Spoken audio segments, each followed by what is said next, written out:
Buzz. Buzz. Within the silence of the deserted shopping mall, a sample television flickered, its signal fluctuating erratically. NASA has discovered a new comet approaching Earth, expected to reach a brightness of -6 magnitude by the end of this month, visible throughout the night in the northern hemisphere. The CL 2026 comet has split due to Earth's gravitational pull at its perihelion. A spectacular meteor shower will be visible in the Siberian region at 6 p.m. today. A mysterious virus has erupted in Siberia, with symptoms appearing in tens of thousands within an hour. Infected individuals exhibit signs of agitation and compulsive eating. Experts speculate that the virus spreads through air, water sources, and contact with bodily fluids. Further research is needed to ascertain the specifics. A virus outbreak aboard a plane traveling from the Soviet Union to the United States has led to passenger chaos, resulting in the aircraft losing control and crashing over the Arctic. 10 hours after the virus outbreak in Siberia, the first case has been reported in our country. The number of infected individuals is rapidly escalating, now encompassing 90 of cities. Experts advise residents to remain indoors and wear masks if venturing out. Attention, residents. Our city is currently well stocked with supplies and will not face shortages. Please refrain from panic buying and stay at home. Buzz. Buzz. The television screen flickered and suddenly went dark. Perhaps it was a power outage or some other cause.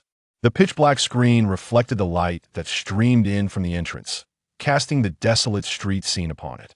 Suddenly, a rigid, distorted figure slowly emerged onto the street, and the television screen eerily mirrored this sight.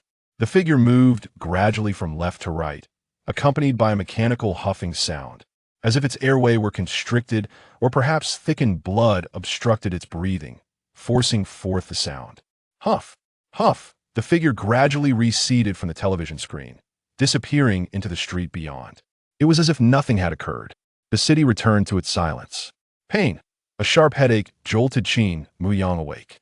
He found himself lying on an uncomfortable bed, distinctly not the single bed in his school dormitory. Before him lay a sea of white. White walls, white windows, white sheets, white blankets. Even the bedside table was white. Qin Muyang felt somewhat disoriented. The intense headache clouded his ability to think. He propped himself up on the bed, striving to sit up. Dressed in pale blue and white striped garments, he noticed an iron stand hanging from the ceiling.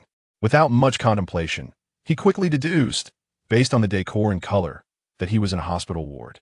At that moment, memories surged back like a tide.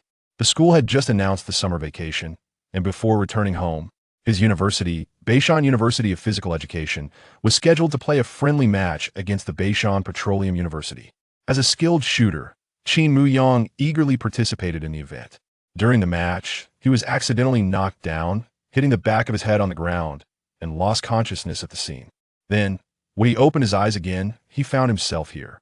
Qin Muyang numbly touched the back of his head, only to discover it was wrapped in thick gauze. In a moment of reckless curiosity, he pressed on the injured area and immediately felt a wave of dizziness wash over him, his stomach churning, unable to suppress his urge to vomit. With his limited medical knowledge, he surmised he must have suffered a mild concussion. After lying still for a while, as the dizziness and headache subsided, he sat up once more. At this point, he suddenly sensed something amiss. Silence. The surroundings were unnaturally quiet, a disquieting silence. As an athlete who frequently visited hospitals due to injuries, Qin Muyang was quite familiar with them. Yet, he had never encountered a hospital so eerily silent. Typically, various sounds filled the air, but today everything was oppressively still. Qin Muyang pondered for a few seconds, then turned to press the call button by his bedside. However, after several minutes passed, no one came to check on him. Muttering complaints about the negligence of the nurses, he took a deep breath and called out, "Nurse! Nurse!" His body had yet to recover, and his voice was weak. Even calling out yielded no response. What a pathetic hospital. Qin Muyang reached for his pillow and glanced at the bedside table. Where on earth was his phone? His large phone was nowhere to be found. Without his phone, he could not contact the outside world, and panic began to set in. What had transpired after he fainted that day? Who had brought him to the hospital? How long had he been here? Without his phone, he was left in the dark. On the bedside table lay several packets of compressed biscuits and chocolate, along with a 500-milliliter bottle of mineral water. Qin Muyang found it odd. Who comes to visit a patient in the hospital with such items? Don't they usually bring flowers or a couple of kilos of fruit? Or these compressed biscuits? He steadied himself against the bed and slowly made his way toward the door of the ward. It took him 2 or 3 minutes to finally reach the entrance. Everything felt somewhat strange. He steadied his nerves and cautiously turned the door handle. Outside lay an expanse of dead silence. Before him was a dimly lit corridor, resembling those commonly found in hospital wards. However, due to the lack of lighting, it appeared eerie and foreboding. No one moved in the corridor, nor was there any extraneous sound. The oppressive silence added an element of terror to the atmosphere. Qin Muyang began to suspect he might be in an abandoned hospital. Yet, the modern equipment and clean terrazzo floors indicated this was a typical hospital, not one that had been deserted. So were the people. No doctors, no nurses, no patients. Only Qin Muyang alone in this place. A shiver ran down his spine, but he steeled himself and followed the signs toward the nurse's station. The corridor was lined with closed patient rooms, devoid of any sound, as if they were all empty. Qin Muyang hesitated to open any doors, fearing he might disturb whatever lay within. He endeavored to keep his footsteps quiet as he slowly approached the nurse's station. After several minutes, he finally arrived at the nurse's station. It was empty, with only a landline phone on the desk, its line disconnected. Holding onto a glimmer of hope, Qin Muyang picked up the receiver, but it emitted no sound. Even when he reconnected the line, there was no familiar busy signal. The power was out. A hospital experiencing a power outage was truly a rarity. Typically, hospitals have at least one backup circuit. When one fails, the other automatically kicks in. Such a complete blackout could only occur in the wake of a significant disaster. Qin Muyang glanced around, unable to discern any signs of a calamity. Though the place was void of life, it still maintained an eerie orderliness. He took a few cautious steps forward and called out in a low voice, "Is anyone there?" No response. For reasons unknown, Qin Muyang felt an instinctive urge to keep his voice down, as if afraid of disturbing some unseen presence lurking in the shadows. Just as he prepared to return to his previous ward in search of further clues, a rustling sound suddenly echoed from a nearby room, as if someone in slippers was slowly moving about. Qin Muyang shivered, gathering his courage to approach the source of the sound. Chapter 2. The corpse in a slightly ajar hospital room. The lock had been tampered with, and a heavy padlock, secured with a chain, hung ominously on the door, as if it contained something of great significance within. What warranted such a lock on this room? Even in the case of mania, a simple sedative and restraint would suffice. The door, equipped with a non-original lock, bore a palm-sized gap. As Qin Muyang leaned closer, a hand, its skin a ghastly hue, suddenly emerged through the crack. He recoiled instinctively, his heart racing, pounding fiercely as if it might burst forth from his chest. The narrow opening allowed only a single hand to protrude, obscuring its owner's condition. The hand flailed wildly, revealing filthy nails and knuckles, accompanied by a faint, putrid odor. Qin Muyang staggered back, momentarily bewildered. It was indeed a human hand, yet something about it felt profoundly otherworldly. The slight motion of the arm against the door produced a series of unsettling thuds, while a sound akin to desperate gasping echoed from within, sending chills down his spine, perhaps incited by the eerie noises from this room.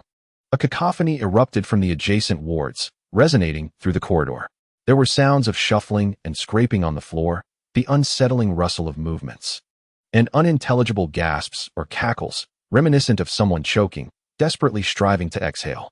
Qin Muyang's mind buzzed, and without a second thought, he turned to flee. In an instant, his weakened body was ignited by adrenaline, transforming his walk into a sprint as he dashed toward his own room.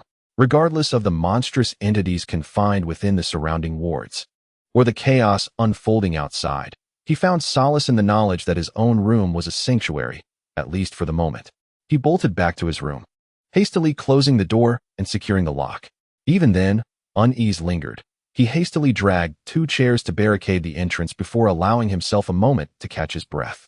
Yet, as he struggled to steady his breathing, a chilling thought crossed his mind, raising the hairs on his neck. The bathroom. This room had a bathroom, and its door had remained shut. He had yet to investigate what lay within. His hands trembled slightly as he grasped the intravenous stand, steeling himself to approach the bathroom. Thankfully, his athletic background afforded him a degree of physical resilience, and despite his illness, the stand felt manageable in his grip. He even mused that it could serve as a weapon if danger arose. Pressing his ear against the bathroom door, he listened intently. It was eerily silent inside, a stark contrast to the tumult outside. Gripping the iron stand tightly, as if drawing strength from it, Qin Muyang resolutely yanked open the bathroom door. A noxious stench assailed him, causing him to retch involuntarily. Through the light streaming in from the window, he discerned a partially decayed corpse lying on the floor of the bathroom, teeming with writhing maggots. Opposite the entrance, a mirror on the wall reflected the pallid visage and astonished demeanor of Qin Muyang. With a decisive motion, he slammed the bathroom door shut. Nevertheless, the nauseating odor had already pervaded the entire ward. Having eliminated the threat posed by the bathroom, Qin Muyang placed the four-stand down and reclined back onto the bed. The condition of being a patient was evident. It drained all his strength in mere moments. The vitality he had felt earlier was merely an illusion conjured by adrenaline, and now a mild dizziness began to envelop his mind. Yet, rest was not an option. While his body required respite, his mind must remain vigilant. He needed to contemplate and analyze, to ascertain the current situation and determine his next course of action. How much time had elapsed since he had collapsed on the court? The sun outside shone brightly, a hallmark of summer, suggesting it was around 3 or 4 in the afternoon. It felt akin to the day he had played basketball, leading him to surmise he had been unconscious for a day, or perhaps a week. Any longer, and the scenery outside would undoubtedly reflect seasonal changes. He had confirmed that all his personal belongings were lost. Whether stolen by someone with intent or accidentally misplaced was uncertain. Regardless, his wallet and phone, which he had carried, were undoubtedly gone. Earlier, he had seen the hospital's insignia in the corridor. It was the Second People's Hospital of Beishan City, a highly esteemed tertiary general hospital. This establishment had always been known for its crowded wards, both in outpatient and inpatient departments, yet it now lay eerily silent. In such a large hospital, not only was there an absence of people, but there also existed an unidentified entity within the ward. What had transpired? Furthermore, in the very room he occupied, there lay a rotting corpse in the bathroom. Qin Muyang felt as if his very CPU was about to overheat. Looking back at the bedside cabinet adorned with compressed biscuits and bottled water, he began to grasp the situation. Perhaps these items had been deliberately left for him. Yet, the absence of a note to clarify his predicament was bewildering.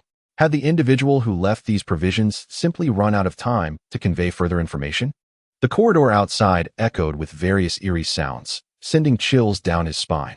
Qin Muyang felt as though he were ensconced in a desolate, apocalyptic hospital. Perhaps this truly marked the end of days. The hospital before him might well be abandoned. Anxious, he moved a white-painted iron bedside cabinet to barricade the door. In doing so, even if the door were to swing open unexpectedly, any intruder would be momentarily delayed, granting him precious time to react. Until he could unravel the mystery of what had occurred, Qin Muyang resolved to remain within the confines of this ward. After all, the events that transpired in the corridor were exceedingly bizarre, and Qin Muyang did not consider the outside to be safe. Moreover, there lay a corpse within his hospital room. In a society governed by law, the police should have arrived promptly upon discovering a body. However, a corpse is certainly less perilous than those strange entities capable of producing sound. Currently, there exists no means of communication with the outside world, and it appears that he is the sole living being in this hospital. The sounds emanating from the other rooms were produced by beings that, while resembling humans in form, possessed an unknown essence. Qin Muyang speculated that a disease must have erupted, infecting the patients.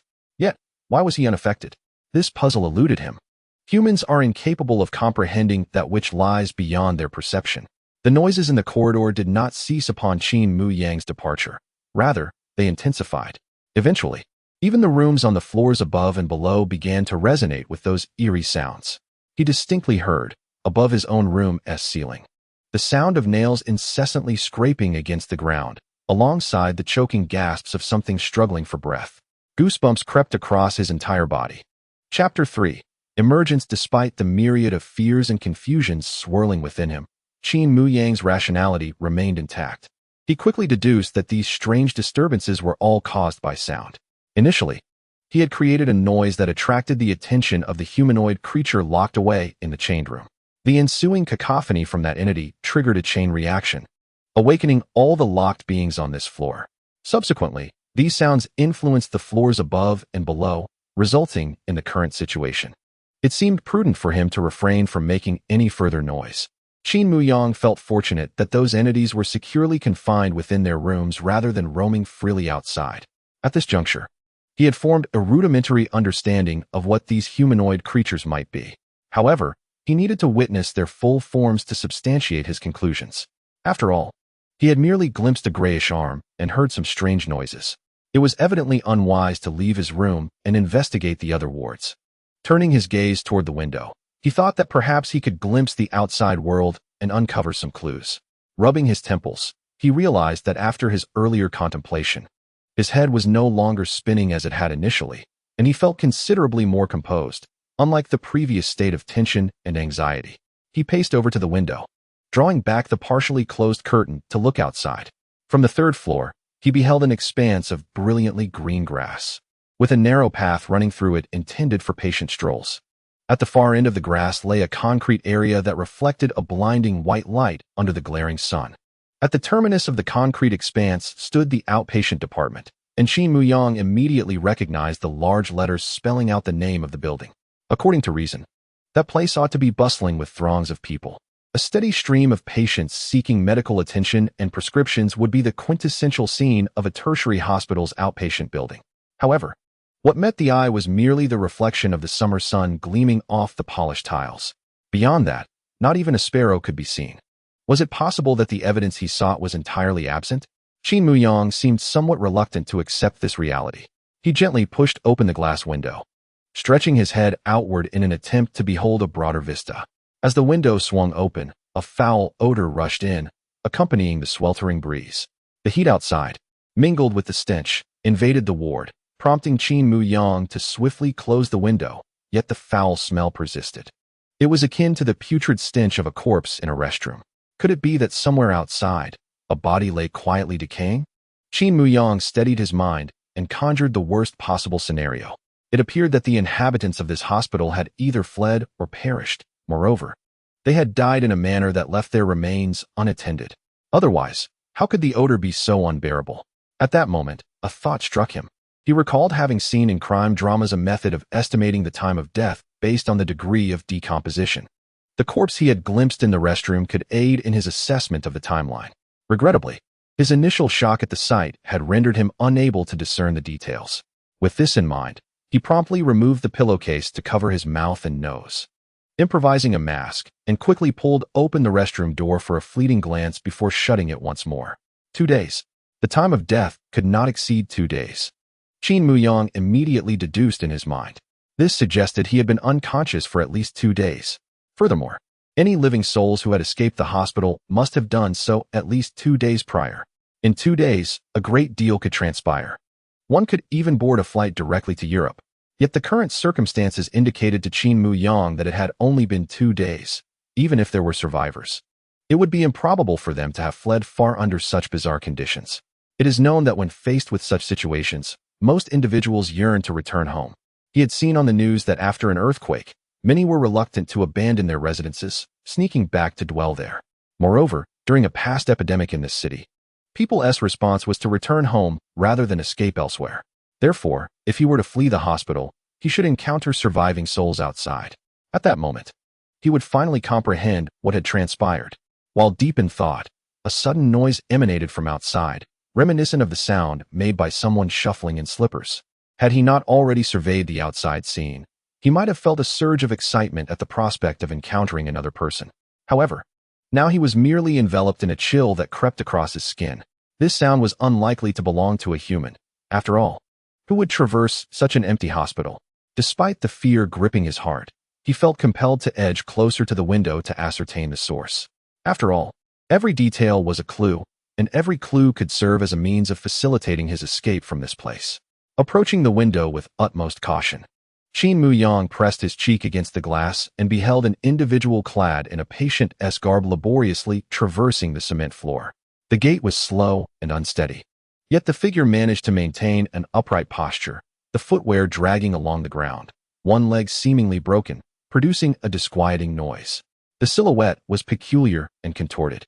One side appeared rigid and immobile, while an arm seemed to have been severed at the shoulder, with only a layer of fascia tenuously connecting it to the body. As this figure moved, the severed hand swung back and forth in a grotesque manner, evoking a sense of horror.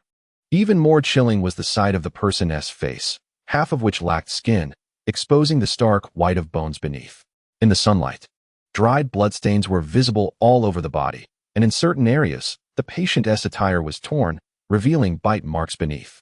Just as Qin Muyang was intently observing, the figure abruptly halted its shuffling steps, tilting its head at an eerie angle, presenting its half-decayed visage towards the hospital building. A pair of murky eyes fixated directly on Qin Muyang's location, emitting a series of raspy breaths. He gasped sharply and instinctively retreated a step, hiding behind the curtain. Although he knew that those eyes could not truly see him, and that it was merely a coincidence, a tempest of fear surged within him. The horrifying face gradually turned away, and the footsteps resumed, gradually fading until they vanished. Peering out the window once more, he found that the figure had disappeared. He understood that this was the evidence he sought, the very apparition that maintained a semblance of human form, yet moved with stiffness and distortion. Sensitive to sound, but nearly blind, it emitted mechanical sounds as if its throat were constricted. With a slate-gray complexion marred by various scars, bite marks, and necrotic patches, it exhibited no pain or discomfort. Even injuries that would be fatal to a human posed no threat to that body. Such a visage he had witnessed countless times in films. Yet this marked his first encounter in the realm of reality. Thus, when he spotted a hand extending from a hospital room in the corridor, conjectures arose within him. Although he hesitated to affirm them, after all, such figures were confined to the silver screen, likely products of human imagination. Yet, he was now certain that these entities had indeed manifested in reality, zombies. Creatures that pursue the living, subsisting on flesh and blood, had abruptly intruded into Qin Muyang's life. Chapter 4. Escape. Having concluded that he found himself ensnared in this predicament due to a zombie outbreak, Qin Muyang began to exhaustively recall his knowledge pertaining to zombies. Although gleaned primarily from television and film, he wondered whether it would prove useful. Currently, he had no other means to validate it. The most crucial piece of information was that bites and scratches could transmit the zombie virus. Thus, he must strive to avoid direct contact with the undead at all costs. Furthermore, the second crucial principle is that when engaging in combat with zombies, one must pierce their skull or destroy their brain to ensure their complete demise. Otherwise, even if their neck is severed, one would find that their jaws can still gnash and bite. The third rule dictates that if a loved one becomes infected and turns into a zombie, the first option must be to eliminate them, while the second is to swiftly distance oneself. One must not be ensnared by emotions, clinging to the false hope that they retain a shred of humanity. Zombies cannot be regarded as humans. They are merely monstrous entities that retain a semblance of human form, even if they were once your parents, children, or partners. Once they become zombies, those closest to you may turn on you with ferocity. These three rules are immutable, and Qin Muyang must adhere to them with unwavering resolve. A moment's lapse in attention could lead to the loss of his life, condemning him to join the ranks of the undead. In addition, there are certain rules that require verification. For instance, it is advisable to avoid venturing outside at night, as zombies are most active during this time, posing a significant risk of entrapment. Moreover, food that has been bitten by zombies should be avoided, as it may carry diseases or lead to death. Testing these rules might not necessarily result in demise, but the importance of the three aforementioned rules renders any attempt at verification tantamount to courting death. After considerable reflection, Qin Muyang found himself more fatigued than after an intense game of basketball. This was partly due to his injuries, which had yet to fully heal, and partly because he required sustenance to replenish his strength. The provisions on the bedside table were scant, sufficient for a day at most for a young man of his stature.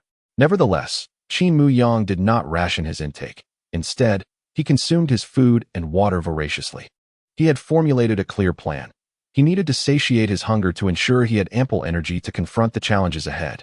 Initially intended for 3 meals, he devoured half in one sitting without a hint of regret. His priority was to swiftly restore his vitality in preparation for what lay ahead. Outside the window, the sky gradually darkened. Approaching the window, Qin Muyang observed that the entire city lay shrouded in darkness, void of any glimmers of light. Indeed, the entire city had succumbed to chaos, It was not merely the hospital experiencing power and water outages, but all of Beishan City was in a similar state. As night deepened, an array of peculiar sounds and growls began to emanate from the surroundings, a testament to the zombies' nocturnal activity. Qin Muyang heard footsteps echoing in the corridor below, reminiscent of lost souls wandering in search of an escape route. It appeared that the hospital was overrun with zombies. Yet his current floor remained relatively secure, as the zombies were confined within the patient rooms, not roaming the corridors. Otherwise, he would have to devise a means to reinforce the doors even further. Contemplating his situation, Qin Muyang recognized the urgency of departing the hospital. Supplies of food and water would soon dwindle, and with zombies prowling nearby, safety was not guaranteed. To escape, he needed to make preparations and gather sufficient energy to confront the imminent challenges. However, as night had already fallen, Qin Muyang resolved to first take a restful sleep. Awakening to commence his preparations for departure. After meticulously inspecting the ward's doors and windows, Qin Muyang returned to his bed and succumbed to slumber. He possessed an admirable calmness in the face of significant events. Thus he found himself enveloped in a deep and restful sleep. As dawn broke and the sun had yet to rise, he awoke and began preparing a few essentials. Disassembling the forestand, he extracted a solid iron rod over 1 meter in length. Testing its balance with a casual thrust, he found it to have a commendable heft, suitable for fending off the undead. However, lacking a pointed tip, there was a risk that if he did not strike precisely, it might prove ineffective. Consequently, Qin Muyang ground the end of the rod against the floor until he fashioned a sharp point. The process of sharpening consumed a full hour. He was quite pleased with the outcome. He was confident that, barring any strikes to particularly hard areas, he could easily pierce a zombie with a single thrust. Aiming for the eye socket or the mouth would ensure instant demise, if those creatures could indeed be considered alive. With a reliable weapon in hand, Qin Muyang proceeded to devise protective measures. He tore the bed sheets into narrow strips and wrapped the fabric around his cuffs and pant legs. The loose fit of the hospital gown left his arms and calves exposed, making them vulnerable to a zombie's attack. Hence he meticulously secured the strips. The remnants of the bed cover were also torn into long strips, which he braided into a makeshift rope. Once these preparations were complete, he felt adequately equipped. At this moment, the sky outside brightened, revealing the sun peeking between the buildings. The sounds of zombie movements during the night gradually subsided, and as the morning light bathed the earth, the world fell into a serene stillness, as if humanity had vanished, leaving only Qin Muyang behind. He gazed out the window and plotted an escape route. However, this route was merely an idealized plan. The journey would inevitably present unforeseen variables, leaving no opportunity to follow the plan to the letter. What mattered was reaching his desired destination, and as long as he emerged unscathed and unbitten, he would consider the endeavor a success. With the layout of the outside world and his envisioned route firmly etched in his mind, Qin Muyang sat down to consume the remaining food. Escape required strength, and he could not afford to be frugal with sustenance. Any misstep during his flight from the hospital would render the saved provisions meaningless. He quickly finished the meal and drained the last sip of water from his bottle. Realizing it was time to depart, with no food or water remaining, he faced a life-or-death situation. There was no turning back. He hastily gathered supplies, stuffing the ward's toilet paper, towels, and various odds and ends into a pillowcase, and lastly, he included the empty water bottle. Although its weight was negligible, the empty mineral water bottle could serve as a convenient vessel for carrying water. With a pillowcase filled with belongings strapped to his back and a sharpened four-pole wedged into his waist, Qin Muyang took the makeshift rope he had fashioned from a duvet cover and secured it to the window frame. After tugging on it a few times to ensure it was firmly tied, he grasped the rope and swung himself out of the window. Chapter 5. Wild dogs. To avoid traversing the corridors and descending the stairs, he planned to descend directly to the grass below using the rope. Although the zombies on the 3rd floor were confined to the patient rooms, those on other floors roamed freely outside. If he were cornered by zombies in the narrow corridor, it would spell certain doom. Thus, he had no choice but to take the risk and utilize the rope he had crafted to lower himself down the exterior wall. Fortunately, a drainage pipe ran along the wall, providing protrusions at regular intervals for him to step on, ensuring he had solid footing with each step. The rope merely served as a safety measure. Someone with strong climbing skills could descend without it. The 3rd floor was not particularly high, and within 10 minutes, Qin Muyang found himself standing on the soft grass below. As his foot touched the ground, he quickly surveyed his surroundings, confirming that no zombies were nearby before placing his other foot down and releasing the rope. He was well prepared. Should danger arise, he would immediately retreat back up. Flexibility and quick thinking were essential for survival. Thankfully, the campus was relatively secure during the day, as he could see no signs of zombies within sight. However, the air was permeated with a faint, putrid odor that caused a slight dizziness. Additionally, the weather was sweltering, despite the sun having only just risen. The heat was already oppressive. This summer had arrived earlier than in previous years and was more intense. Qin Muyang pulled out a towel from the pillowcase to wipe the sweat from his forehead and fashioned a makeshift mask to cover his mouth and nose, shielding himself from the unpleasant odors of the outside world. Though it was a mere token gesture, it at least rendered the foul stench less overwhelming than before. As he prepared himself, he moved forward, intending to cross the grass and head towards the side entrance of the hospital. He had previously mapped out this route while in the patient room, as it was one of the less crowded paths within the hospital, likely resulting in fewer zombies. There was no question of exiting through the main entrance. Although he had not seen it, he could easily imagine the throngs of zombies congregating there. This was a large general hospital, with an unimaginable flow of people. After crossing the grass and walking along the cement path for several minutes without encountering anything, no birds in sight, Qin Muyang finally reached a shaded path leading to the side entrance. As he turned a corner, a few small white buildings appeared, partially obscured by greenery, resembling warehouses from a distance. This was not in line with the observations he had made from above. Qin Muyang was certain that he had not taken a wrong turn. He had previously observed from above, and there was indeed only this single path leading in this direction. However, during his earlier inspection, he had not noticed these white houses. It seemed that the third floor was not particularly high, and thus these buildings were concealed by the shade of the trees. Where there are houses, there is a likelihood of inhabitants, or perhaps the undead. With a deliberate motion, Qin Muyang slowly drew out his makeshift iron rod from his waist, gripping it firmly in his hand. He had no alternative but to brave his way through this area. Within the entire hospital, this was the only route deemed relatively safe. If he could not traverse this path, then the other routes were certainly out of the question. Taking a deep breath, he endeavored to steady himself, mentally strategizing on how to wield the iron rod and evade potential zombie attacks. Gradually, he found his composure. As he cautiously approached the white houses, Qin Muyang, even through the cloth covering his mouth and nose, could perceive an increasingly pungent odor. It appeared that either zombies lurked within the white houses, or there were decaying corpses present. Otherwise, the stench would not intensify with proximity. Indeed, when he was still a good 10 meters away from the white houses, he beheld several decayed bodies laid out on the ground. The signs indicated that these corpses had once been encased in body bags, but for reasons unknown. The bags had been torn apart, and the bodies were contorted into peculiar positions, some displaying signs of having been bitten, with significant muscle tissue missing. Qin Muyang surmised that these bodies had been abandoned here, left unattended, likely ravaged by stray animals such as dogs. Soon enough, a black dog stealthily darted out from beneath the trees, corroborating Qin Muyang's suspicions. He also noticed a sign outside the white houses, realizing that these white, warehouse-like structures were, in fact, the morgue of the hospital. Had he stumbled upon this place under normal circumstances, he would have cursed his ill fate. Yet in the current state of affairs, these deceased bodies seemed almost endearing to him. At least they did not pose a threat like the zombies. The presence of these bodies strewn outside strongly indicated the overwhelming number of patients who had succumbed within the hospital, so numerous that the morgue could not accommodate them all at once, necessitating their temporary placement outside. Gripping his iron rod, Qin Muyang proceeded with utmost caution. He remained vigilant against the possibility of stray dogs launching an attack from the shadows, while also being wary of any wandering zombies nearby.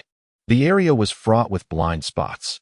Who could tell what might be lurking in the darkness, waiting for him? The corpses were all in a state of decomposition, and with the absence of food, the stray dogs might indeed attack any living person passing by. Qin Muyang had previously encountered numerous videos online depicting packs of stray dogs assaulting pedestrians. He circumvented the bodies in front of him and reached the front of the morgue. It was at this moment that he noticed a small square in front, similarly cluttered with an array of corpses. The bodies he had seen earlier were merely those displaced to the side once the square could no longer accommodate them. All the corpses were in a state of decay, emitting a foul stench, while white maggots crawled over their surfaces.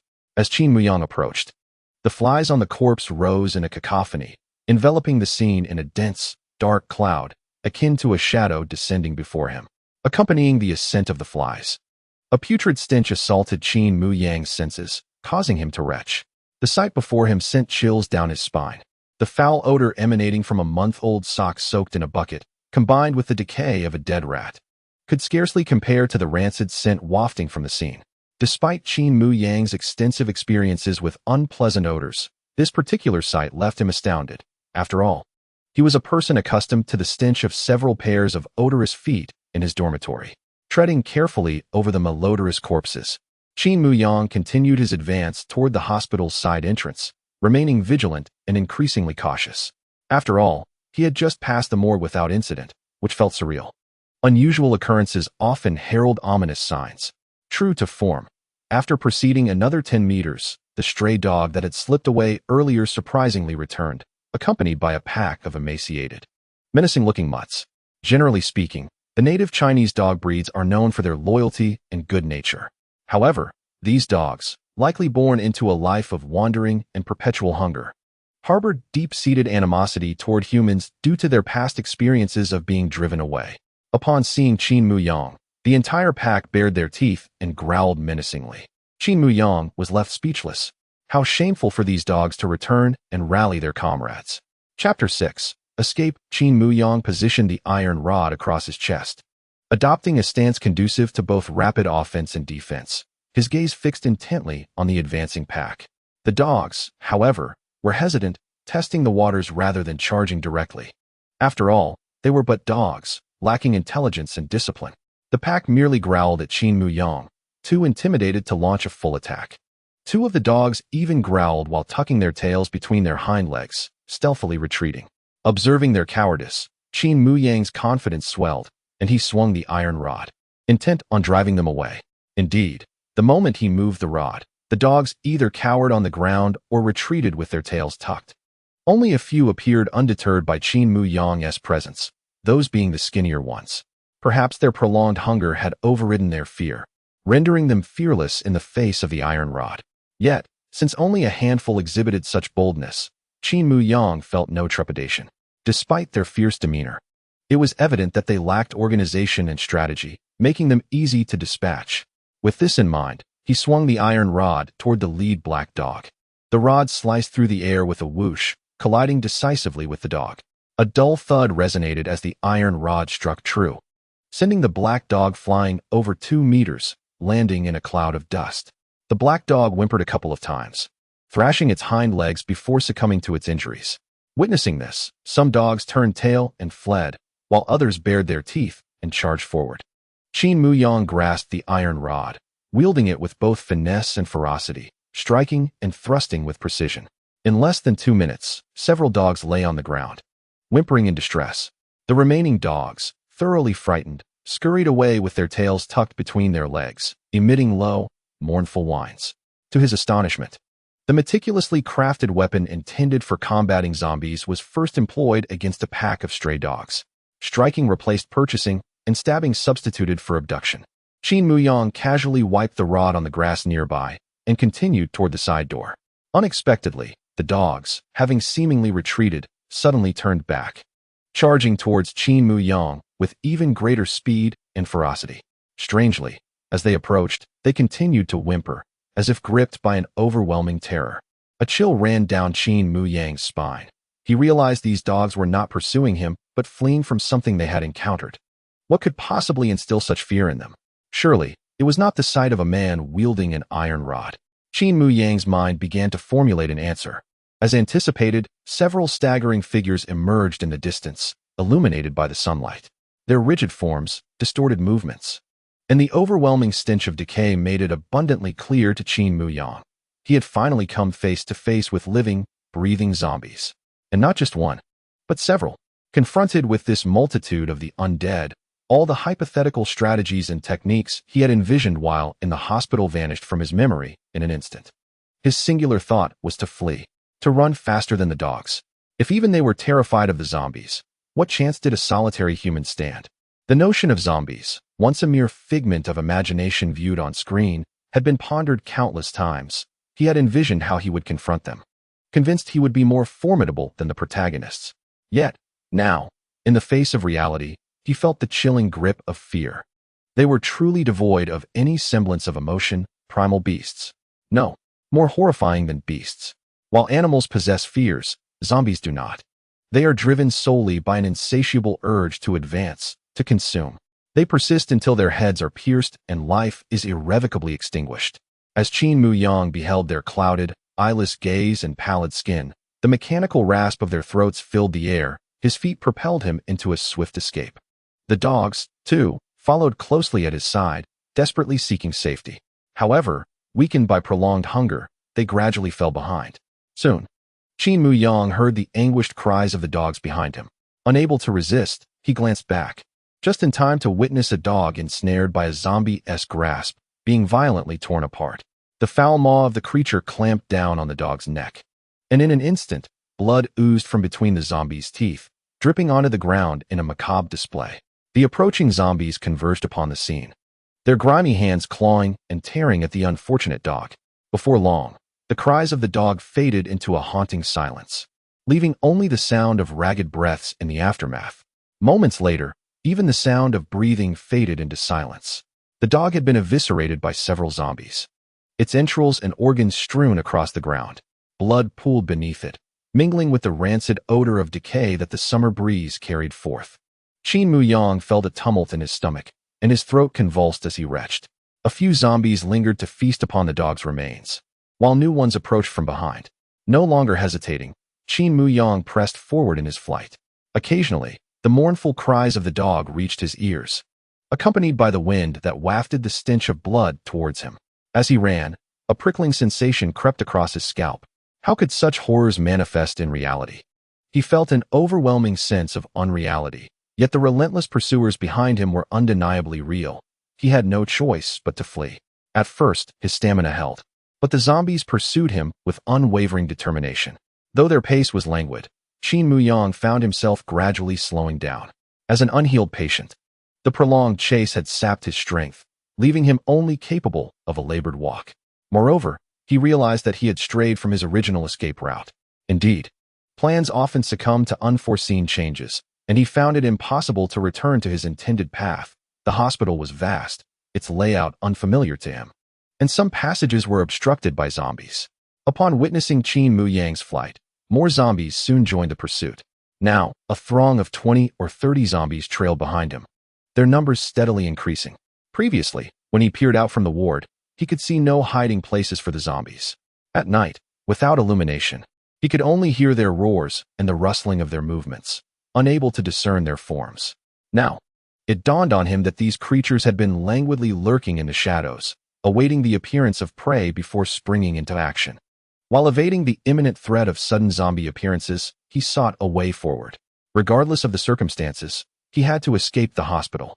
The Second People's Hospital of Beishan City was a sprawling complex, covering several tens of thousands of square meters, with countless patients and medical personnel within its walls. They had either evacuated or succumbed to zombification. The hospital was encircled by walls rising 1 to 2 meters high, save for a few entry points. Aware of his entrapment within the hospital, Qin Muyang understood that his situation could only worsen, compelling him to run towards the walls. There had to be an exit along its perimeter. Chapter 7. Fellow patient. The sun had climbed high in the sky, and the air grew increasingly oppressive. The meager food he had consumed that morning was now fully digested, leaving his lips parched and cracked. He desperately needed to pause, rest, replenish his sustenance, and hydrate. However, the current predicament afforded him neither the luxury of rest nor access to food or water. Previously, I envisioned leaving the hospital and swiftly finding sustenance and water in the street-side shops. However, that notion now appears to be mere folly. In this moment, simply managing to evade the relentless pursuit of these zombies, Qin Muyang felt a sense of contentment. As he turned down a tree-lined path, he raised his gaze and was horrified to discover a line of individuals standing ahead. An immediate sense of oppression enveloped him. These figures, clad in hospital gowns akin to his own, stood nervously in place, unmoving. The noise Qin Muyang made captured their attention. In an instant, they all turned their heads in unison. Thus, he beheld the most terrifying sight of his life. The faces that turned towards him were all a ghastly shade of ashen gray, their murky eyes devoid of life, and many bore various gruesome injuries. Some had deep, dark bite marks on their cheeks. Others had half their faces torn away, exposing bone and swarming maggots. Or perhaps an eyeball dangled precariously, tethered only by a thin strand. Swinging grotesquely, there were even those whose faces had entirely vanished, leaving behind only a skeletal visage with sunken, darkened eye sockets that could instigate nightmares at a mere glance. With so many horrific faces staring at him, Qin Muyang felt his scalp prickle, goosebumps erupting across his skin. These were no mere fellow patients. They were undoubtedly a horde of zombies. The zombies emitted excited growls, lunging toward Qin Muyang, having not tasted fresh flesh in ages. Their primal instincts were ignited by the sudden appearance of a living, breathing human capable of running and jumping. Cursing silently, Qin Muyang swiftly turned on his weary body, darting into the greenery to escape, thus eluding the jaws of danger. However, the two groups of zombies merged into one formidable wave, relentlessly pursuing him. The increasing number of zombies created a cacophony that attracted even more scattered undead from the vicinity, rendering Qin Muyang's escape increasingly arduous. The greenery flourished in this season, with lush plants both tall and short threatening to trip him. Several times he stumbled, but managed to regain his balance quickly, a testament to his athletic background, which afforded him superior balance compared to the average individual, an asset that proved life-saving in this perilous moment. Should he fall amidst this foliage, he would soon find himself devoured by the ravenous horde behind him, eager for a meal so conveniently presented. These zombies typically wandered in search of food. They had never encountered a living offering before. Yet, as time relentlessly ticked away, Qin Muyang felt himself nearing the limits of his endurance. The zombies trailed closely, mere steps behind him. Suddenly, a zombie emerged from a thicket ahead, howling as it lunged towards Qin Muyang. He instinctively sidestepped, but the delay in his motion allowed the pursuing zombies to close in rapidly. At the forefront were two fellow patients clad in hospital gowns. Their faces contorted in grotesque expressions as they emitted sounds that sent chills down one's spine, lunging towards Qin Muyang. A sudden jolt of fear surged within him, momentarily unsettling his composure, yet he quickly regained his calm. As someone accustomed to engaging in athletic competitions, his mental fortitude was inherently stronger. Although he experienced a fleeting sense of panic in emergencies, he was adept at swiftly adjusting his mindset. With a slight bend of his knees, he unsheathed the pointed iron rod secured at his waist. Gripping it firmly with both hands, he thrust it towards the eye socket of the approaching zombie. A gratifying sensation of penetration coursed through him as the iron rod pierced through the zombie's eye. Accompanied by the sickening sound of flesh being pierced, a viscous, foul liquid oozed from the wound. This was the visceral thrill of slaying a zombie, a scene reminiscent of cinematic portrayals, a sensation many fantasize about. The zombie instantly succumbed, collapsing onto the grass with a thud. Qin Muyang swiftly retracted the iron rod and thrust it once more. As the two zombies had come at him in succession, he had no time to aim for the second. This time, the rod struck the zombie's cheek instead of its eye. The sensation was not as exhilarating as before, and the jarring impact forced him to take a step back, nearly losing his balance.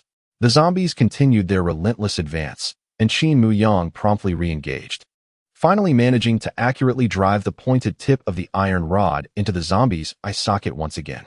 Another sickening squelch resonated as the viscous liquid erupted forth. Not daring to linger, he withdrew the rod, wary of the potential infection from the foul substance.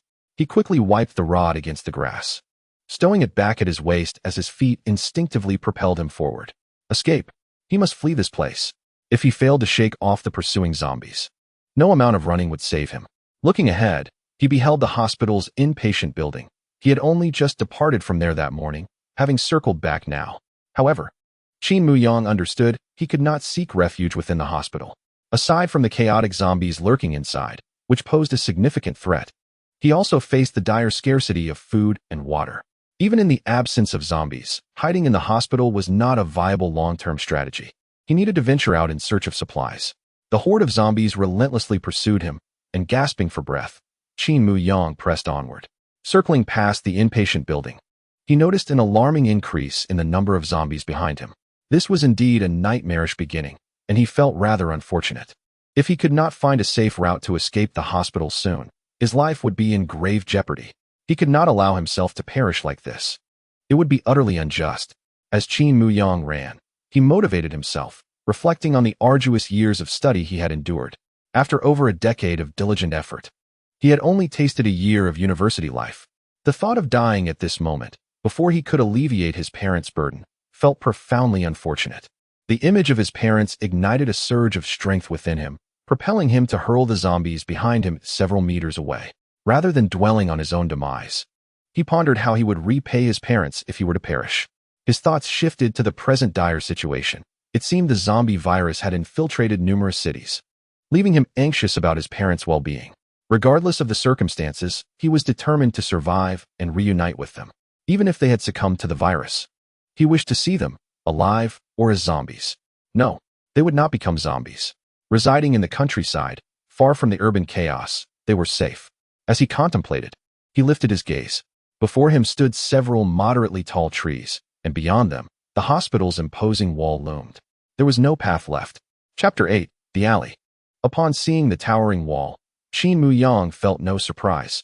Instead, he experienced a sense of relief, as if he had finally found stability. He had not stumbled into this dead end in panic. He had intended to locate a wall suitable for climbing. This spot was perfect. The not overly tall trees could support a person's weight, allowing him to ascend the tree, leverage the trunk to vault over the wall, and escape the hospital. This route was far safer than confronting the zombies at the main or side entrances, where he would inevitably encounter them. He had observed that these zombies lacked the ability to perform the complex maneuver of climbing, making it feasible for him to evade the horde trailing him. In no time, Qin Muyang reached the base of the tree. He glanced back at the dark mass of zombies behind him. If not 100, surely 80. If captured by this horde, he would be reduced to mere pulp, with no chance of becoming a zombie himself. Who had ever seen shredded flesh transform into the undead? He swiftly began to climb the tree. As a child in the countryside, he had faced his fair share of reprimands for climbing. Yet that did not deter him from scaling trees to gather fruit and honeycombs. Fortunately, he had not allowed those scoldings to dishearten him, or he would never have developed his remarkable climbing skills. In just a few moments, Qin Muyang reached a sturdy branch.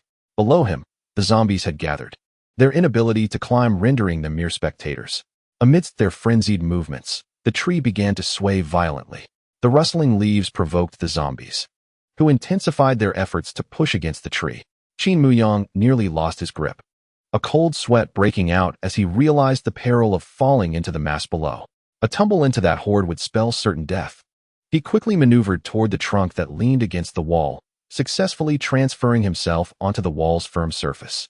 Standing atop the solid structure, Qin Muyang exhaled in relief, feeling as if he had been saved. At the very least, he no longer had to engage in a frantic game of hide-and-seek with the zombies outside. The relentless pursuit left one's nerves frayed, akin to a slow and torturous demise. The zombies continued their frenzied assault on the tree below, seemingly oblivious to the fact that their prey had scaled the wall. Qin Muyang remained calm, taking a moment to catch his breath atop the wall for 5 or 6 minutes before assessing the situation beyond it. Parting the dense foliage, he gazed into the quiet alley outside, which lay against the hospital's wall on one side and was flanked by small eateries and a dilapidated inn on the other. The doors of these establishments stood wide open, their furniture strewn haphazardly across the ground, and dried bloodstains marred the floors and walls. Even the pavement outside bore the marks of violence. It was difficult to fathom the horrific events that had transpired in this alley. One could only conclude that it had been a scene of utter carnage. After a thorough observation, Qin Muyang noted the absence of any zombies in the alley and cautiously crouched down, carefully leaping from the wall into the narrow passage.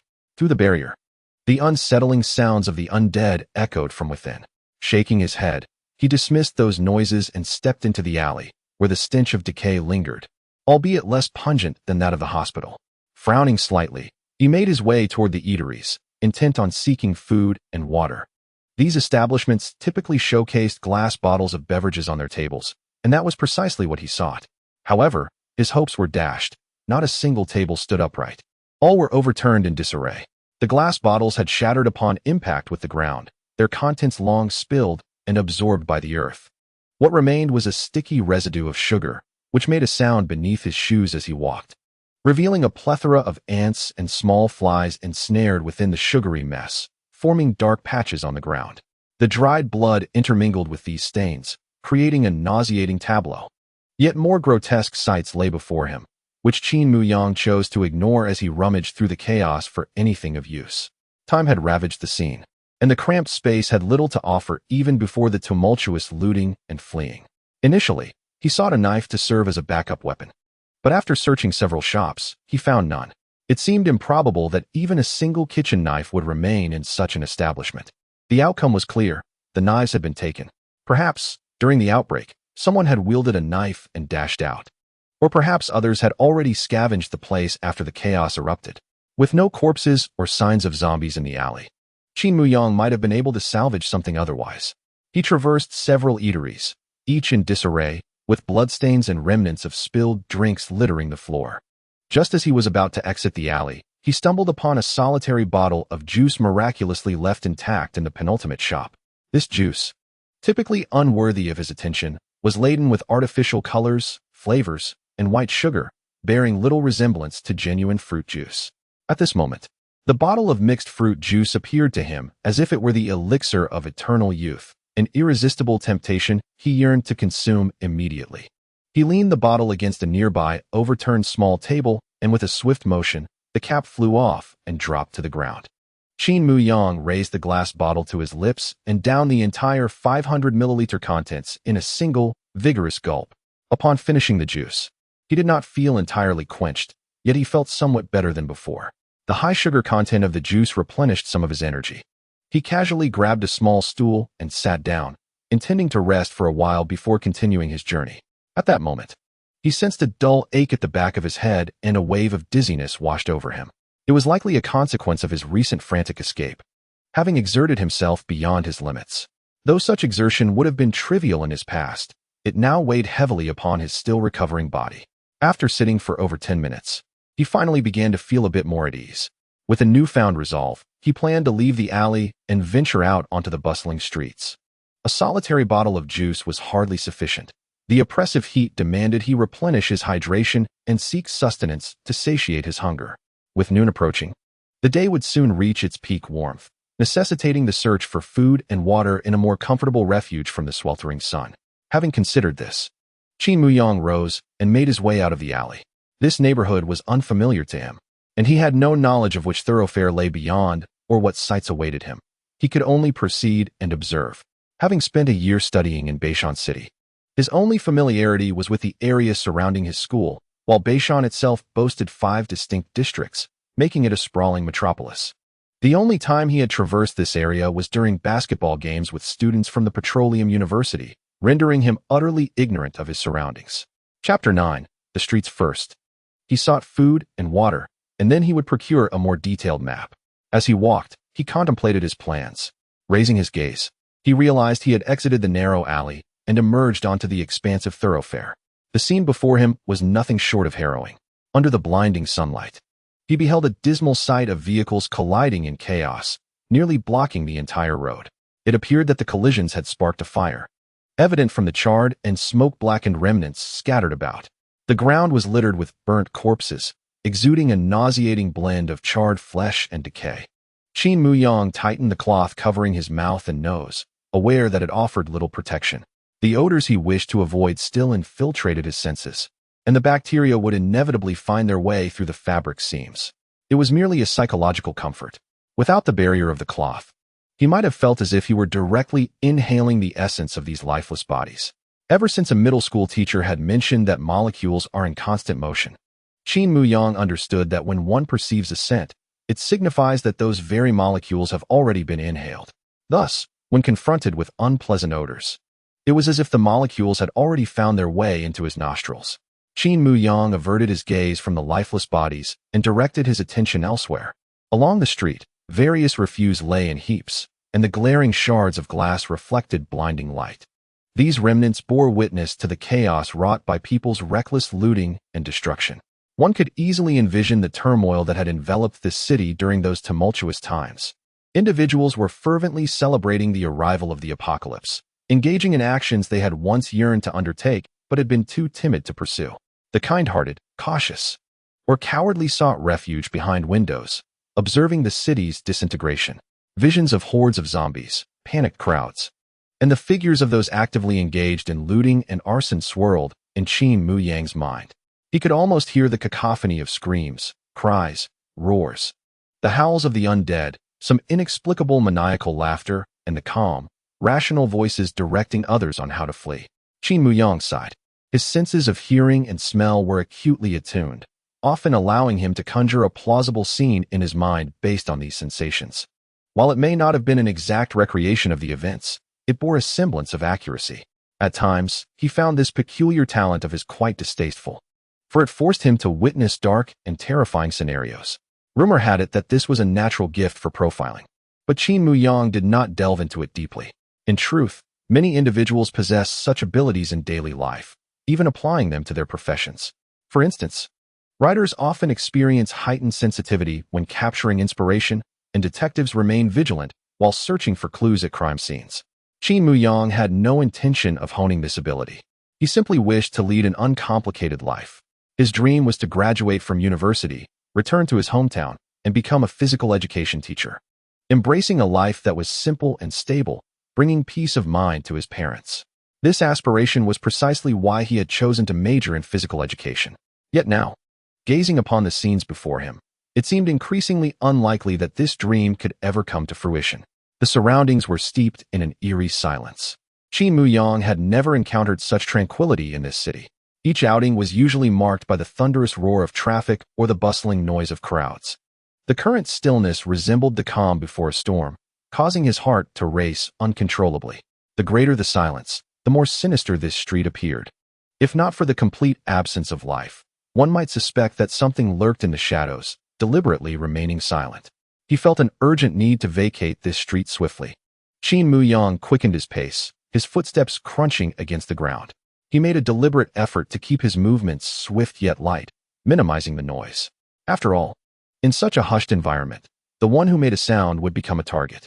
This street was lined with grand hotels, offering luxurious accommodations, a stark contrast to the scenes from the alley he had just traversed.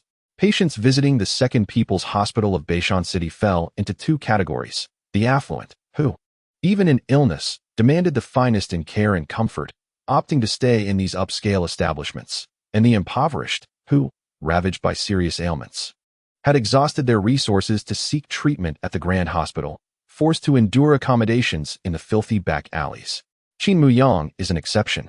Based on his experience, he must have been transported to the Second People's Hospital by ambulance after collapsing on the field. Observing the upscale hotel by the roadside, Qin Muyang understands that he cannot venture inside to seek what he desires.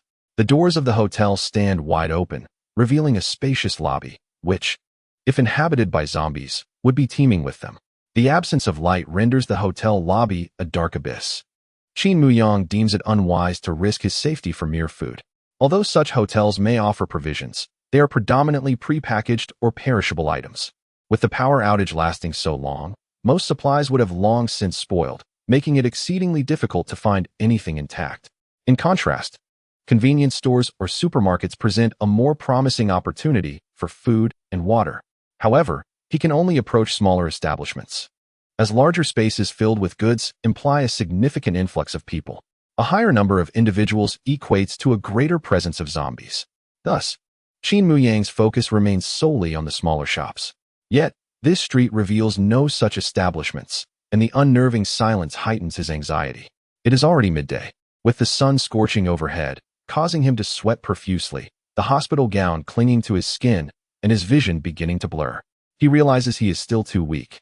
The chaotic debris scattered across the street complicates his progress. He struggles to navigate past a few cars that have collided and burned down to mere steel frames, searching for a foothold amidst charred corpses. Suddenly, he spots a protruding awning not far ahead, resembling that of a cafe, beneath which a few high-backed chairs lie overturned.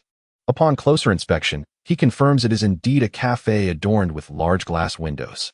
He hesitates to enter the adjacent store to escape the midday heat, but the awning provides a suitable refuge for a brief respite. Qin Muyang swiftly moves to the shade, pulling a chair into place to sit. Although the air remains stifling, the exposed skin no longer endures the searing pain and heat it once felt. Yet, before he can catch his breath. A fleeting motion catches his peripheral vision from within the cafe's glass window, sending a chill down his spine. He slowly turns his head to discover the cafe is packed with zombies, at least 20 or 30 of them. The zombies stand vacantly within the establishment, moving their bodies at a sluggish pace, nearly undetectable to the untrained eye. A wave of realization washes over Qin Muyang, grateful that these creatures have not noticed him. He gently rises, preparing to leave the cafe's entrance. Strangely compelled, he scrutinizes every shop along the street. Through the glass, he can clearly see that nearly every establishment is densely occupied by zombies. Chapter 10. Exhaustion. Fortunately, he has treaded lightly along his path, making minimal noise. He has remained exceedingly cautious. The zombies stood motionless, their bodies swaying slightly, devoid of any significant movement. It appeared they were averse to the harsh sunlight, choosing instead to retreat indoors for slumber. A sudden realization struck Qin Muyang, recalling details he had previously overlooked. When he awoke in the hospital yesterday and gazed out the window, he saw nothing until the evening, when the zombies gradually emerged to roam. Moreover, during the morning, he had been pursued by zombies precisely because he startled those lurking in the shade beneath the trees. How could he have neglected such crucial information while fleeing for his life? The street was eerily silent and devoid of life, not due to the absence of creatures, but rather because an overwhelming number of zombies crowded the shops lining either side, contributing to this desolation. Any sound would incite the zombies to surge forth, swiftly claiming the street. At that point, even a mouse might find it impossible to break free from the encirclement. Perhaps someone was hiding behind the curtains of a hotel room, silently observing Qin Muyang as he traversed the street, unable to warn him of the lurking dangers masked by the street's seemingly tranquil facade. It was no wonder Qin Muyang had failed to notice the zombies behind the glass for such a distance. Firstly, the reflective nature of the glass led him to dismiss any further scrutiny of its interior upon recognizing that the shop was not a small supermarket or convenience store. Secondly, the relentless brightness of the sun had strained his eyes. Thus, when he glanced toward the shaded storefronts, clarity eluded him. Transitioning abruptly from a brightly lit environment to a relatively dim indoor space often results in a momentary loss of vision, which gradually recovers. To fully regain clarity would require several minutes. It was only due to his brief respite in the cool shade of an awning that Qin Muyang was able to discern the zombies behind the coffee shop's glass window. As his vision had begun to adjust, upon returning to the glaring sunlight, he instinctively squinted, though he quickly adapted to the intense rays and pressed onward through the heat. This time, he proceeded with even greater caution, fearful of startling any zombies concealed in the roadside shops. Disturbing even one would undoubtedly trigger a chain reaction, rendering escape utterly impossible. As the blinding sun obscured his view of the storefronts, Qin Muyang gradually relaxed. Perhaps the adage "out of sight, out of mind" truly encapsulated his sentiment. After more than 10 minutes, he finally arrived at an intersection. The city lay in ruins before him. The street ahead resembled the one he had just traversed, devoid of any spectral presence. The zombies remained hidden within the shops flanking the road. However, the two streets extending horizontally from the intersection presented a stark contrast. Both were shaded, free from the glaring sun, and he could observe clusters of zombies aimlessly meandering, emitting low growls from their throats. At this moment, Qin Muyang felt an immense gratitude toward the cars that had collided on the roadside. It was precisely the multitude of vehicles that had crashed at the intersection, completely blocking the street, which prevented the wandering zombies from directly reaching the intersection. Otherwise, should these zombies meander to the junction and inadvertently make a sound, it could potentially alert the undead lurking in the shops along the perpendicular streets. That would place Qin Muyang in grave danger. He stifled any unnecessary noise, swiftly maneuvering over several crumpled vehicles. Suddenly, he stepped on an unknown part of the wreckage, producing a sharp cracking sound. Qin Muyang lost his balance and stumbled forward, quickly bracing himself with his hands. His face nearly met the jagged metal below, and he thought to himself how fortunate he was to have avoided injury from the protruding sheet of iron. Abruptly, a pair of murky eyes emerged from the heap of scrap metal. In that moment of mutual recognition, Qin Muyang realized that it was a zombie trapped among the cars, preparing to unleash its signature roar and launch an attack. Sweat beaded on his forehead as he reached behind him and drew out a metal rod fashioned from an forstand, plunging it directly into the zombie's soulless eye. Viscous fluid erupted forth, akin to a water balloon being pierced. The zombie fell silent in an instant. Although the commotion was minimal, it attracted the attention of another wandering zombie nearby. Qin Muyang withdrew the rod and struck again in a fluid motion, dispatching yet another undead foe. He caught the lifeless body with his hands, ensuring it descended slowly to the ground without a sound. This time, he did not rouse any other zombies. Having previously encountered zombies, he found himself more composed this time. As the rod pierced through, he even felt as though he was merely slicing into a watermelon. Emerging slowly from the pile of cars, Qin Muyang continued his advance down the street. On either side, groups of zombies lay dormant within the shops, awaiting the night or a sound to awaken them. The sun bore down from above, and he was nearing his limits. Dehydration, hunger, and a frail constitution, compounded by his relentless sprinting without respite, led him to feel that he might collapse at any moment. Were it not for the fear that the iron rod would produce a sharp clatter upon hitting the ground, he would have gladly used it as a makeshift cane. Should a scenario arise where he was pursued by a horde of zombies reminiscent of those hospital scenes, Qin Muyang was certain he would not manage to flee even 100 meters before being caught. There was also the looming possibility of a sudden heart attack leading to his immediate demise. In those zombie films and novels, the protagonists are often depicted as robust and invincible, capable of running great distances without so much as a breath, slaying foes with ease. Yet here he was, having merely scaled a wall to escape the hospital and traversed 2 streets, feeling as though he were on the brink of collapse. It seemed that fiction and television were not to be trusted. Only through experience does one glean true wisdom. Fortunately, this stretch of road resembled the previous one, devoid of wandering zombies. As long as he maintained a low profile and fortified his mental resilience, he could navigate through unscathed. Qin Muyang merely needed to exert effort in moving forward while keenly searching for suitable places to rest or scavenge for supplies, avoiding further encounters with the undead. After some time, he passed by a convenience store, but its entrance was entirely missing. Inside, the shelves lay in disarray, overturned and chaotic, with all goods long pilfered. Moreover, several zombies were trapped within, and even if there were a few overlooked items, Qin Muyang dared not risk entering. His stamina was insufficient to confront so many zombies.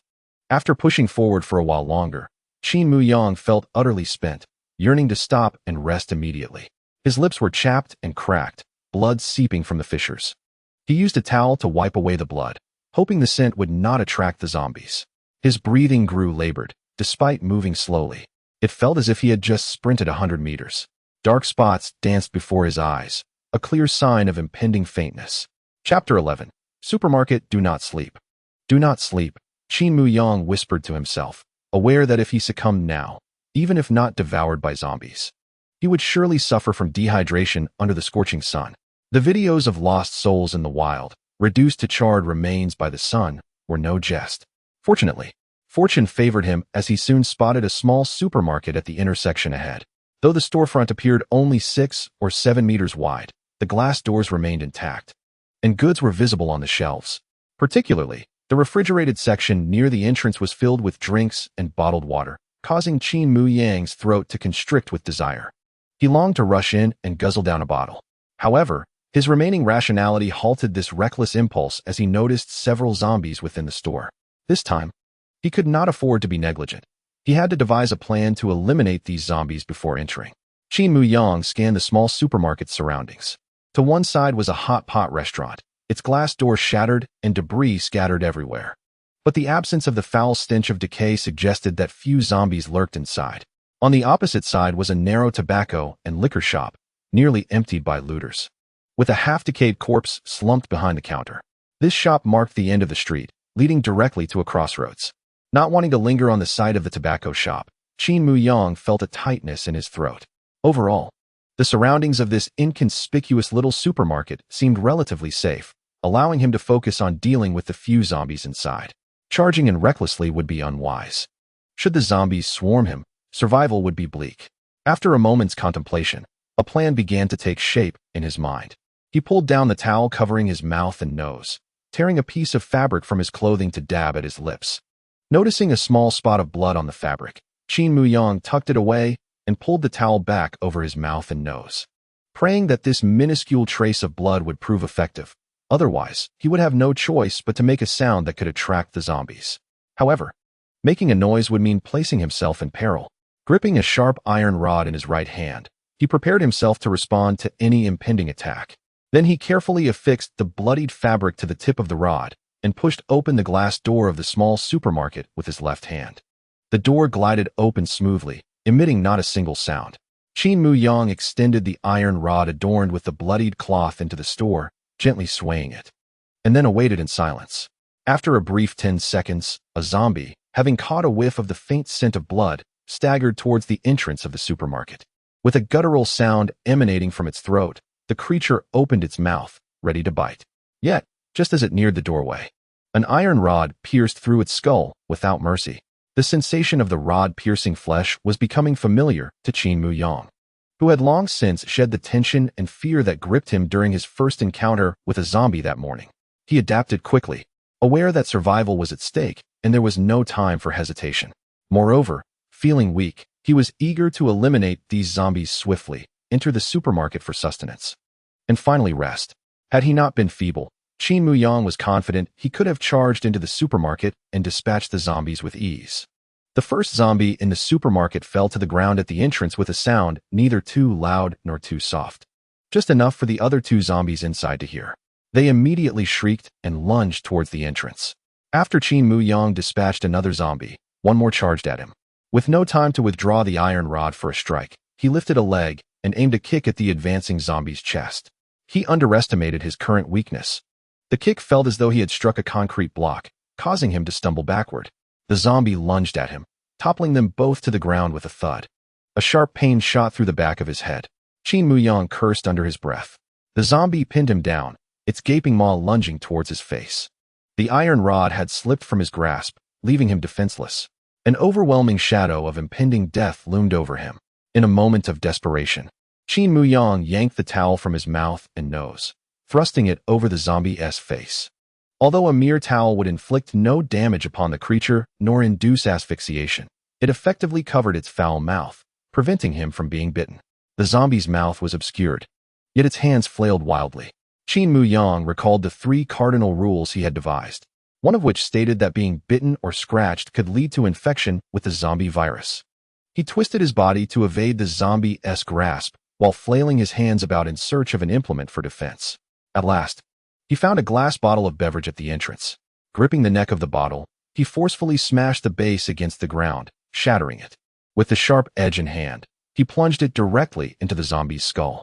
Once, twice, thrice, 4 times. Qin Muyang's hand moved with the fervor of an electric motor, and he lost count of the stabs until the zombie lay motionless. Only then did he cease his assault and set the broken glass aside. Pushing aside the now unrecognizable head of the zombie, Qin Muyang rose and straightened his attire. His hospital garb was now soiled beyond recognition, and he found himself unable to procure a change of clothes. Thus he resigned to wearing them a while longer. Nevertheless, he resolved to include the search for fresh garments in his future endeavors. The skirmish, though not as silent as he had envisioned, occurred within the confines of the store, and the noise had not traversed outside. Thus, he need not worry about attracting the attention of nearby zombies. Moreover, the tobacco shop adjacent to the supermarket was devoid of the undead, and the number of zombies at the hot pot restaurant appeared minimal.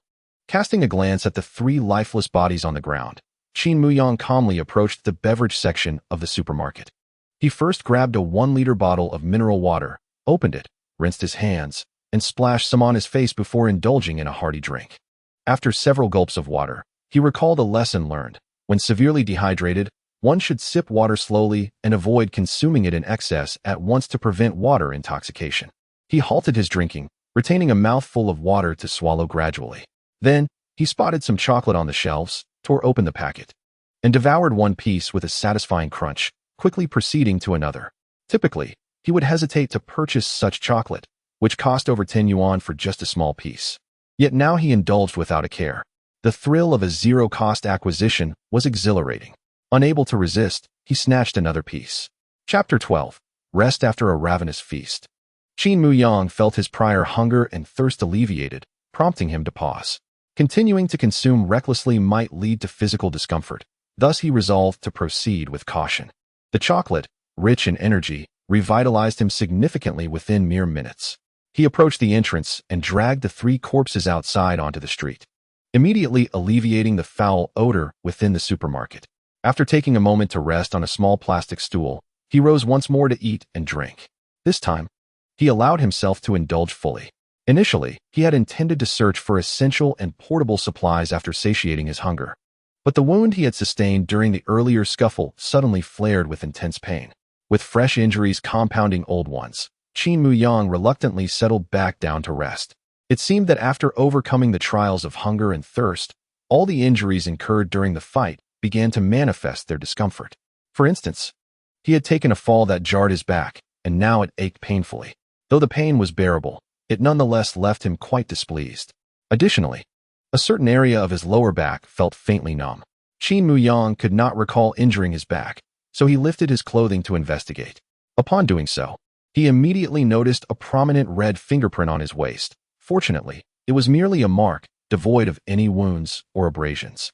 This was likely a result of his earlier fall, when the zombie had clawed at him through his clothing.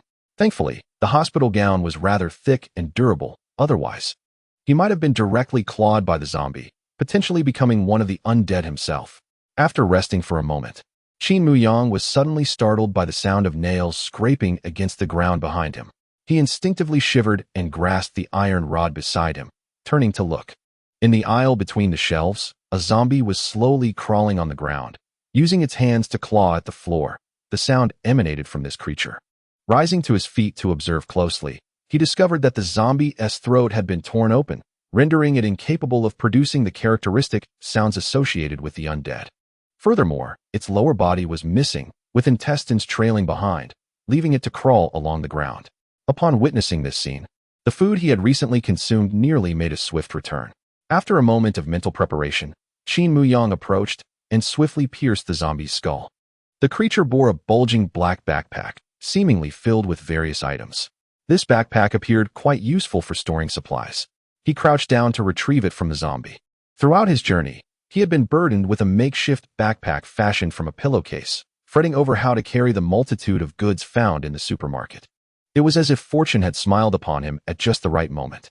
Upon opening the backpack, he discovered an abundance of coins, likely left behind by shoppers who had come to purchase goods. Numerous 1, 5, and 10 yuan notes were present.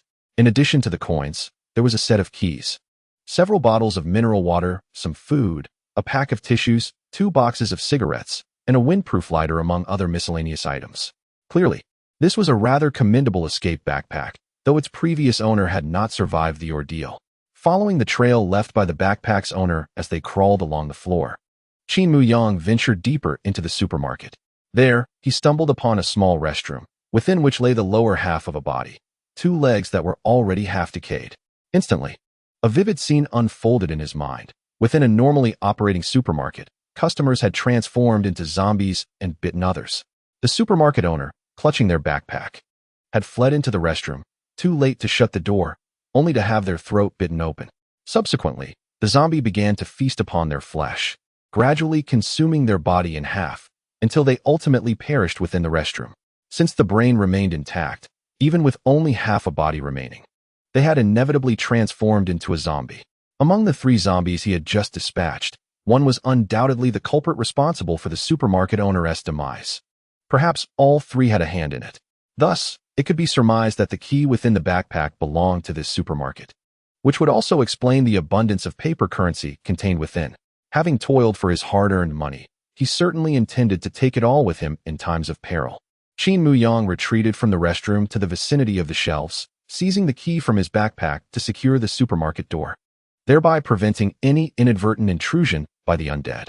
He resolved to take a well-deserved rest within the confines of the supermarket. The sun outside cast a golden glow, rendering it unsuitable for further outdoor activities, which might risk heat stroke. He had yet to devise his next course of action, and his body required recuperation. It was unnecessary to vacate the hard-won refuge of the supermarket at this moment. Along this arduous journey, this establishment stood out as the only one with an ample supply of food and water, with only one shelf toppled while the rest remained remarkably intact. In a corner, Qin Muyang discovered several cardboard boxes, tore them open, and laid them on the ground to create a makeshift bed. He untied the fabric strip binding his arm, removed his filthy and odorous shirt, and reclined directly onto the improvised bedding. However, the foul stench of the hospital gown nearby assaulted his senses, prompting him to sit up once more. He procured a large bucket of mineral water and rinsed his shirt clean, hanging it on the shelf. The heat would ensure it dried swiftly. He also dragged the upper half of a zombie into the restroom to reunite it with its lower half. After completing these tasks, he finally lay down again. A throbbing pain gripped the back of his head, and fatigue washed over him like a tidal wave. Qin Muyang consumed half a bottle of mineral water, succumbing to a sense of fulfillment that ushered him into slumber. His dreams were filled with scenes of battling zombies, haunted by the image of being bitten on the back of the head and pursued relentlessly. He was uncertain how long he had been asleep when he suddenly awoke with a start. Perhaps, deep down, he sensed that the supermarket was not an absolute sanctuary, which precipitated his awakening. Gazing through the glass window, he observed that the sun remained fierce, casting reflections on the street. Twilight was still far off. Despite having rested, an overwhelming weariness clung to him, as if he could sleep until the end of time. Stretching and rising, he heard the unmistakable grumbling of his stomach, a clear indication of hunger. Qin Muyang approached the shelves, intent on selecting something to eat. As he moved, a sudden realization struck him, causing him to freeze in place. Cold sweat broke out on his forehead. The sky outside was still bright, indicating he had not slept long. Yet why was he so ravenous? His throat felt parched, and swallowing was met with discomfort and a hint of pain. Before sleeping, he had consciously consumed half a bottle of water. It was improbable to feel such thirst. A dry throat and thirst typically manifest only after being unconscious or asleep for over 4 hours without swallowing. However, if he had indeed slumbered for more than 4 hours, the exterior should not appear as it did. Dusk would have settled by then. Qin Muyang stroked his chin, discovering stubble had begun to grow. The mark on his waist, inflicted by a zombie's claw, had nearly faded. Thus, he surmised he must have slept for at least a day, if not longer. A chill crept down his spine. Chapter 13. Coma. During the span of time in which he had succumbed to slumber, he had undoubtedly experienced at least one night. And during the night, the zombies lurking in the street-side shops would emerge to roam. Qin Muyang silently rejoiced at having securely locked the supermarket door with a key before his slumber, preventing the wandering undead from intruding and potentially biting him while he was lost in dreams. His prolonged sleep was likely related to the injury at the back of his head. He strained to recall that before drifting off, he had merely felt a touch of fatigue, accompanied by dizziness and a headache, after which he had succumbed to an uncontrollable slumber. Perhaps it was not merely fatigue that had overtaken him, but rather an inability to resist a sudden fainting spell. He could not linger here, after all. The entire facade of the store was composed of glass, rendering it rather precarious. Should he faint again, he might not be so fortunate. If the nocturnal zombies were to breach these glass barriers, his unconscious form could be swiftly engulfed by them. It was imperative that he vacate this place immediately and seek a more suitable refuge. Furthermore, it would be prudent to find allies of like mind, individuals with whom he could entrust his safety. Given his current state, he was ill-suited for solitary escape. As he pondered the prospect of dependable companions, 3 names immediately surfaced in Qin Muyang's mind: Jiang Yuanfan, Gao Fei, and Lin Yu. These 3 were his dormitory roommates, each a steadfast friend. Jiang Yuanfan was a neighbor with whom he had played since childhood, although they did not share the same major in university. Fate had serendipitously placed them in the same dormitory, allowing their camaraderie to continue. Gao Fei and Lin Yu were fellow students from university. Beyond their shared love for singing, dancing, and basketball, they often ventured to the nearby Normal University together. As for the reason behind their frequent visits to the Normal University, Qin Muyang believed it was something that could be sensed but not articulated.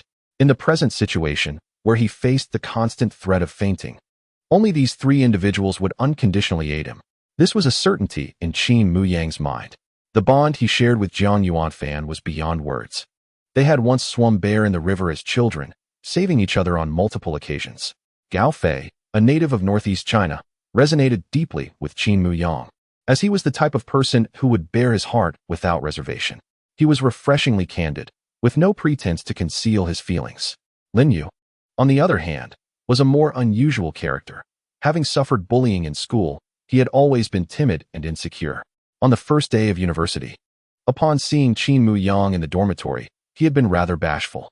However, Qin Muyang had greeted him with a smile, engaged him in conversation, and even shared some local delicacies. From that day forward, Lin Yu had been utterly devoted to him, leading others to mistakenly believe he was enamored.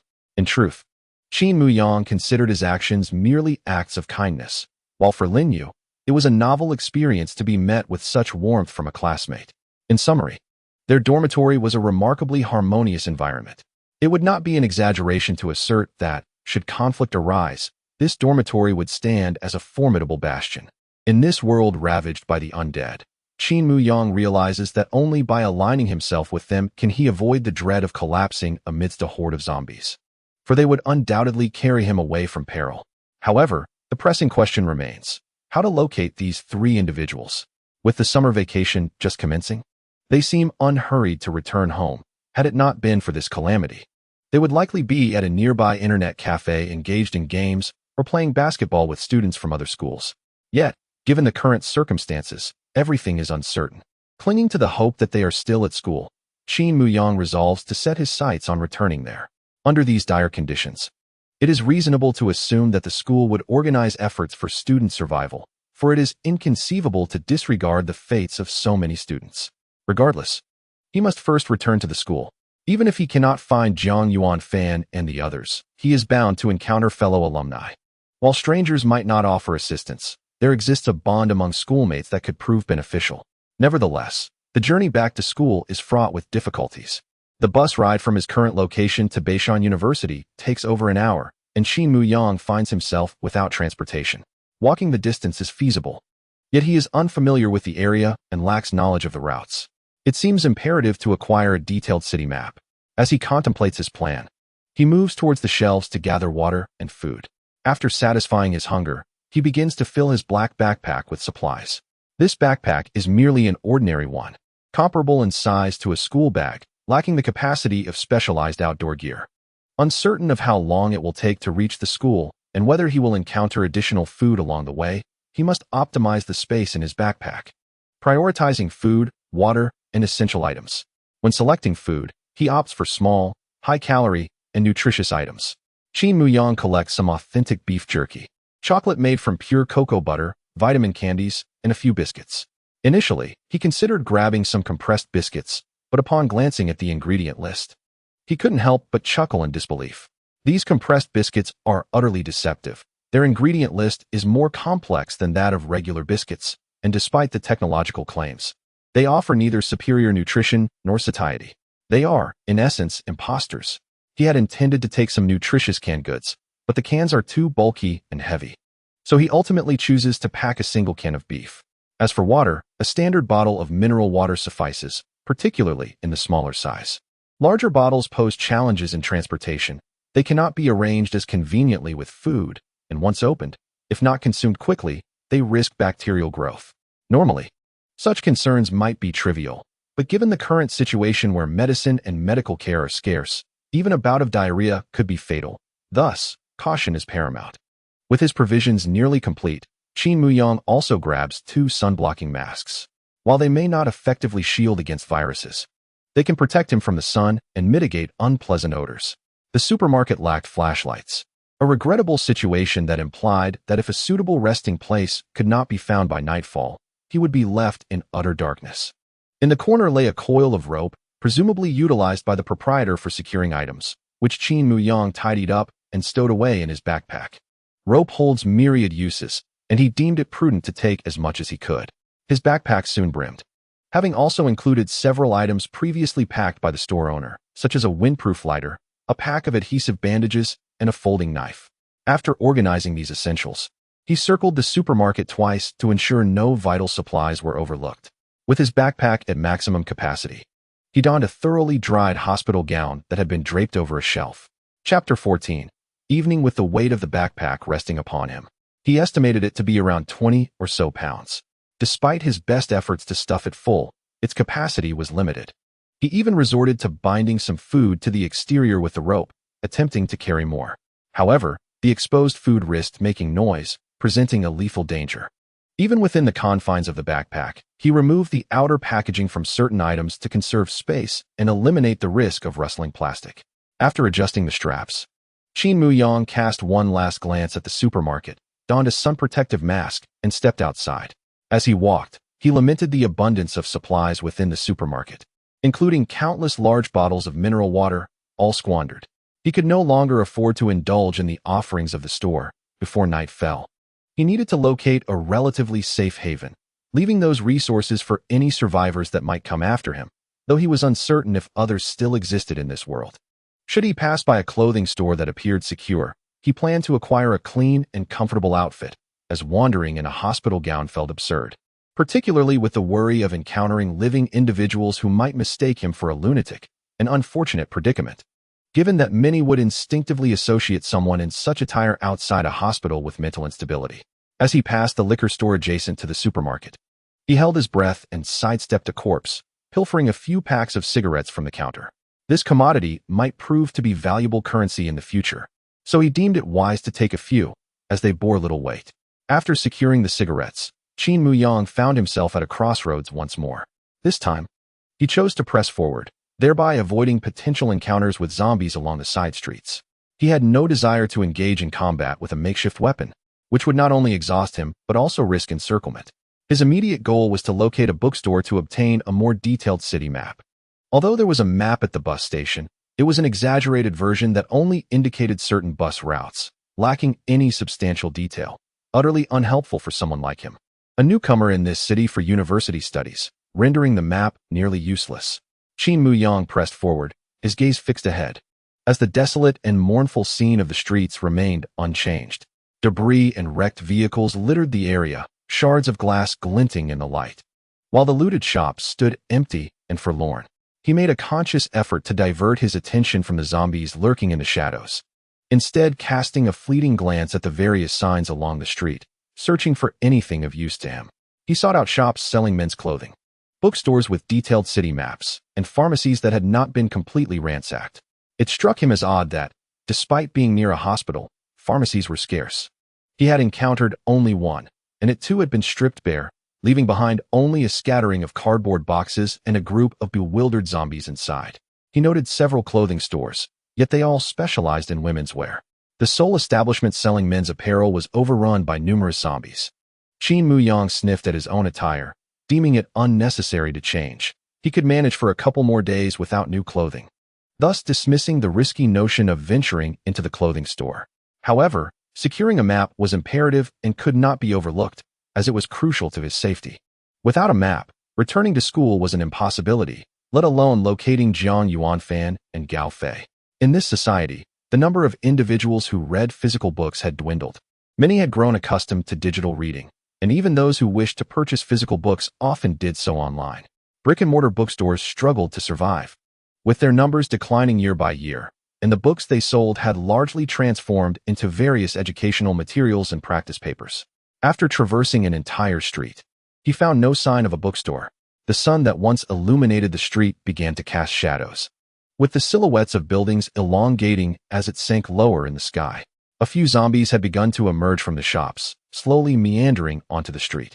Qin Muyang had previously walked in the center of the street, avoiding conflict with the zombies inside the shops, but now, as the zombies encroached upon the thoroughfare, he could no longer feign ignorance. He gripped the iron rod tightly once more. Although he did not intend to proactively confront the zombies, he would not hesitate to eliminate any that obstructed his path. With a swift thrust, the iron rod pierced a skull, a viscous fluid cascading down as the zombie collapsed to the ground with a dull thud. Qin Muyang glanced down at the grotesque visage, a pang of sorrow tugging at his heart. This creature had once been a living human, much like himself, capable of thought, with a future and loved ones. Now, it was merely a soulless husk, perhaps even a threat to the very family he sought to protect. He resolved never to become like this. If bitten by a zombie, he would take his own life before succumbing to infection. No, he would not allow himself to be bitten. He must find a bookstore, obtain a map, and return to school. He could not afford to lose hope. Clenching the iron rod, he thrust it forward once more, and yet another zombie fell to the ground. He advanced step by step, as hordes of zombies appeared to queue up before him. With no choice, he pressed forward, swinging the iron rod in his hand incessantly. As moments slipped away, the number of zombies on the street surged, and the haunting, unintelligible groans of the undead began to fill the air. Glancing back, he was alarmed to find a large throng of zombies had amassed behind him.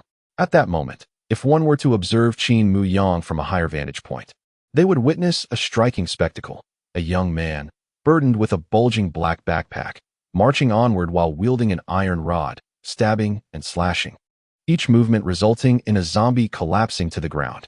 In front of him, the zombies converged in a radiating pattern, while behind him loomed a dark, oppressive mass. It felt akin to a leader of a parade, guiding a regiment forward. Qin Muyang began to feel the weight of the situation. The rest he had taken in the supermarket had indeed rejuvenated him, and he had consumed a considerable amount of energy-rich food and water, restoring him to a relatively vigorous state. Yet, no amount of vitality could withstand the relentless burden of traversing under the sun while dispatching wave after wave of approaching zombies. His arms grew increasingly sore, as if the iron rod had become an unwieldy burden. The backpack felt significantly heavier than before, its straps digging into his shoulders, making it difficult to maintain his balance.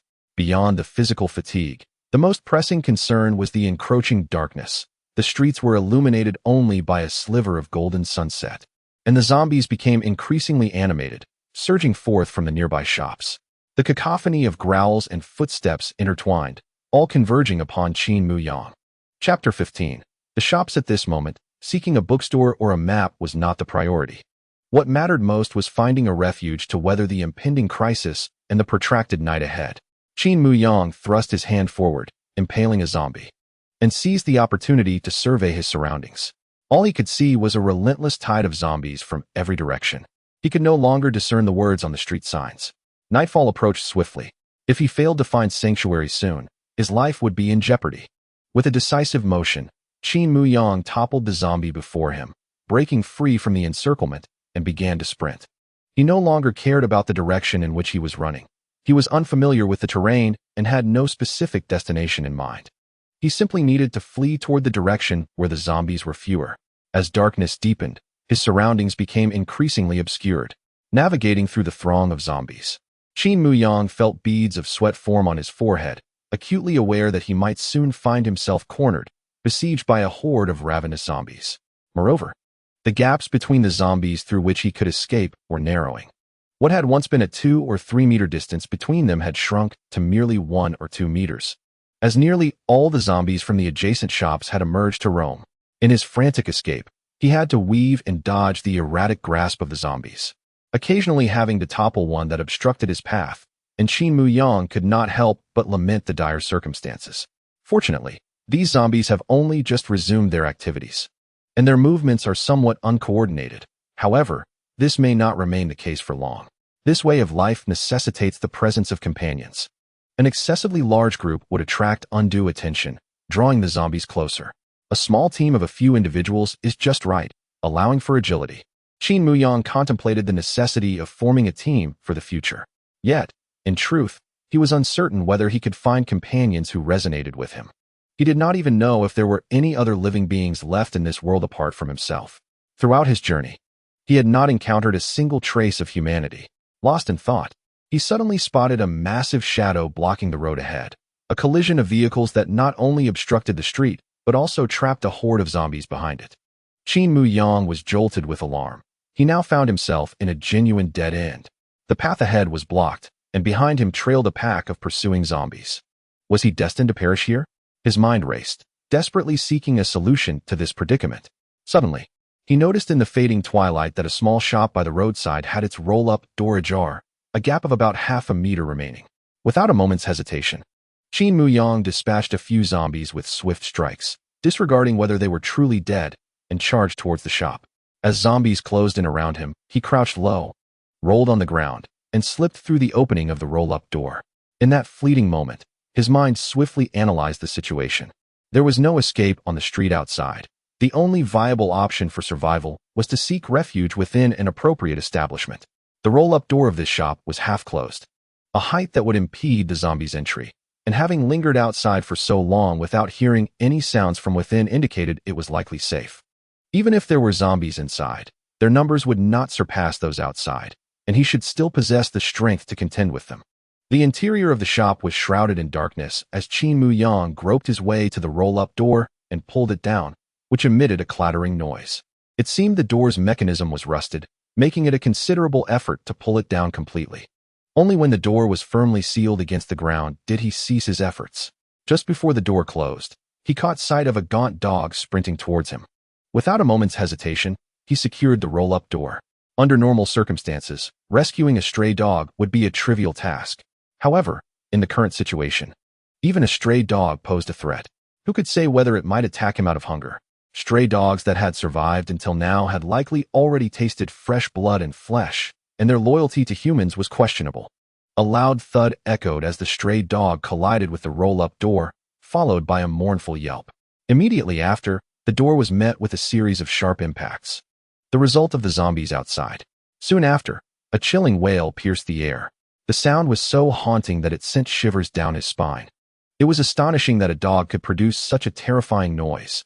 Gradually, the dog's cries diminished, and Qin Muyang felt something beneath his feet. He retrieved a windproof lighter from his backpack and struck it, igniting a faint flame. In the flickering glow, he noticed a trickle of crimson blood seeping through the gap beneath the roll-up door. It belonged to a stray dog. The zombies, having feasted upon the stray's flesh, ceased their relentless assault on the door, and an eerie silence enveloped the surroundings. Save for the unsettling sounds of gnashing teeth and the gruesome act of chewing that sent shivers down one's spine. Qin Muyang stepped away from the roll-up door and, aided by the dim light, began to survey the confines of the shop. In a moment of disorientation upon entering, he had glimpsed a sign that vaguely indicated it was a clothing store, though the details eluded him. As he cautiously scanned for potential dangers within the store, he contemplated whether he might procure an outfit to replace his tattered hospital garb. At that moment, Qin Muyang's expression shifted. An unsettling realization dawned upon him. This clothing store seemed to possess an unusual character.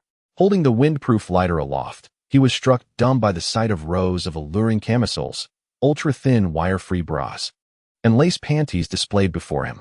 An undergarment store masquerading as a clothing shop? He thought, bemused. He, still a novice, felt his face flush at such close proximity to intimate garments. An overwhelming sense of embarrassment washing over him, as if he were a voyeur peering into someone else's private world. Coughing slightly to dispel the awkwardness, he reassured himself that these garments were not adorning anyone at present. With that self-encouragement, he abandoned the notion of changing clothes and resumed his thorough examination of the environment for safety. The shop was not particularly spacious, with 2 rows of clothing racks in the center and additional racks lining the walls. Each rack bore garments of a kind he had never encountered before. If he had seen such lingerie, it would have been a miracle. Fortunately, the lighter's meager flame did not illuminate the entire shop, thus mitigating the intensity of his embarrassment. At the rear of the store stood a white cash register, upon which he discovered several exquisite scented candles. Once lit, they provided a modicum of illumination, albeit accompanied by an overpowering fragrance. He then stowed away the windproof lighter and raised a glass jar containing a scented candle to serve as a light source. After conducting a comprehensive inspection of the store, he found it to be impeccably clean and orderly, devoid of any apparent danger, suggesting that he could safely spend the night there. However, Qin Muyang was not one to be careless, considering that such establishments often harbored small storage areas. He remained vigilant and made his way to the innermost wall of the shop, lifting the candle to scrutinize it more closely. Indeed, he discovered a nearly seamless hidden door integrated into the wall. This was the type of concealed entrance common in many shops, easily overlooked without careful observation. Chapter 16. Outside the window, Qin Muyang pressed his ear against the door and listened intently for a moment, detecting faint sounds that hinted at a considerable space beyond, where something seemed to be stirring within. At this moment, Qin Muyang found himself no longer fatigued. Initially, he had intended to simply lay down on the ground for rest, but the looming safety concern rendered sleep impossible. However, with an invisible door standing before him, he felt no urgency. After a harrowing escape outside, he recognized the necessity of recuperation. He settled down to catch his breath, leisurely consuming food and water from his backpack. Once he felt his strength had returned sufficiently, he stood up, grasped a metal rod, and pried open the invisible door. As the door creaked open, he instinctively retreated several steps, positioning himself in the glow of a nearby scented candle. This strategic move ensured that if anyone were inside, they would be less likely to attack upon seeing him. Conversely, if there were zombies within, they would need to leap forth to bite him. In the illuminated area, he felt better equipped to confront any undead adversaries. To his surprise, nothing emerged. Qin Muyang waited for 2 or 3 minutes, but there was no sign of movement from within. The sounds he had previously heard through the door persisted, emanating from above. After a brief moment of contemplation, he lifted the candle and, armed with the metal rod, stepped into the interior. Behind the door lay a diminutive stairwell, with a restroom beneath the stairs and a stack of cardboard boxes nearby, likely the shop's inventory. The staircase ascended directly to the second floor, a common layout for these shops. The noises Qin Muyang had heard were clearly originating from a room above. After confirming there were no issues with the restroom or the space beneath the stairs, he ascended the staircase with the candle in hand. As he climbed higher, the sounds from the upper room grew increasingly pronounced. Rather than instilling worry, the escalating noise gradually reassured him. The commotion seemed to respond to his own movements. The louder he was, the more agitated the presence above became, indirectly indicating the existence of a zombie rather than a human or another entity. Indeed, upon reaching the second floor, he encountered a bedroom of similar dimensions to the shop below. As he peeked in, a particularly alluring zombie, clad in a pink princess gown, lunged directly at him. Anticipating this, Qin Muyang swiftly dispatched the creature and dragged it into the hallway, turning to enter the bedroom himself. The flickering flame of the candle illuminated the contours of the room. It was distinctly feminine, adorned entirely in shades of pink. A pink single bed, a pink love seat, a desk of pink and white hues, and walls plastered with cartoon illustrations filled the space. The only item that appeared normal was the computer on the desk, as other possessions had been whimsically altered by the room's owner, exuding a strong sense of youthful charm. Next to the computer lay several supplementary lights and tools, resembling equipment for live streaming, suggesting that the occupant was likely a social media influencer. The sight of a mobile phone caught Qin Muyang's attention, and he couldn't resist grabbing it. Such a modern device had not been in his possession for quite some time. If he had a phone, could it mean he could make calls, access the internet, and perhaps unravel the mysteries of his current predicament? However, despite his efforts, the phone refused to power on. Clearly devoid of battery, Qin Muyang scoured the room and stumbled upon a power bank adorned with a sticker, only to discover it too was lifeless. Extinguishing his last flicker of hope, with a resigned sigh, he placed the phone back on the table and surveyed his surroundings once more. At least he would not have to sleep on the cold floor below tonight, he mused. Nor would he be subjected to the nauseating sounds emanating from beyond the roll-up door. Through the barrier, the unsettling sounds of the zombies gnawing could still be heard. Falling asleep to such noises would undoubtedly invite nightmares. Subsequently, he descended the stairs to retrieve the remaining scented candles and his backpack before returning to the upper level. In the hallway, he encountered the zombie in a pink dress that he had dispatched earlier. It must have been the room's former occupant. Judging by her age, she had likely outgrown her youthful innocence. It seemed she had transformed for the sake of her live stream. He had heard tales of internet celebrities enhancing their appearances with filters and beauty effects, making them appear a decade younger. He had been skeptical, but now he was a believer. Why could these influencers not embody a bit more sincerity and a little less deception? How much better it would be if they were like his classmate. One of his female classmates engaged in live streaming as well. She possessed a remarkable figure and striking beauty, with long, straight black hair and a soft, gentle voice. Her streams featured her clad in ordinary attire, engaging in wholesome activities like singing and chatting. Yet, despite her normalcy, her audience remained sparse, and her popularity was elusive. With a heart full of bewilderment, Qin Muyang extinguished the candle and lay down on the petite pink bed, swiftly drifting into slumber. Knowing he was in a safe environment allowed him to sleep soundly. And he awoke at dawn, precisely as the light broke. Regrettably, upon awakening, he found himself devoid of vitality. Instead, he felt more fatigued and slightly feverish. Could he have been infected? Startled, Qin Muyang quickly stripped off his clothes, inspecting himself for any unnoticed wounds. His heart raced, fearing he might uncover a scratch or bite from a zombie. However, he recalled that during his frantic escape the previous day, he had not come into close contact with any of the undead. Despite this, anxiety lingered, and he approached the window, drawing back the curtains to let in the light, allowing for a clearer view of his body. The room contained a full-length mirror, and he stood before it to examine his back. For a fleeting moment, he felt akin to a self-absorbed narcissist. Fortunately, there were no signs of scratches or bites from zombies. The fingerprints on his waist had faded to nearly invisible. He promptly donned the tattered hospital garb and began searching the room for any useful items he could take, hoping for a map or something of the sort. As he reached the window, he pulled the curtains wide open and could not resist peering outside, his gaze becoming ensnared by the view.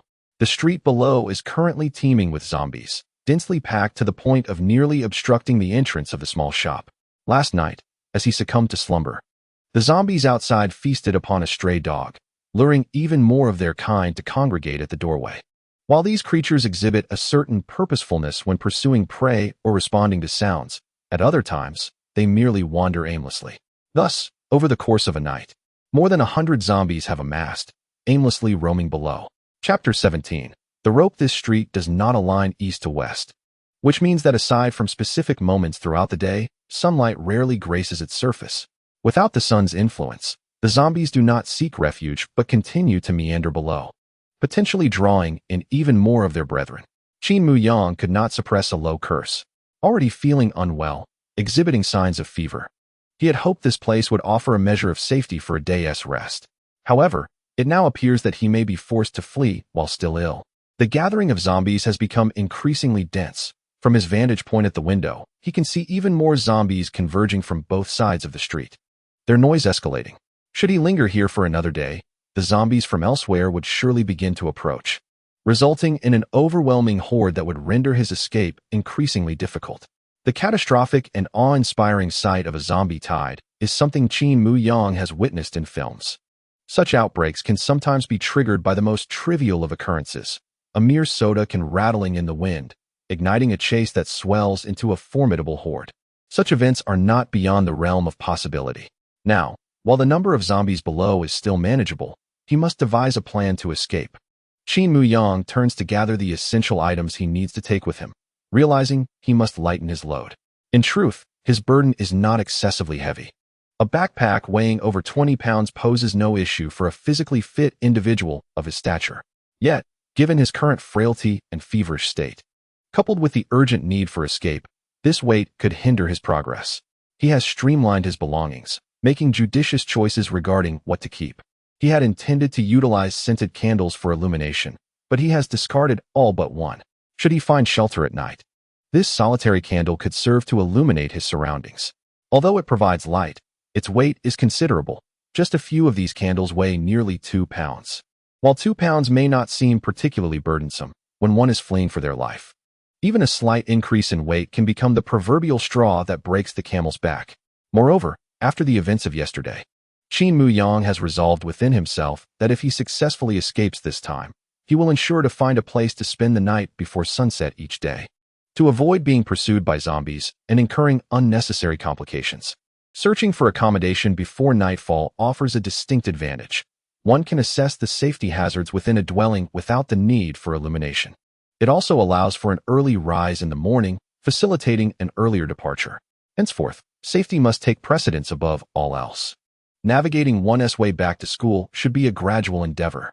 Although Qin Muyang feared that his condition could no longer afford delay, as his health seemed to be deteriorating, he was genuinely apprehensive about fainting unexpectedly in the streets.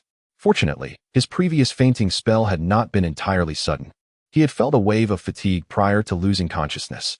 Henceforth, he resolved to be particularly vigilant in this regard, seeking a place to rest at the first sign of drowsiness.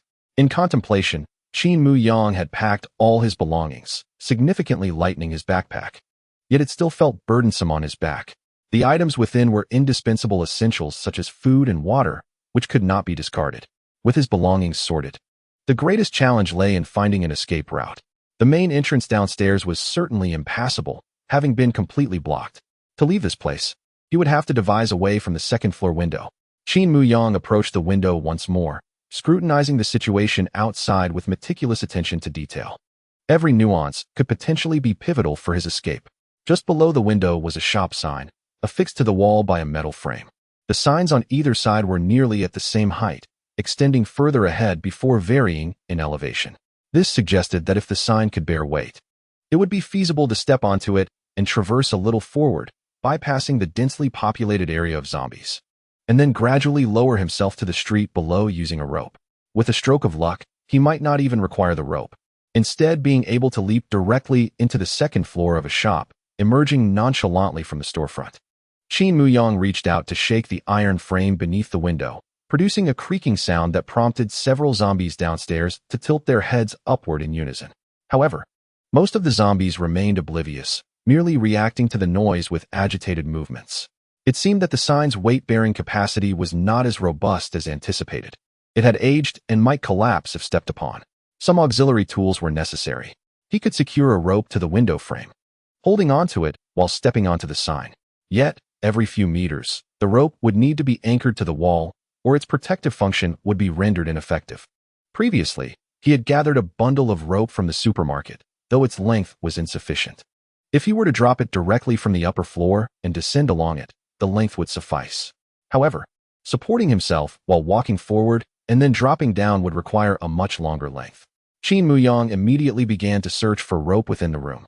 He had already conducted a thorough search earlier, finding none. However, he considered that if he were to tie together bed sheets, it could serve as a makeshift solution. He recalled how he had previously fashioned a rope from bed sheets to escape from the third floor of the hospital. The current situation is markedly more complex than the previous one in the hospital, compounded by the presence of numerous zombies below. A moment's lapse could spell utter doom. The makeshift rope fashioned from bed linens is evidently insufficient in length. Additional fabric is required. Suddenly, a flash of inspiration strikes Qin Muyang. What is this place? It is a clothing store.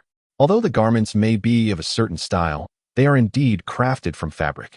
The multitude of small camisoles he observed yesterday could serve a purpose now. My apologies, dear camisoles, but I am in dire need of your assistance. Qin Muyang hastily descended the stairs, commencing a collection of long camisole dresses to weave into a rope. The shop's roll-up door had been deformed by the pressure of the encroaching zombies, and it was unlikely to hold for much longer. After gathering a sufficient quantity of camisoles, he swiftly returned upstairs to begin his work. To his surprise, he found himself quite adept at this craft. A wry smile crept across his face as he sought solace in his labor. After more than half an hour, a sudden sharp noise echoed from below. The roll-up door had been forcefully torn open. Following that, the sound of clothing racks being toppled could be heard. The zombies had breached the store. It was only a matter of time before they would shove open the hidden door and surge into the stairwell. Time was of the essence. Qin Muyang ceased his weaving, shouldered his backpack, slung the rope he had salvaged from the supermarket over his shoulder, and secured the partially completed rope to the window frame before heaving himself out. Chapter 18. Struggle. As his feet first made contact with the steel frame of the advertising board, an excruciating sound reverberated through the air. Fortunately, Qin Muyang had a firm grip on the freshly woven thick rope, preventing his entire weight from resting on the fragile structure of the advertising board, thus staving off further noise. Peering down, he glimpsed the zombies surging towards the store like a relentless tide, while more continued to approach from the street. Steeling himself, he diverted his focus from the chaotic scene below and directed his attention forward, inching along the advertising board. His limbs felt somewhat weak, a side effect of his fever. Thankfully, he was spared from severe dizziness. Otherwise, he might have been unable to maintain his grip on the rope. Every few meters, Qin Muyang would secure the rope to a nearby anchor, whether it be a screw affixed to the advertising board or the window frame, to prevent a sudden fall should the board give way beneath him, sending him plummeting like a pendulum. The height was not particularly daunting. A fall might not prove fatal.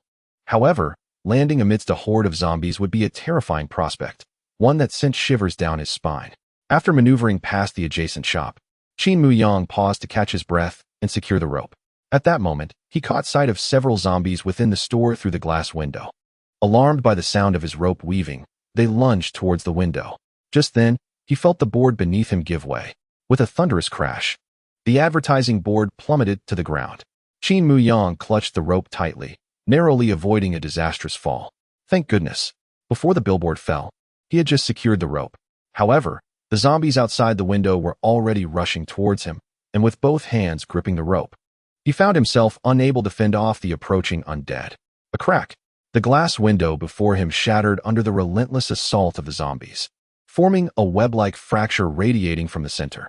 In the next moment, the glass shattered completely, and as shards cascaded down, Qin Muyang instinctively lowered his head to shield his face. The the glass clattering as it fell to the ground below.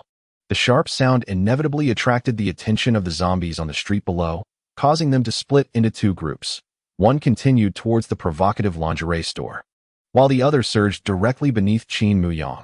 With no time to lament his unfortunate predicament, he felt a rush of wind against his face as the indoor zombies launched their attack. He quickly pushed off the wall, angling his body to evade. One zombie lunged at him, crashing through the window and plummeting to the ground with a dull thud, drawing even more of its kind. He now faced two choices: either release the rope and leap down, effectively delivering himself into the jaws of the zombies, or grasp the rope and swing into the window, gambling against the zombies inside to see who would survive. Without hesitation, he opted for the latter. The second choice still held a glimmer of hope, while the first was a certain death. Gripping the rope firmly, he summoned all his strength to swing inward, forcefully kicking out his legs to topple the zombie blocking his path. He then released the rope and swiftly drew the iron rod from his waist. With a tight grip, he thrust it forward. Thrust. The sensation was akin to slicing through a watermelon as the rod pierced the zombie's skull. There was no time to retrieve the iron rod, for another zombie was already upon him.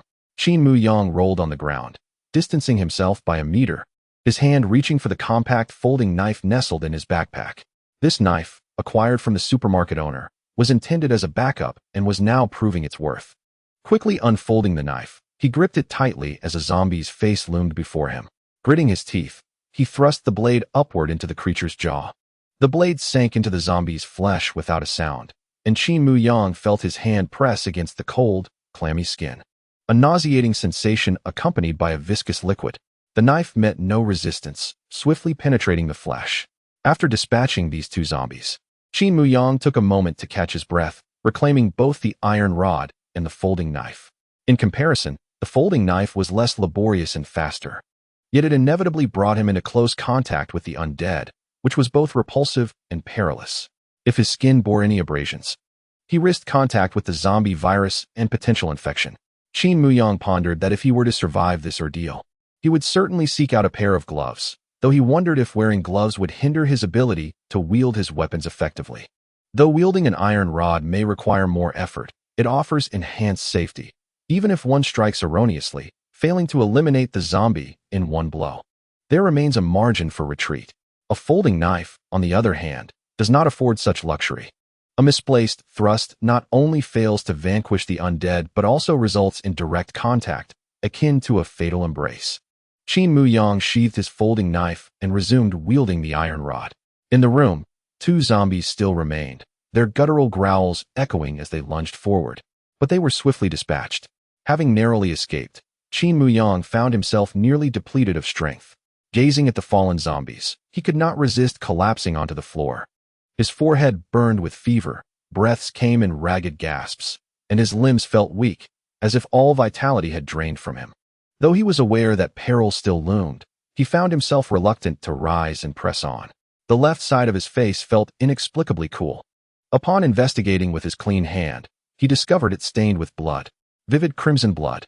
Initially, he presumed it to be that of a zombie, but soon realized that the undead do not possess such bright fluid. Their blood is thick and dark, veering towards purple or black. This was indeed his own blood. The realization struck him like a detonation in his mind, and he bolted upright. Had he been bitten or scratched by a zombie? Was he destined to transform into one himself? Would this be his end? Images of his potential zombified self flashed through his mind, only for him to suddenly recall that when the glass window shattered, shards had struck his face. He had instinctively dodged, unaware that he had sustained a cut. Thank heavens it was not a zombie-esque claw that marred his skin. Qin Muyang let out a sigh of relief, rummaging through his backpack for a band-aid, hastily applying two to his face to staunch the bleeding. Upon further inspection of his body, he noticed another wound at his lower back, oozing blood, a location he could not tend to himself, so he resolved to be vigilant, ensuring the injury did not come into contact with zombies or their bodily fluids. After assessing his wounds, he approached the window and peered down, only to see an even greater congregation of zombies than before, surpassing those near the clothing store. He had to leave this place swiftly, otherwise, the horde would only grow. Chapter 19. Rescue. He untied the rope that had secured the window frame and moved to the opposite side, thus circumventing the area where the advertisement board had fallen. making significant progress while enhancing his safety. Although the previous situation had been perilous, it had its advantages.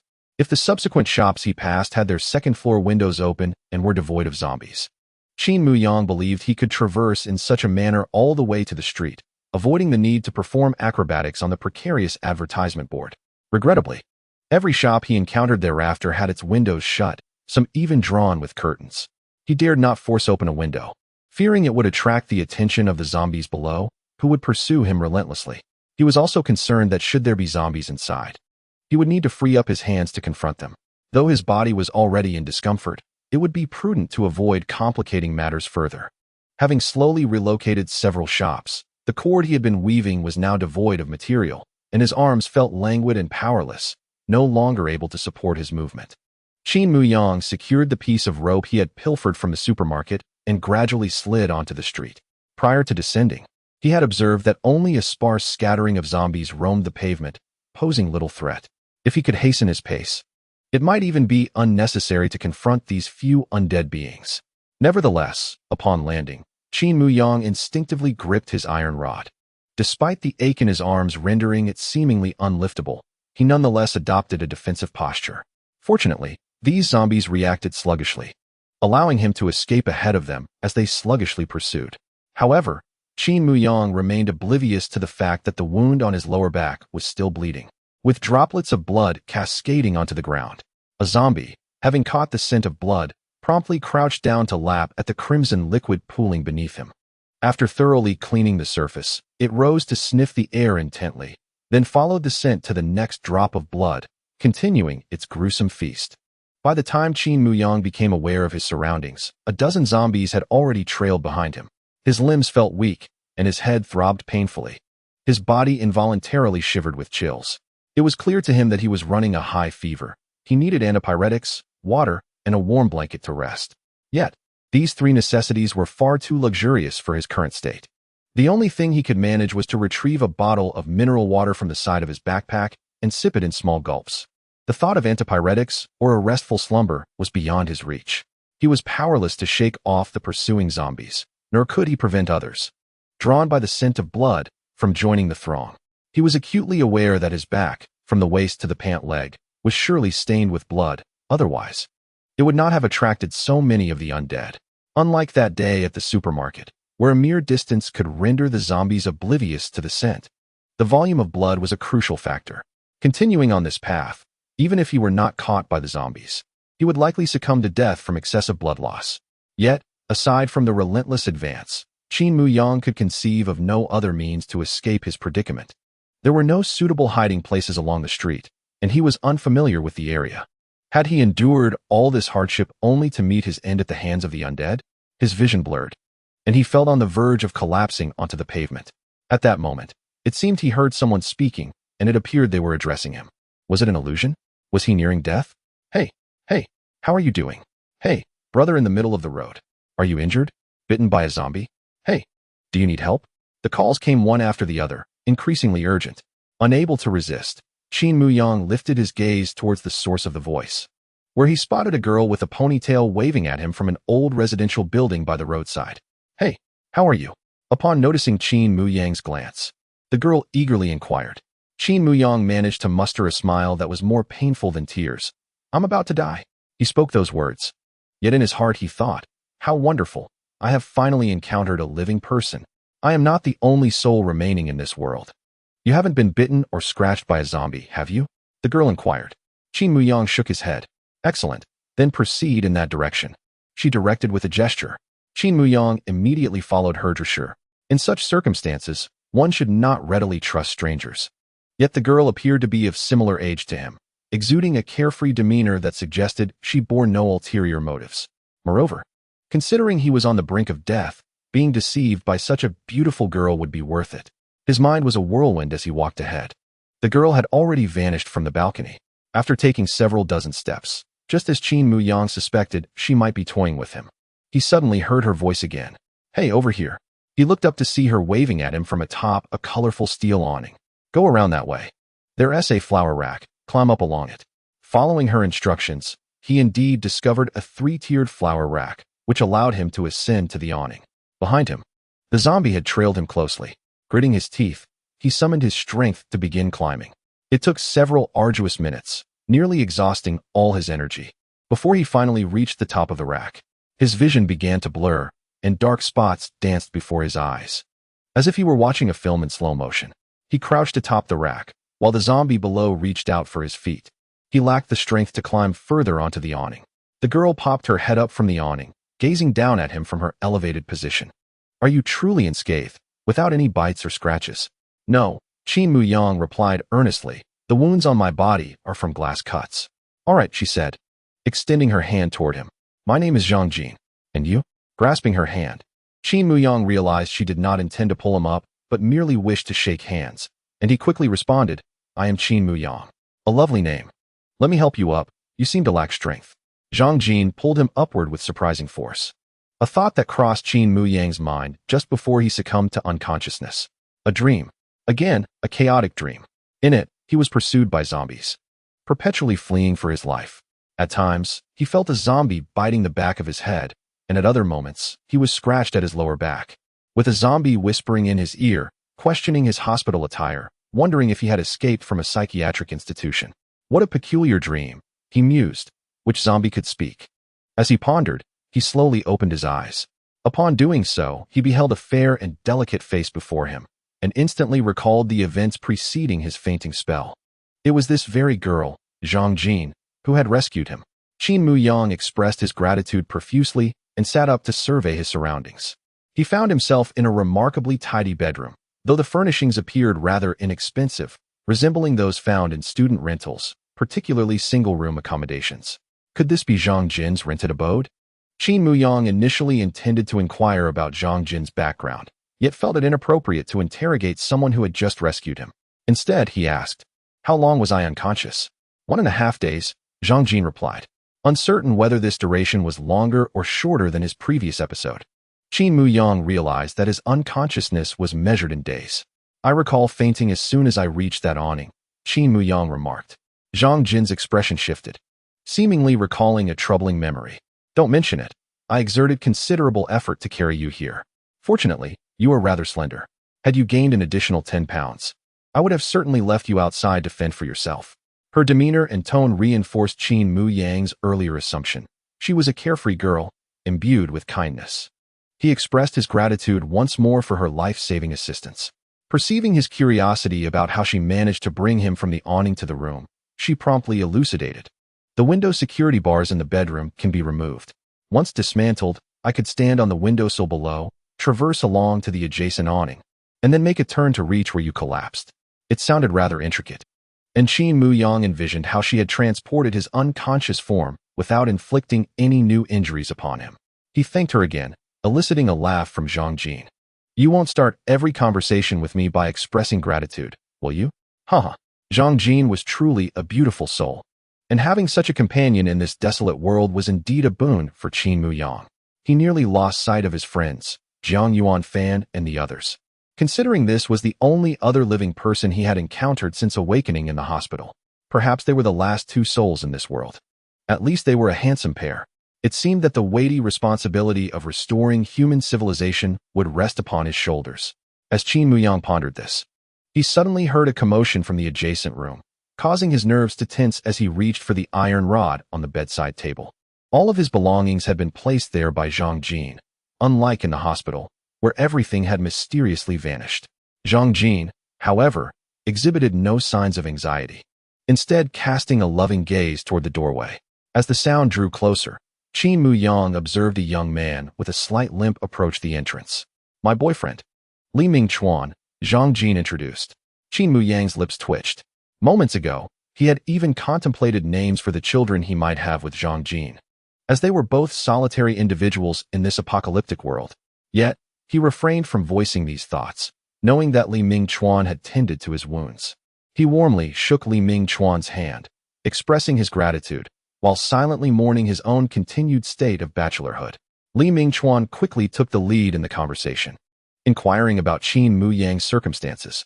With nothing to conceal, Qin Muyang recounted his experience of playing basketball, fainting, awakening, and escaping the hospital, even mentioning a potential after effect from his fainting spells. He sensed kindness emanating from Zhang Jin and Li Mingchuan, prompting him to lay bare his vulnerabilities.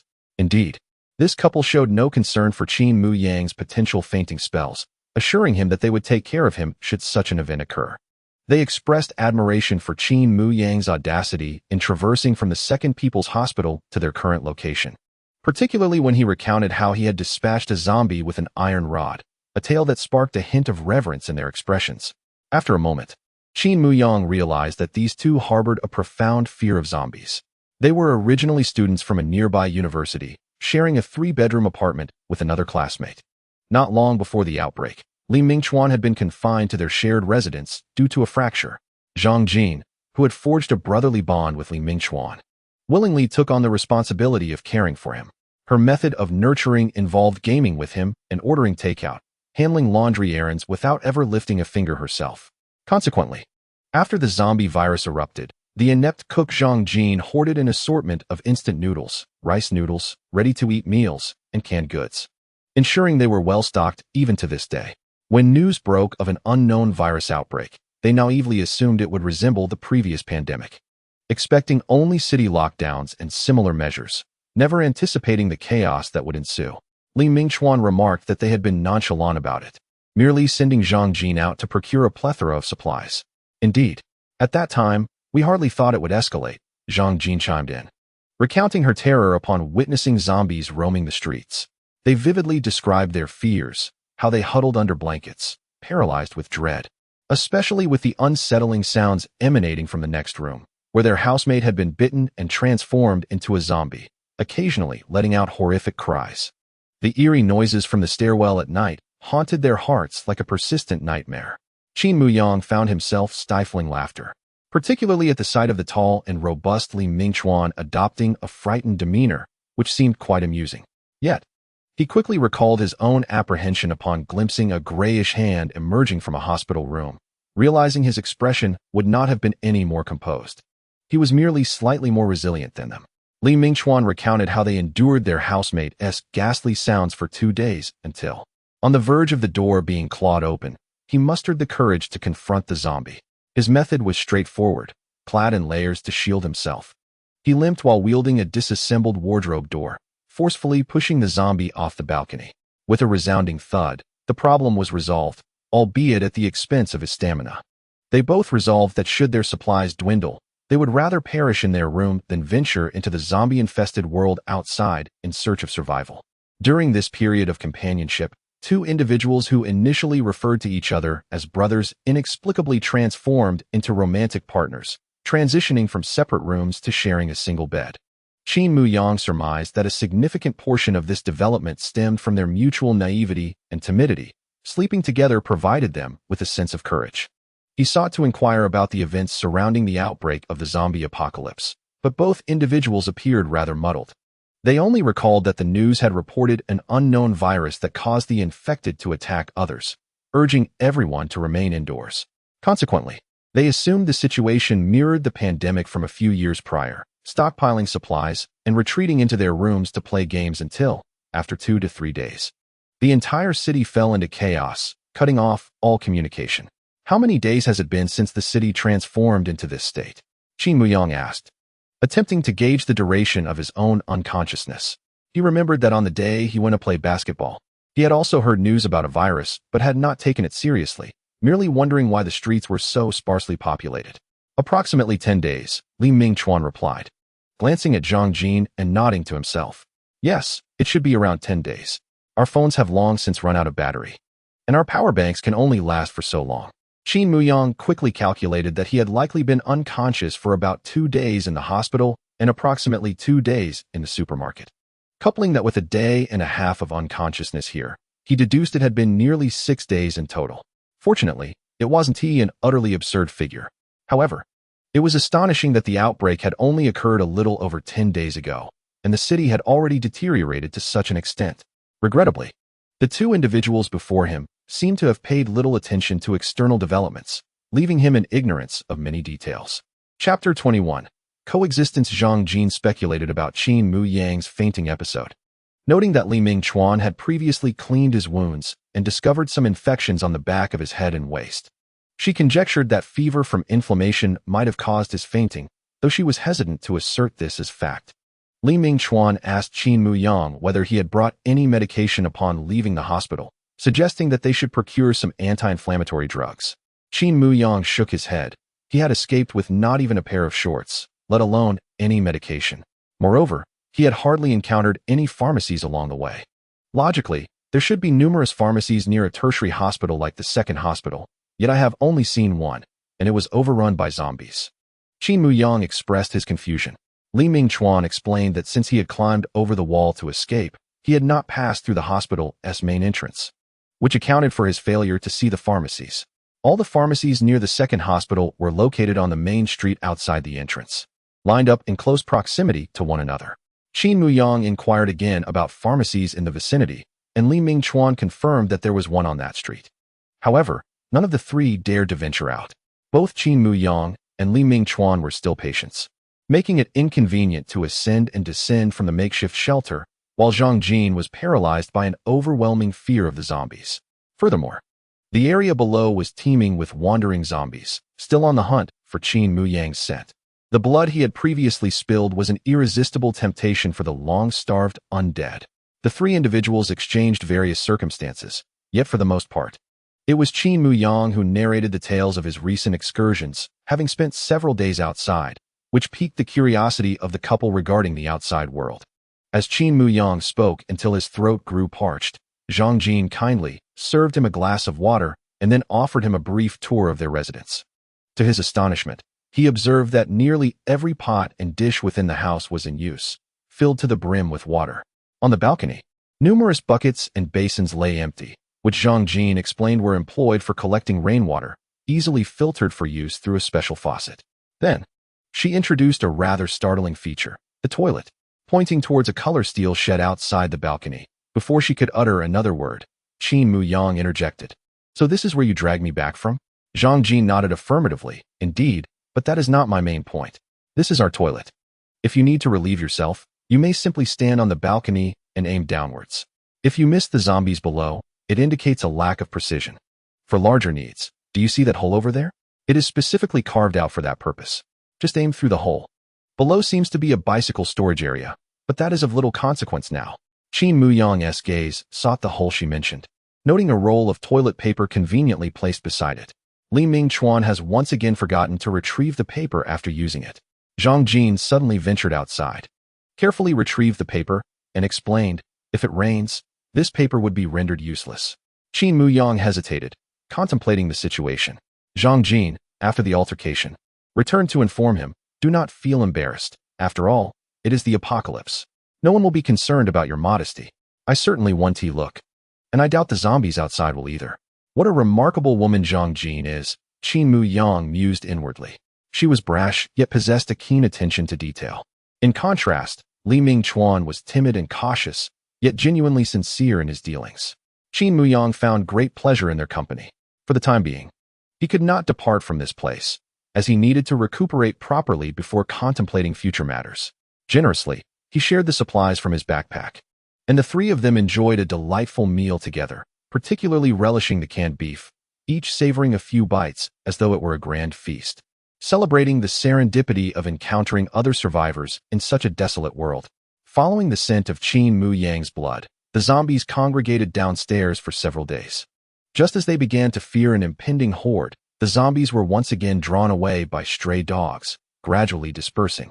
The three of them spent their days idly, merely exchanging conversations about their past lives and reminiscing about the days when takeout was a luxury.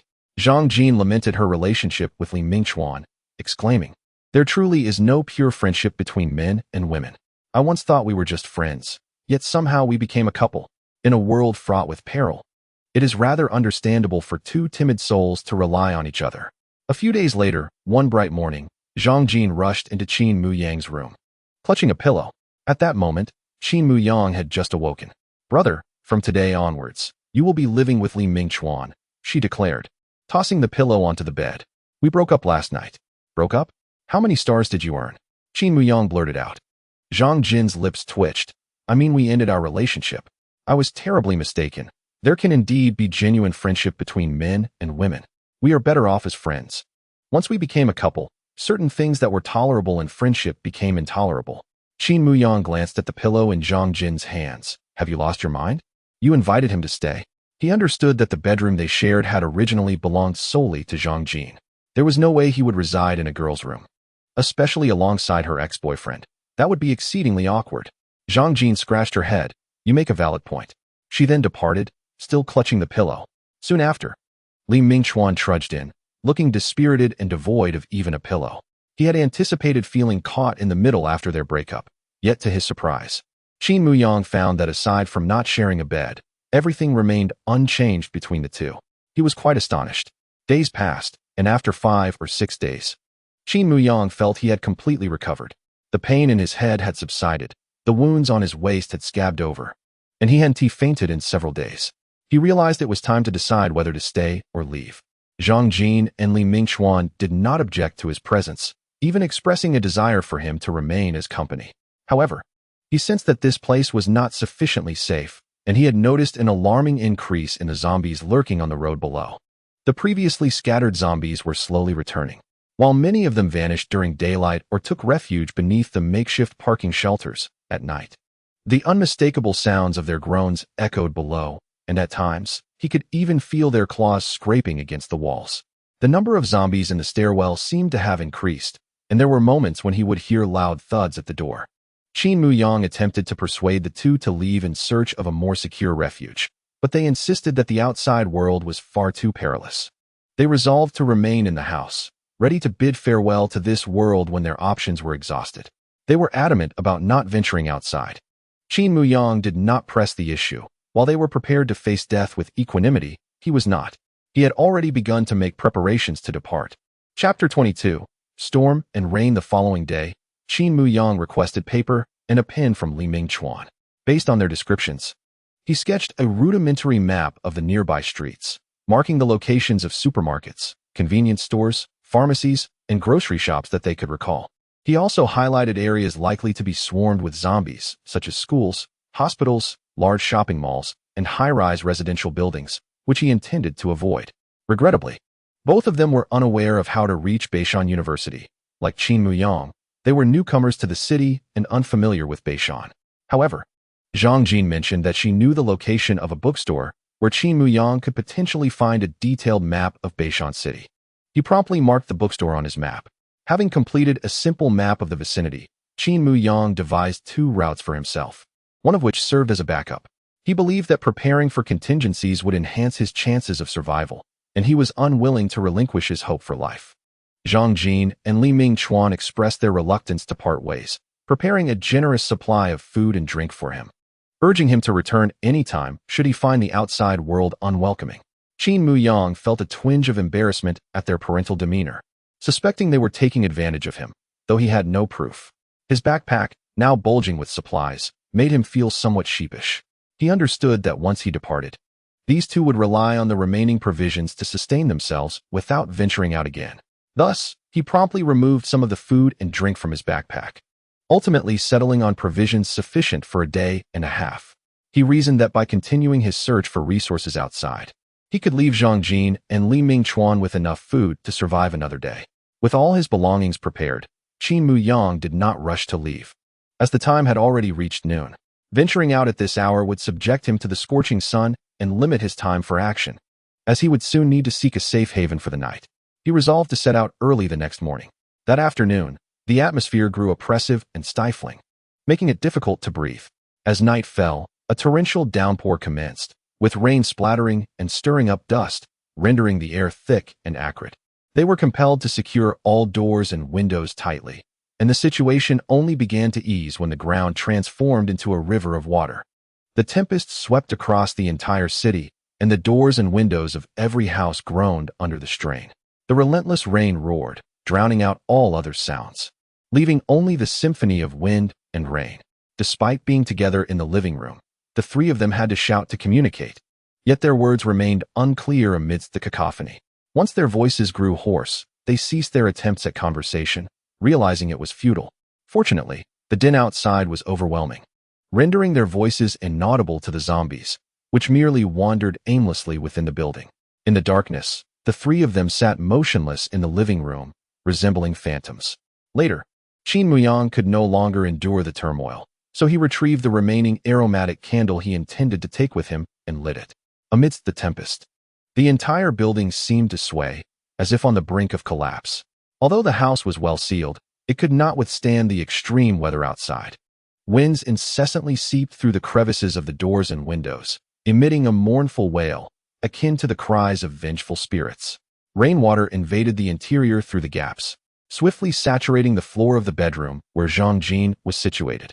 Zhang Jin, finding humor in adversity, remarked that it was quite fortuitous. They had ample water to store, ensuring they would not suffer from scarcity in the future. However, Qin Muyang gestured frantically, vocally expressing some urgency. In the flickering candlelight, his swift movements puzzled Li Mingchuan. Was he forming hand signals for a spell? Qin Muyang regretted not having learned sign language, and he stood up to head towards the kitchen.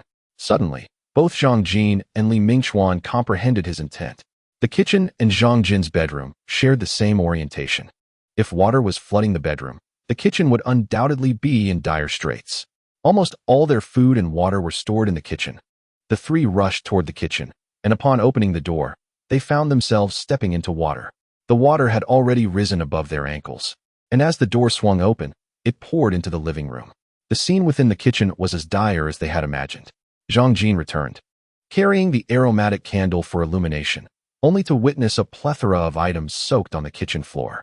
Quick, salvage the items to higher ground in the living room, Qin Muyang urged, gesturing fervently, anxious that they might not hear him. This time, both understood his meaning swiftly.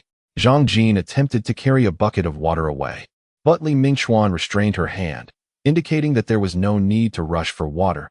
The room was already flooded. What was essential to save was the food.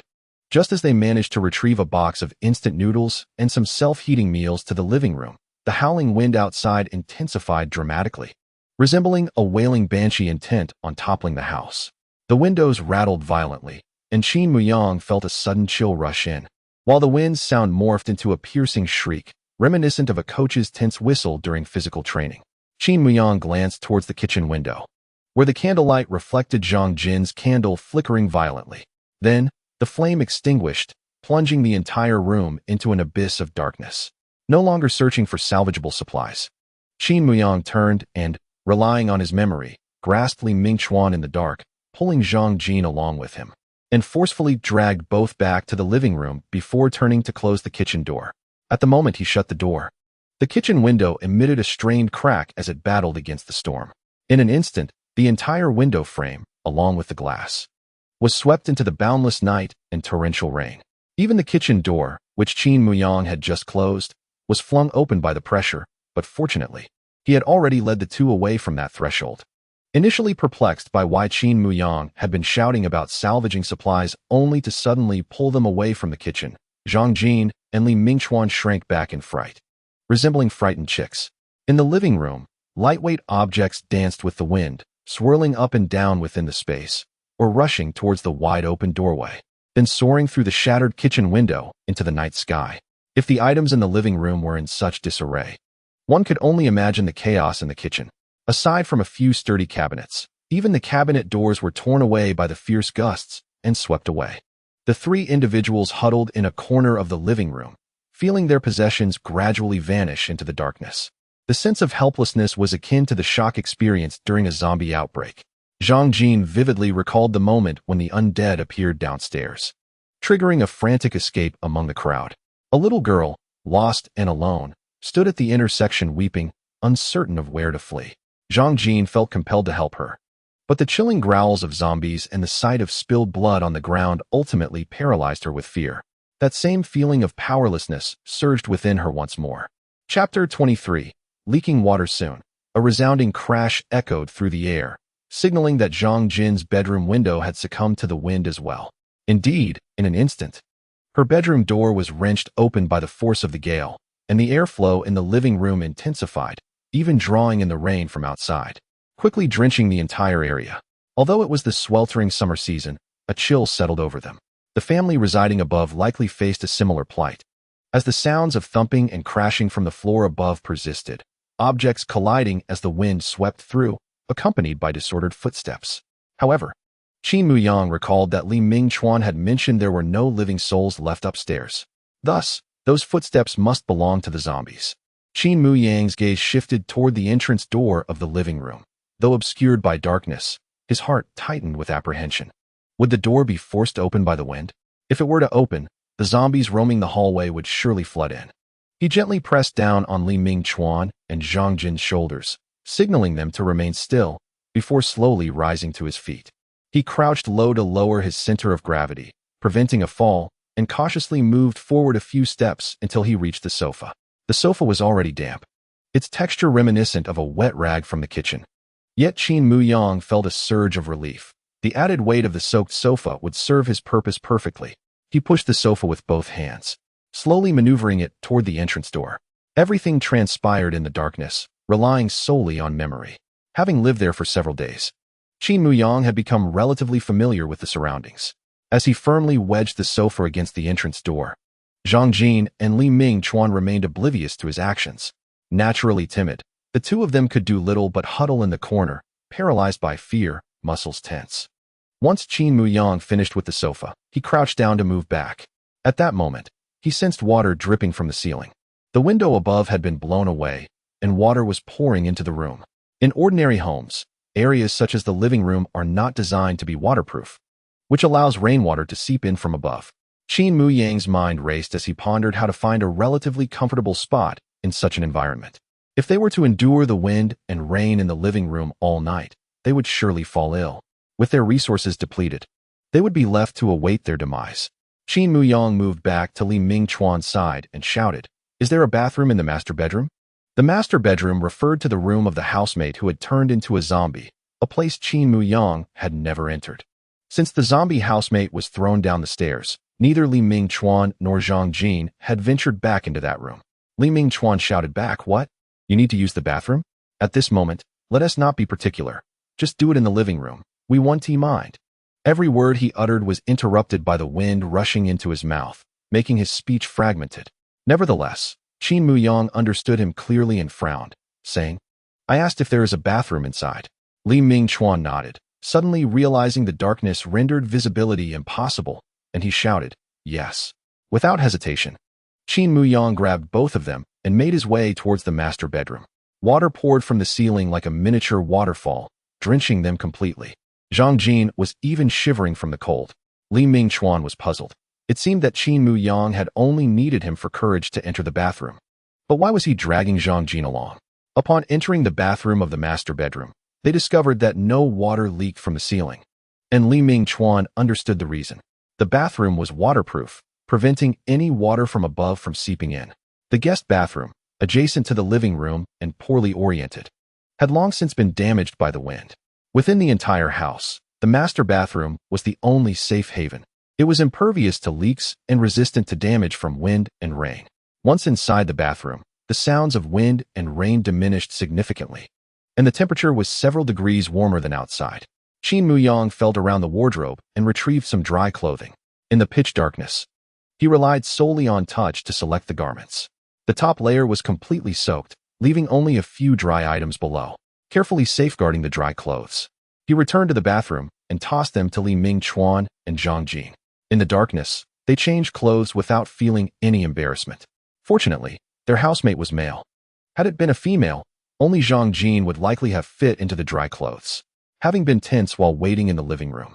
The newfound security of being in a waterproof, windproof environment allowed Zhang Jin and Li Mingchuan to relax quickly, and they soon fell asleep. Qin Muyang, however, could not dare to sleep. Although the entrance door was blocked by the sofa, no one could guarantee it was completely secure. If the hallway were to be overrun with zombies, or if the wind were strong enough, they could easily push the door open. Qin Muyang chose not to share this predicament with Zhang Jin and Li Mingchuan. Their anxiety would only serve to heighten their fear and prevent them from sleeping soundly, rendering them unable to assist in any meaningful way. The mere mention of the word zombie sent shivers down the spines of the two individuals, prompting the wisdom of conserving their energy to face the aftermath of the storm-ravaged site come morning. It was likely that a multitude of items would require their attention. However, it was also conceivable that this house, after enduring such a tempest, may no longer be fit for habitation. Qin Muyang sat in the darkness, his mind racing with thoughts. If zombies were indeed to breach their sanctuary, how would he respond? Lacking suitable weaponry at hand, nothing in the bathroom could serve as a defense against the undead. The iron rod remained in the adjacent bedroom. How he wished he could retrieve it. Yet, clad in freshly donned dry clothes, the prospect of dampening them again dissuaded him. Lost in such disordered thoughts, Qin Muyang gradually succumbed to slumber. After approximately 2 hours, he awoke to the soft dawn light, allowing him to discern the outlines of his surroundings. He noticed Zhang Jin and Li Mingchuan nestled together in a peaceful slumber. With Li Mingchuan's head resting upon Zhang Jin's lap, a sweet aroma of youthful love permeated the air.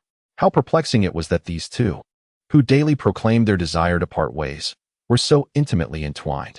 Qin Muyang rose slowly, intending to assess the situation outside. The wind seemed to have ceased, the howling noise now absent. However, the sound of water continued to echo, leaving him uncertain whether it was still raining outside or if water was incessantly dripping from the upper levels, or perhaps it was a combination of both. He opened the bathroom door and stepped into the master bedroom, where he observed water still dripping from above. Almost everything in the master bedroom had become thoroughly soaked, yet there was no pooling water on the floor, indicating that the moisture had undoubtedly seeped downstairs. The situation in the living room was even more dire. Upon opening the bedroom door, he found the living room had been ransacked, resembling a scene of banditry. All small items had vanished, leaving only larger pieces of furniture, all displaced from their original positions. The glass coffee table had shattered during the peak of the storm, yet not a shard of glass remained on the floor. Similar to the master bedroom, the ceiling of the living room was also dripping persistently, forming a thin layer of water on the ground. As Qin Muyang ventured into the living room to assess the damage, he suddenly noticed that the sofa blocking the entrance had been shifted slightly, and the front door now bore a gap of several centimeters. Chapter 24. The fall. It was over. Zombies must have entered. Instinctively, Qin Muyang sought to grasp something nearby as a weapon, only to find that nothing suitable lay within reach. He would have to return to the bedroom to retrieve the iron rod, if it was still there. Yet, before proceeding to fetch the rod, he knew he must first secure the front door. He could already hear the unmistakable hissing sounds of zombies outside. If he ventured out to collect the rod only to have several zombies slip inside, it would spell disaster. Stealthily, Qin Muyang approached the front door. Just as he closed it and prepared to shove the sofa back into place to block the entrance, upon turning around, he was met with the sight of a zombie staggering out from the kitchen. Fortunately, with the incessant dripping of water throughout the house, the noise he made went unnoticed by the undead intruder. He now only needed to tread lightly. Returning to the bedroom where he had resided for several days under the cover of the dripping water, and then take up the iron rod to eliminate the zombie. Navigating through the damp living room made it nearly impossible to avoid making any noise. Fortunately, the sound was masked by the dripping water, and the zombie remained oblivious. Aimlessly wandering about, Qin Muyang felt a sense of relief, quickening his pace. However, the zombie seemed to harbor a flicker of curiosity towards moving objects. Despite his efforts to lower his body and move stealthily, he was still caught in the gaze of the zombie's murky eyes. It merely stared, offering no further reaction, perhaps assessing whether this moving entity was one of its kind, or if it possessed fresh blood and flesh. The air was thick with the fishy scent of rain-soaked earth, which prevented the zombie from detecting the living essence emanating from Qin Muyang. He turned the doorknob to his bedroom and slipped inside. Just as he closed the door, he noticed 2 more zombies staggering out from the kitchen. 3. At least 3 zombies were now in the house. 3 zombies were not insurmountable. As long as he had a suitable weapon, he could utilize the various items and rooms within the house to separate the zombies and eliminate them one by one. Qin Muyang secured the bedroom door, observing the disarray within. He began to search for the iron rod amidst the chaos, silently praying that Li Mingchuan and Zhang Jin were still fast asleep and would not awaken at this critical moment. Otherwise, things could become quite troublesome, and they might even get hurt. As Qin Muyang searched for the iron rod, Zhang Jin awoke in the master bathroom, her legs having fallen asleep. Noticing the dawn's light creeping in and realizing that Qin Muyang was nowhere to be found, she immediately roused the slumbering Li Mingchuan. He mumbled sleepily, opening his eyes to find himself resting against Zhang Jin's thigh, and was immediately touched. "You let me rest my head on you all night. You are too kind. You are truly my soulmate." Li Mingchuan gazed at Zhang Jin with eyes full of affection. Zhang Jin returned his gaze with equal warmth until her leg, feeling as though it had been struck by a stick, prompted her to gently push away the love-struck Li Mingchuan. I almost forgot to mention, Qin Muyang is missing, Zhang Jin exclaimed. He wouldn't have left just because dawn broke, would he? He mentioned he would depart today. I'll go take a look, Li Mingchuan said as he rose, adding, you should rest a bit longer before coming out. With that, he opened the bathroom door. Assessing the state of the master bedroom, he casually pulled open the door to the living room and called out Qin Muyang's name. Just as Qin Muyang had found the iron rod and was formulating a plan to confront the 3 zombies alone, he heard Li Mingchuan calling for him from the living room. This is it. The thought echoed in his mind.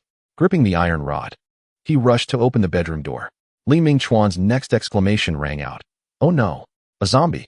This was followed by a flurry of hurried footsteps, the sound of a fall, and the clattering of furniture, accompanied by Li Mingchuan's exclamations of frustration. As Qin Muyang opened the door, he was met with the sight of Li Mingchuan sprawled on the floor, his ankle firmly grasped by a relentless zombie. Li Mingchuan's legs flailed wildly, causing the furniture to clatter noisily around him. Meanwhile, 2 other zombies were already lunging towards him. This scene was alarming enough. But what truly astonished Qin Muyang was Zhang Jin, limping on one leg, shouting about her numbness while brandishing a chair as she charged forward. How curious. Wasn't she terrified of zombies? Why the sudden ferocity? Ah, the scent of romance. Qin Muyang glanced at Zhang Jin and shouted for her to move aside, gripping a metal rod as he rushed forward. Zhang Jin's heart raced with worry for Li Mingchuan. She feared for his safety against the zombies. Yet her dread paralyzed her. With Qin Muyang's shout, her uncertainty only deepened. He had no intention of attending to her fears. This was a critical moment, and the priority was to ensure the survival of all 3. Without hesitation, Qin Muyang delivered a powerful kick to the oncoming zombie, then swiftly turned to plunge the iron rod into the head of the zombie gripping Li Mingchuan's ankle.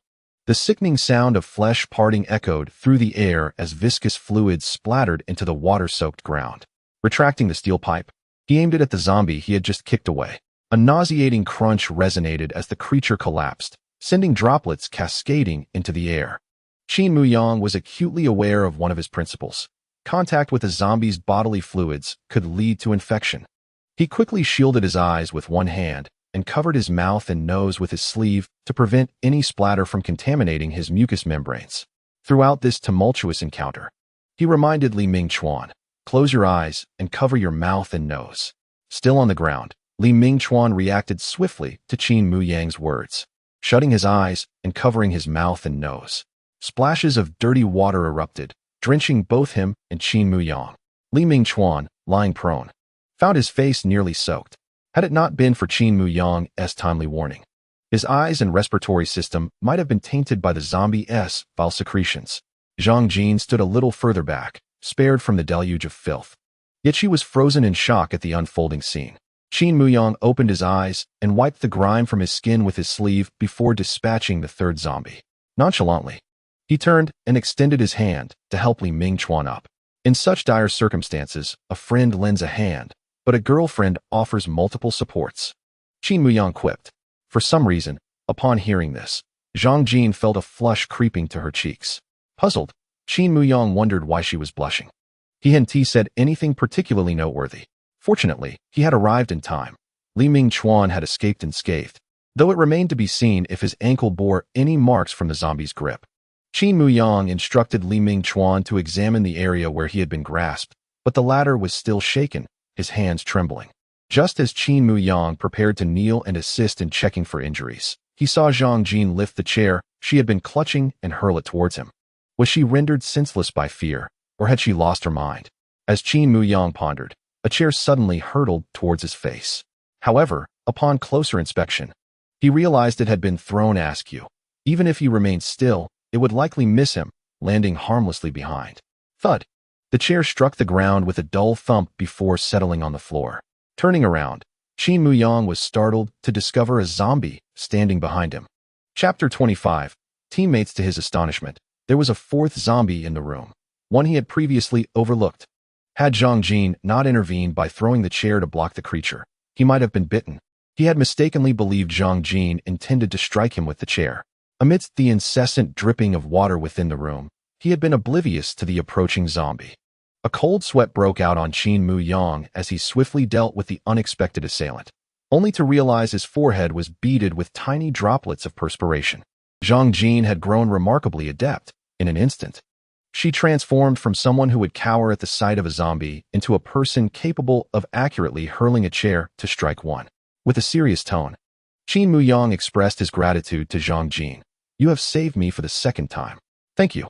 The first time was that day on the street when Zhang Jin had directed him from the balcony to the awning and carried his unconscious form into safety. Zhang Jin exhaled deeply. "You saved both of us. Without you, those 4 zombies would have devoured us." After saying this, she leapt over and clung tightly to Li Mingchuan, resembling an octopus in her embrace.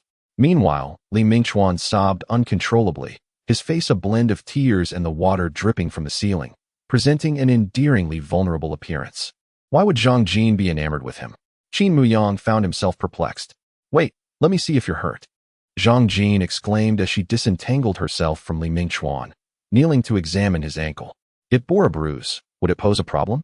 Observing the fingerprints left by the zombie, both felt a twinge of concern. Fortunately, Qin Muyang had experience in such matters and promptly reassured them, stating that as long as there was no break in the skin, there would be no risk of infection. Upon hearing Qin Muyang's words, the two embraced once more, weeping with relief at the thought of not turning into zombies.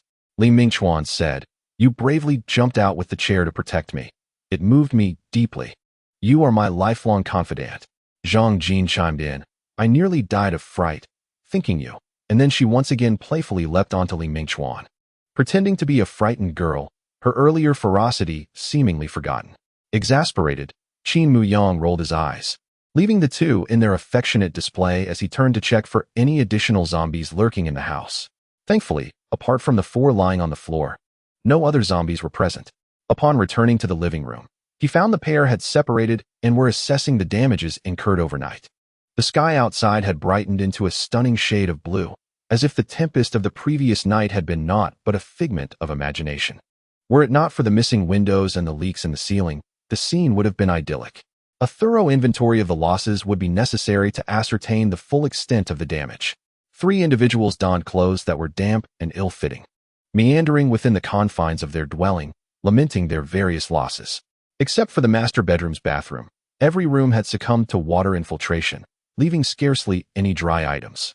The bedding, furniture, and clothing were nearly all soaked, while many belongings from the living room and kitchen had mysteriously vanished. Several large barrels of water remained, yet they were sullied by debris swept in by the wind. Aside from a box of instant noodles salvaged last night, their food supply dwindled to a mere handful of self-heating meals. Everything else, left in the kitchen, had been whisked away by the gusts, an onslaught faster than love itself. Akin to a tornado, compounding their misfortune, the sounds of dispatching zombies had reverberated outward, and now the front door was besieged by the relentless efforts of the undead. Creaking ominously under their pressure, Li Mingchuan and Zhang Jin exchanged fearful glances as they fixated on the entrance, until they noticed Qin Muyang preparing to hoist a cabinet atop the sofa to bolster its weight. Only then did they rush to assist him. However, this was merely a temporary measure, a stopgap to prevent the zombies from breaching their sanctuary. In truth, what was urgently needed was to abandon this place and seek refuge anew. Water continued to drip from the ceiling, and there was scarcely a spot to stand. The living room was still cluttered with the bodies of the undead, the kitchen was devoid of sustenance, and the water supply was almost entirely tainted. For Qin Muyang, the situation was not particularly detrimental. He had already resolved to depart that very day. Fortuitously, his iron rod remained intact, and even his backpack was safely stowed in the bedroom. More remarkably, the backpack was waterproof. While the items in the bedroom were thoroughly soaked, its contents remained dry. With his backpack slung over his shoulders, his journey would be unaffected. He glanced outside at the bright sun, the day still young. Although the air felt somewhat oppressive, it was not sufficient to deter his departure. Li Mingchuan and Zhang Jin paced within the house, attempting to salvage any belongings that had not been ruined by the flood, desperately carrying sodden clothing and bedding to the balcony to dry. Both were silent, their moods evidently somber. Qin Muyang understood the cause of their melancholy. They had previously declared their intention to remain, awaiting their demise when food and water ran out, resigning themselves to death or seeking to end their own lives. Yet, they had not anticipated such a calamity. Their planned demise was meant for a distant future, after enduring this existence for far longer. Not today. Not due to the cataclysmic destruction wrought by nature. Watching the two of them walk in silence, Qin Muyang observed that they did not exude the carefree disposition of those willing to relinquish their lives. Instead, they bore the semblance of individuals striving for self-preservation. Despite their proclamations of wanting to die, they were still exerting effort to survive. This profound conflict existed within these two contradictory souls. Perhaps it was the outbreak of zombies, the upheaval of societal norms, and the unpredictable nature of human fate that fostered such trepidation. Qin Muyang surmised that no one could acclimate to such a life so swiftly, less than a month after the zombie outbreak, and simply accept the reality of their circumstances. Even he himself had not accepted the reality, yet he steeled his resolve to survive. His thoughts began to wander, contemplating that if he left this place while it was still early, he might be able to find something useful based on the nearby map he had sketched. Food, water, detailed city maps, perhaps even clothing and medicine. He might find a suitable refuge to spend the night before dusk descended. However, if he were to leave like this, regardless of Li Mingchuan and Zhang Jin, they would soon perish, and he would feel an unsettling discomfort when reflecting on it later. Moreover, he genuinely needed companions. Both of them were kind-hearted and innocent, making for excellent allies who would not bring him harm. Indeed, Zhang Jin had saved him twice. Yet, both of them were timid and inexperienced. Such companions seemed ill-suited for survival in the harshness of the apocalypse, a world teeming with zombies, a world that demanded formidable allies. Qin Muyang found himself in a quandary for a moment. Nevertheless, he quickly regained his resolve, driven by the bonds forged over these days.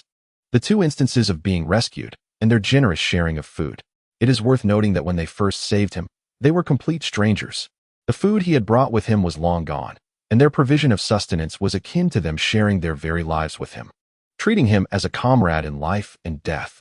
Furthermore, Zhang Jin had shown remarkable growth and should now be able to confront zombies without panic. Qin Muyang gazed at their retreating figures and spoke in a solemn tone. "Stop packing. This house is no longer safe." Zhang Jin and Li Mingchuan turned to look at him. He continued, "Follow me. We must leave this place." Chapter 26. The rules. Both Zhang Jin and Li Mingchuan shook their heads in unison, indicating their refusal to leave, for outside lay a multitude of zombies. They would rather face death than confront the undead. But your food supplies will not last much longer, and there is little clean water remaining. Qin Muyang pointed at the scattered zombie corpses on the floor, reminding them that their home had been contaminated. Furthermore, you cannot guarantee that there are no zombies above us, or that the dripping water is free from the zombie virus. Upon hearing Qin Muyang's words, their expressions changed. They had not considered that the water dripping from above could pose a problem, believing that once the damp items dried, they could be reused. Zhang Jin had even contemplated discarding the contaminated water, washing the buckets, and collecting clean rainwater anew. However, it now appeared that the situation was far more complicated. The tainted water in those buckets was not merely the result of dirt being blown in by the wind. It could potentially harbor the zombie virus. Zhang Jin dropped the sheet she had intended to hang out to dry and looked at Li Mingchuan, her meaning clear. Li Mingchuan fell silent for a moment, visibly reluctant to leave. He was even more timid than Zhang Jin. His earlier confrontation with their zombified roommate had solely been to protect her. For love, for Zhang Jin, he was willing to conquer his fears. Yet now, they were not under immediate threat from zombies. Leaving this place means directly confronting the zombies, which is an entirely different matter. It is tantamount to inviting danger. Where else can we go? Is it even possible to find another safe haven? Li Mingchuan inquired. Qin Muyang shook his head.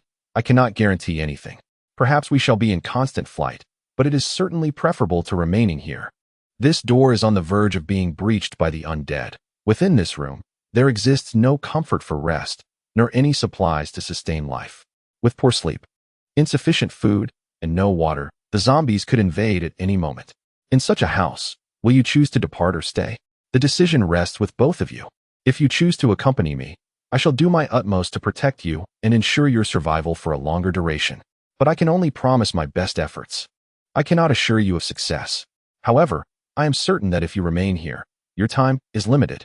Now you must decide. After Qin Muyang uttered these words, he fell silent. The two pondered for a moment before scurrying aside to confer for a few minutes.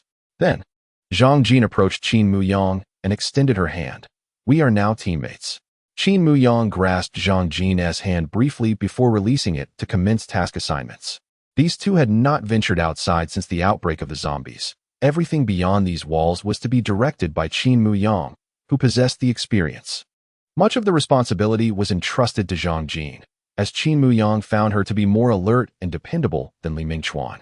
Despite Li Mingchuan being a tall man, nearly 6 feet, while Zhang Jin appeared to be a frail young girl, directing the two to gather the remnants of useful items left in the wake of the storm, including ropes, a fruit knife, and a lighter, as well as the dwindling supplies of food and clean water. Qin Muyang was relieved that Li Mingchuan's backpack had not been lost. Its half-dry, half-wet condition did not hinder its utility, given that both water and food had outer packaging. In the end, Qin Muyang procured 2 makeshift weapons for the pair, a stainless steel clothesline pole that had survived the storm and a badminton racket, now missing one side. The stainless steel pole was lightweight. Once the plastic cap was removed from one end, it revealed a sharp, cylindrical edge that could serve as a weapon.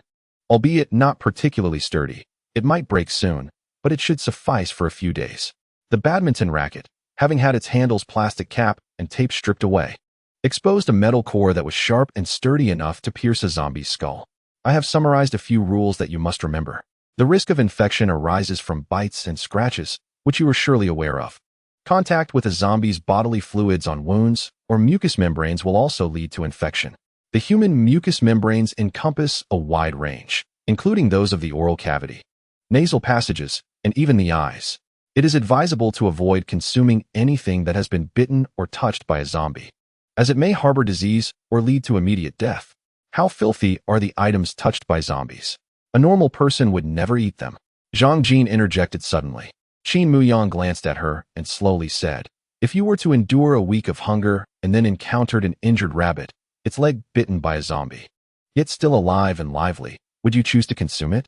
Zhang Jin pondered this in her mind, realizing that had Qin Muyang not brought this to her attention, she might have indeed captured the rabbit to roast and eat. A shiver ran through her, unsure whether it was from the catastrophic consequences of contemplating such a meal or from the harsh reality of her struggle for survival outside. Qin Muyang continued, when it comes to dispatching zombies, the most effective method is to damage the brain. Only by destroying the brain can one ensure its total demise. You may choose to stab upwards from its jaw, or penetrate through the mouth or eye sockets. As he spoke, he crouched down and demonstrated on the corpse of a zombie on the ground, and both of them understood. These areas were particularly vulnerable and could easily eliminate a zombie. Qin Muyang rose to his feet and added, of course, if you lack the time to aim, you can kick it down, trip it, or strike any part of its body indiscriminately. Do not merely scream or stand idly by. Sometimes it is not necessary to slay the zombie. If you can successfully shake it off, running is the safest option. Zombies are most active at night, so it is imperative to find a place to spend the night before sunset. They are highly sensitive to sound and the scent of blood, with movement being a secondary concern. A final point, even if someone has just been infected with the zombie virus, it signifies the loss of their humanity. They are no longer human. Do not harbor any delusions that infected family members, friends, or partners will still recognize you. At that moment, your only choices are to distance yourself or eliminate them. This last point was particularly directed at the two of them. Naturally, he merely wished to make them aware. If one among them were to become infected and the other sought death, he would be powerless to intervene. Zhang Jin and Li Mingchuan exchanged glances after hearing this final warning from Qin Muyang. After a moment, they nodded in unison, declaring, understood. It must be said that these two occasionally demonstrated a remarkable rapport. There was indeed reason for them to be friends, or rather, to become a couple. Seeing that they had both absorbed his earlier advice, Qin Muyang began to outline their route. Following the plan he had previously devised, they would search for supplies and then reach the bookstore. After acquiring the map, they would find a way to North Mountain University. With everything prepared, as they were about to leave the house, the trio suddenly realized that the colorful steel shed they had relied upon had vanished overnight. Looking out from the balcony, they could see that many of the buildings around had undergone changes. The streets were cluttered with a chaotic assortment of debris, shattered doors and windows, waterlogged mattresses, plastic bags and bottles of various colors.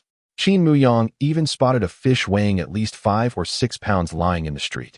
Some zombies were trapped beneath this detritus, Others wandered about missing limbs, while some appeared more terrifying than ever, disheveled and drenched, exuding a sense of madness and horror.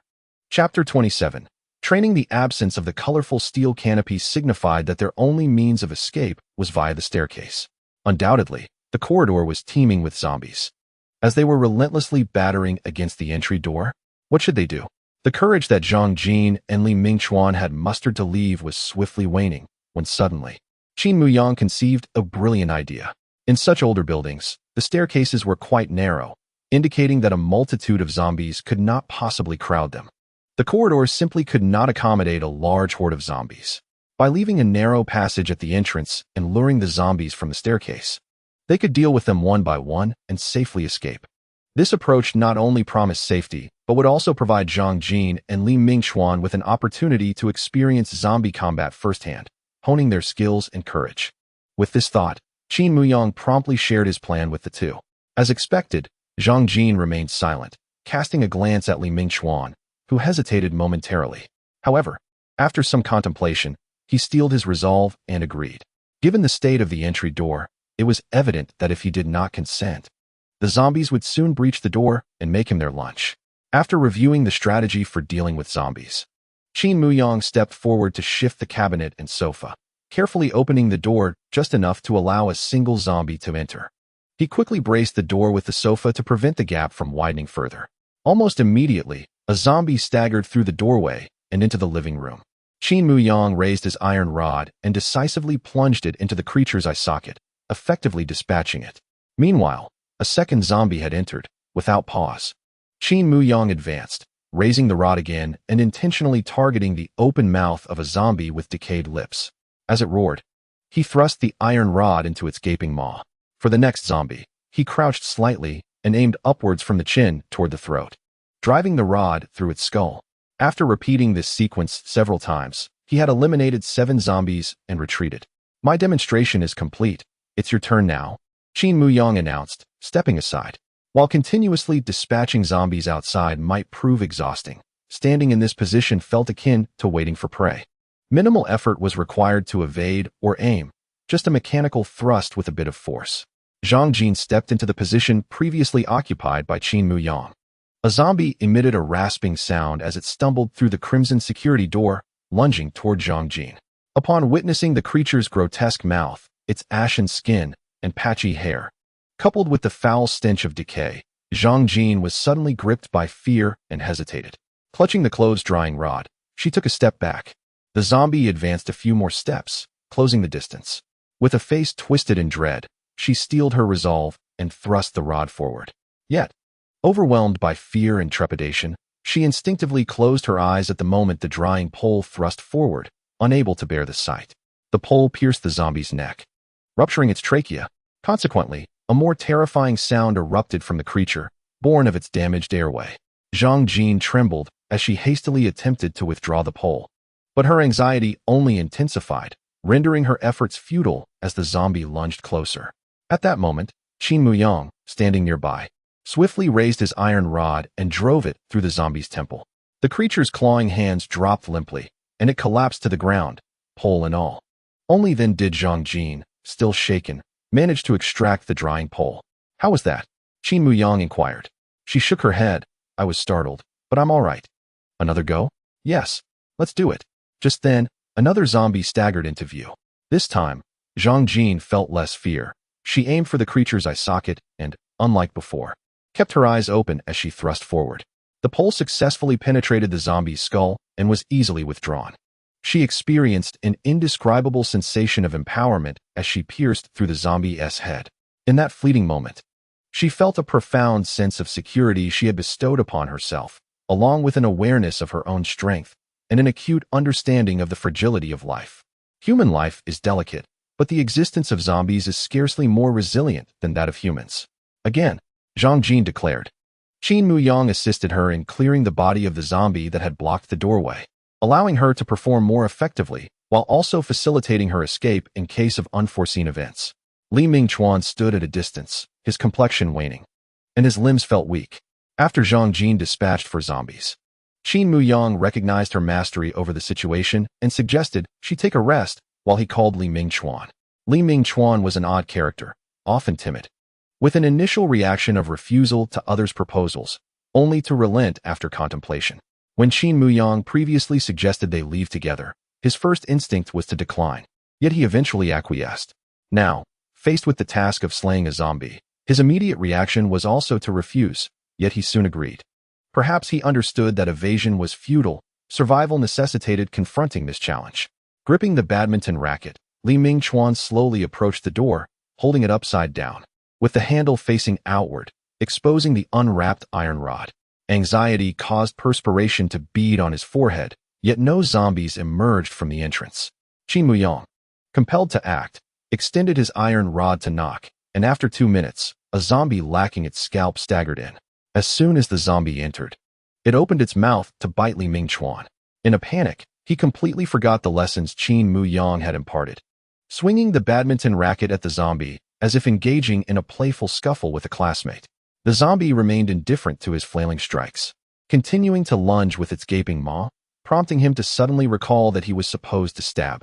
However, he could not recall precisely where to stab, so he resorted to jabbing randomly at the zombie with the handle of his racket, all the while shouting in panic. Fortunately, the sound of dripping water inside the room muffled his cries, preventing them from escaping. Observing this, Qin Muyang raised his hand to assist, but Zhang Jin immediately intercepted him. "Let me handle this," she insisted, preparing to intervene. Suddenly, Li Mingchuan halted his cries, exclaiming, "Do not assist me." He continued to stab frantically, and at last, he managed to hit the target a couple of times, completely obliterating the zombie's brain. The creature collapsed to the floor, leaving him gasping for breath. Watching Li Mingchuan struggle for air, Qin Muyang felt a twinge of despair, contemplating suggesting that they let him walk in the middle for protection. Yet, amidst his labored breaths, Li Mingchuan declared, I want to try once more." He then bravely tapped the door with his racket, luring another zombie. This time, he refrained from indiscriminate stabbing. As the zombie entered, he aimed directly at its eye socket and struck with precision. With a squelch, the zombie fell to the ground. Li Mingchuan was still panting heavily, exclaiming, "It seems it's not so terrifying after all." Chapter 28. Downstairs. Qin Muyang initially intended to remark that the situation was relatively controlled indoors, thus not particularly frightening. However, he mused that if they were outside, being pursued by a horde of zombies, they would truly understand fear. Nevertheless, he reconsidered, deciding against alarming the two, lest they become reluctant to leave and end up waiting here for their demise. It had taken considerable effort to persuade them to accompany him, and they were even willing to actively confront the zombies. Observing their earlier performance, Qin Muyang felt a sense of satisfaction. They were not as weak as he had imagined. With a few days of experience outdoors, they might indeed evolve into the formidable allies he desired. Quite splendid. This venture was not in vain. Qin Muyang instructed them to quickly regulate their breathing and take a moment to rest while he stood by the door, vigilant for any approaching zombies. After several minutes of silence, he surmised that the zombies in the corridor had likely been cleared, as the narrow hallways of such old buildings could not conceal many of them. It was time to set forth. Li Mingchuan and Qin Muyang each shouldered a backpack filled with all the useful supplies they could carry. Zhang Jin, wielding a clothes-drying rod, followed behind with relative ease. Qin Muyang led the way, entering the dimly lit corridor first. Although the lighting was dim, visibility was sufficient. He cautiously surveyed both the upper and lower staircases, finding no anomalies, before signaling the others to follow as he descended the stairs. Originally, Qin Muyang had arranged the formation with himself at the front, Zhang Jin in the middle, and Li Mingchuan bringing up the rear. However, Zhang Jin harbored doubts about Li Mingchuan's ability to effectively cover the rear. As she put it, Li Mingchuan is always a beat slow. He has no use in urgent situations. For matters requiring careful deliberation, he is more reliable. It was evident that she knew him well. Given the urgency of the situation outside, concerning zombies and survival, Zhang Jin ultimately took it upon herself to assume the role of rear guard. Qin Muyang couldn't help but admire Zhang Jin once again in his heart. Her growth and transformation had been remarkably swift, allowing her to adapt to this new world with remarkable ease. In contrast, Li Mingchuan still appeared timid, never taking the initiative to confront challenges, only reacting when danger loomed right before him, reluctantly steeling himself to face it. Yet, many people in life possess such a disposition, confined within their own limited worlds, emerging only when circumstances become irrevocably altered. The footsteps of the three echoed in the stairwell. Despite their efforts to muffle the sounds, they could not escape the reverberations of the old building. Fortunately, they resided on the third floor, and the residents below had their doors shut, oblivious to any potential threats. Only on the first floor was there a zombie, its leg ensnared in the stair railing, which Qin Muyang swiftly dispatched. Upon reaching the ground floor, they were immediately struck by the ferocity of last night's storm. A tree with a diameter of over 30 centimeters had been uprooted, and the solar water heaters on the rooftop had fallen to the ground in shattered pieces. A television cabinet from someone's living room lay at the entrance, obstructing their exit. Qin Muyang and Li Mingchuan exerted considerable effort to push it aside, barely creating a narrow path for one person to pass through as they formed a line to exit the building. This likely explained why Qin Muyang had knocked for so long upstairs without any zombies ascending. The entrance was effectively barricaded. Outside the cabinet, 2 zombies lingered, which Qin Muyang easily dealt with, leaving no threat for Zhang Jin and Li Mingchuan. Once outside, he preferred to handle any manageable troubles himself, sparing the 2 novices from unforeseen complications. As they stepped beyond the doorway, the golden sunlight cascaded down, enveloping them. Despite the warmth, Zhang Jin and Li Mingchuan simultaneously stretched their arms wide, reveling in the sun's embrace. It had been a long time since they had descended to the ground and felt the solid earth beneath their feet, basking in the sunlight. Yet, just as they began to loosen their muscles, Qin Muyang lowered his voice, urging them to concentrate, indicating that the situation was dire. Zhang Jin and Li Mingchuan instantly tensed, gripping their weapons tightly, their eyes scanning their surroundings, akin to soldiers preparing for an invasion. At that moment, Qin Muyang pointed toward the entrance of the community.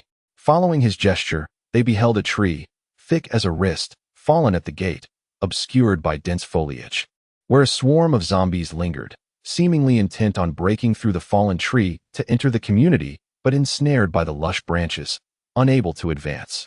Previously, when looking out from above, they had not discerned this direction, only noticing a scarcity of zombies on the street. They were taken aback to discover that the horde had gathered here instead. Zhang Jin and Li Mingchuan felt their limbs weaken involuntarily. Although both had slain zombies before, it had been indoors with only a handful of them, in a place where, mere meters away, a throng of zombies lurked. The air was thick with the scent of damp earth mingled with the putrid odor of decay. The chilling sounds emanating from their throats were unmistakable. Should these wretched creatures breach the barrier of the tree before them, it would undoubtedly result in a scene of utter carnage. Are there any other exits in the community? Qin Muyang inquired. In truth, he wished to take the lead, guiding Li Mingchuan and Zhang Jin through this perilous world, but considering their inexperience, he deemed it wiser to shield them from unnecessary risks. The last thing they needed was for a zombie to leap from around a corner, sending them into a panic or leaving them vulnerable to an unexpected bite. It was prudent for him to take the lead, as he had vowed to ensure their safety. Li Mingchuan gestured toward the entrance of the community, indicating, if we proceed to the end and turn left, we will find another exit. Qin Muyang nodded and strode forward with purpose, as if the menacing horde beside him were but figments of his imagination. Li Mingchuan tightened his grip on the badminton racket, whispering to Zhang Jin behind him, "Stay close." Having recovered from his injury, he moved with surprising agility.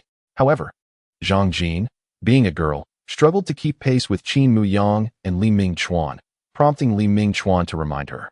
Though she did not verbally respond, her pace quickened noticeably. The air was saturated with a medley of foul odors, making it unbearable to linger. They yearned to escape swiftly. The ground was littered with debris and refuse, remnants of the previous night's storm, with some areas flooded with stagnant water, forcing Qin Muyang to navigate around these obstacles, veering off their intended path. Under normal circumstances, it would have taken merely a few minutes to reach the exit Li Mingchuan had mentioned, yet they had spent over 10 minutes traversing less than half the distance. Qin Muyang felt disoriented, but fortunately, Li Mingchuan was somewhat familiar with the layout of the community, able to guide them despite their detours. With still a portion of their journey ahead, Qin Muyang was suddenly confronted with the sight of a dozen zombies wandering not far ahead, concealed behind the buildings. There could very well be more lurking in the shadows. The only route forward was the one leading to the exit. Chapter 29. The Fall. Qin Muyang halted, signaling for the others to stop. Zhang Jin and Li Mingchuan, upon noticing his gesture, also beheld the zombies ahead. Their tattered garments, ashen skin, and cloudy, pale eyes, coupled with the grotesque decay of their flesh, painted a harrowing tableau. The vivid imagery instilled a sense of retreat in Zhang Jin and Li Mingchuan, urging them to flee immediately. Yet, reason prevailed, warning them against such a course of action. The zombies had not yet detected their presence. Fleeing might provoke a pursuit. But if they chose to remain, what alternative did they have? Confronting the undead directly? Qin Muyang should not be so reckless, should he? Zhang Jin and Li Mingchuan closely observed Qin Muyang's back, awaiting his directives for the next course of action. After all, it had been agreed upon before their departure that he would determine how to respond to any unexpected situations, given his experience. Qin Muyang took a slow, deliberate step back, positioning himself in line with Li Mingchuan. He then spoke. There seemed to be only a dozen or so zombies. Is that even a reasonable statement? A mere dozen is considered few? Such words could only be uttered by someone pursued by a horde of zombies. Li Mingchuan silently scoffed at this as Qin Muyang continued. A dozen should be manageable. However, we cannot ascertain whether there are more zombies lurking in the blind spots of the buildings. If we recklessly confront these few, we might attract a larger horde, which would be counterproductive. Internally, Li Mingchuan thought, even if there are no other zombies, I am hesitant to confront these few alone. Please suggest an alternative route. Therefore, we must proceed cautiously, gradually retracing our steps back to our previous route, and seek another way. Having articulated this plan, Qin Muyang began to withdraw. He was not inclined to rush towards the exit of the community at the risk of endangering everyone. He understood a fundamental truth. In survival situations, one must discern what is feasible and what is not. Overestimating oneself could lead to fatal consequences. Seeing Qin Muyang's unwavering decision to retreat, Zhang Jin and Li Mingchuan hastily matched his pace. However, although they moved cautiously, one of the zombies spotted them. With a thunderous roar, the creature advanced towards the trio, triggering a chain reaction as the dozen or so zombies turned to fix their murky gazes upon them. The zombies emitted sounds of excitement upon detecting their prey and immediately gave chase. We've been spotted. Li Mingchuan's grip on his badminton racket tightened. As if the harder he clutched it, the safer he would feel. When Qin Muyang glanced back at the zombies, he realized there were indeed more than just a dozen, and their numbers were steadily increasing. The areas obscured by the buildings harbored a significant horde of zombies. Thankfully, they had refrained from recklessly engaging with those creatures earlier. Yet now, being pursued by such a multitude was equally distressing. Run, Qin Muyang urged. At this point, they could disregard the noise. They had already been detected by so many zombies, and attempting to minimize sound would be ill-advised. What was needed now was speed. Run as fast as possible. In the midst of their flight, Qin Muyang noted that Li Mingchuan, who had only recently recovered from a fracture, seemed to be outpacing him, a mere athlete. Fear indeed has the power to unleash the greatest potential within humans. Zhang Jin, however, struggled to keep pace with the two boys, quickly falling behind.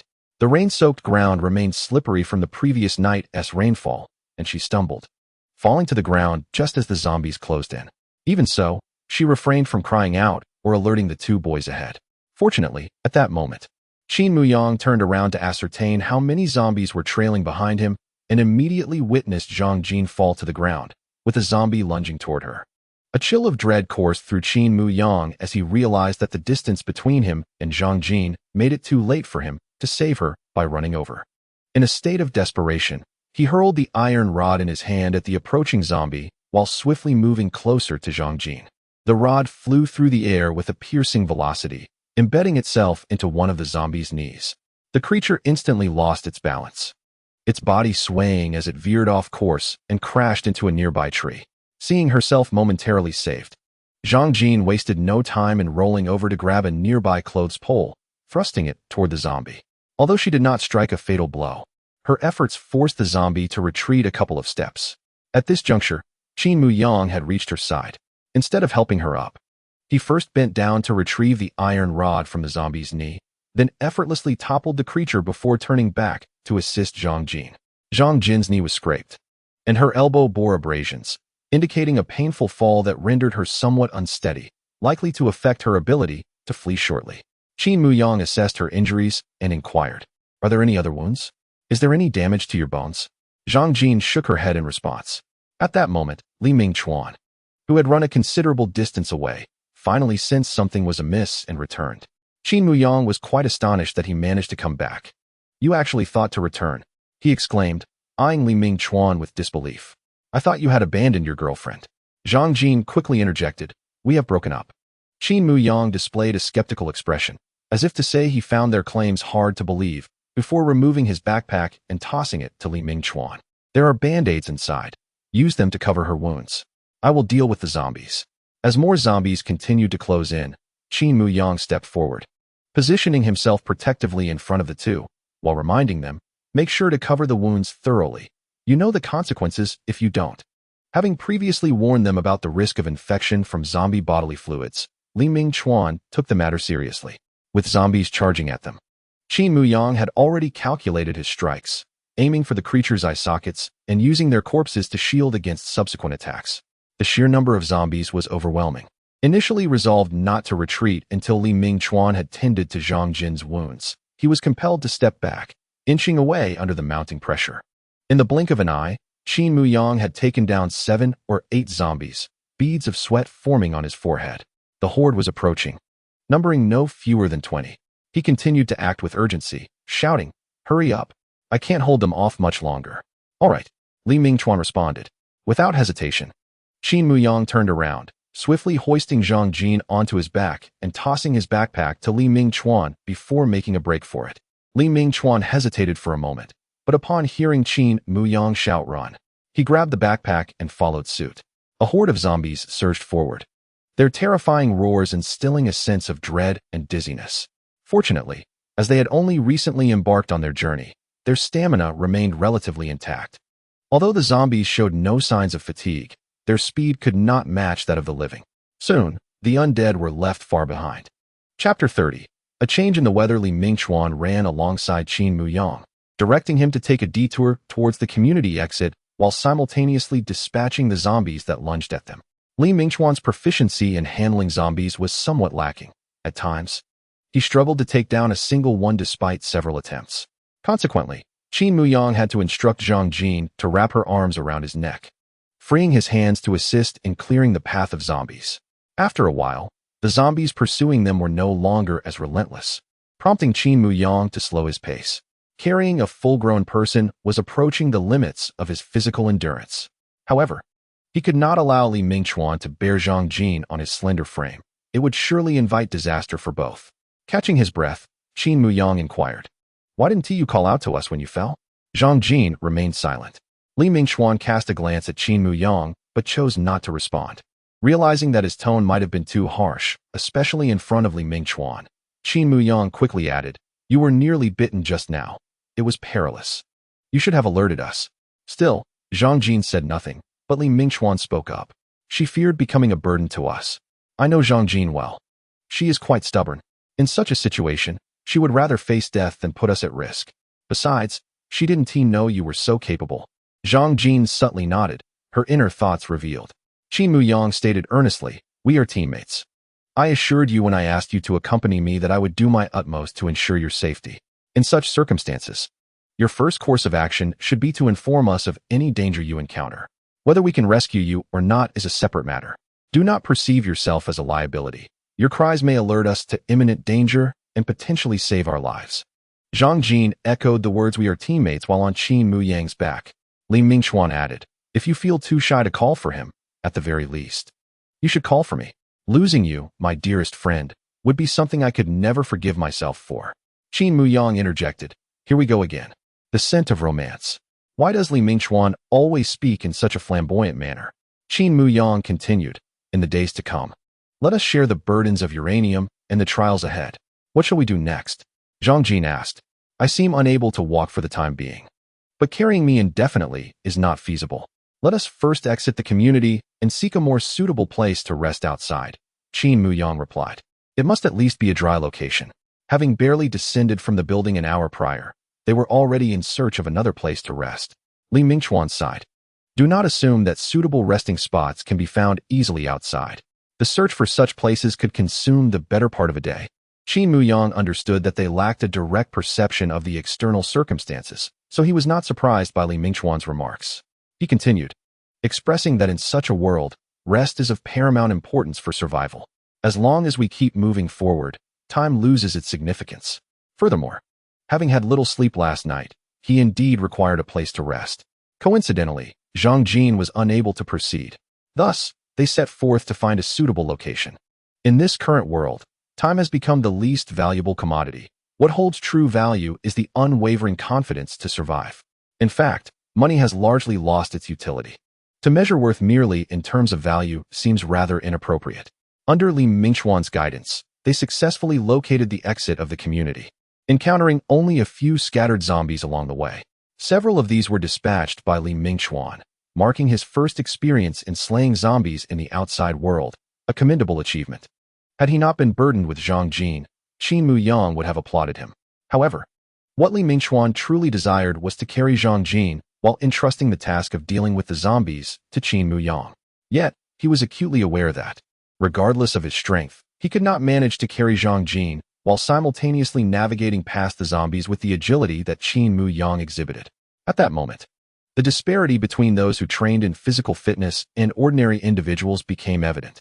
Li Mingxuan could at most carry Zhang Jin at a normal, leisurely pace for a mere 10 minutes. Therefore, he opted to forge a path and eliminate the zombies. Fortunately, the zombies on their route managed to avoid them. Upon exiting the community gate, he finally grasped the sense of tragic desolation that Qin Muyang had previously described. Once bustling streets were now littered with debris and obstacles blown in by last night's wind. Damaged vehicles and uprooted trees were scattered about, with mud underfoot and aimless zombies wandering the streets. Such scenes, typically reserved for films and video games, had never been encountered in reality. The initial joy of evading the zombies quickly dissipated as they faced the daunting and uncertain path ahead. Returning was no longer an option. Their previous residence had been submerged, with shattered windows and nearly all food and water ruined. They could only muster the courage to follow Qin Muyang onward. Yet, even Qin Muyang was uncertain of their future, compelled to proceed in accordance with their plan, step by step. Their immediate necessity was to find a suitable place where everyone could rest peacefully.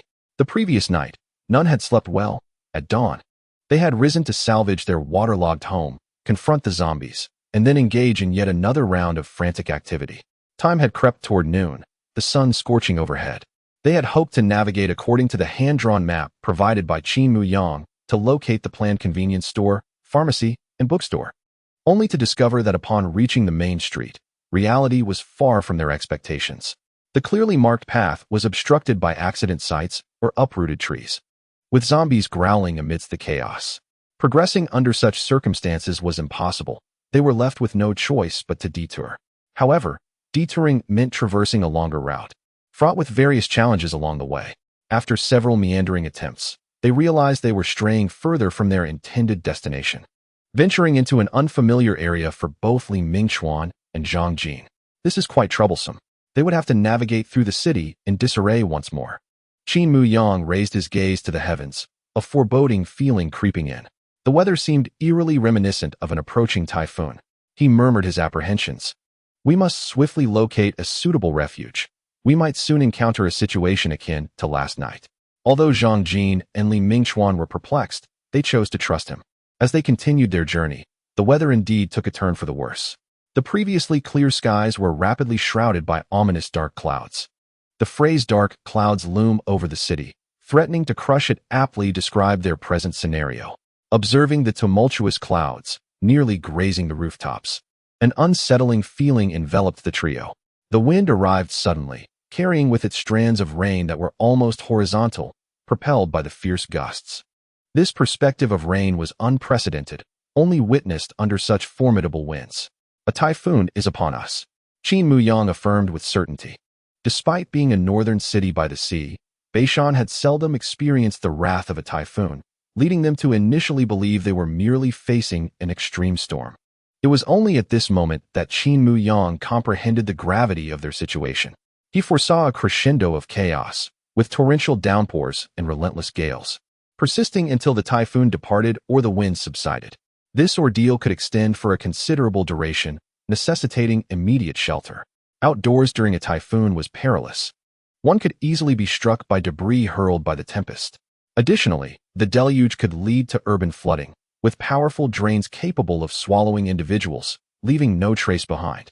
Perhaps the number of zombies on the streets today was not as overwhelming as Qin Muyang had previously encountered, a consequence of last night's violent storm. The earlier clear weather was but an illusion, signaling their entry into the eye of the typhoon. Chapter 31. The Hall with Zhang Jin on his back. Qin Muyang's pace had noticeably quickened. Previously, he had consciously conserved his energy, hoping to unleash it in a moment of crisis. Now, that restraint was unnecessary. The priority was to find a sanctuary from the impending typhoon. Zhang Jin remained silent on his back, acutely aware that she had become a burden. Li Mingchuan's courage appeared to have grown since their initial venture. Confronting the approaching zombies, he no longer felt the same trepidation that had gripped him at the outset. Although it sometimes took him an eternity to dispatch a single zombie, one could see his rapid growth. In just a few hours, he had transformed from a coward who sought to evade zombies and scream into someone willing to confront them head-on, much to Qin Muyang's satisfaction. The stronger these two became, the more secure his future would be. After all, formidable allies were a treasure in the struggle for survival in a post-apocalyptic world. After dispatching two zombies and rounding a corner, the previously silent Zhang Jin suddenly spoke up. "I am familiar with this street. Ahead lies a library." Qin Muyang understood that libraries are generally quite sturdy, with some serving as designated emergency shelters in various cities. Thus, he decisively instructed Zhang Jin to lead the way, and they made their way directly to the library. One of the reasons for choosing the library as refuge from the typhoon was that Qin Muyang was already aware that the zombie outbreak did not occur instantaneously. Although it spread rapidly, there was a process involved, and many individuals had received government warnings by the time zombies emerged. Hence, when the outbreak fully occurred, the library would likely not be crowded. The government had advised people to stay at home and avoid gatherings, so it was improbable that anyone would venture to the library under such circumstances.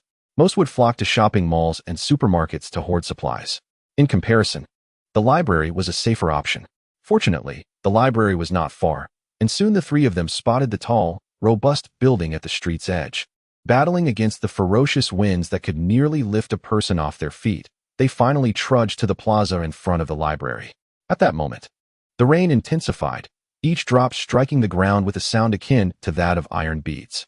The wind, whipping against their faces, brought a slight sting. Countless pieces of debris, trash, branches, and billboards were tossed about by the wind, occasionally crashing to the ground, forcing Qin Muyang and his companions to dodge clumsily. When Li Mingchuan saw the library's doors ajar, he bolted forward. Soaked to the bone, he bore a gash on his forehead from a metal shard blown by the wind, his face a grotesque blend of blood and rainwater. Qin Muyang, concerned that Li Mingchuan's reckless entry might lead to danger, quickly followed suit. Upon entering the library's first-floor hall, Li Mingchuan was met with the sight of a zombie lunging at him, its lipless mouth poised to bite his neck. Startled, he let out a loud shout and stumbled backward, narrowly avoiding a collision with Qin Muyang, who had just entered. "Brother, steady yourself." Qin Muyang's voice helped Li Mingchuan regain his composure, reminding him that his teammate was right behind him. Instinctively, he brandished the badminton racket he held in reverse grip, while Li Mingchuan dealt with the zombie. Qin Muyang gently set Zhang Jin down and began to assess their surroundings. The library appeared to belong to this district and was relatively modest in size. Inside the hall, a few self-service borrowing machines stood alongside a long white counter, with a staircase leading to the upper floor opposite them. Aside from some greenery, the space felt somewhat vacant. However, next to the counter, a narrow corridor hinted at additional space, though its depths remained obscured in shadows, obscuring Qin Muyang's view. They were fortunate. It seemed there were indeed few zombies within the library. Aside from the one Li Mingchuan had just dispatched, Qin Muyang detected no other signs of undead presence. Finally, they could catch their breath. Carrying Zhang Jin through the streets had been exhausting and taxing. Yet Qin Muyang did not reveal any signs of weariness. The trio found a moment of respite, settling down in a corner to rest. Li Mingchuan returned Qin Muyang's backpack to him, and Qin Muyang promptly lay down, using the backpack as a pillow, ready to succumb to sleep. Despite being drenched, the discomfort was overshadowed by his overwhelming fatigue. It became evident to Li Mingchuan and Zhang Jin that Qin Muyang's weariness was far more profound than they had anticipated. "Keep an eye on the entrance and the stairs. There may be zombies upstairs, and outside could be crawling with them as well," Qin Muyang cautioned. gesturing towards the corridor beside the bar, suggesting that it too could harbor danger. So let us keep our voices down. I will rest for half an hour, and then I'll wake you for your turn. Before either of them could respond, he slipped into slumber. Li Mingchuan retrieved iodine swabs from the backpack, and Zhang Jin immediately took them to tend to the wound on his head, applying a band-aid afterward. They exchanged a bittersweet smile, acknowledging the gravity of their situation. He's a good person. Zhang Jin suddenly thought of Qin Muyang, who, despite the peril, had returned to rescue her, even carrying her over such a long distance. He saved my life this morning, Li Mingchuan added. They both seemed to have forgotten that it was they who had initially saved Qin Muyang. Had Zhang Jin not dragged him back from the awning to the balcony, had Li Mingchuan not treated his wounds, and had they not selflessly shared their food, Qin Muyang would likely have perished long ago. Qin Muyang was a man of gratitude. Though he might waver when faced with choices, he ultimately remained steadfast in his principles. He trusted these two with his back and slept soundly amidst the tumult of the raging storm. Half an hour later, he indeed awoke on time, although still weary. He felt significantly more invigorated compared to before. He urged Zhang Jin and Li Mingchuan to rest, assuring them that he would keep watch over their surroundings, understanding their exhaustion. Li Mingchuan followed suit, using the backpack as a pillow to drift off to sleep, while Zhang Jin continued to sit against the wall, showing no signs of wanting to sleep. I'm soaked through. I can't sleep, Zhang Jin explained. I fear that if I sleep like this, I might catch a cold and become a burden to you. Qin Muyang appeared unconcerned by her words and instead inquired, Are you familiar with this library? I've been here a few times, but I'm not particularly well acquainted. What is inside that corridor? He asked, still uneasy about it. Inside is an exhibition room for books and paintings. Usually, you need tickets to enter. But today, that requirement is likely waived, she replied. With a firm grip on the iron rod, Qin Muyang rose, stating, I'll go in for a look. You stay here and keep watch. We need a secure room with a door that can be locked. This place is not safe enough. As he walked towards the bar, he pondered how having companions had invigorated his spirit and made him feel stronger, more resilient than before. He referred to an inner strength that had transformed since he first confronted the zombies and the world. Previously, he had sought to evade danger. Now, he was ready to confront it head-on. The transformation of a person is indeed a wondrous phenomenon, occurring in the most unanticipated moments. Chapter 32. The studio. Qin Muyang steadily advanced toward the dimly lit corridor, the light fading like a dream. However, his muscles tensed as he caught the foul stench emanating from the zombie. Fortunately, the odor was not overwhelmingly strong. Otherwise, he would have undoubtedly turned back. Despite his confidence in his abilities, when faced with a multitude of zombies, retreat was the sole path to survival. At the end of the corridor stood a brown wooden door, slightly ajar. From his vantage point, Qin Muyang could not discern the interior, and he needed to draw closer for a clearer view. He lowered his footsteps, even moderating his breath, as he cautiously reached the doorway and peered inside. The first thing he glimpsed was the grotesque head of a large zombie. Qin Muyang found himself locked in a gaze with the creature. Thankfully, his courage far surpassed that of Li Mingchuan. Though his heart raced momentarily, his iron rod instinctively thrust forward. With a thud, the rod pierced through the zombie's cranium, producing a familiar sound. Qin Muyang slowly lowered the creature to the ground, retracting his weapon. Upon raising his gaze, he observed several more zombies mindlessly wandering within the room. Although he had been relatively silent, traces of blood from when he had carried Zhang Jin earlier clung to him, prompting all the zombies to abruptly turn and fixate their gaze upon him, emitting deep, guttural growls. Form an orderly queue. Come at me one by one. Qin Muyang gestured as he stepped back, deliberately positioning himself to the side of the doorway. He intended to employ the techniques he had utilized that morning against these zombies. Lacking intelligence, the zombies could not all surge through the narrow entrance simultaneously. Thus, they emerged one by one. It appeared as though they had genuinely heeded Qin Muyang's words, lining up to attack him in a bizarrely absurd manner. Calmly brandishing his iron rod, he methodically dispatched them, one after another. There were only 5, yet Qin Muyang felt his arms growing weary.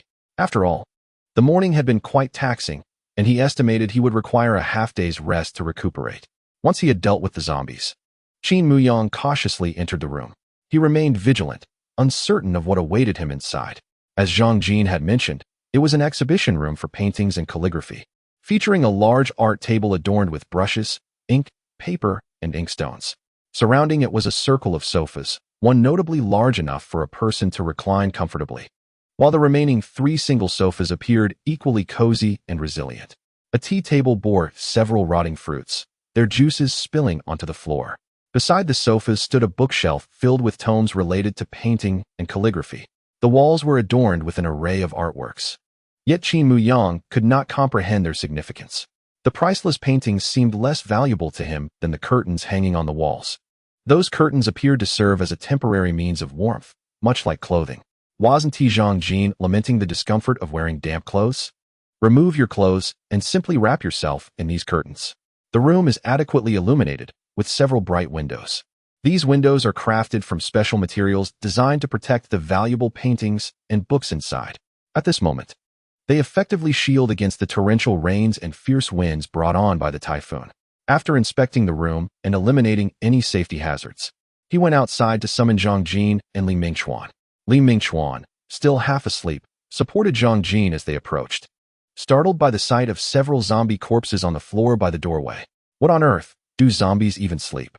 Li Mingchuan's grip on the badminton racket trembled slightly. They are all dead. Qin Muyang regarded Li Mingchuan with a hint of exasperation. He had previously thought that Li had matured rapidly since leaving upstairs. But now it seemed he had spoken too soon, for there was still a hint of foolishness about him. Recalling his solitary battle against the zombies while resting in the lobby, Qin Muyang felt a twinge of embarrassment for both of them.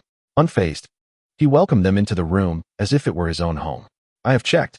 This door is intact and can be securely locked. It will be quite safe for us to spend the night here. Although it was only around 1 in the afternoon, Qin Muyang had already made plans for the evening. He understood that the storm outside would not cease anytime soon, and even if it did, they could not venture out today. They might be required to stay indoors even until tomorrow. Thus, having a relatively secure place to rest was essential. This curtain has 2 layers, a sheer and a blackout layer, which can be removed, Qin Muyang stated, confidently approaching and skillfully pulling down the curtain as if he had rehearsed the action in his mind. Take off your wet clothes, wrap yourselves in the curtains, and wear them until your clothes dry. Otherwise, catching a cold could be fatal. Qin Muyang's words were not exaggerated. In their current situation, lacking medicine and medical facilities, a cold would mean diminished mobility and defense, which could indeed prove deadly. He tossed the curtain fabric to the 2, and without hesitation, he stepped behind another curtain to undress completely, emerging wrapped in the fabric. Such a scene might usually evoke laughter. Yet Zhang Jin and Li Mingchuan felt no inclination to chuckle. They immediately mimicked Qin Muyang, with Zhang Jin following suit. After all, wearing wet clothes was exceedingly uncomfortable and could lead to illness over time. Zhang Jin wrapped the dark curtain around herself like a luxurious gown, exuding an elegance akin to high-end formal wear. Her figure was striking, and her poise remarkable. Hobbling out, she simultaneously used a piece of curtain fabric to dry her long hair, which had been drenched by the rain. How's your leg? Qin Muyang inquired. Just a minor issue. I can't walk quickly, but I'll be fine by tomorrow, she replied. Qin Muyang nodded. That couch belongs to you. You can sleep on it. What about me? Li Mingchuan asked. Without even glancing at him, Qin Muyang replied, sleep wherever you like, but let me be clear. That painting stand is mine. The table measures over 2 meters in length and more than 1 meter in width. Qin Muyang draped a curtain over it and lay down, finding it hardly different from sleeping on the hard bed in their dormitory, and indeed it was considerably larger. Li Mingchuan had no choice but to lay the remaining curtain on the floor to sleep, which was certainly preferable to lying directly on the cold ground, especially since he was still clad in damp clothing. The air in the room felt stifling, still carrying the lingering scent of the zombies that had once occupied it. However, they could not open the window, as outside the tempest raged, the darkness thick as if stained by ink. If they were to open the window, it would not be long before the room was soaked by the rain. They could already see the rain cascading down the window pane in a gentle flow. Once they had each found a comfortable position to lie down, they didn't immediately drift off to sleep. Instead, they began to converse. The anxiety about the uncertain future and the perplexing present required distraction through dialogue. Otherwise, they would inevitably ponder their next steps, where to go, how to find food, and other troubling concerns.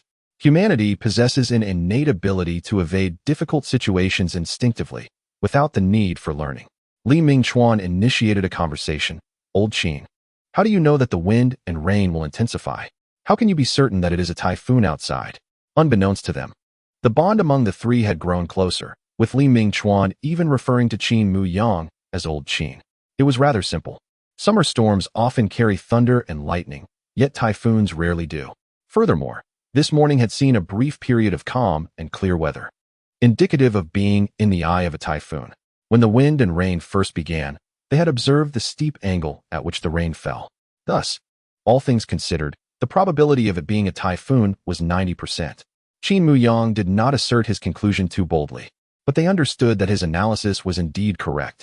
Chapter 33. The hideout. After a few more idle exchanges, they gradually succumbed to sleep. The storm continued unabated, occasionally causing objects to strike against the window, producing sharp sounds that did not rouse them, for they were utterly exhausted. Qin Muyang felt as if he had spent an eternity harvesting corn without a soul to share the burden, trudging through streets teeming with zombies. After approximately 2 to 3 hours, hunger stirred them awake. They had set out in the morning without having eaten, and now it was already afternoon. The considerable exertion combined with the prolonged fasting left them feeling as if they could devour an entire ox. They rummaged through their bags, uncovering instant noodles, self-heating meals, and several packs of biscuits. Zhang Jin and Li Mingchuan unhesitatingly chose the instant noodles, tossing a box of self-heating rice to Qin Muyang. Self-heating meals can be prepared with just a bit of water, while your instant noodles seem rather inconvenient, Qin Muyang remarked as he fiddled with the self-heating meal. You should eat this. We can save the noodles for later. Perhaps we will soon find new food. Both shook their heads in response. We've grown accustomed to eating instant noodles dry these past few days. It's no problem for us. You're not used to it. So you should have this self-heating meal to conserve your strength and protect us, Li Mingchuan explained. A burly man spoke of protecting them with such nonchalance that Qin Muyang felt somewhat bemused. However, he chose not to dwell on it. After all, consuming instant noodles, though unpalatable, could still satiate hunger, and if they preferred to eat that way, so be it. Qin Muyang unwrapped the packaging of his self-heating meal, pouring a small amount of his bottled water inside, while he ventured outside to collect some rainwater for the heating pouch. In these times, every drop of potable water was precious. Zhang Jin and Li Mingchuan were over there, consuming instant noodles dry, their motions remarkably adept, producing a sound akin to that of rodents gnawing. Qin Muyang had his self-heating meal accompanied by half a packet of biscuits, while Zhang Jin and his companions devoured 2 packets of instant noodles each. It was evident that unsoaked noodles did not provide the same level of satiety as their hydrated counterparts. He wondered if they would feel discomfort from the excessive intake once they drank water afterward. After satisfying their hunger, he stared vacantly at the tumultuous weather outside. A wave of concern for the future washed over him. Noticing the frowns on Zhang Jin and Li Mingchuan's faces, he hurried to reassure them. In such circumstances, morale was paramount, and encouragement was essential to muster the courage to face whatever lay ahead. Qin Muyang understood that their anxiety stemmed from a sense of confusion, an uncertainty about their next steps and what they could truly accomplish. He promptly shared his upcoming plans with Zhang Jin and Li Mingchuan. We are currently in a library, which undoubtedly contains city maps. I intend to search for one, and I will need your assistance. This library is quite expansive, and navigating it alone would be impractical, not to mention the potential dangers lurking elsewhere. Once we obtain the map, we will advance toward Beishan University while scavenging for supplies along the way. A slight detour is perfectly acceptable, as long as we head in the direction of Beishan University. Upon hearing that Qin Muyang required their help and having a clear plan laid out, the two felt a renewed sense of confidence. Even refraining from questioning why they should head to Beishan University, where Qin Muyang studied, rather than their own institution. Fortunately, Qin Muyang elucidated his reasoning. There are several good friends of mine at Beishan University, one of whom is exceptionally intelligent, while the others are all from the sports department and possess various strengths. I believe they have the capability to survive. By uniting with them, not only will our combat effectiveness increase significantly, but we will also gain reliable allies. This is essential for survival in an apocalyptic scenario. Qin Muyang instilled in them the notion that having strong and dependable companions was a crucial condition for survival in such dire times, and they wholeheartedly agreed. When shall we seek the map? With a newfound goal, Li Mingchuan and Zhang Jin shed their earlier despondency. Eager to locate the map and join forces with Qin Muyang's friends at Beishan University, as if those friends had already become their own. Let us wait until our clothes are dry.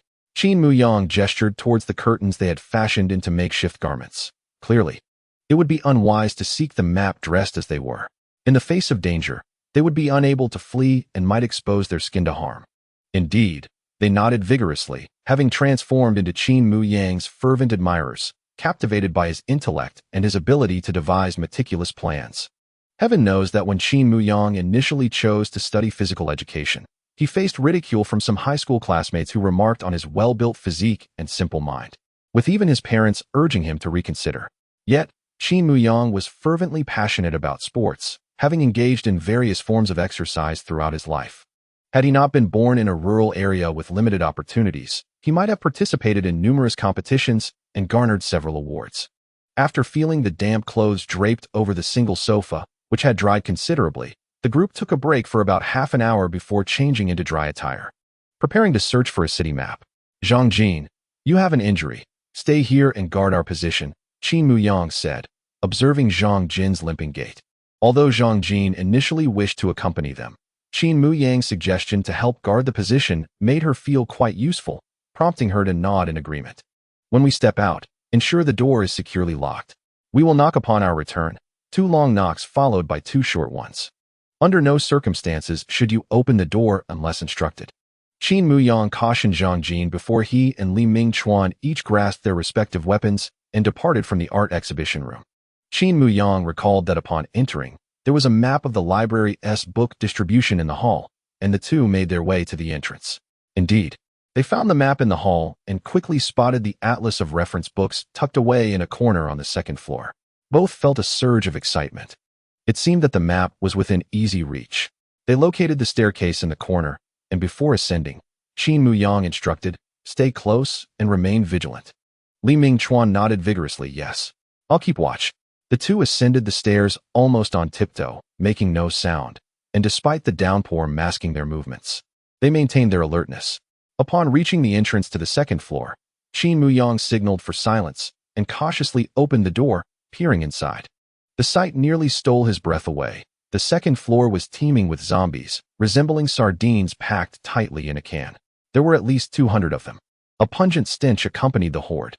Struggling to suppress his urge to vomit, Qin Muyang withdrew his head and quietly closed the door. Fortunately, the storm concealed all his actions and sounds, preventing him from being detected by the zombies. Li Mingchuan, curious about the foul odor, asked, "What is going on in there?" "Retreat," was all Qin Muyang uttered before carefully descending the stairs. Although Li Mingchuan was unaware of the specifics, he noted Qin Muyang's pallor and refrained from further questioning, following him down. Just as Zhang Jin locked the door to the art exhibition room, she heard the distinct signal at the entrance, 2 long knocks followed by 2 short ones. Excitedly, she opened the door to find the two returning. "Did you find the map?" she inquired. "No, but we discovered the zombies' lair." Chapter 34. Departure. Qin Muyang endeavored to minimize the impact of his description, intentionally downplaying the shock of the zombies on the second floor. Nevertheless, his account left Zhang Jin and Li Mingchuan profoundly shaken. The thought that a mere floor separated them from a throng of zombies above was enough to unsettle anyone. Even Qin Muyang, who had always been their pillar of strength, found it difficult to maintain his composure, let alone Zhang Jin and Li Mingchuan. However, they were left with no option to flee. Outside, fierce winds howled and torrential rain fell, rendering their escape perilous. They would not only be drenched, but also at risk of being struck by debris propelled by the wind. Li Mingchuan's forehead injury was a testament to this danger. He was fortunate. Had the metal shard come at a different angle, it could have pierced his neck or struck his eye, leading to far graver consequences. Even if they managed to leave the library, finding a suitable refuge from the typhoon was uncertain. After some deliberation, the trio resolved to spend the night there, intending to depart as soon as the storm abated. During this interim, they would strive to minimize noise, limiting movement and conversation. Despite their efforts to remain silent, the anxiety lingered, compounded by the storm outside. As night fell, they hastily shared a meager meal before finding comfortable positions to rest. In the dead of night, Li Mingchuan awoke to a chilling sensation beneath him. Upon opening his eyes, he discovered water seeping through the door crack, forming a thin layer on the floor. His back was nearly soaked, and the clothes he had just dried during the day clung uncomfortably to his skin. The curtains he had used as bedding were also damp, rendering them unsuitable for rest. Reluctantly, he called out to Qin Muyang and Zhang Jin, fearing that a sudden flood might leave them no time to escape. The three sat in the pitch-black room, awaiting the judgment of fate. Fortunately, once the water reached their ankles, it ceased to rise, allowing them a small measure of relief. Yet, they remained tense. Qin Muyang insisted that they should not all sleep at once. Someone must keep watch. Should a flood or any other unforeseen event occur, they needed to be prepared to react swiftly. Having already rested in the afternoon and recently awoken from a brief nap, Qin Muyang volunteered to take the first watch, suggesting they rotate shifts. He shifted from the spacious easel to the single sofa, elevating his legs onto the coffee table to avoid contact with the water below. Li Mingchuan returned to the easel to catch some sleep, while Zhang Jin remained on the couch, part of which was already submerged. Thankfully, the lower half of the couch was made of painted solid wood, resistant to water absorption, thus keeping the surface dry. Zhang Jin wrapped himself tightly in the curtain fabric, anxious that any corner might dip into the water and become saturated. As dawn approached, Qin Muyang began to doze off. He promptly switched places with Li Mingchuan, taking the single sofa for his rest while Li resumed the watch at the easel. One of the survival rules Qin Muyang had learned in this post-apocalyptic world was to avoid recklessness. It is unequivocally unfeasible. Boasting of one's capabilities may lead everyone into perilous circumstances. Thus, feeling fatigued is simply a fact, and there is no necessity to endure unnecessarily. At this moment, the tempest outside has diminished considerably. The once deafening roar has lessened significantly, rendering it somewhat unfamiliar. Qin Muyang slumbered soundly until the dawn's light illuminated the surroundings, awakening to find Zhang Jin vigilantly keeping watch, while Li Mingchuan was napping on the sofa. A glance out the window revealed that the winds had ceased and the rain had abated, even unveiling a cerulean sky. The typhoon had passed, though it remained uncertain whether it had dissipated entirely or would proceed to besiege other cities. The ground was inundated with standing water, likely to linger for some time. Contemplating the horde of zombies lingering above, Qin Muyang surmised that both Li Mingchuan and Zhang Jin would indeed need to wade through the waters to vacate this location. After discovering the zombies the previous day, they had even contemplated braving the typhoon to escape. Had it not been for Qin Muyang's ominous warning that they might be crushed by debris swept by the wind, leaving them at the mercy of the zombies, they might have truly ventured out with their backpacks. It was commendable that these two, who harbored such an aversion to zombies, had mustered the courage to accompany him on this perilous journey. Qin Muyang roused the slumbering Li Mingchuan, inquiring if they, along with Zhang Jin, could set forth immediately, glancing at Zhang Jin's injured leg from the previous day. Zhang Jin promptly affirmed that his leg was no longer an issue, while Li Mingchuan sprang to his feet, splashing into the water, raising both hands in agreement to depart at once, and swiftly shouldered his backpack. Today's objective was to seek clean water and a map, as Qin Muyang stated. Their water supply was dwindling, though they could manage with food for another 2 to 3 days. Until they procured a city map, their daily endeavors would encompass locating essential supplies, safe shelter, and the map itself. As he organized his belongings, Qin Muyang cautioned both of them that wading through water was inevitable upon their exit, advising them to stick to the roadside and to avoid venturing near storm drains, and not to indulge their curiosity in areas with swift currents.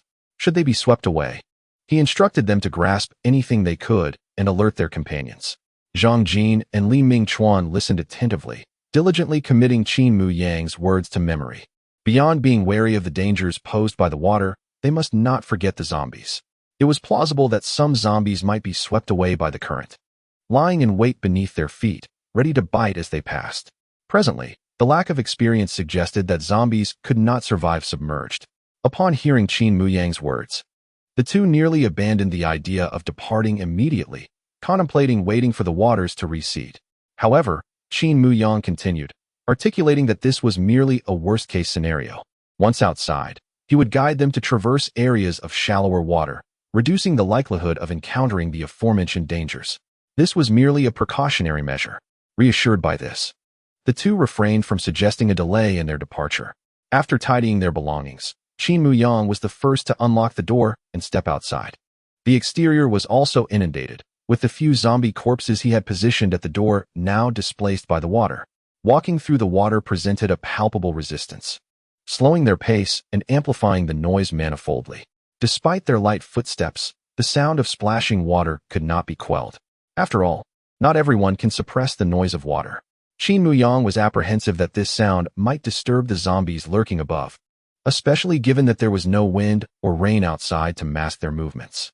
The library's grand hall, with its elevated ceilings and spaciousness, even amplified their noise, creating echoes that reverberated in all directions. The more they rushed to leave, the louder their sounds became, increasing the risk of stumbling. They had no choice but to endure the uncontrollable noises and advance slowly. Upon reaching the reception area, Qin Muyang tilted his head to glance at the staircase leading to the second floor, where silhouettes of zombies were already emerging in the dim light. To his dismay, the noise had attracted the zombies down from the second floor. This was dire. Quick, retreat! Qin Muyang shouted to Zhang Jin and Li Mingchuan. The two turned to look at the staircase, where a single zombie was slowly peering out. Chapter 35. The street. A low growl escaped the throat of the zombie, lunging towards the trio. Behind this zombie, more were surging forth. The staircase had become overcrowded, with those at the bottom being toppled by those above, splashing into the water with incessant noise. Many zombies were piled together, indistinguishable in their limbs, shaking and clawing as they struggled to rise. The three felt a prickling sensation at the back of their necks, supporting each other as they moved toward the library's entrance. At this moment, the size and volume of their splashes mattered little. What was paramount was a swift and safe escape. A myriad of zombies trailed behind them, but fortunately, the water impeded their speed, preventing them from catching up for the time being. Of course, this hinged on the condition that they could not afford to stop. A fall would undoubtedly lead to a grim fate. Everyone remained tense, carefully mindful of each step, striving to maintain a steady course. As they exited the library, they discovered the water level had risen to their calves. The library stood a step higher than the small square outside, creating a noticeable disparity in water levels. A detail Qin Muyang had nearly forgotten. In the square, the whereabouts of the storm drain cover were unknown. The water swirled furiously from there, sucking in a plethora of debris that was quickly whisked away into oblivion. Steering clear of that drain cover, they had to remain cautious of their footing. Qin Muyang called out a warning before making his way to the square. As he stepped down, he felt the squishy mud beneath his feet, slightly pulling him in. When he lifted his foot, it emerged with a murky, dark water that reeked of decay and filth. It was reminiscent of purchasing lotus roots that were muddied and spoiled, emanating an odor that struck with intensity. Each step they took now was accompanied by the noxious scent of decaying lotus roots, making their progress increasingly arduous. With both the water and mud acting as formidable obstacles. Beneath the water, one wonders if there might lurk other objects, perhaps rusted nails or iron scraps, remnants of tetanus-inducing debris, or perhaps a zombie that has fallen into the depths, unable to rise again, or the virulent infection that resides within its decaying form. At this moment, should any part of them submerged in water bear a wound, the likelihood of infection from the zombie virus would escalate significantly. Fortunately, among the trio, only Zhang Jin bears an injury on her leg, with the wound situated just above her knee, still above the waterline. However, she must proceed with utmost caution, ensuring that water does not splash onto her injury and avoiding any unseen pits beneath her feet. Thankfully, the road conditions in Beishan City remain commendable. The pathways are notably level, and as they depart from the small square, the streets gradually ascend, leading to shallower waters. Qin Muyang glanced back to find that the horde of zombies was relentlessly trudging through the muck and water, pursuing them with unyielding determination. He pressed on ahead, seeking slightly elevated streets to evade both the relentless undead and the treacherous footing beneath them. In the deeper waters, zombies could be seen floating, and as Qin Muyang and his companions passed by, they would instinctively howl, flailing their arms in futile attempts to grasp at their prey. Some zombies, trapped beneath wrecked vehicles, had their heads submerged, yet they continued to reach out and open their mouths, unable to emit the distinct sounds characteristic of their kind beneath the surface. It seems Qin Muyang's earlier conjecture was indeed accurate. Zombies do not require breath and will not perish from asphyxiation underwater. This observation must be incorporated into the new rules regarding zombies. Henceforth, one must remain vigilant when traversing aquatic areas, for it would be folly to assume that zombies could not exist in water. A comforting thought, however, is that these creatures appear incapable of swimming. Were they to possess the ability to swim, undeterred by drowning, humanity would be in dire straits. The zombies from the library continued to trail Qin Muyang and his group. Their relatively slow pace allowed the undead to keep up without faltering. Beyond those following closely, the streets were largely devoid of zombies, save for those ensnared or buoyed by the rising waters. Nonetheless, these were few in number and did not pose a significant threat. Qin Muyang easily cleared any obstacles they encountered along their path. However, the slow pace of their advance was a matter of great concern. At this rate, they might not escape this district by midday, all while being pursued by a horde of zombies. 2 hours later, Qin Muyang gradually acclimated to the presence of the undead trailing behind them. Recognizing that they could not suddenly close the distance, he ceased to concern himself with them, merely glancing back periodically to assess whether the gap had widened or the number of zombies had increased. Initially, the number of zombies following them did indeed diminish slowly, as they encountered branches or larger debris obstructing their path. While humans could easily navigate over such obstacles, the zombies struggled to do the same.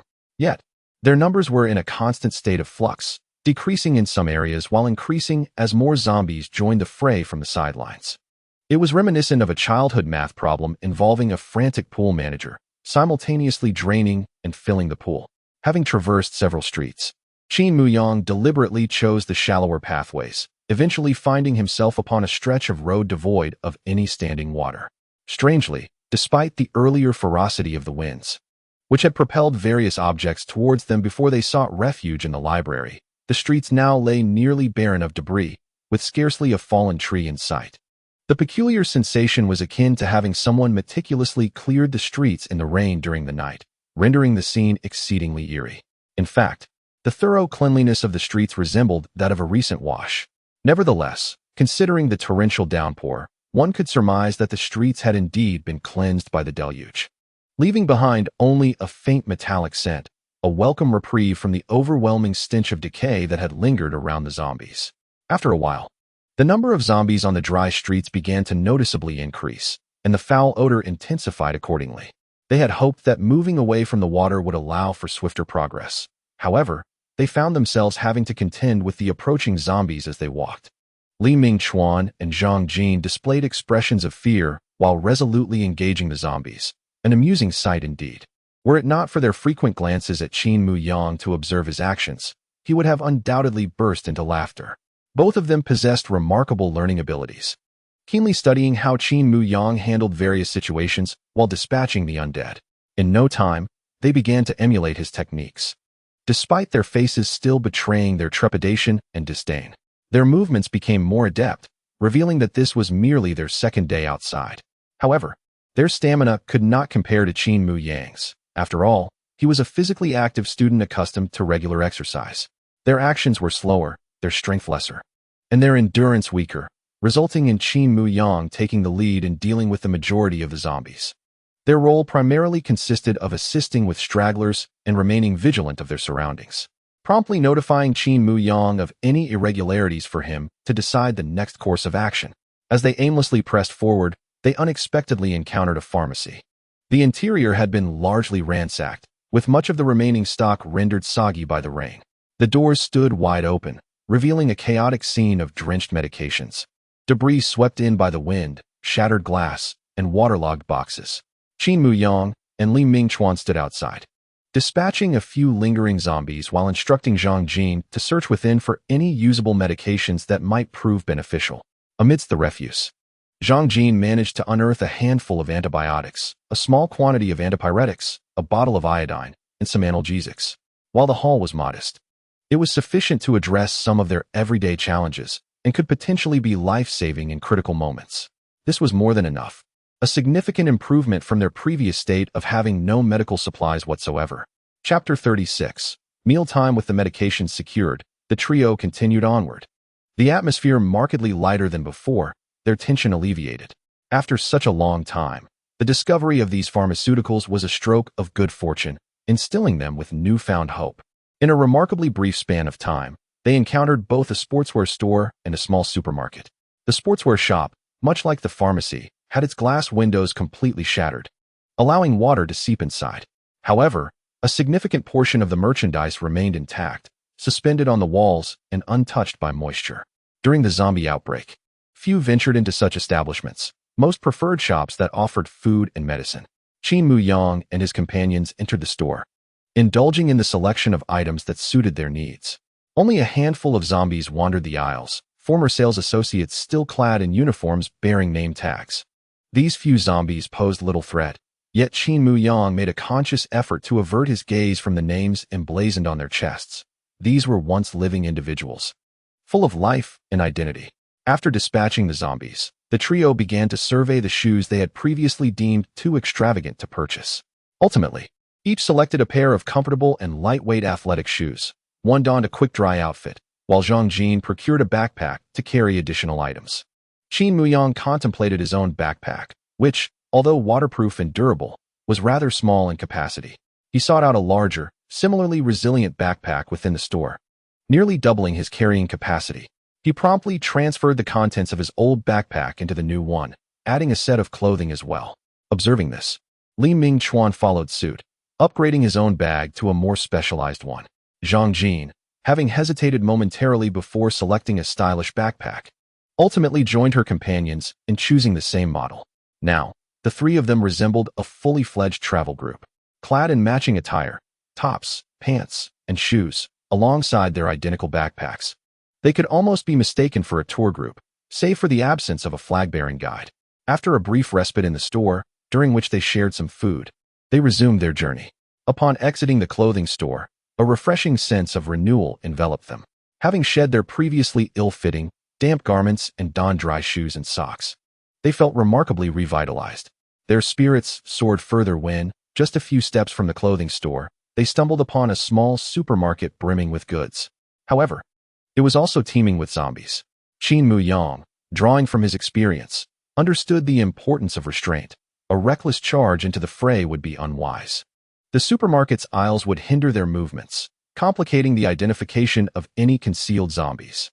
Should they rush in together, the likelihood of injury was high, and both Li Mingchuan and Zhang Jin would surely find such an approach unacceptable. The most prudent strategy remained as Qin Muyang had previously employed, luring the zombies out for elimination. The open space outside would afford them greater freedom of movement. In the event of needing to flee or seek cover, there would be no obstructions, ensuring their safety. Yet, with such a substantial horde of zombies, it was clear that drawing them out one by one was an impossibility. This was a situation where the slightest disturbance could trigger a chain reaction. Qin Muyang first surveyed the surroundings of the supermarket before positioning himself behind a fallen streetlight pole, gesturing a few times. The pole, adorned with various pieces of litter, naturally formed a barrier facing the supermarket, serving as a makeshift shield. However, standing behind this pole left the area behind him rather exposed. While focusing on the imminent dangers ahead, he could easily become lax and fall prey to any lurking zombies from behind. Without delay, Qin Muyang assigned tasks to Li Mingchuan and Zhang Jin. Li Mingchuan, take your position at the middle of the streetlight pole. You'll be responsible for dealing with any zombies that emerge from the supermarket. Zhang Jin, position yourself with your back to Li Mingchuan, keeping an eye on the street. If any zombies approach, they are yours to handle. Should you find yourself in trouble, call for help immediately, and alert us to any developments. Upon hearing Qin Muyang's instructions, both men quickly took their designated positions, gripping their respective weapons, ever ready for action. By the way, Lao Qin, what are you doing? Li Mingchuan inquired, noticing that Qin Muyang was not hiding behind the pole. Without turning around, Qin Muyang replied, I'm bringing you some practice zombies. He then boldly strode towards the entrance of the small supermarket, wielding an iron rod, and struck the metallic door handle several times with a resounding clang. Accompanying the crisp sound were Qin Muyang's taunting words, dinner is served. I'm bringing you a feast today. Li Mingchuan is on the menu. Hurry up, or you'll miss the hot meal. Li Mingchuan's expression darkened. The noise Qin Muyang had generated quickly attracted a response. The previously aimless zombies meandering within the supermarket began to growl and lurch towards the exit. Qin Muyang, upon hearing their chilling growls, sprinted towards the streetlight pole, calling back, the feast is this way. Li Mingchuan's face grew even darker. Unperturbed by Li Mingchuan's expression, Qin Muyang supported himself against the pole and effortlessly vaulted over to join Li Mingchuan. Let us get to it, Qin Muyang declared succinctly, thrusting the iron rod towards the oncoming horde. The first zombie to reach them was immediately struck in the eye socket by his blow. The familiar sound echoed, and the familiar scene unfolded as the zombie collapsed to the ground, incapacitated. A throng of zombies was already closing in, and Li Mingchuan, trembling, aimed his weapon towards the streetlight pole. Despite having grown accustomed to battling zombies, the sheer number rushing towards him sent shivers down his spine. The duo focused intently on the approaching horde, successfully downing a zombie with nearly every strike. Occasionally, when Li Mingchuan misjudged his aim or found his badminton racket lodged in a zombie's skull, Qin Muyang would swiftly dispatch the creature, granting him a brief respite. Amidst the relentless onslaught of hordes of zombies, the disparity in physical prowess between the two individuals became starkly evident. Qin Muyang consistently maintained a steady output of effort, while Li Mingchuan frequently encountered various predicaments that necessitated Qin Muyang's assistance. Zhang Jin, standing back-to-back with them, found herself unable to resist glancing at Li Mingchuan's condition, occasionally wishing to lend him a hand. However, Qin Muyang had expressly instructed her to vigilantly guard their rear, allowing them to focus their energies on the advancing zombies in front. The zombies approaching Zhang Jin were sparse. In this duration, she had only managed to dispatch 2. Yet, should she turn back to aid Li Mingchuan, there was no telling when a zombie might spring forth from behind and inflict harm upon anyone. Therefore, even in the absence of zombies to confront, she could not afford to turn her back, remaining fixated on the desolate street while attuning her ears to the sounds of Qin Muyang and Li Mingchuan. Fortunately, the streetlight pole served as a barrier, obstructing the advance of the zombies. Otherwise, Li Mingchuan, whose weapon was repeatedly snagged, would have certainly faced the risk of being bitten as the zombies continued their relentless assault. With the pole in place, he could at least retreat a step to evade a zombie's attack. Chapter 37. Cooperation. The number of zombies was evidently greater than they had previously anticipated. From the outside, one could not discern that such a small supermarket housed so many undead. Qin Muyang could almost envision how many individuals had rushed in to seize supplies, only to find themselves transformed into zombies, never to return. Over 20 zombie corpses lay strewn across the ground, yet in front of them, numerous heads continued to writhe, reminiscent of a bustling market crowd clamoring for discounted eggs, accompanied by a chorus of guttural growls. As Li Mingchuan gradually fatigued, he could scarcely lift his badminton racket. Zhang Jin, noticing his predicament, exchanged positions with him, assigning him to guard their rear and observe the situation down the street, while she joined Qin Muyang in confronting the zombies by the streetlight pole. Qin Muyang could not help but grin. The synergy between Zhang Jin and Li Mingchuan took him by surprise. Though timid, they exhibited sharp intellect and seamless cooperation, embodying a strong sense of camaraderie. Bringing these two along had proven to be a fortuitous decision. With such reliable teammates, they were gradually evolving, and one day, they might indeed form a formidable survival team. Of course, it would be even better if they could locate Jiang Yuan Fan, the intellectual, and Gao Fei and Lin Yu, both of whom possessed exceptional combat prowess. Zhang Jin demonstrated remarkable accuracy, albeit with somewhat less strength than Li Mingchuan. However, this posed no significant issue, as Qin Muyang observed that Zhang Jin adeptly maneuvered the clothes pole to pierce into the zombies' eye sockets, ensuring the destruction of their brains without penetrating their skulls. This indicated that she did not need to exert excessive force, thereby avoiding the predicament of the pole becoming lodged within a zombie's cranium and ensuring the longevity of her weapon. Observing her closely, Qin Muyang regarded Zhang Jin with newfound respect. With Zhang Jin's assistance, Qin Muyang swiftly eliminated the horde of zombies. Gazing at the multitude of lifeless bodies before them, both Zhang Jin and Li Mingchuan were taken aback. When had they become capable of confronting such a grand spectacle? Astonishingly, they had assisted Qin Muyang in dispatching such a significant number of zombies without sustaining any injuries or encountering unforeseen mishaps. They recalled their previous discussions, wherein they had concluded that if faced with more than 2 zombies, they would surely perish. Yet, after only a brief time accompanying Qin Muyang, they seemed to have developed the ability to stand independently. Whether this was due to their genuine growth or the allure of the resources within the supermarket that had unlocked their latent potential remained uncertain. Regardless, they had come to a clear realization. Following Qin Muyang was undoubtedly a wise choice. Their initial act of kindness in saving Qin Muyang was fate's design. It felt as though they had not merely rescued him, but rather that the heavens had deliberately sent a savior into their midst, leaving him indebted to them.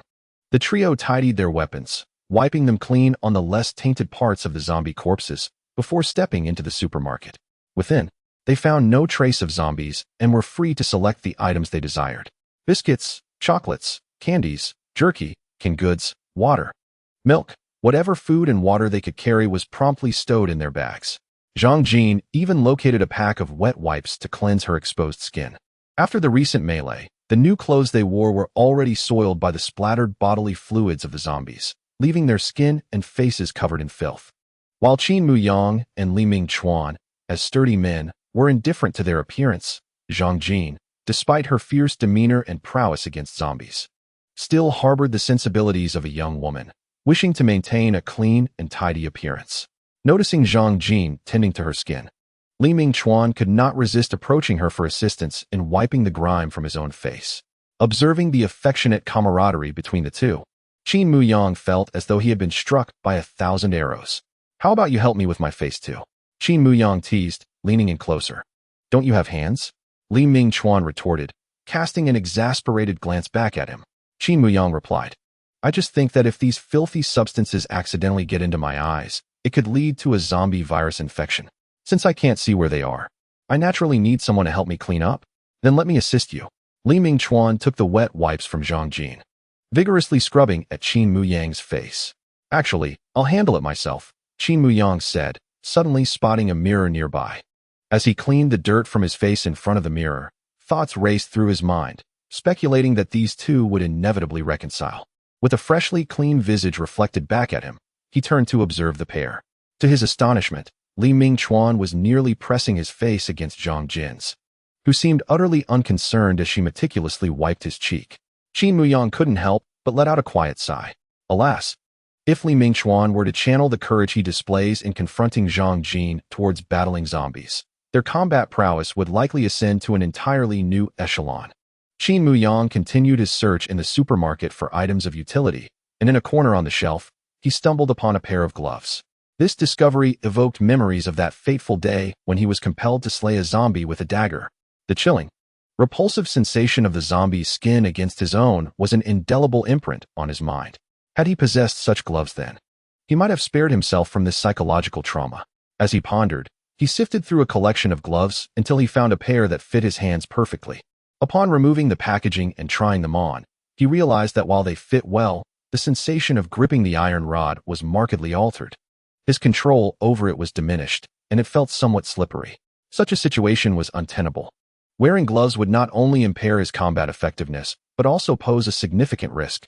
In the midst of a confrontation, if his grip on the iron rod were to falter, it would be tantamount to offering himself up to the zombies. After careful consideration, Qin Muyang discarded the gloves, but then reconsidered and retrieved them, stowing them away in his backpack. Should an unfortunate circumstance arise where one of his hands was injured and he found himself compelled to engage in battle, these gloves could serve to protect the wounded hand from contamination by the zombie's bodily fluids, allowing his uninjured hand to continue fighting. Some preparations are better made in advance than scrambling in desperation when the need arises. Having gathered the essentials, Qin Muyang turned to see Zhang Jin and Li Mingchuan lingering by the food shelves, their backpacks bulging with supplies. Li Mingchuan's hand visibly reddened from the weight he bore. Recognizing the necessity of moderation, he advised, "At this juncture, one must understand the importance of discernment. Do not indiscriminately fill your bags. Sometimes, the very provisions you believe will save you in times of hunger may instead hinder your escape and cost you your life." Upon hearing Qin Muyang's words, the duo promptly complied, opening their bags to discard items. Out tumbled heavy cans of food. Having been confined upstairs for so long, they could hardly resist such temptations. Chapter 38. Elementary School. Zhang Jin and Li Mingchuan reorganized their backpacks, adjusting the weight to a more reasonable level and ensuring the contents were appropriate. Now, with their packs secured, they could flee without encumbrance. As Qin Muyang prepared to inquire whether they were ready to depart, he observed the two of them simultaneously reaching for snacks on the shelves. Their synchronized movements raised suspicions of prior training. Zhang Jin was voraciously consuming chocolate, while Li Mingchuan was busy opening cans, both sporting expressions of fierce determination as if seeking retribution. Recalling their prolonged confinement with nothing but instant noodles and recognizing that they had been sacrificing their own meals to ensure he was well fed, Qin Muyang chose not to rush them, but instead watched as they indulged in their food. From time to time, Qin Muyang had to remind them to eat slowly, lest they choke, to choose energy-rich and nutritious food, and to refrain from indulging in spicy snacks and canned soups, as well as to discard any sugary drinks. Don't overeat, or you won't be able to move afterward. Qin Muyang felt akin to a concerned mother, while the two appeared as if they had not eaten for days. Just moments ago, while rummaging through the clothing store, they had already had a meal. Yet now they looked like famished souls. However, facing the previous horde of zombies had indeed consumed considerable energy, and both had exerted themselves significantly. Qin Muyang noticed that Li Mingchuan's hands were trembling, likely from fatigue. Adhering to the adage of not letting food go to waste, Zhang Jin and Li Mingchuan continued to eat until they could consume no more. Upon glancing back at Qin Muyang, who was elegantly and modestly enjoying a chocolate bar while standing at the door with an iron rod as their lookout, they felt a twinge of embarrassment. Are you full? Qin Muyang glanced at them. Let us set off. Their next task was to find a comfortable and safe place to spend the night, ideally. They would also acquire a map. With that, Qin Muyang led the way, shouldering his backpack and stepping outside, with the duo promptly following suit. Back on the chaotic streets, all three felt quite buoyant. The day had gone relatively smoothly. They had procured medicine, clothing, food, and water. If there were no particular goal in sight, and if they did not require a map to locate Beishan University, they could have easily established a base and gradually explored their surroundings to survive in this post-apocalyptic world. However, if they were to establish a base, a map was indeed necessary. It would enable them to swiftly comprehend their environment, discern potential zombie threats, locate abundant resources, and identify whether other camps had been established nearby. Initially, Qin Muyang felt as though he was the last person on Earth, but since encountering Zhang Jin and Li Mingchuan, his perspective had shifted. If these two could survive, surely many others were as well. Individuals like Jiang Yuanfan and Gao Fei, known for their survival skills, were likely thriving. He must seek to reunite with them. In this harsh existence, camaraderie was paramount, akin to a father and son in battle or brothers confronting a tiger. Being together provided a sense of security. Although he had not fainted recently, one could never be certain when that ailment might return. If it did, Zhang Jin and Li Mingchuan would likely struggle to manage the situation, unless they found themselves in a completely safe environment. As Qin Muyang forged ahead, he daydreamed about a bright future.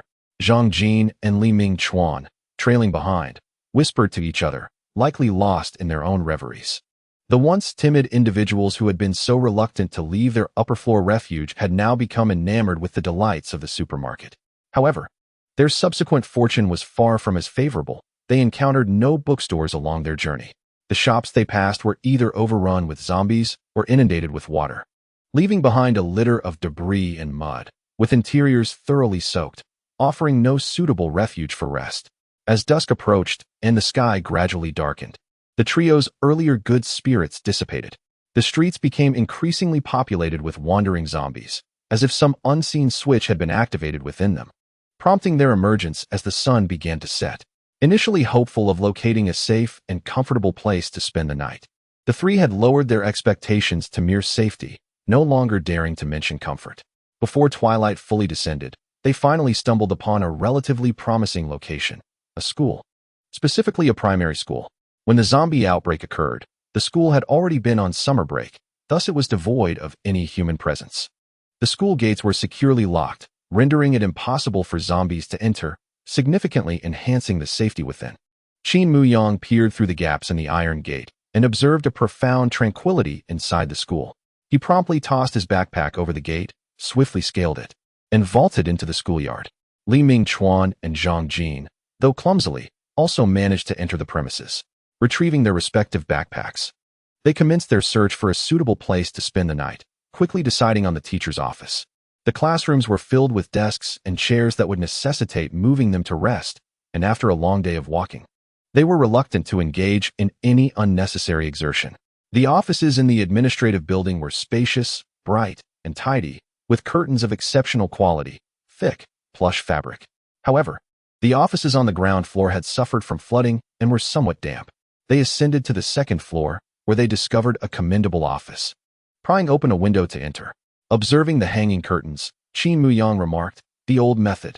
Zhang Jin and Li Mingchuan immediately understood and began to detach a curtain each to lay on the floor. Qin Muyang also took down a curtain, folding it multiple times until it formed a thick, soft bedding. Bathed in the golden light of dusk filtering through the window, they settled into office chairs, sipped some water, shared a modest meal, and recounted the spoils of their day. They had anticipated a less than comfortable night, yet found this place surprisingly pleasant, devoid of any zombies. Ensuring their safety for the night. In the clean, orderly office, with a makeshift bed of thick curtains and comfortable chairs to sit upon, the three felt quite content. Once darkness enveloped the surroundings, they no longer worried about a zombie attack, as the school's walls and locked gates provided an excellent barrier. They continued to engage in casual conversation, with Li Mingchuan savoring beef jerky, as if he were a baby teething. The sky, clear after the typhoon, revealed a dazzling array of twinkling stars after nightfall, prompting the trio to stand by the window for a while, gazing at the celestial spectacle. The starry sky, unmarred by light or atmospheric pollution, is an exquisite sight, with countless stars twinkling above. Had it been in the days of electricity and the internet, they would have never looked up to behold such breathtaking beauty. Eventually, fatigue overcame the three of them, and they retired to their respective places, surrendering to slumber. Chapter 39.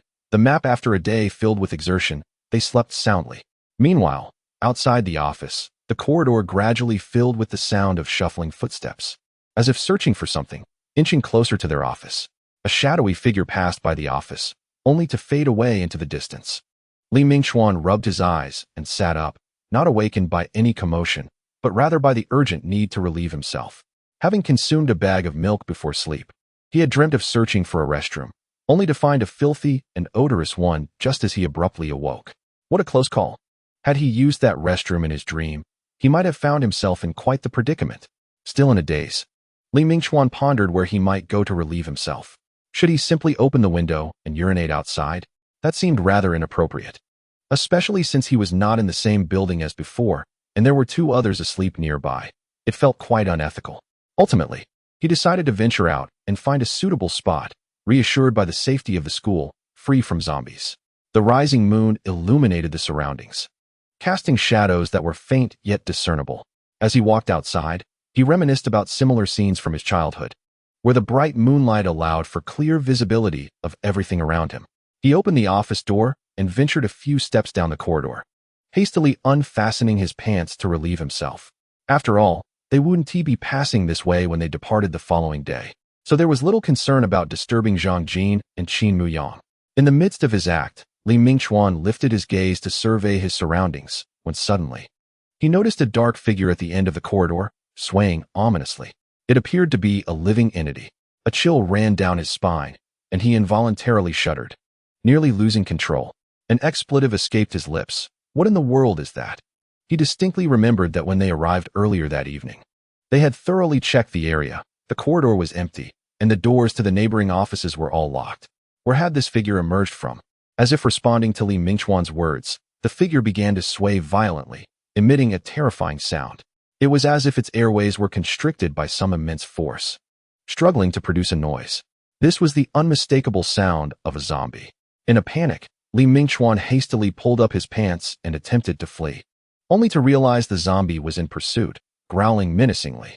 In his rush, the creature collided with the wall. Suddenly, Li Mingchuan noticed something illuminating, an old flashlight dangling from the zombie's waist, which had been activated upon impact with the wall. The light streamed directly into Li Mingchuan's eyes, prompting him to instinctively raise a hand to shield them. In doing so, he inadvertently stepped onto his own urine and fell. A zombie lunged at him, pinning him down, its foul, putrid mouth wide open, ready to bite. He had only ventured out to relieve himself, completely unarmed, and could only push the creature away with his hands. His mind was consumed with despair. This was it, utterly finished. Even if he escaped being bitten, he would surely be scratched. Li Mingchuan cried out for help. Help me. But before he could finish his plea, a gleaming iron rod pierced through the zombie's skull, halting mere inches from his own head. Oh no. A cold sweat broke out over him. He kicked the lifeless zombie aside and shakily rose to his feet, spotting Qin Muyang standing nearby, holding the iron rod. At that moment, Zhang Jin, disheveled and dazed, rushed over. Oh no, are you all right? Zhang Jin clung to Li Mingchuan like an octopus. Qin Muyang, witnessing this familiar scene, sighed, Let us get inside. There may be other dangers lurking outside. The two embraced and entered the office, while Qin Muyang knelt down to inspect the zombie's corpse. The creature was clad in a dark green security uniform, a flashlight dangling from its waist, still emitting a brilliant light. After examining the flashlight and rummaging through the zombie's belongings without finding anything else of value, he returned to the office with the flashlight in hand. Zhang Jin and Li Mingchuan sat on chairs, visibly shaken. Zhang Jin remarked to Li Mingchuan, "Qin Muyang saved you once again." Li Mingchuan, looking dejected, replied, "I feel so useless." Qin Muyang hurriedly attempted to lighten the mood. "Who says you're useless? You at least helped us find a flashlight. This is quite valuable. But why does it suddenly smell like urine in here?" Li Mingchuan remained silent, pondering whether to disclose that he had fallen in it. Qin Muyang did not press further, assuming the odor was merely drifting in from outside. Calmly, he returned to his designated sleeping area and added, "From now on, we must remain vigilant at all times, keeping our weapons close at hand, even while we sleep, so they are easily accessible." Zhang Jin and Li Mingchuan nodded in agreement. This is no longer the world we once knew. Qin Muyang's voice bore a tinge of melancholy as he switched off the flashlight. "Let us sleep. There shouldn't be any further disturbances." The zombie had been a security guard on duty at the school. Hearing Qin Muyang's words, the two felt reassured and settled down to sleep once more. Indeed, the night passed without incident, and they slumbered until dawn. The morning light filtered through the uncurtained window, awakening the trio. Upon opening their eyes to yet another sunny day, they knew they had much ground to cover, and promptly got up to gather their belongings. After a simple meal, they shouldered their packs and set off once more. Stepping out of the office, Li Mingchuan was met with the sight of the corpse of the zombie that had attacked him the previous night. He couldn't help but gaze at it for a moment, his thoughts a mystery to him. "Do you think there might be a map of this school?" Zhang Jin suddenly inquired. Although the three of them were nearly at the school gate, Zhang Jin's question caused them to halt in their tracks. "Let us search for it," Qin Muyang suggested. "We should split up. You two check the teaching building over there, and I'll head back to the office building. Just shout if you encounter anything." After all, the school was eerily quiet, and even if a zombie or two were lurking about, Zhang Jin and Li Mingchuan would surely be able to handle them. Last night had been purely coincidental. Li Mingchuan had been unarmed and half asleep. In the event of an emergency, the school was small and tranquil enough that a shout would easily reach Qin Muyang. The trio split into two groups at the playground, with Qin Muyang heading directly to the office building. He pried open a window to one of the offices and began rummaging through the contents. The desk was cluttered with students' notebooks and assignments, which would likely be discarded as waste once the school year commenced. However, it seemed unlikely that classes would resume this year. The future was uncertain. After scouring one office without success, Qin Muyang moved on to the second and third.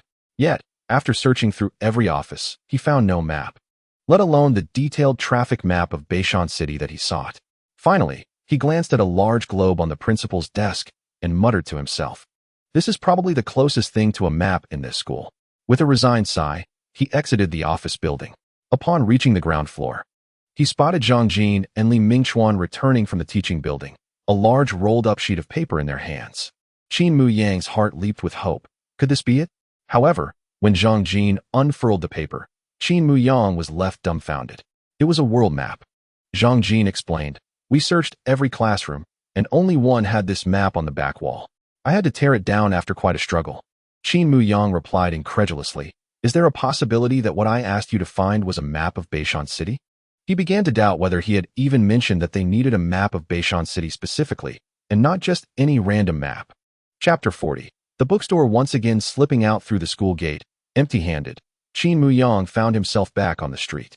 He turned to look at the elementary school and remarked, "If we find ourselves in dire straits in the future, we can return here, or perhaps seek refuge at another elementary school."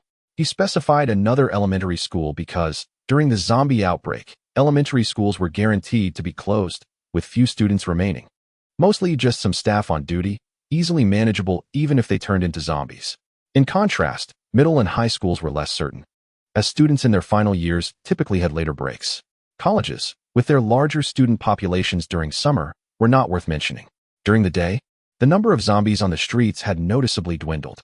Qin Muyang surmised that they must have returned to dark and shadowy places to rest.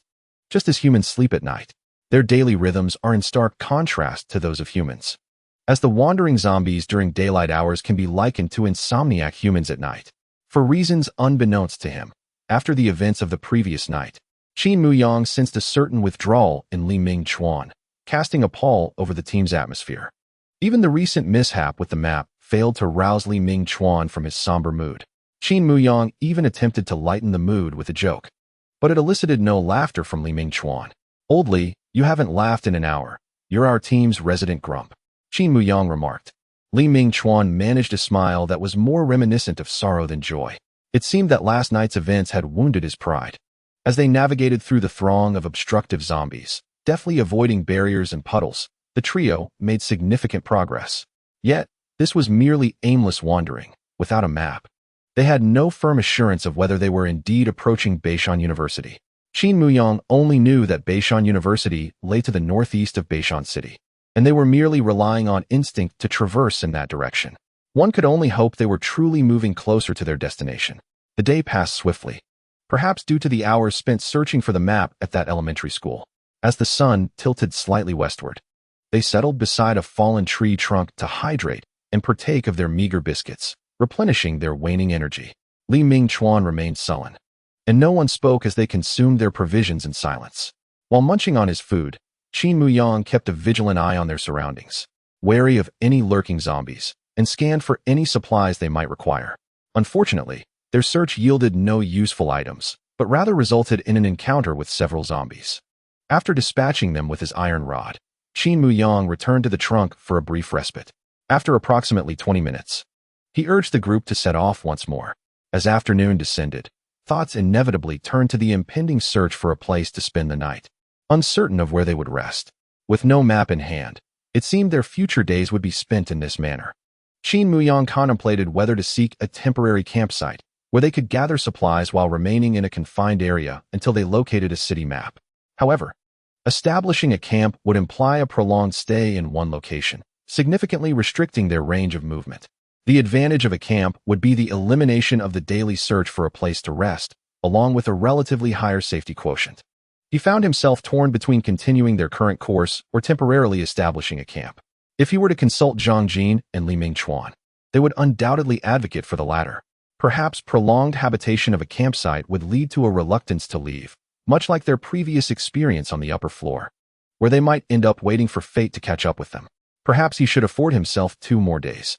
If after that time they still had not located a map or direction, he would seek out a suitable spot for a campsite and gradually plan their next steps. Just as Qin Muyang solidified this notion in his mind, preparing to discuss it with Li Mingchuan, he was startled by Li Mingchuan's exuberant exclamation, "A bookstore! There's a bookstore ahead." Upon hearing this, Qin Muyang immediately lifted his gaze. Approximately 30 to 40 meters away, nestled along the street, stood a bookstore with a striking red exterior. The establishment appeared quite substantial, suggesting an impressive collection of books within. It was reasonable to assume that such a grand bookstore would boast a significant array of atlases. The 3 individuals simultaneously experienced a flicker of hope, a sensation akin to salvation at last. After a day filled with frustration, Li Mingchuan's expression brightened considerably. Yet, even upon discovering the appropriate map, their salvation remained an elusive prospect. Nevertheless, the prospect of resolving their long-standing dilemma ignited a palpable joy within them. Qin Muyang, who had maintained a calm demeanor throughout their journey, suddenly broke into a run towards the bookstore. As he approached the threshold, his pace gradually slowed, ultimately coming to a complete halt. He even ceased to peer inside the bookstore. Zhang Jin and Li Mingchuan, catching up and glancing at the interior, quickly understood Qin Muyang's abrupt behavior. The bookstore was teeming with zombies. Throughout their journey, they had encountered numerous shops overwhelmed by the undead. Yet they had chosen to ignore those sights, intent on reaching their destination. Zombies could be found anywhere, but the irony lay in the fact that this bookstore, which they had so painstakingly sought, was now overrun. The sheer number of zombies within was staggering, nearly rivaling the scene they had witnessed 2 days prior on the 2nd floor of the library. Qin Muyang's vivid imagination conjured the scene in his mind. A frantic individual, pursued by zombies, had dashed into the bookstore, only to be discovered and attacked. In despair, the person had screamed, attracting even more zombies to the chaos. Turning to his companions, he offered a wry smile. "Let us move on. There are other bookstores yet to discover." Zhang Jin nodded in agreement, falling in step with Qin Muyang. However, Li Mingchuan remained fixated on the bookstore's window, his eyes brimming with disappointment and frustration. Noticing his discontent, Zhang Jin turned back and gently pulled his hand. The sun will soon set. We should find a place to rest. Qin Muyang added, perhaps the zombies will disperse by night. We can return tomorrow.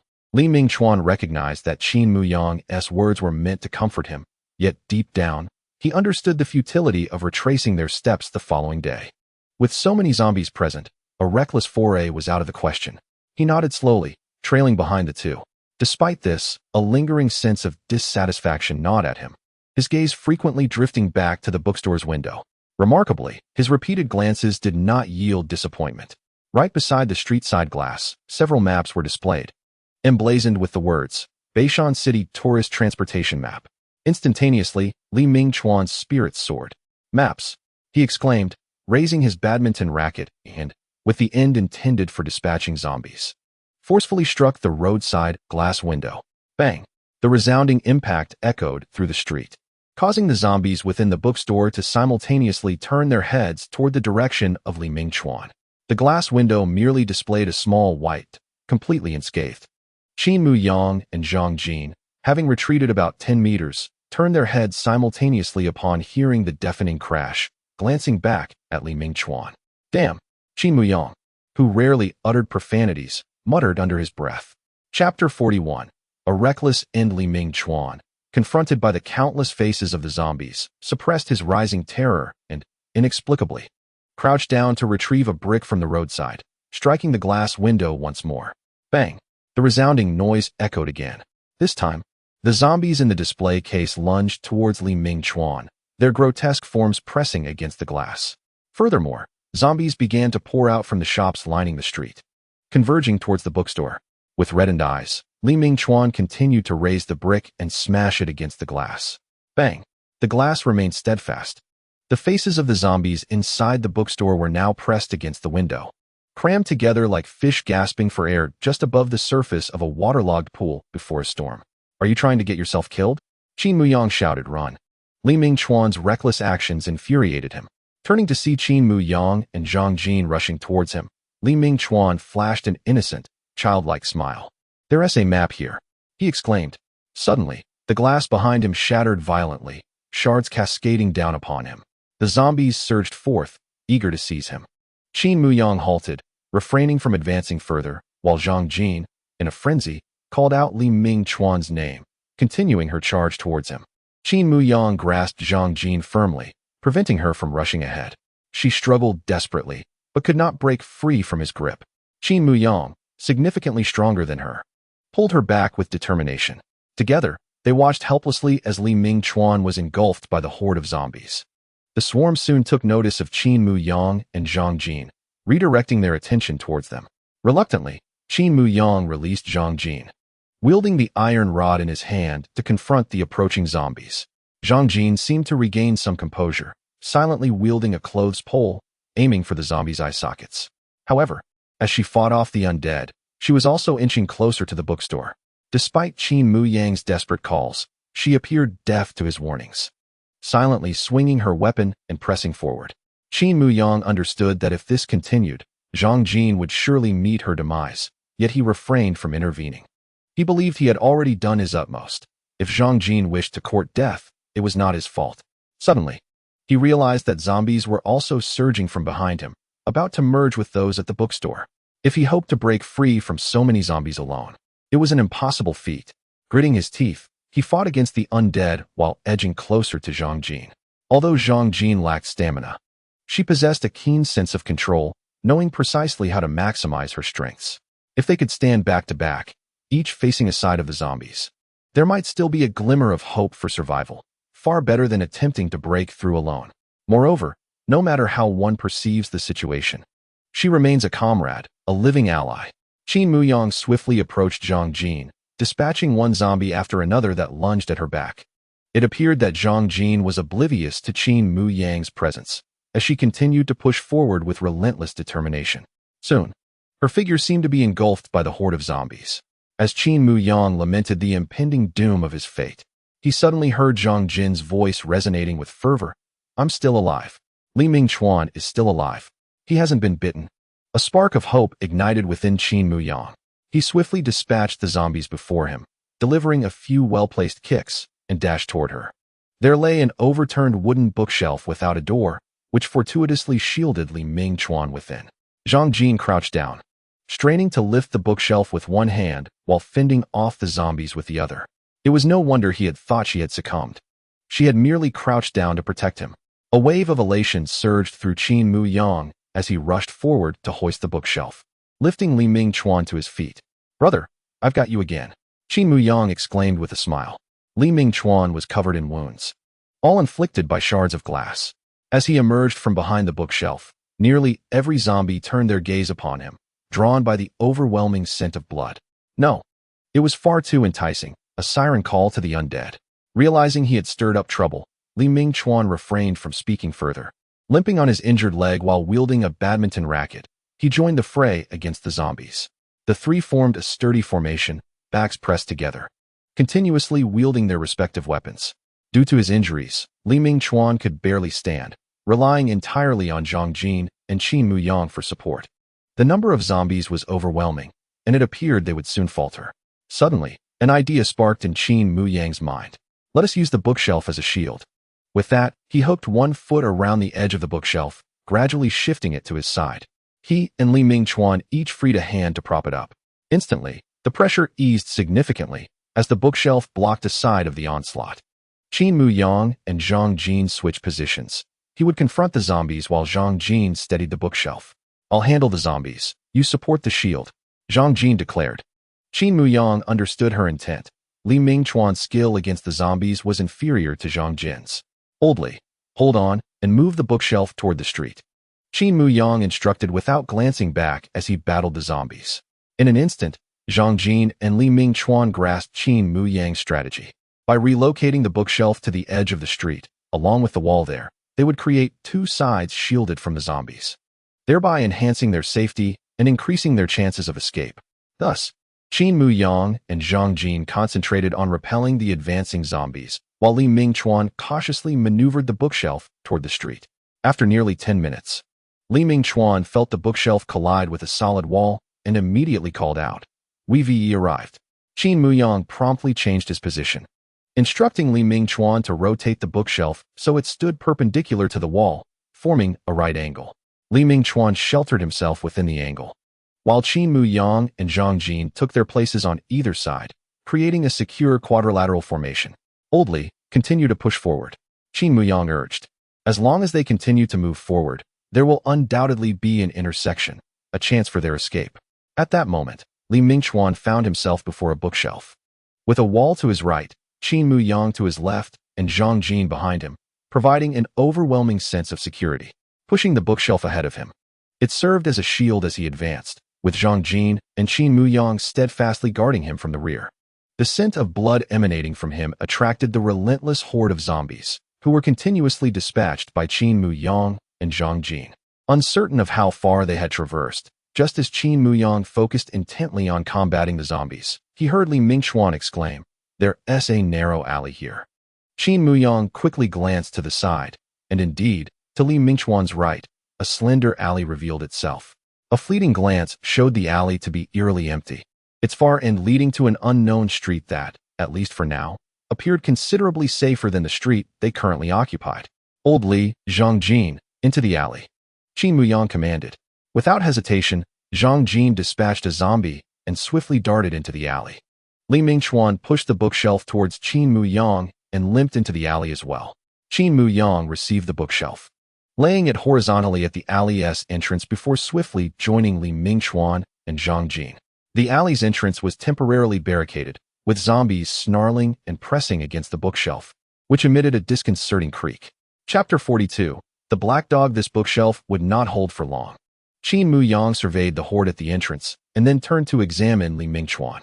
In the chaos, Li Mingchuan had lost his backpack. His body was riddled with wounds, and a patch of skin had been scraped off his face. Had it not been for the bookshelf that had fallen and trapped him, he would likely have already joined the ranks of the undead. No, with so many zombies present, he would have perished before he even transformed, devoured completely by the undead. Fortunately, Zhang Jin had turned back to search for him, and thankfully, Qin Muyang had not abandoned Zhang Jin.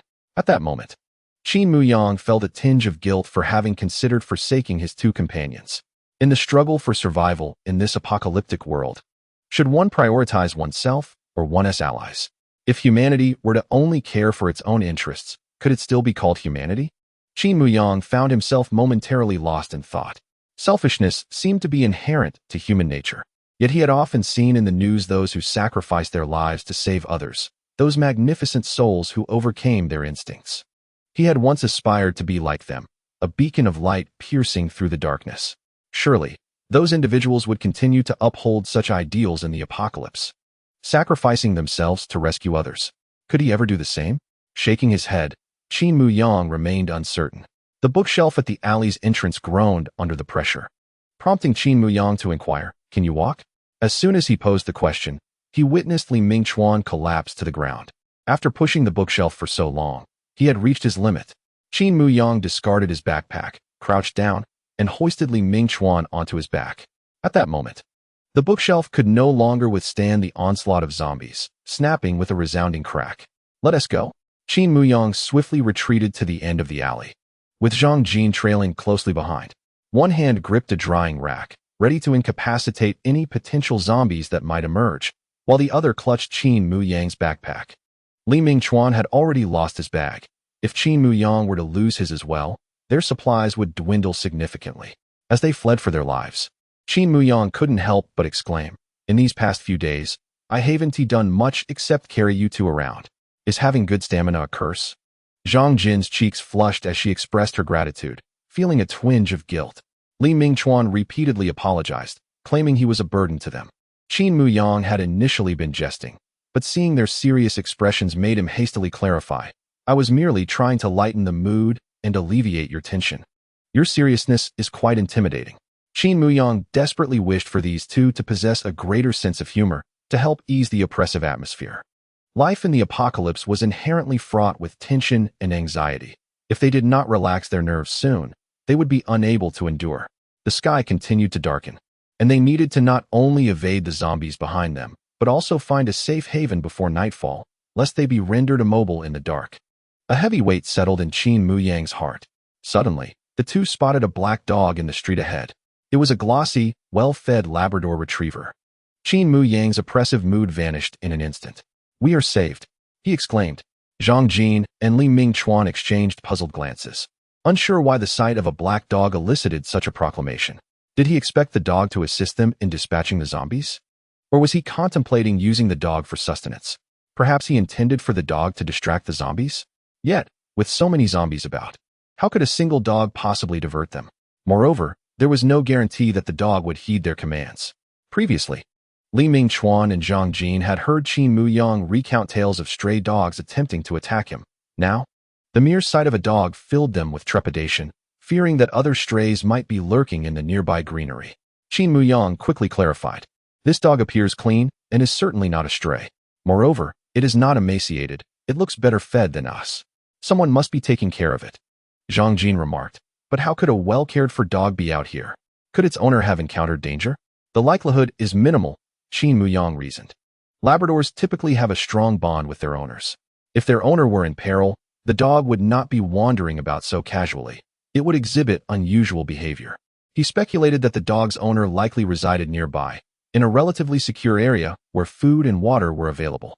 Otherwise, it would be inconceivable for a dog to be so well-groomed under such dire circumstances. If resources were truly scarce, dog food would likely have been devoured long ago. Who would sustain a dog in such a manner? "This breed is generally gentle and amiable. Perhaps it could guide us to safety," Qin Muyang suggested, as he began to call out to the black Labrador with a series of ts ts ts sounds. In response, the Labrador merely cast a sideways glance at Qin Muyang, almost appearing to roll its eyes. "Isn't it said that all dogs respond to ts ts ts? It truly despises being called that, doesn't it? Yet, how was I to know its name?" Qin Muyang gazed at the Labrador's glossy black coat and tentatively called out Little Black. In an instant, the Labrador began to wag its tail fervently and dashed towards Qin Muyang, seemingly indicating a desire to lead them forward. "Is it really called Little Black? That name feels rather trivial," Zhang Jin remarked. Immediately, the dog rolled its eyes in Zhang Jin's direction, as if it were endowed with intelligence. Aware of the dog's somewhat temperamental nature, Qin Muyang quickly soothed it, inquiring if it would guide them to safety. The dog, unable to speak, exuberantly ran ahead, prompting Qin Muyang and Zhang Jin to exchange glances before following suit. The zombies trailing behind were drawing closer, and as dusk approached, the trio placed their hopes in the canine, yearning for a miracle to unfold. The dog appeared remarkably familiar with the area, keenly aware of where the zombies lurked and where they did not, adeptly leading Qin Muyang and his companions through the maze of streets. Not only did they quickly distance themselves from the pursuing zombies, but they also encountered no peril along the way. It seemed there was indeed hope. This dog genuinely knew of a secure refuge. Qin Muyang could hardly fathom that one day he would require a dog for salvation. The notion of a story beginning with a dog was evidently not mere fiction. Such clever and amiable canines truly existed. Occasionally glancing back to ensure Qin Muyang and the others were keeping pace, the little black dog would halt if the gap grew too wide, waiting patiently for them to catch up. Even when passing shops infested with zombies, it would raise its nose toward those establishments, signaling the presence of danger and urging caution. "It truly is extraordinary," Zhang Jin exclaimed. "This dog seems to offer more security than you do." As she spoke, she glanced at Qin Muyang, who was carrying Li Mingchuan, but Li Mingchuan averted his gaze. Qin Muyang refrained from interjecting. The matters between the couple were best left undisturbed. They followed closely behind Little Black, soon arriving at a dilapidated urban area, a village within the city. Chapter 43, The Director. The sun had dwindled to a mere glow, marking the final light before dusk descended. A decaying little village, encircled by walls amidst the hustle and bustle of the world, stood before them. At the village's entrance loomed a tall, rust-covered metal gate. Beside it, a makeshift lookout tower constructed of wood was occupied by a man in his 40s who sat idly, lost in thought. Suddenly, the man swiftly grabbed a monocular resting at his feet. The monocular had been dismantled from a toy gun, and he recalled the displeasure of the child from the Rain family as he had taken it apart, hollering about his 8-power scope. Regardless of the child's protests, the scope had been removed and repurposed for monitoring the surroundings from the lookout. Through the slightly unclear view of the 8-power scope, he spotted a black dog racing towards the village, accompanied by several people, living humans. The man was evidently taken aback, dropping the monocular and swiftly leaping down from the lookout tower with remarkable agility. Along the dilapidated cement road leading into the village, a modest pavilion has been erected, beneath which several middle-aged men are leisurely engaged in a game of cards, basking in the waning sunlight. A few onlookers surround them, embodying an air of nonchalance as if oblivious to the apocalypse or the presence of zombies. 10. "Hey, I have a queen, it's your turn. I don't have a king." Suddenly, an out-of-breath man, who had been on lookout at the entrance, rushed towards the card table, exclaiming, "Director! Director!" The 50-something man seated at the head of the table did not even turn his head, replying dismissively, "Lu Jun, I'm not dead yet. Why are you in such a hurry?" Lu Jun pressed his hand onto the card table, stating urgently, "There's a situation outside." With a clatter, everyone at the table sprang to their feet, each turning to retrieve their respective weapons. In under 10 seconds, they wielded an array of implements, including but not limited to hoes, shovels, steel rods, crowbars, and kitchen knives. Each person, with a determined grip on their weapon, appeared ready to face death, suggesting that they had become quite adept at such maneuvers, perhaps even having undergone training. "How many? Which direction?" The village chief, Wang Aigua, inquired sternly. "Call the cleanup team over. It's not zombies, it's people, living people." Xiaohei brought back 3 survivors. "One of them is injured." Lu Jun gestured, indicating that one individual was being carried, resembling a university student. At this revelation, the tension in their grips relaxed, and their expressions softened. Wang Aigua surveyed the individuals around him, selected 2 to accompany him, and declared, "Nightfall approaches. Let us pack up the card table and commence patrols. As per the usual protocol, we will follow the duty roster. Lu Jun, come with me. We need to ascertain whether these 3 are indeed students or otherwise." With that, the crowd dispersed swiftly, each person tending to their assigned tasks, some cleaning up the card table, others preparing for patrol, and many organizing their weapons, abandoning their earlier lethargy for a newfound sense of urgency. At the village entrance, Qin Muyang observed Xiao He adeptly slipping through a gap in a large iron gate, though he could not discern the situation beyond it. Zhang Jin whispered, "This is one of the most challenging urban villages to redevelop in Beishan City. It is said that the residents here are either the poorest in the city or migrant workers renting accommodations." Qin Muyang nodded in understanding, adding, "Certainly. Affluent individuals would not reside here. Those who come from afar to work here likely do not enjoy favorable economic circumstances. Indeed, this urban village has very few original inhabitants remaining. Those who were affluent have long departed, leaving behind dilapidated homes to be rented out to rural laborers. Rumor has it that this urban village is characterized by squalor and low standards of living, with residents often engaging in petty criminal activities. The dog that ventured inside was evidently owned by someone living in this urban village." For a moment, the three of them hesitated, uncertain whether to approach and knock on the imposing iron gate to inquire if anyone was inside. After all, if there were indeed people within, they could not ascertain whether they were friend or foe, nor could they predict any potentially adverse actions directed towards them. Upon reflection, it seems that the other party is equally uncertain about whether we are virtuous or malevolent. With Qin Muyang's formidable physique, if they truly intended to cause harm, they would undoubtedly face repercussions. As twilight descended, scattered zombies began to congregate in the vicinity. The only recourse was to seek refuge in this urban village for the night. If the inhabitants were indeed unwelcoming, they could depart at dawn. Resolute in this decision, Qin Muyang instructed Zhang Jin to knock on the door. As Zhang Jin approached and raised her hand to knock, the iron gate creaked open unexpectedly. Behind it appeared four earnest faces belonging to local men. At the forefront stood the village chief, Wang Aigua, accompanied by Lu Jun, who had been keeping watch at the entrance, followed by two men armed with shovels, tasked with ensuring Wang Aigua's safety from any ill-intentioned visitors. Upon seeing the trio, particularly the disheveled Zhang Jin, Wang Aigua immediately lowered his guard, yet inquired, "Students?" "Indeed." Zhang Jin promptly replied, "Hello, uncle. We are university students from out of town, currently facing some difficulties. Might we find shelter for the night?" With her innocent and naive demeanor, devoid of any ulterior motives, her words prompted Wang Aigua and the others to step aside, allowing them entry. "Come in quickly. It is perilous outside at night."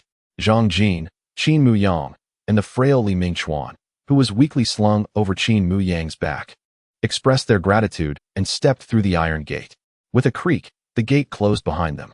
In the dim light, they were guided through the village by Wang Aigua, who began to elucidate the circumstances of the urban village. From his account, they learned that the residents predominantly consisted of migrant workers, mostly men employed at construction sites. During the initial outbreak of zombies, work had ceased, and many had remained indoors. Surprisingly, thanks to the village being encircled by walls, they found themselves relatively safe amidst the chaos. These walls, however, did not belong to the urban village itself, but were erected by neighboring communities to deter the villagers. Several communities had constructed barriers that effectively enclosed the entire urban village, prompting the villagers to install an iron gate at the exit. Though there had been some infected individuals within the village, the residents were robust and courageous workers. They swiftly eliminated the zombies that appeared, understanding instinctively that these creatures posed a danger through their bites. As Wang Aigua recounted their story, they soon arrived at a modest dwelling. "The owner is no longer here. You may spend the night here," he said, lighting a candle to illuminate the room's arrangement. "It is advisable that you refrain from venturing outside for the next 24 hours. You need to be quarantined." "Yes, quarantined. This is essential to ascertain whether you have contracted the virus. After all, I must be responsible for my villagers. Rest assured, we are not malevolent individuals. The door will not be locked. You merely need to close it. If you remain lucid, you will be able to open it after 24 hours. Should you become infected, however, you will be confined to the room, unable to exit. Someone will come to attend to the situation. Of course, if you wish to leave tomorrow, no one will stop you." Chapter 44. A surprised Wang Aigua exhibited sufficient goodwill, and Qin Muyang and his companions were cooperative and understanding. Suddenly, 3 individuals entered from outside, one of whom was drenched in blood, who could ascertain whether they had been bitten by a zombie. They did not forcibly lock them inside. They simply requested that they refrain from venturing out of the room. "Please rest well. Any matters can be discussed tomorrow," Wang Aigua said before departing. Soon after, an elderly woman delivered 3 large, warm steamed buns to them, accompanied by a pot of hot water and some alcohol. Director Wang sent me. You must not have had dinner yet, she remarked, her gaze filled with maternal concern. And that young man with the wounds used this alcohol to disinfect. As she spoke, her loving eyes lingered on them. I have a son nearly your age, but alas, he fell ill and cannot rise from his bed. My husband is worthless. He abandoned us long ago. I came to this city to earn money for my son's treatment, hoping for better days, but... The elderly woman's sentence trailed off as she abruptly stood and left. Qin Muyang and his companions heard her soft sobs in the aftermath. Later, they learned from Wang Igua that her son lived in a nearby urban village, but during the outbreak, he was rendered immobile by his illness. After being bitten, he succumbed to transformation and was subsequently dealt with. Once the elderly woman departed, Qin Muyang and his friends chose not to eat the steamed buns. Firstly, they had heard numerous tales about the urban village's dire conditions, making them hesitant to trust that this assistance was entirely benevolent. Secondly, the plain buns lacked flavor, and none of them had a taste for them, much preferring the supplies they had previously acquired from the supermarket, which were far more appealing to modern palates. After addressing their dinner situation, Qin Muyang, wielding a flashlight salvaged from a zombie security guard, carefully inspected the modest dwelling. There were 4 rooms, 2 small bedrooms, a modest living room where Zhang Jin and Li Mingchuan were currently situated, and a cramped kitchen measuring only 3 or 4 square meters. The kitchen contained a small door leading to a pitch-black restroom. Having familiarized himself with the layout, Qin Muyang returned to the living room to share his findings with the others. As he finished speaking, Zhang Jin quickly expressed her desire to share a bedroom with Li Mingchuan, citing her wish to care for him due to his injuries. Qin Muyang readily agreed, and even carried Li Mingchuan to the chosen bedroom. It seemed that once Li Mingchuan recovered, their relationship would revert to that of romantic partners. Perhaps, however, they would not have to wait for his recovery. They truly were an unusual couple. In the bedroom, there lay a traditional earthen Kong, which appeared quite fascinating to the 3 Southerners. The Kong was adorned with clean yet worn bedding. It was evident that, despite the modest circumstances, the homeowner made diligent efforts to maintain the cleanliness of the abode, embodying a discerning taste. This revelation altered their perception of the urban village. It was not the filthy, chaotic place they had imagined.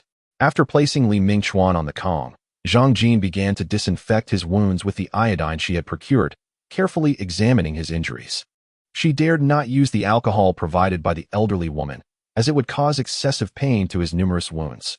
Fortunately, the injuries were mostly minor, albeit numerous. The most severe injury was to his ankle, swollen to a size greater than the steamed bun gifted by the elderly woman, dark and bruised. This was a consequence of twisting his ankle when the bookshelf toppled over him, and the subsequent strain from being forcefully moved away. No wonder he had stumbled and fallen upon entering the alley.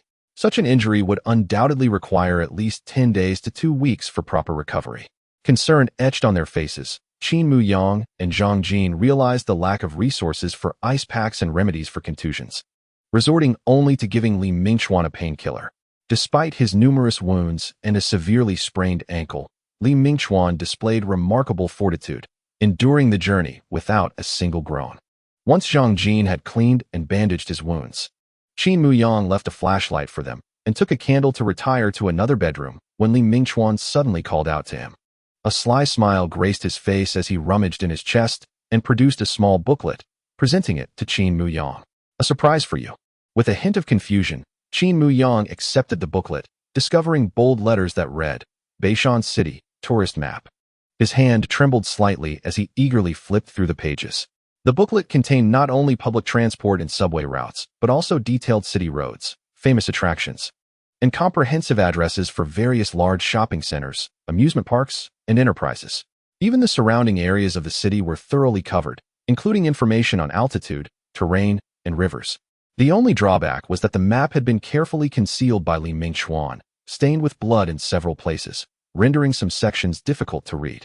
However, locating Beishan University proved to be a simple task. Qin Muyang felt a surge of satisfaction, even delight. He nodded, momentarily at a loss for words to express to Li Mingchuan. Li Mingchuan had risked his life to acquire this map, nearly leading them into perilous circumstances.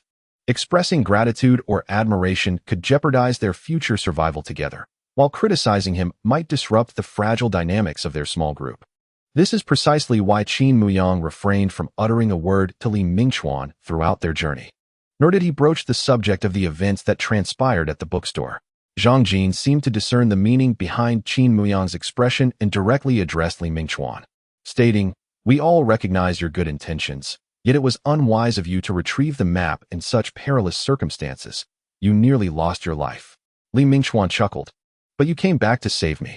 He was acutely aware of how Zhang Jin had recklessly dashed in to rescue him, paying little heed to the multitude of zombies surrounding them. Had it not been for Qin Muyang, neither of us would have survived, Zhang Jin remarked. At this moment, Li Mingchuan cast an embarrassed glance at Qin Muyang, saying, "I thought you would not return to save us. Yet here you are. You are quite impressive." Internally, Qin Muyang thought, "I did not. Do not speak so recklessly. I was prepared to flee, and it was only because I could not escape that I went to join Zhang Jin." However, he refrained from voicing his true feelings and merely nodded subtly. "After you returned to rescue both me and Zhang Jin, I realized the immense danger my actions had posed to you. Perhaps you may not believe me, but the zombie that tackled me last night at the school left me feeling profoundly distressed. I felt utterly ineffectual, and when I saw the map, I desperately wanted to prove my worth, to accomplish something significant for this team. Therefore, I lost control and acted recklessly, putting you all in jeopardy."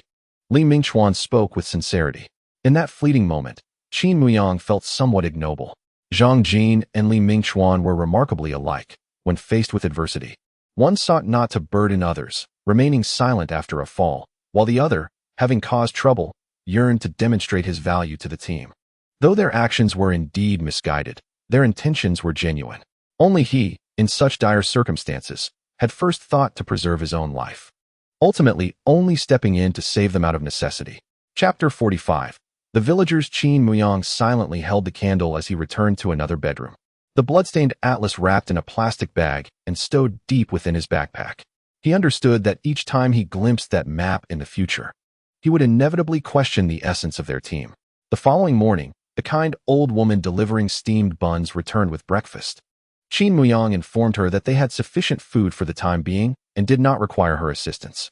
The old woman did not insist, taking back the buns she had brought the previous night, demonstrating her frugality. Such plain steamed buns were indeed a valuable commodity in the apocalypse. For the entire day that followed, no one came to seek them out. As night fell, Wang Aiguo arrived, cautiously knocking on the door. When Qin Muyang opened it, Wang Aiguo peered inside and inquired, "Is everything all right?" "Yes." Qin Muyang stepped aside to allow Wang Aiguo entry. Wang Aiguo, with his hands clasped behind his back, took a few steps inside, relieved to hear, "It's good to know nothing has happened. Yesterday, when I saw your classmate covered in blood, I feared he had been bitten." Observing Wang Aiguo's demeanor, Qin Muyang immediately comprehended the grim reality. If one were to be bitten or scratched by a zombie, the onset of infection would likely transpire within a mere 24 hours.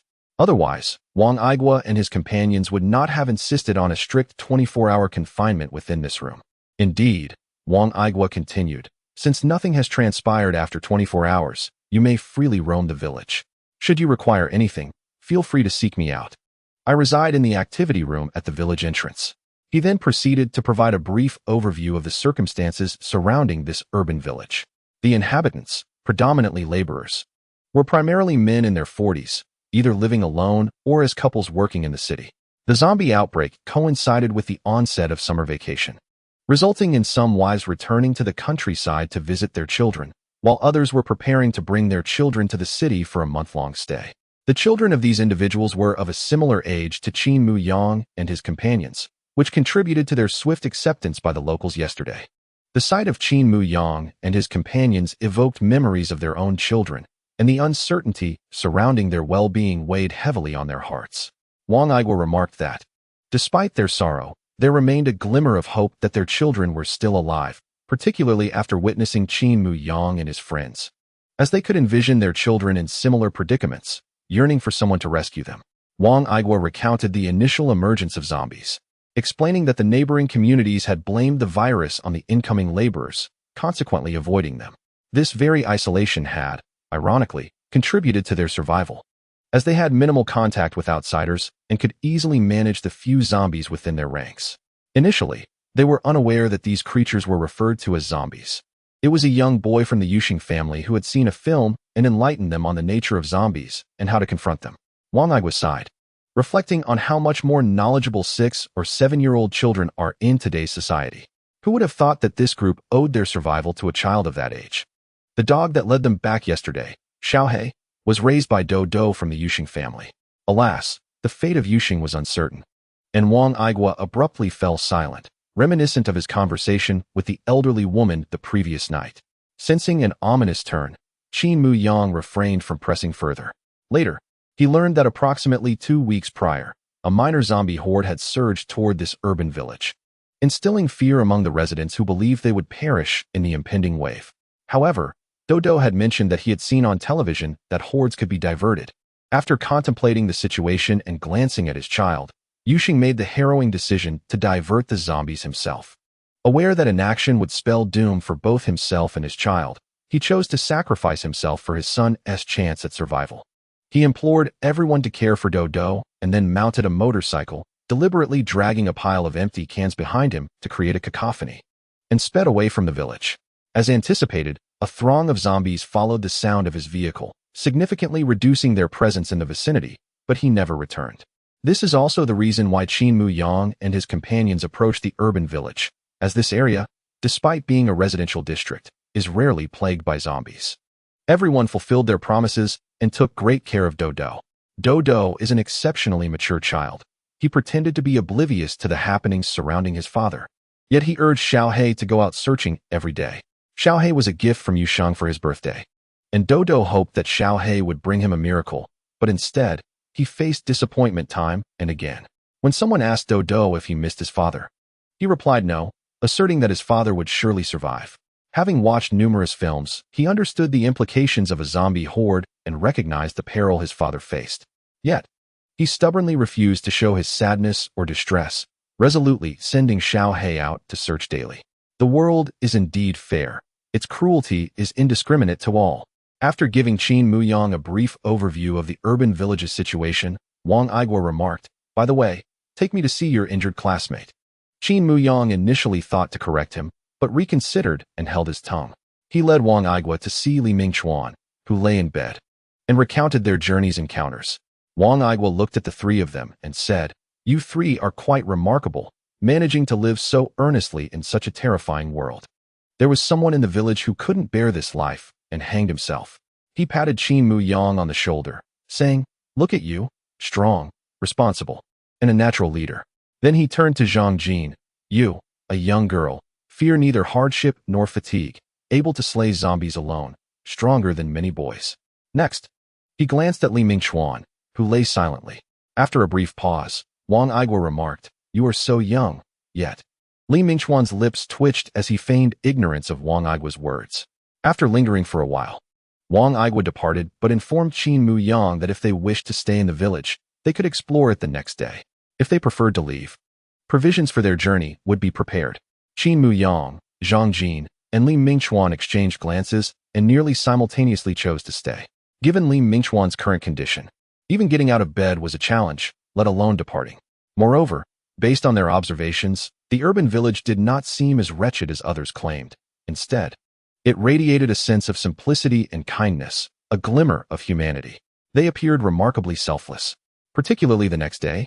After Zhang Jin accompanied Qin Muyang around the village and learned about its current state, she became even more convinced of this notion. The village now housed 32 individuals, primarily middle-aged men, with laborers constituting about 3/4 of the population. Do was the only child. Upon seeing Zhang Jin and Qin Muyang return from their stroll, the villagers expressed great concern for their well-being and inquired about their other companion. That evening, many witnessed 3 individuals entering the village. Yet only 2 emerged to engage in activities. Concerns arose among the villagers regarding the fate of the third, who might have succumbed to injury and transformed into a zombie. They pondered how to console Zhang Jin and Qin Muyang. Upon learning that Li Mingchuan had merely sustained an injury that rendered him unable to participate, the villagers eagerly visited him, bringing food and drink, which truly touched his heart. Chapter 46. Integration. Qin Muyang was most eager to comprehend the current division of labor and sources of supplies within the village. In a secluded settlement existing in the apocalypse, The structure of labor and material resources are paramount for the survival of all. Should even a single individual harbor discontent, the entire community could face annihilation. A glance around revealed that all were healthy, even cheerful, appearing to lack for nothing. Qin Muyang harbored concerns that beneath this tranquility lay hidden troubles. Fortunately, this atmosphere of peace was rooted in ample reserves of supplies and a robust labor force. Rather than being an illusion, the villagers of the urban-rural fringe hailed from impoverished backgrounds, accustomed to stockpiling resources. Whenever they encountered affordable rice, flour, or noodles, they would purchase in bulk to store away. Many had constructed wooden cages to raise chickens, thus fulfilling their protein needs without the expense of purchasing costly eggs and fresh meat from the city. Moreover, should the chickens grow sufficiently plump, they could sell them to city dwellers. They seized every opportunity to accumulate wealth, aspiring to return to their rural roots and showcase their capabilities. However, following the outbreak of zombies, upon hearing from Dodo that noise would attract the undead, they executed all uncontrollable, plucking chickens, preserving them through smoking and salting for long-term storage. Their willingness to heed the counsel of a 6- or 7-year-old child endeared them to Qin Muyang and his companions. Many adults often disregard the opinions of children, treating their words as mere jest. The village was dotted with mud fields, all dedicated to vegetable cultivation. They had long embraced self-sufficiency in growing their own produce, as vegetables from the city were both expensive and unpalatable. The villagers relished the prospect of spending a few coins on seed packets to cultivate vegetables around their homes. Qin Muyang observed an abundance of fresh lettuce flourishing in vibrant green expanses. After the onset of the zombie crisis, they expanded their vegetable growing areas, transforming some pathways into gardens. What was once a road a meter wide had been reduced to a narrow passage of about 40 centimeters. The concrete or stone slabs that once paved the roads had been dismantled, exposing the earth beneath. The widened gardens were now filled with common vegetables such as eggplants, peppers, potatoes, green beans, and cucumbers. The village also boasted a well, originally utilized with a pump for irrigation. They had since removed the well cover and employed a rope to lower a wooden bucket for drawing water.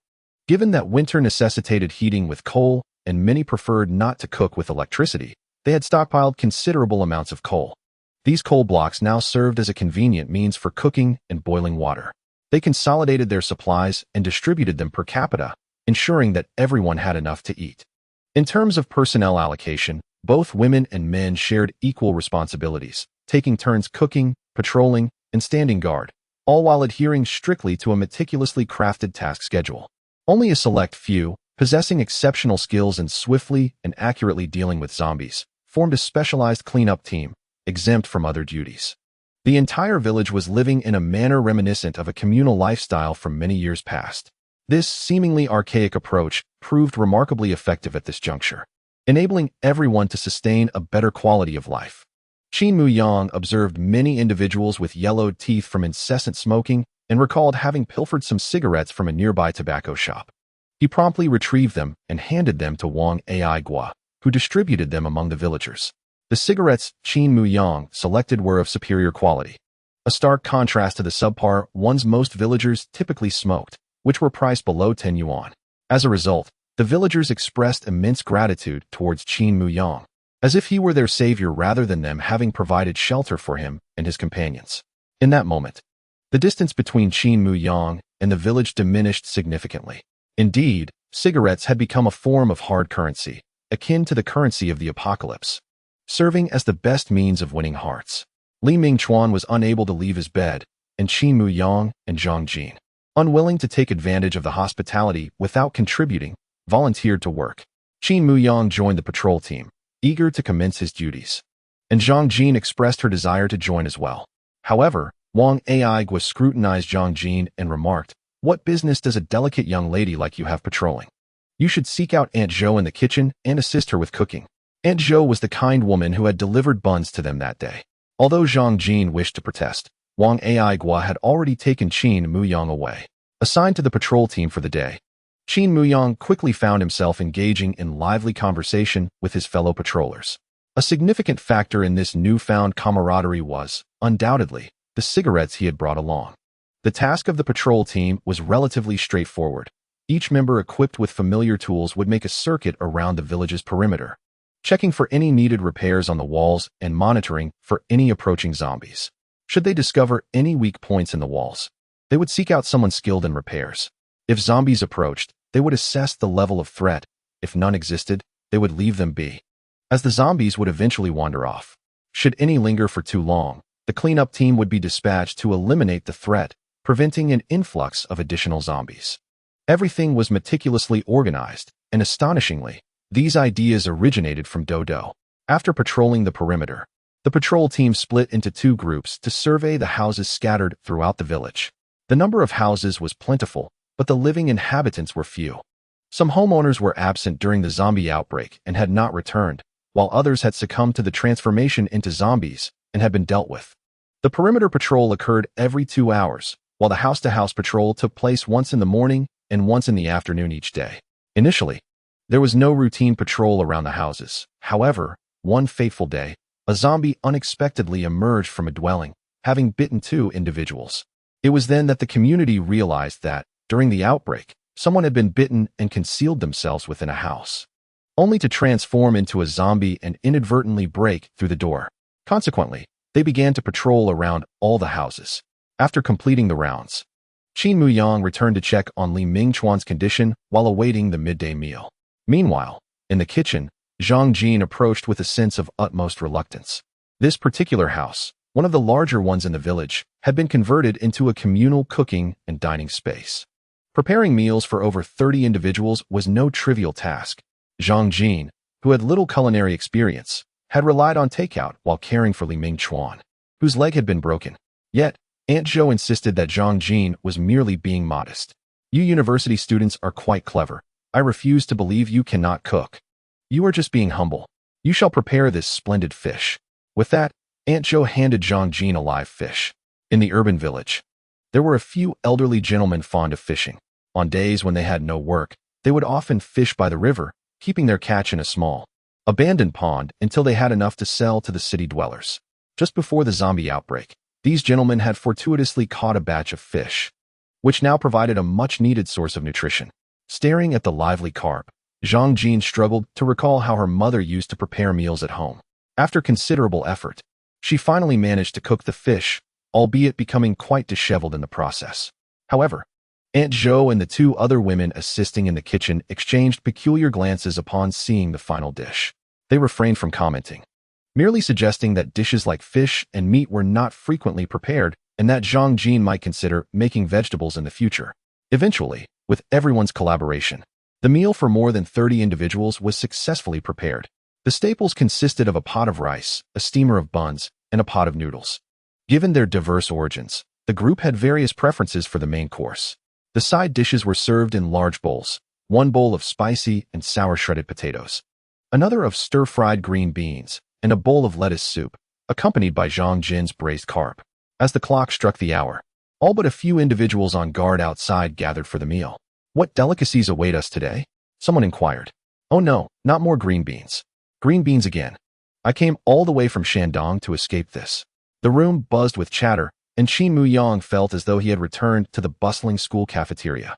Gazing at the steaming dishes before him, he felt his stomach grumbling, yearning for the comfort of home-cooked meals, having not tasted such fare in quite some time. Yet, the peculiar expressions on everyone's faces as they regarded the braised fish prompted some to whisper, "Could it be that I've consumed too many wild mushrooms?" Yesterday, they stumbled upon a trove of edible wild mushrooms beneath a tree in the village. They sautéed them with chili and garlic. But now he harbors some doubt regarding the edibility of those fungi. Wang Igua inquired with Aunt Zhou, and, upon learning that the fish was prepared by Zhang Jin, he exclaimed, "My dear, your cooking is simply exquisite." Consequently, after that meal, Zhang Jin was never again tasked with cooking. Reluctant to remain idle, she joined the patrol team. After all, the patrol was quite safe when there were no zombies around, alleviating any worries. Li Mingchuan lay on the bed, and when Qin Muyang brought him food, he included a piece of fish cooked by Zhang Jin. After tasting just a morsel, he concluded that Zhang Jin had indeed poisoned him before. Li Mingchuan remained bedridden for 3 days, but on the 4th day, he finally managed to get up and move about, albeit briefly, most of the time. He could only sit and rest. To demonstrate her worth, Zhang Jin took a small stool each day, assisting Li Mingchuan as he limped to the door to keep watch. Meanwhile, Zhang Jin and Qin Muyang patrolled with the team or engaged in tasks within their capabilities. Life seemed to have suddenly settled into a semblance of peace. The apocalypse and the zombies felt as if they had vanished. However, Qin Muyang never lost sight of his ultimate goal, surviving not just in this urban village, but seeking out Jiang Yuanfan and others to establish a camp in a more habitable location. Especially after Li Mingchuan revealed that map one night, Qin Muyang had gazed at it countless times, plotting a route to Beishan University. Though the urban village appeared promising at present, he knew that once summer passed and temperatures dropped, the land would no longer be suitable for growing vegetables, and staple food supplies would dwindle, necessitating foraging for sustenance. Procuring resources for over 30 individuals would not be an easy feat. The streets were fraught with obstacles, impeding vehicle passage, which meant that even if resources were found, the quantity that could be transported at once would be limited. Furthermore, by that time, the supplies in the city would likely have been scavenged by other survivors. The existence of an urban village implied the presence of other survivor groups. Qin Muyang yearned for a more viable place to live, requiring a streamlined team. While the current residents of the urban village seemed satisfactory, he did not fully trust them. In stark contrast, he could trust Jiang Yuanfan and the others unequivocally. Such was the bond of brotherhood. Qin Muyang planned to depart once Li Mingchuan's leg healed completely, as he felt the days stretched on interminably. Even during patrols, he often sensed strange sounds, as if zombies had invaded the urban village. Particularly while patrolling around the houses, he had an unsettling feeling that one room was emitting peculiar noises. He even approached the window to investigate, only to find it empty and devoid of anything. Upon inquiry, he discovered that the house was uninhabited. Anxiety gnawed at Qin Muyang. He felt that perhaps his eagerness to locate Jiang Yuanfan and the others had led him to this state. Zhang Jin and Li Mingchuan discerned his anxiety and comprehended the underlying reasons. Consequently, that evening, the three engaged in a formal discussion, culminating in Zhang Jin and Li Mingchuan's decision to remain, while Qin Muyang opted to depart early for Beishan University. Both Zhang Jin and Li Mingchuan expressed their inability to adapt to life outside and feared their capacity to confront the zombies. They believed that life here suited them far better. Qin Muyang resolved to extend his stay by another day, not only to prepare himself adequately and address any deficiencies, but also to afford Zhang Jin and Li Mingchuan an additional day to contemplate whether or not to journey together. Regardless, he had firmly decided to leave. The following day, Qin Muyang communicated his departure plans to Wang Aigua, who promptly relayed the news to Aunt Zhou, responsible for managing supplies. She prepared a plethora of provisions for his journey. Qin Muyang chose to leave behind some medications for Wang Aigua to distribute as needed. As a token of gratitude for the hospitality and assistance he had received, he did not take all the supplies Aunt Zhou had prepared. Instead, he selected only the essentials and lightweight items. Once he had packed his backpack, he joined the patrol team for one final round.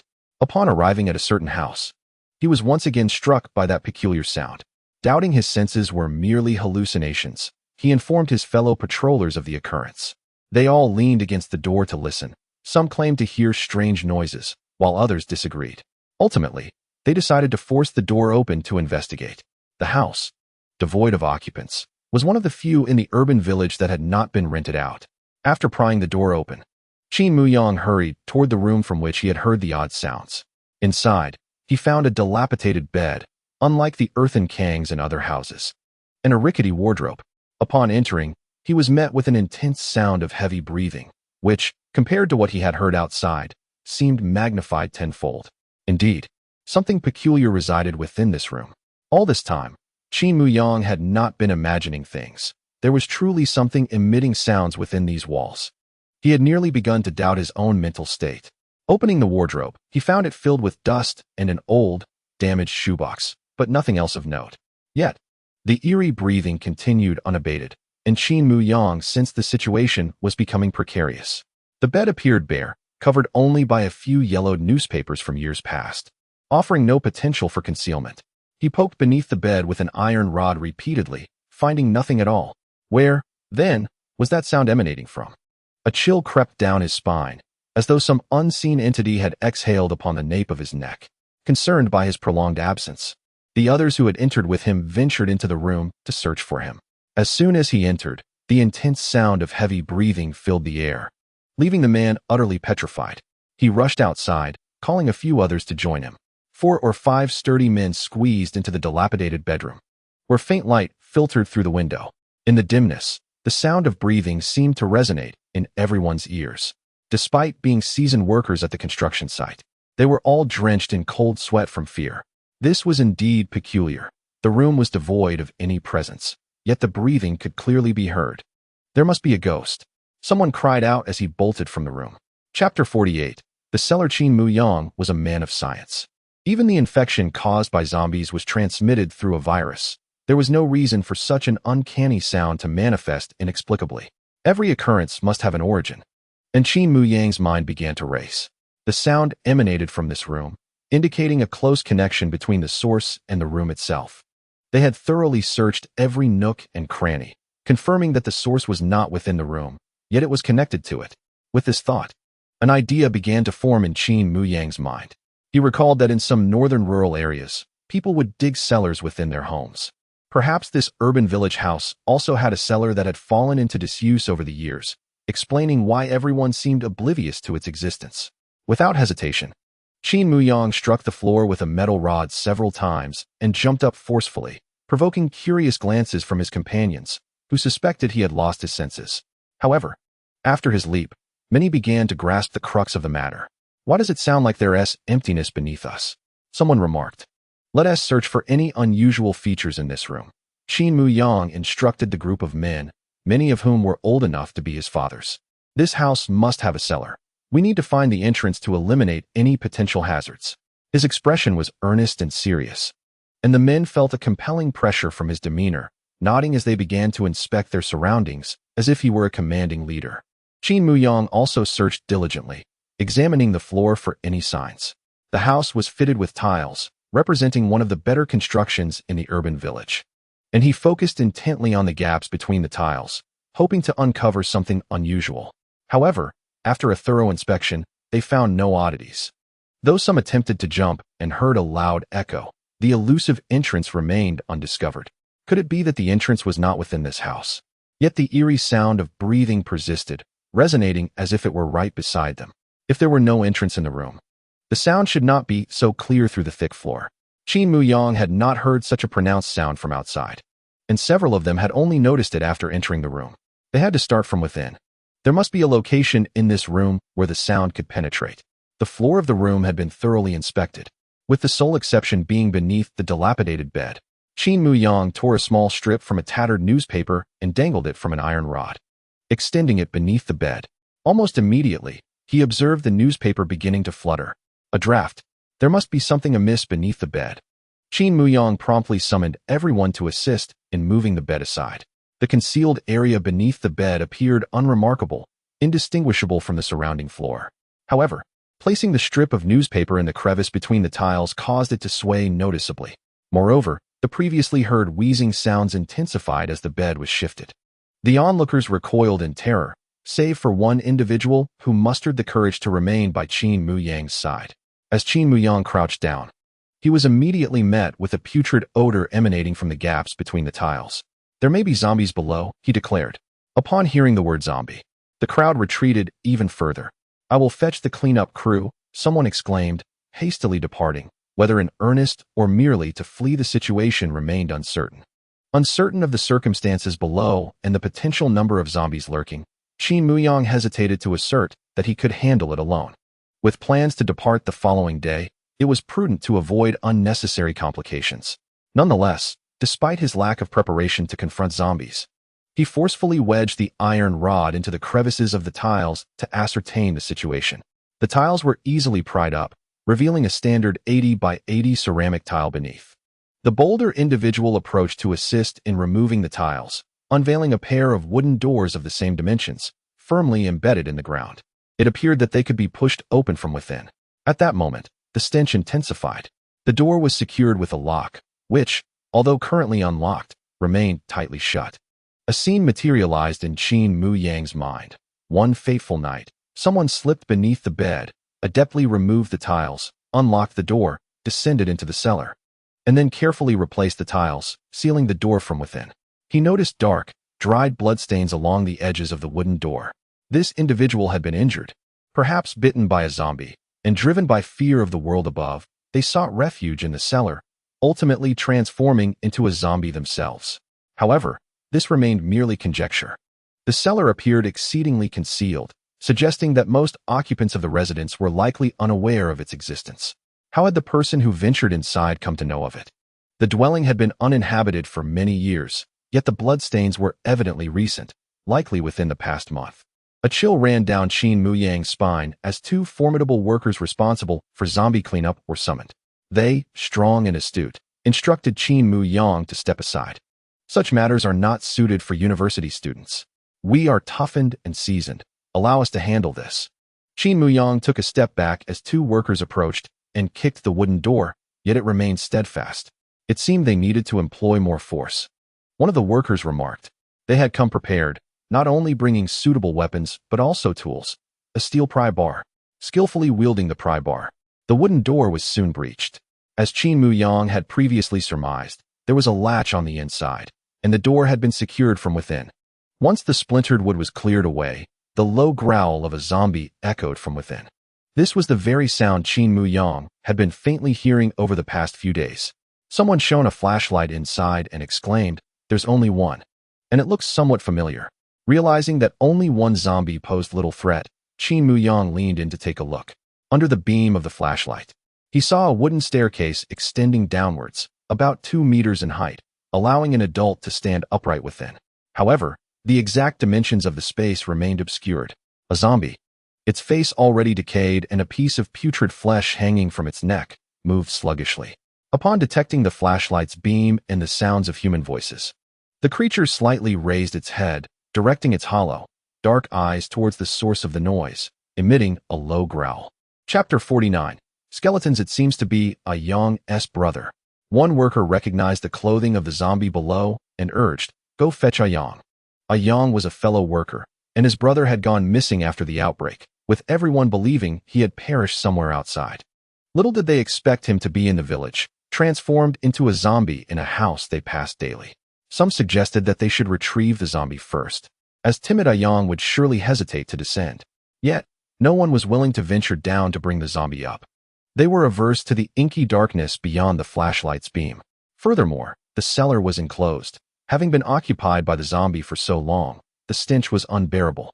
As if the air had solidified, breathing in was akin to consuming rotten flesh. Ultimately, it was those two workers from the cleanup crew who descended. They instructed Qin Muyang to remain at the entrance of the cellar, holding the flashlight on the zombie, so they could monitor its movements once they were below. Qin Muyang gripped the flashlight, watching them descend the wooden stairs, easily dispatching the single zombie with their steel pry bar. One of them even chuckled. "We brought tools and weapons, and thought there'd be a horde of zombies." After eliminating the zombie, the pry bar was temporarily placed on the ground, and the two workers showed no signs of disgust or discomfort as they each grabbed a limb and began to carry the body back. They moved swiftly, so much so that Qin Muyang struggled to keep pace with the moving beam of the flashlight. In a blink, he seemed to perceive something following them from behind. With one hand clutching the flashlight and the other gripping the iron rod, he shifted the light to illuminate their rear. "Hey, what are you doing? Light the way," they called from below. Qin Muyang chose to remain silent. As Qin Muyang maneuvered the flashlight, a horrifying sight unfolded before those above. Trailing behind the two individuals was a zombie, clad in a dress so filthy its color was indiscernible. The creature's body was pallid, with various bruises marring its exposed skin, silently shadowing them.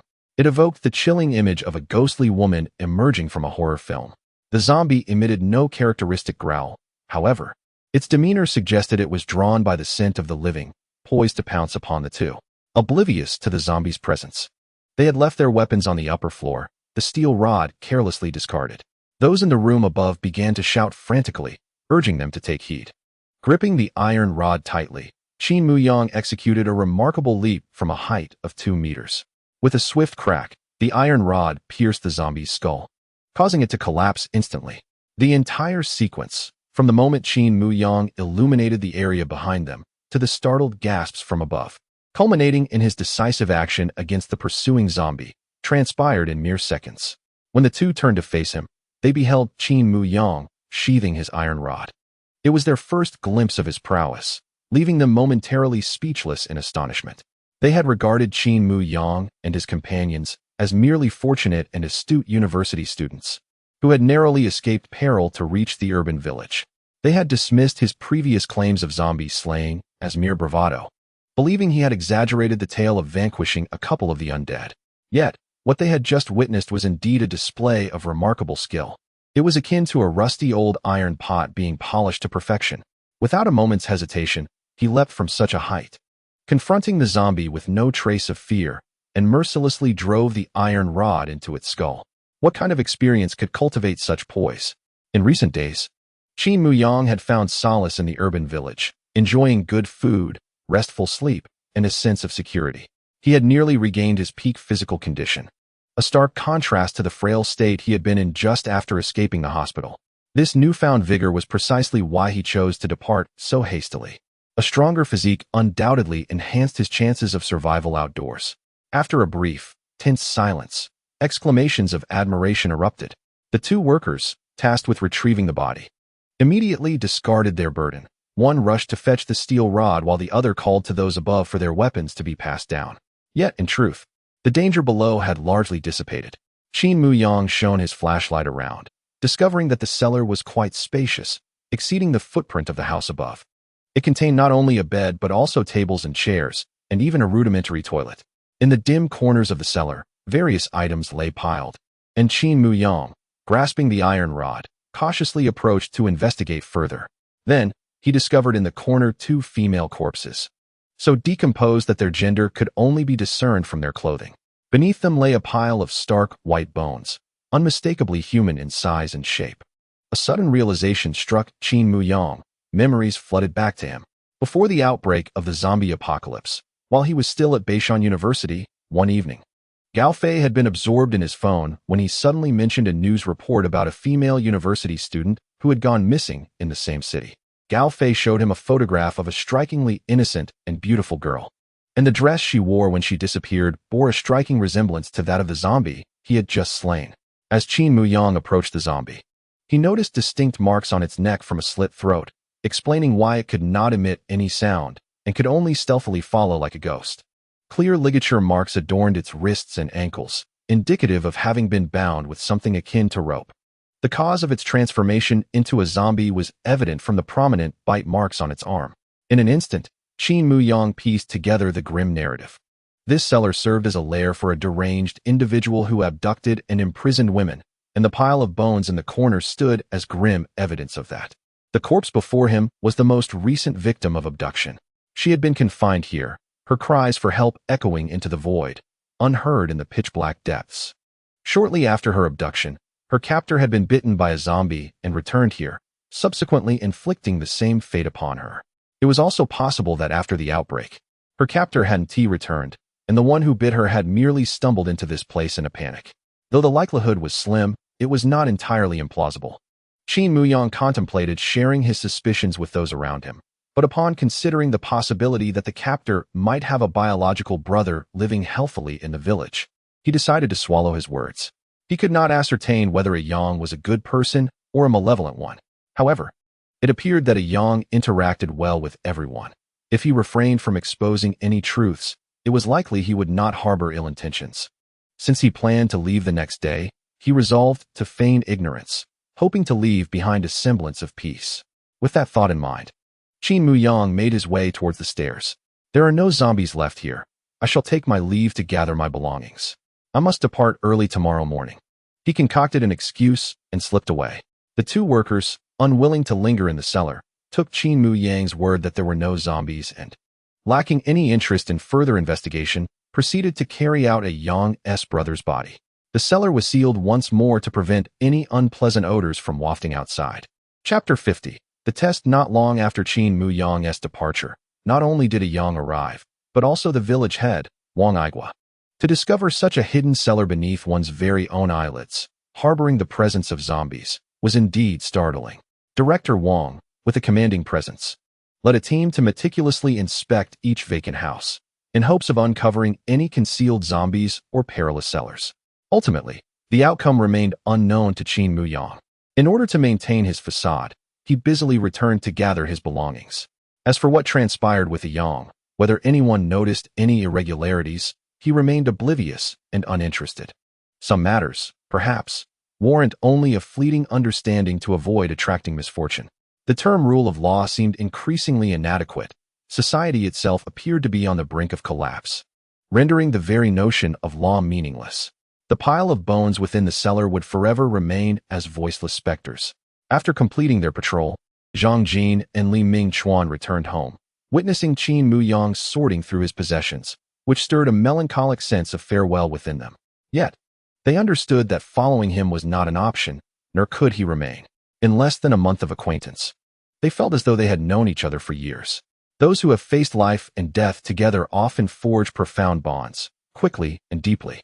Li Mingchuan's legs had nearly healed, though prolonged walking still caused some discomfort, and he could not move too swiftly. In about a week, he would be nearly indistinguishable from a healthy individual. However, Qin Muyang could not afford to wait a week. A myriad of uncertainties could arise in that time. He looked at the two and asked once more if they wished to accompany him. Receiving a negative response, he no longer pressed the matter. He recounted the circumstances he had encountered in the cellar, sharing his speculations and advising them to remain wary of Yang, while maintaining a facade of normalcy and refraining from informing anyone in the village.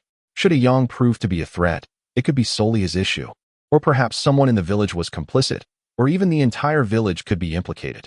By sharing this knowledge, they would be better equipped to respond swiftly should any unusual situations arise. Qin Muyang recognized their intelligence. He trusted they would devise their own strategies without further elaboration. An hour later, an unexpected visitor arrived. Since Li Mingchuan had begun to regain mobility, they had not received any guests, as those concerned for him would simply seek him at the village entrance.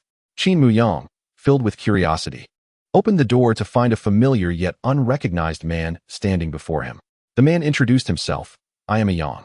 I heard that you assisted when they were retrieving my brother's body today, and I came specifically to express my gratitude." As he spoke these words of thanks, his gaze wandered around the room with an inquisitive intensity, lacking any genuine warmth, almost as if he were there to probe. "Are you leaving tomorrow?" Yang inquired. Qin Muyang nodded. "Yes, I intend to seek out my brother. Is there anything else you need?" "I have yet to finish packing." "Nothing much," Yang replied, searching for conversation. "They say you possess quite the skill." However, Qin Muyang discerned something within those words. Did it imply that his skills were merely mediocre or insufficient? What did he intend to accomplish? Thus, Qin Muyang refrained from displaying any false modesty. Indeed, everyone had witnessed his usual demeanor today. He endeavored to maintain a calm composure and continued. "Zhang Jin and Li Mingchuan are both quite capable. We three are on par with one another." This was his way of providing Zhang Jin and Li Mingchuan with an extra layer of assurance. If Yang harbored any ill intentions, he would surely contemplate whether he could measure up to Zhang Jin and Li Mingchuan. As expected, Yang's expression revealed a blend of apprehension and disappointment. His lips quivered slightly as he inquired, "Did you see anything else in the cellar today?" Qin Muyang's heart skipped a beat, yet he maintained his facade, pondering if there was anything amiss within. "I am not certain," he replied. Yang shrugged. "I was merely thinking about how my brother inexplicably turned into a zombie inside, while I believed he was thriving in the outside world. They mentioned you went down to investigate, so I wanted to know what transpired. Did you observe anything peculiar?" The tone of Yang was evidently one of probing. Qin Muyang shook his head. The two individuals who assisted in carrying the bodies also descended. They might possess some knowledge. It was dark and eerie down there. After I dispatched that zombie, I quickly ascended, having seen nothing. To be honest, despite my considerable skills, I have a genuine fear of darkness. If you wish to ascertain what happened to your brother, it would be best for you to descend and see for yourself. I suspect no one would willingly venture down to investigate that place." Upon hearing Qin Muyang's assertion of having seen nothing, Yang exhibited a look of relief. "Forget it. The person is already dead. What is the point of going down? Truth be told, I am rather afraid of the dark as well. Let it be." He repeated the phrase "let it be" twice. Qin Muyang expressed his understanding. "Death is irreversible. I cannot linger in this conversation. I must continue to gather my belongings and set off early tomorrow." Aware that the other had issued an unspoken farewell, Yang did not press further and departed promptly. Qin Muyang's dialogue with him was overheard in its entirety by Zhang Jin and Li Mingchuan, who were inside the room. They understood that Yang's words were laden with implications, each sentence designed to extract information. For instance, whether Qin Muyang had witnessed anything unusual. It seemed he had inferred some underlying truths. The two of them could not help but break into a cold sweat in the summer heat, goosebumps emerging on their arms, prompting involuntary shivers. Qin Muyang closed the door and walked into the bedroom, observing Zhang Jin and Li Mingchuan, who remained seated. He intended to inquire, "In light of the current situation, are you not coming with me?" However, before he could utter a word, Zhang Jin hurriedly interjected, "We understand and will exercise utmost caution." Li Mingchuan nodded vigorously in agreement. Qin Muyang comprehended their sentiment. They would not accompany him. Yet they grasped the future course of action and recognized that a Yang posed a certain problem. Thus they would remain vigilant. Given the circumstances, what more could Qin Muyang say? He merely nodded emphatically. Early the next morning, before dawn, Qin Muyang had already risen. Zhang Jin and Li Mingchuan had also awakened early, and together they proceeded to the kitchen for breakfast. Along the way, the three of them remained silent. For reasons unknown, although Qin Muyang did not share an exceptionally deep bond with them, he felt a profound sense of melancholy. As they approached the kitchen door, he finally could not contain himself and said, "I have found my classmates, and I brought them to find you. Together, we shall seek a suitable place to establish a camp." Pausing for a moment, he continued, "If I cannot find them, I will return to seek you out." Zhang Jin and Li Mingchuan were visibly moved. Qin Muyang understood that the primary reason these two chose not to accompany him was their fear of being a burden. They spoke of the current safety of the urban village and how much they had grown, yet deep down, they knew that this safety was merely temporary. Qin Muyang had long ago elucidated the potential dangers to them, even without the matter of Ayang. The urban village would inevitably face threats such as the search for food and enduring the harsh winter. Chapter 51. Meyer. After enjoying a warm and hearty meal in the kitchen, Qin Muyang slung his backpack over his shoulder and armed himself before being surrounded by a group of people as they made their way to the village entrance.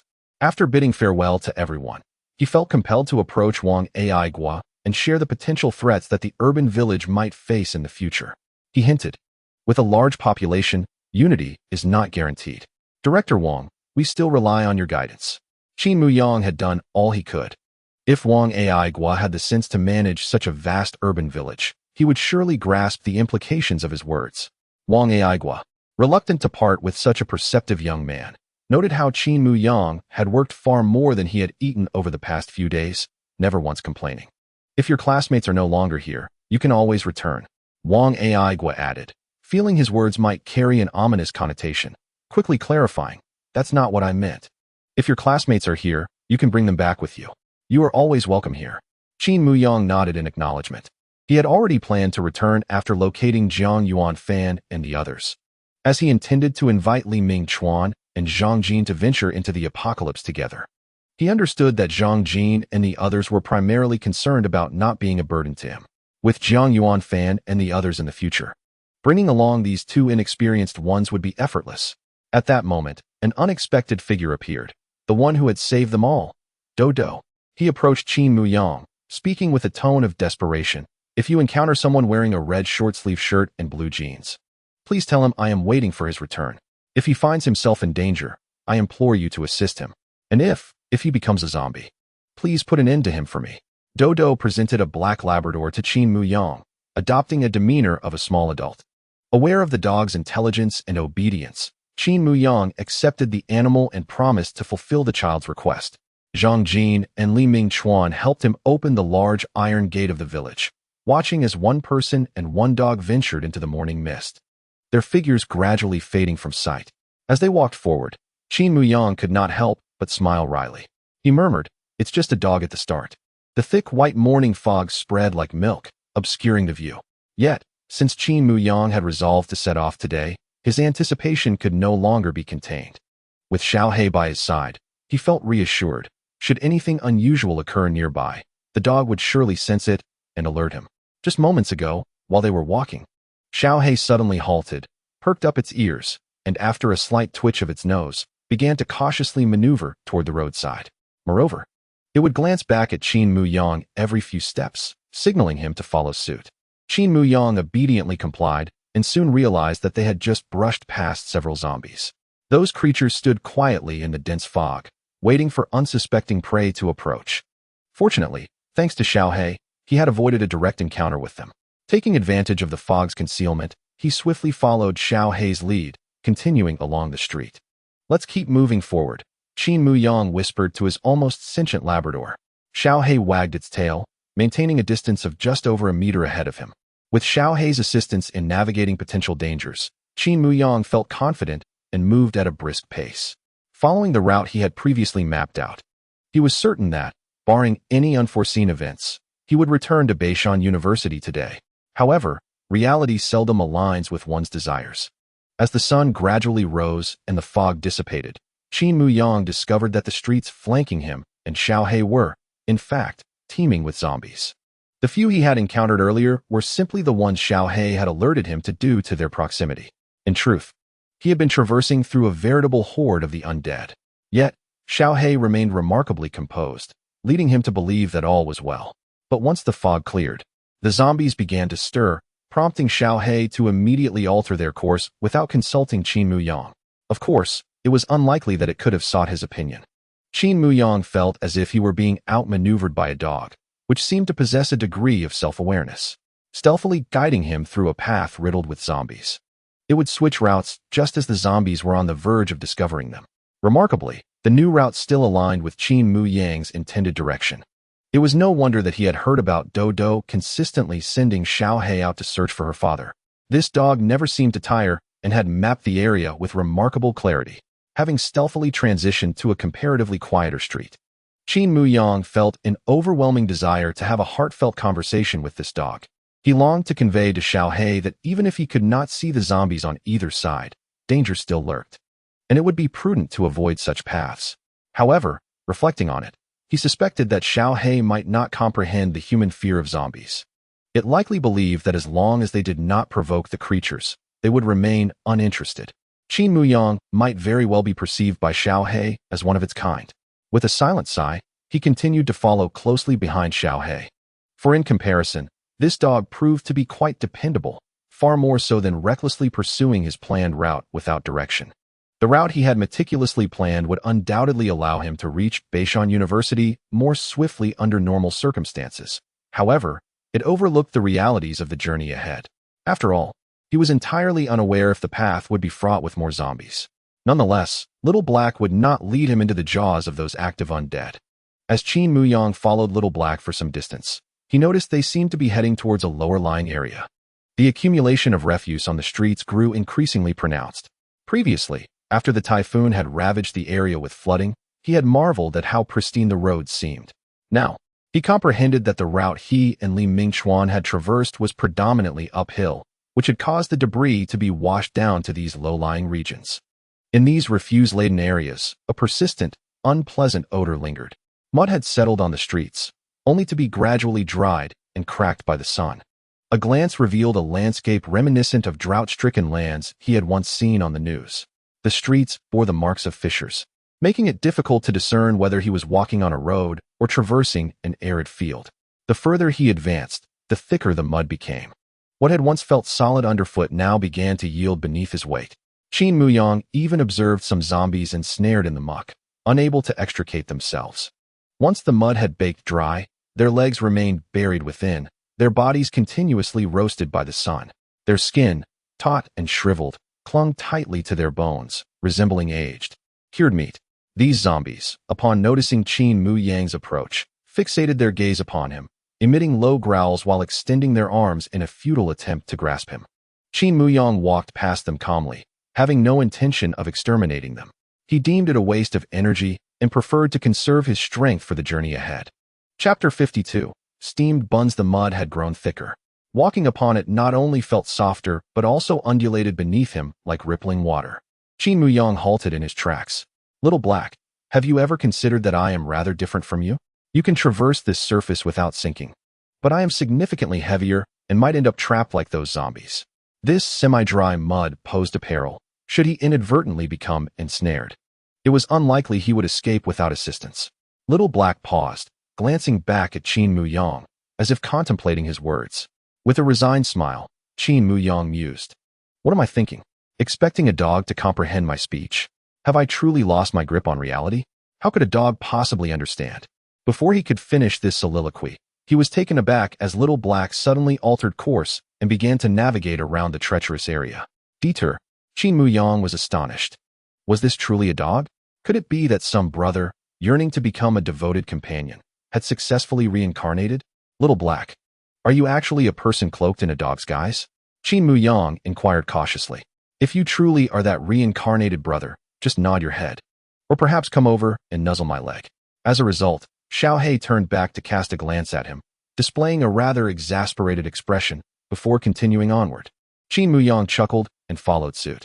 Approaching noon, the sun blazed down fiercely, compelling Qin Muyang to seek out a shaded spot to rest, where he gulped down half a bottle of water. Xiaohei, equally fatigued, panted heavily. Qin Muyang poured some cool boiled water into a plastic container for it to drink, while Xiaohei quenched its thirst. Qin Muyang rummaged through his backpack and extracted his lunch. Granny Zhou had packed him some steamed smoked chicken, 3 large white buns, and a small bag of pickled vegetables, with the remainder consisting of packaged food procured earlier from the supermarket with Li Mingchuan and others. He first gnawed on a smoked chicken leg, his hands and mouth smeared with grease, before taking hearty bites of the pickled vegetables sandwiched between the buns, relishing every moment. The white buns were still warm to the touch, and such sizable buns. However, given the sweltering weather, while the smoked chicken could withstand a day or two, the buns had to be consumed within the day.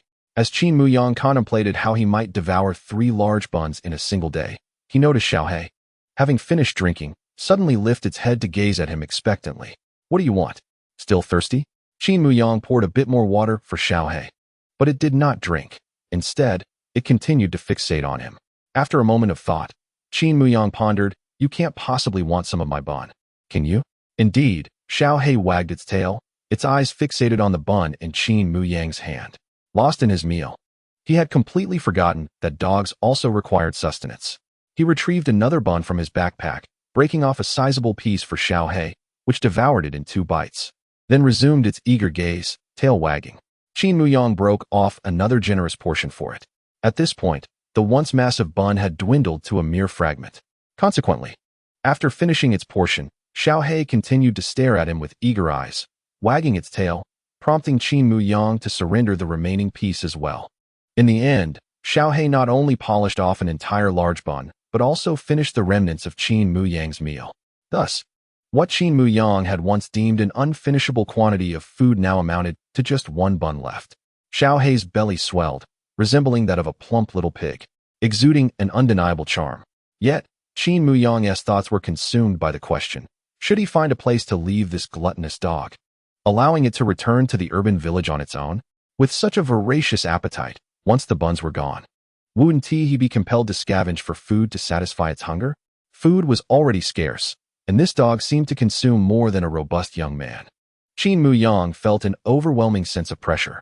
Did Dodo gift him such a precious dog out of disdain for its insatiable appetite? Could it be that the residents of the urban village could no longer support this creature, thus secretly persuading Dodo to bestow it upon him? Qin Muyang sighed as he gazed at Xiaohei's round belly. He wondered whether protagonists in novels who began their journeys with a dog shared similar concerns. Not only did they have to satiate their own hunger, but they were also tasked with feeding their canine companions. What a predicament indeed, Qin Muyang lamented. Xiaohei quietly shifted 2 meters to the side. After both the man and the dog had their fill, they gazed out at the blazing sun, neither showing any inclination to depart. Xiaohei promptly lay down, preparing for a nap. Qin Muyang also surmised that traversing under such a scorching sun could lead to heat stroke, especially at this peak of summer. Thus, he resolved to rest a little longer, intending to continue once the sun's intensity waned. Another reason for his decision to linger was that he had just consulted the map and realized that despite their meandering, they had nonetheless covered a considerable distance that morning. They had already traversed more than half the way from the urban village to Beishan University.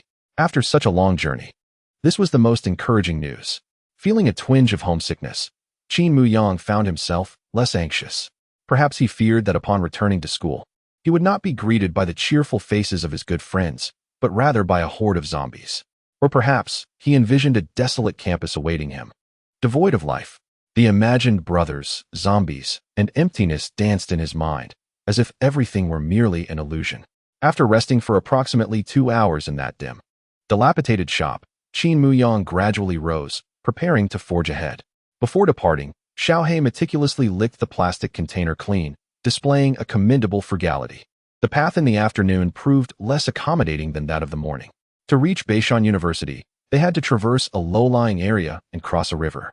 As they neared the riverbank, Qin Muyang noticed an increasing accumulation of silt and debris on the ground, forcing him to take a longer route. He couldn't help but wonder what awaited them once they reached the river. Would he be able to cross? He recalled that from Beishan University toward this direction, they needed to cross a long bridge, and he hoped it still stood. The afternoon journey was not only fraught with heaps of refuse and sludge, but the mud also ensnared numerous zombies.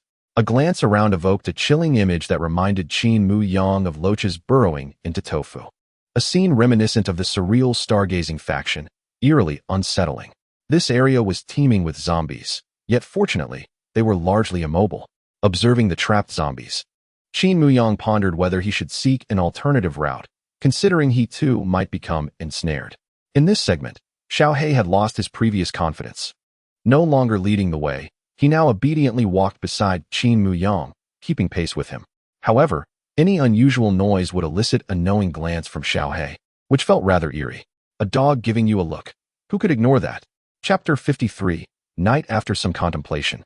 Qin Muyang retrieved the map and noted that following the street upstream led to a slightly elevated neighborhood.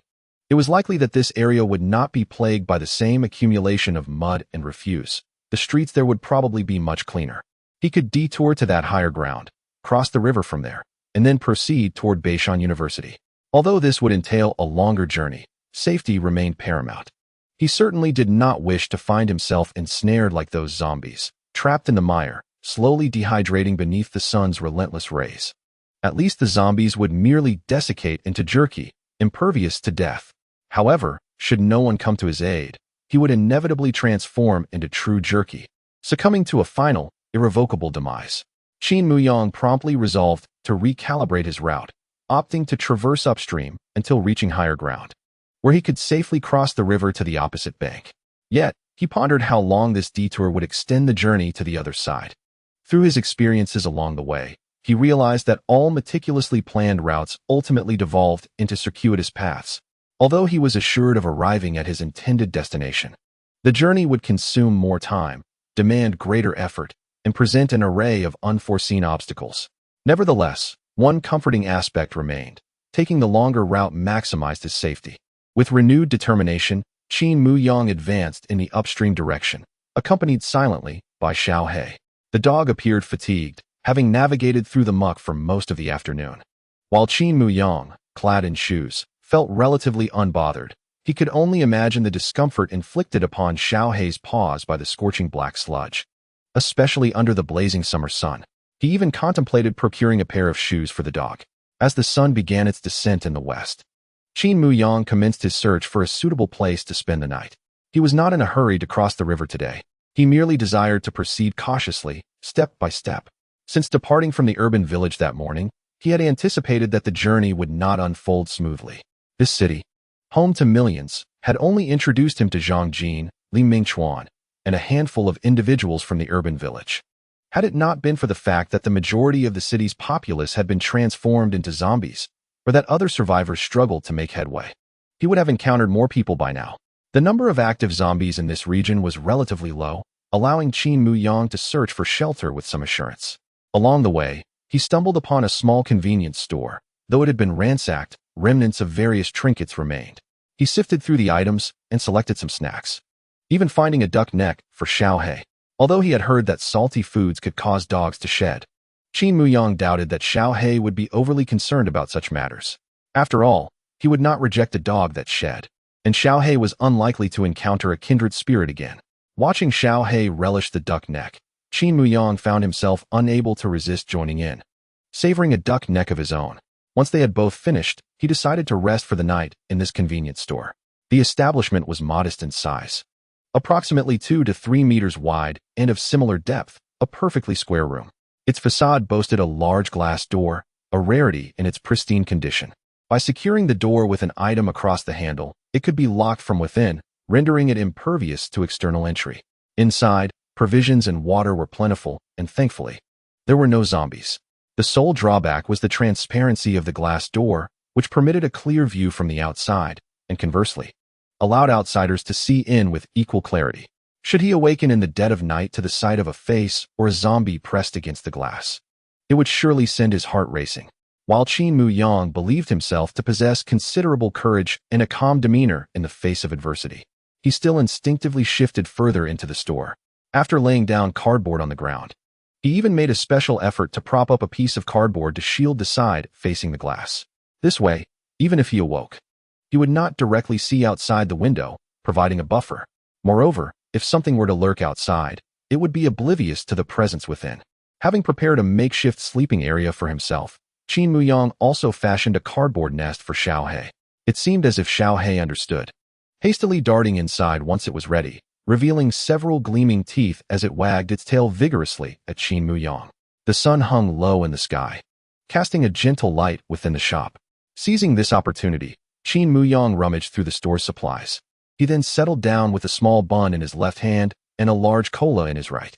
From his backpack, he retrieved the last sizable steamed bun to share with Xiaohe. After satisfying their hunger and thirst, as night fell, Qin Muyang reclined against his backpack, while Xiaohe nestled in the cardboard beside him. With no electricity or mobile phones, sleepless nights led to wandering thoughts. Qin Muyang contemplated that sleeping on the ground was quite suitable now, neither too cold nor too hot, but soon it would be a different story.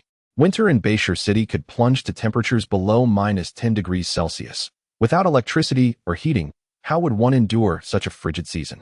If only he could have a traditional earthen Kong from the countryside. He knew that such a Kong was warm and could be heated with firewood. Thus, come winter, he might have to relocate to the countryside to find a home with a Kong. Yet, to ponder winter matters now felt rather distant. The night deepened, though the city was not engulfed in darkness, illuminated by the moonlight. In the absence of human light, the moon shone brilliantly. Qin Muyang turned over and softly instructed Xiaohe, "If anything happens, be sure to wake me." Then he succumbed to sleep, reassured by the knowledge that Xiaohe was ever vigilant, even in slumber. Dogs possessed the ability to hear more sounds and notice subtler movements. With Xiaohe by his side, he felt he could sleep soundly. It was no exaggeration to say that he found Xiaohe a more reliable guardian than Li Mingxuan. Around midnight, Qin Muyang suddenly felt a damp nose persistently nudging his arm. Initially, he thought he was still in the urban village, dreaming, but suddenly realizing he had left that place and was now surviving in the wilderness with a dog, he opened his eyes wide. Although it was midnight, the small shop was quite bright. The moonlight cast a soft glow, revealing the hazy outlines of all objects, even allowing him to discern the bold letters on a bag. Upon noticing Qin Muyang awake, Xiaohe ceased its nudging, instead fixing its dark, bright eyes upon him. Qin Muyang could even perceive a sense of urgency etched on the dog's face, prompting him to sit up and glance toward the glass door. Fortunately, there was no face pressed against the glass, and the street outside showed no signs of zombies. Wait. Suddenly, Qin Muyang grasped a crucial point. How could there be no zombies on the street? When he had previously arrived here, although the number of zombies was scarce, they certainly were not entirely absent. Moreover, that was during the day. Zombies are known for their nocturnal activities. Consequently, the number of zombies outside should be greater now than it was during daylight. Even if the scene was not as overwhelming as his past encounters, there should at least be 1 or 2 zombies wandering about. Why is there not a single one? Chapter 54. The living Qin Muyang rose, grasping the iron rod that lay beside him. It had become almost an extension of himself. Never straying more than half a meter away, Xiaohe had already made his way towards the door, seemingly eager to go outside. Could it be that he was not in peril, but simply wished to venture outdoors? Qin Muyang tentatively inquired, "Do you need to relieve yourself?" Xiaohe ignored him. "Then do you need to defecate? At this hour, just take care of it in the corner," Qin Muyang suggested, pointing towards the corner, hoping that Xiaohe would understand his intent. After all, he was nearly as clever as a human. Yet, Xiaohe continued to disregard him, instead nudging a wooden stick that Qin Muyang had used to prop the door shut. "What do you need to go out for?" Qin Muyang pondered, bemused. There seemed to be no danger inside, and the outside appeared equally safe. Why would Xiaohe wake him in the dead of night? Nonetheless, he considered that Xiaohe was rather reliable, and if he had awakened him, it was likely due to some unknown circumstance. After a moment of reflection, Qin Muyang donned his backpack, grasped his iron rod, and secured the flashlight he had procured from the school security guard into the side pocket of his backpack, ensuring it was easily accessible. He then opened the glass door. Xiaohei stood at the threshold, squinting as he sniffed the air, his damp black nose twitching. After a moment, he perked up his ears, as if attempting to catch some elusive sound.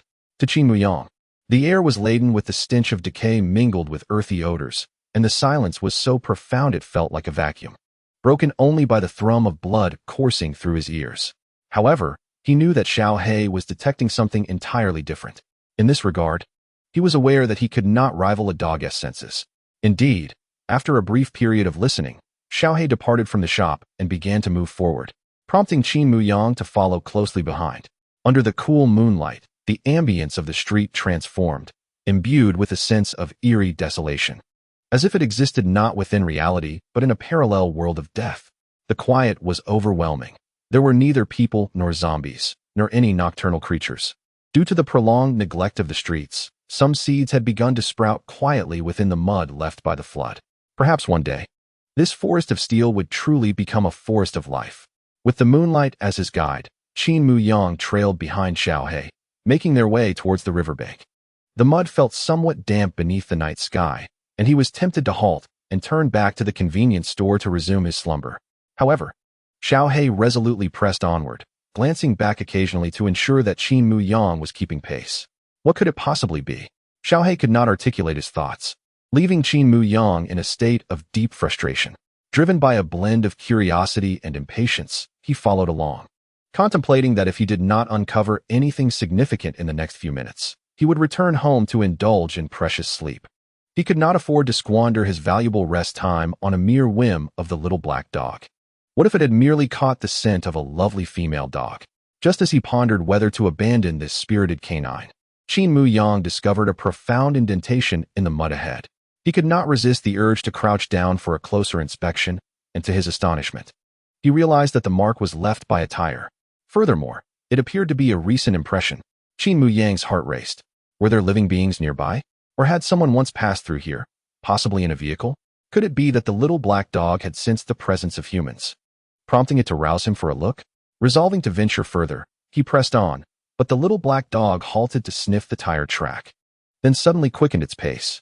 Qin Muyang intended to chase after it when he caught sight of a figure swaying slowly by the roadside. He slowed his steps and focused his gaze, discovering a zombie trapped in the mud, struggling futilely. Fortunately, the zombie had not noticed him and thus refrained from emitting that distinctive low growl. He hurried past, only to realize that beneath the moonlight, the mud ahead was teeming with zombies of various forms. Some were missing limbs, others had half their bodies buried, some lay flat, while others were submerged up to their knees. Truly a grotesque assortment. From a distance, they resembled toothpicks scattered atop a fruit platter, densely packed together. Qin Muyang understood why he had not seen the zombies before. They had all congregated here. The density of zombies seemed to increase, as if they were subtly guarding something.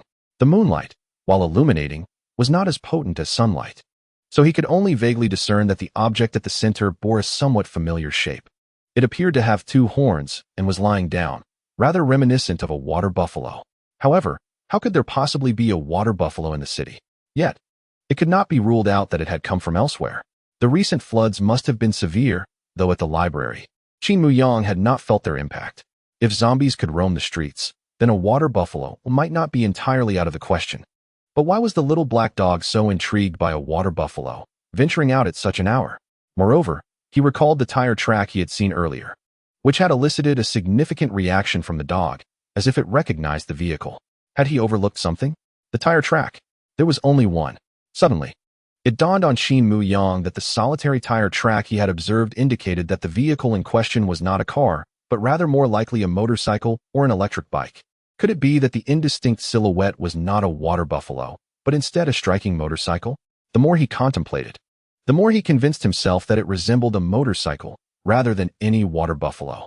At this moment, Little Black had already dashed toward that direction, growing faster with each stride, exuding an air of joy as it wagged its tail. Qin Muyang heard a faint male voice softly utter, "Little Black? What are you doing here?"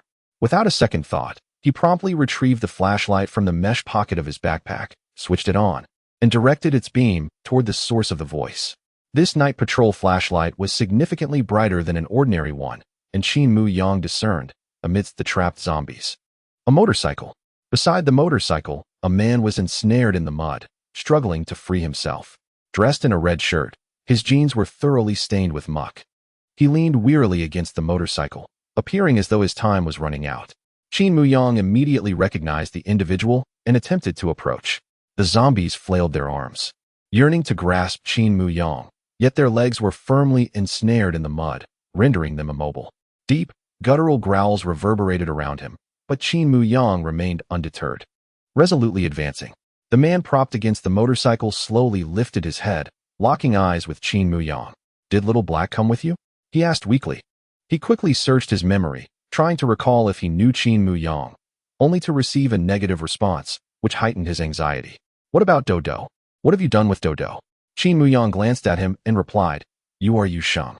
He was aware that this man was the father who had single-handedly diverted the horde of zombies on his motorcycle. "Yes, I am Yu Sheng. Where's my son? How do you know my name?"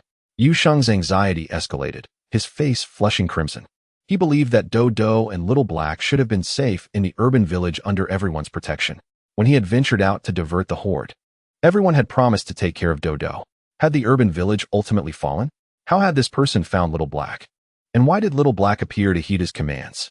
Noticing Yu Sheng's distress, Qin Muyang hastily explained, "I passed through the urban village, and Dodo asked me to keep an eye out for someone in a red shirt and jeans. He entrusted Little Black to me." Only then did Yu Sheng calm down, realizing, "Yes, I was overly anxious earlier. If you had harmed Dodo, Little Black would not obey you. Moreover, you know my name. How is the urban village faring?" Qin Muyang refrained from disclosing the grim situation he had witnessed in the cellar, instead offering reassuring words about Dodo being valued in the village. Yu Sheng's spirits lifted, and he gradually relaxed, leaning precariously against the motorcycle. It was evident he was exhausted and teetering on the brink of death. Qin Muyang called his name several times before he finally responded. "I feel a bit drowsy," he admitted sheepishly. "Don't fall asleep. I will rescue you now," Qin Muyang urged as he moved closer. He soon discovered that the deeper he ventured, the softer and wetter the mud became, gradually pulling him down as well. No wonder Little Black had almost reached Yu Sheng, yet did not advance further. It seemed that even the lightweight Little Black could not maintain its footing in the treacherous muck ahead. The sound of rain gently beckoned as he raised his head. A hint of resignation reflected in his smile. "It's futile. The mud here is entirely soaked. You cannot save me. It's best you leave." He expressed his gratitude to his brother for the intent to help. There must be a way. Qin Muyang scanned his surroundings, searching for a means of rescue. He believed that if some could be saved from swamps, then surely one could emerge from the mire of the city. He refused to succumb to despair. He had made a promise to Dodo, and he held a deep admiration for the man before him, named Yu Sheng. Though Yu Sheng appeared youthful and somewhat frail, he belonged to that cohort from remote villages who married early, their children now 6 or 7, and he himself barely in his 20s. Only a few years older than Qin Muyang. Poverty and early fatherhood had not rendered him devoid of responsibility. Rather, he embodied the essence of a great father, a hero to his child. With such a father as an exemplar, Dodo was destined to grow into a hero in her own right. As Qin Muyang conversed with Yu Sheng to divert his attention and keep him alert, his mind raced, contemplating how to extricate him from his plight. If he could bind a rope around him and pull with all his might, it might prove effective. His recovery had been swift, and dragging such a slender figure would certainly be manageable. Fortunately, when he left the urban village, he had packed a length of rope in his backpack, which would now be invaluable. He retrieved the rope, mimicking the technique he had seen on television of lassoing a horse, flinging one end toward Yu Sheng. However, the rope was too light and the distance too great. He dared not approach too closely, fearing he might become ensnared in the mud himself. After several attempts, the rope remained tantalizingly out of reach. Beside him, Xiaohei fidgeted anxiously, even attempting to grasp the rope and advance towards Yu Sheng, hoping to deliver it directly into his hands. Yet, after barely 2 meters, Xiaohei's paws sank into the mire, and it dared not move further. Qin Muyang reeled the rope back, then pulled out a 500-milliliter bottle of mineral water from his backpack, securing it to the rope. Upon seeing the bottle, Yu Sheng's eyes sparkled with longing. "I haven't had a drop to drink all day," he exclaimed weakly. Qin Muyang tossed the bottle toward him, and this time, the rope landed successfully at his feet. Wrap the rope around your waist, secure it well. I will pull you out, he instructed. However, Yu Sheng's thoughts were no longer on the rope. His sole desire was for a sip of water. When one is parched, how can they resist the allure of water? With trembling hands, he grasped the bottle and unscrewed the cap, ready to indulge. Qin Muyang interjected, "Do not drink too much," sensing that his warning might be disregarded. He added, "If you wish to see Dodo again, it is best to heed my advice." Indeed, Yu Sheng managed to restrain himself, taking only a sip before stowing the bottle in his waistband, feigning nonchalance. Yet his throat betrayed him, still yearning for a deep, satisfying drink. He yearned to survive, for he had a son waiting for him. After placing the mineral water down, he promptly secured the rope around his waist. This solitary action drained him of all his strength, causing him to slump against the motorcycle for support. At that moment, Qin Muyang had already begun to tug at the rope with all his might. Xiao He, too, exerted himself to escape the clutches of the mud. Returning to Qin Muyang's side, biting the rope and pulling with determination, eager to contribute. They had hoped that this effort would extricate Yu Sheng from the mire. However, while Yu Sheng's legs did emerge slightly from the mud, Qin Muyang's own legs sank deeper due to the strain. Realizing the precariousness of the situation, Qin Muyang halted his actions. This approach was fraught with danger, as it could lead to his own entrapment in the mud, rendering him helpless. He scanned the surroundings, searching for something that might assist them. If only the rope were longer, he mused, he could tether it to a distant pillar, positioning himself to exert force from there and rescue Yu Sheng. Alas, the rope was far too short. Suddenly, a thought struck him. He could find large, lightweight objects to distribute his weight across the mud, thereby allowing him to pull Yu Sheng free. He cast the rope aside and called out to Yu Sheng, urging him to hold on a little longer while he sought out something useful. Yu Sheng appeared to be in great distress, contemplating surrender, yet the thought of his son, who might be anxiously awaiting his return, spurred him to nod in agreement, watching as Qin Muyang's figure faded into the night. The beam of the flashlight gradually vanished from his world, leaving everything to feel like a fleeting illusion. Yu Sheng began to doubt whether he had merely dreamed the moments preceding his near demise. He gently closed his eyes, sensing the ebbing of life. At that instant, a mournful whimper pierced the silence. He opened his eyes to discern Xiao Hei's silhouette in the moonlight. Xiao Hei had not accompanied Qin Muyang. It remained steadfastly nearby. Seeing Xiao He, Yu Sheng's lips curled into a smile. He realized that it was not a dream. Someone was indeed striving to save him. Chapter 56. Rescue. Qin Muyang departed from the site of Yu Sheng's entrapment, traversing the relatively unimpeded streets while illuminating the storefronts with his flashlight, searching for anything that could aid in rescuing Yu Sheng. Before long, he stumbled upon a sizable home textile store, a glimmer of hope for Yu Sheng. A mere handful of zombies lingered at the entrance, which Qin Muyang swiftly dispatched. The store's door stood ajar, likely a consequence of the sudden zombie outbreak while the establishment was still operational. Fortunately, it was night, and even if zombies had been lurking during the day, they would now be outside, roaming aimlessly. Upon entering the store, Qin Muyang began to gather items he deemed useful. Being summer, the thickest quilt available was a summer comforter, which he promptly retrieved in a hefty stack from the shelves. In addition to the summer comforter, he also collected soft cushions intended for chairs. The items in question were rather bulky. Qin Muyang gathered several thin blankets, weaving them into a long rope to bind the things he had discovered, dragging them along the ground. After all, he had no intention of using them for sleep, so it mattered little if they got dirty. As he trudged down the street with a heap of blankets, Qin Muyang felt akin to a mountain bandit returning to his lair with stolen goods. However, he was heading towards the low-lying areas, not climbing upwards.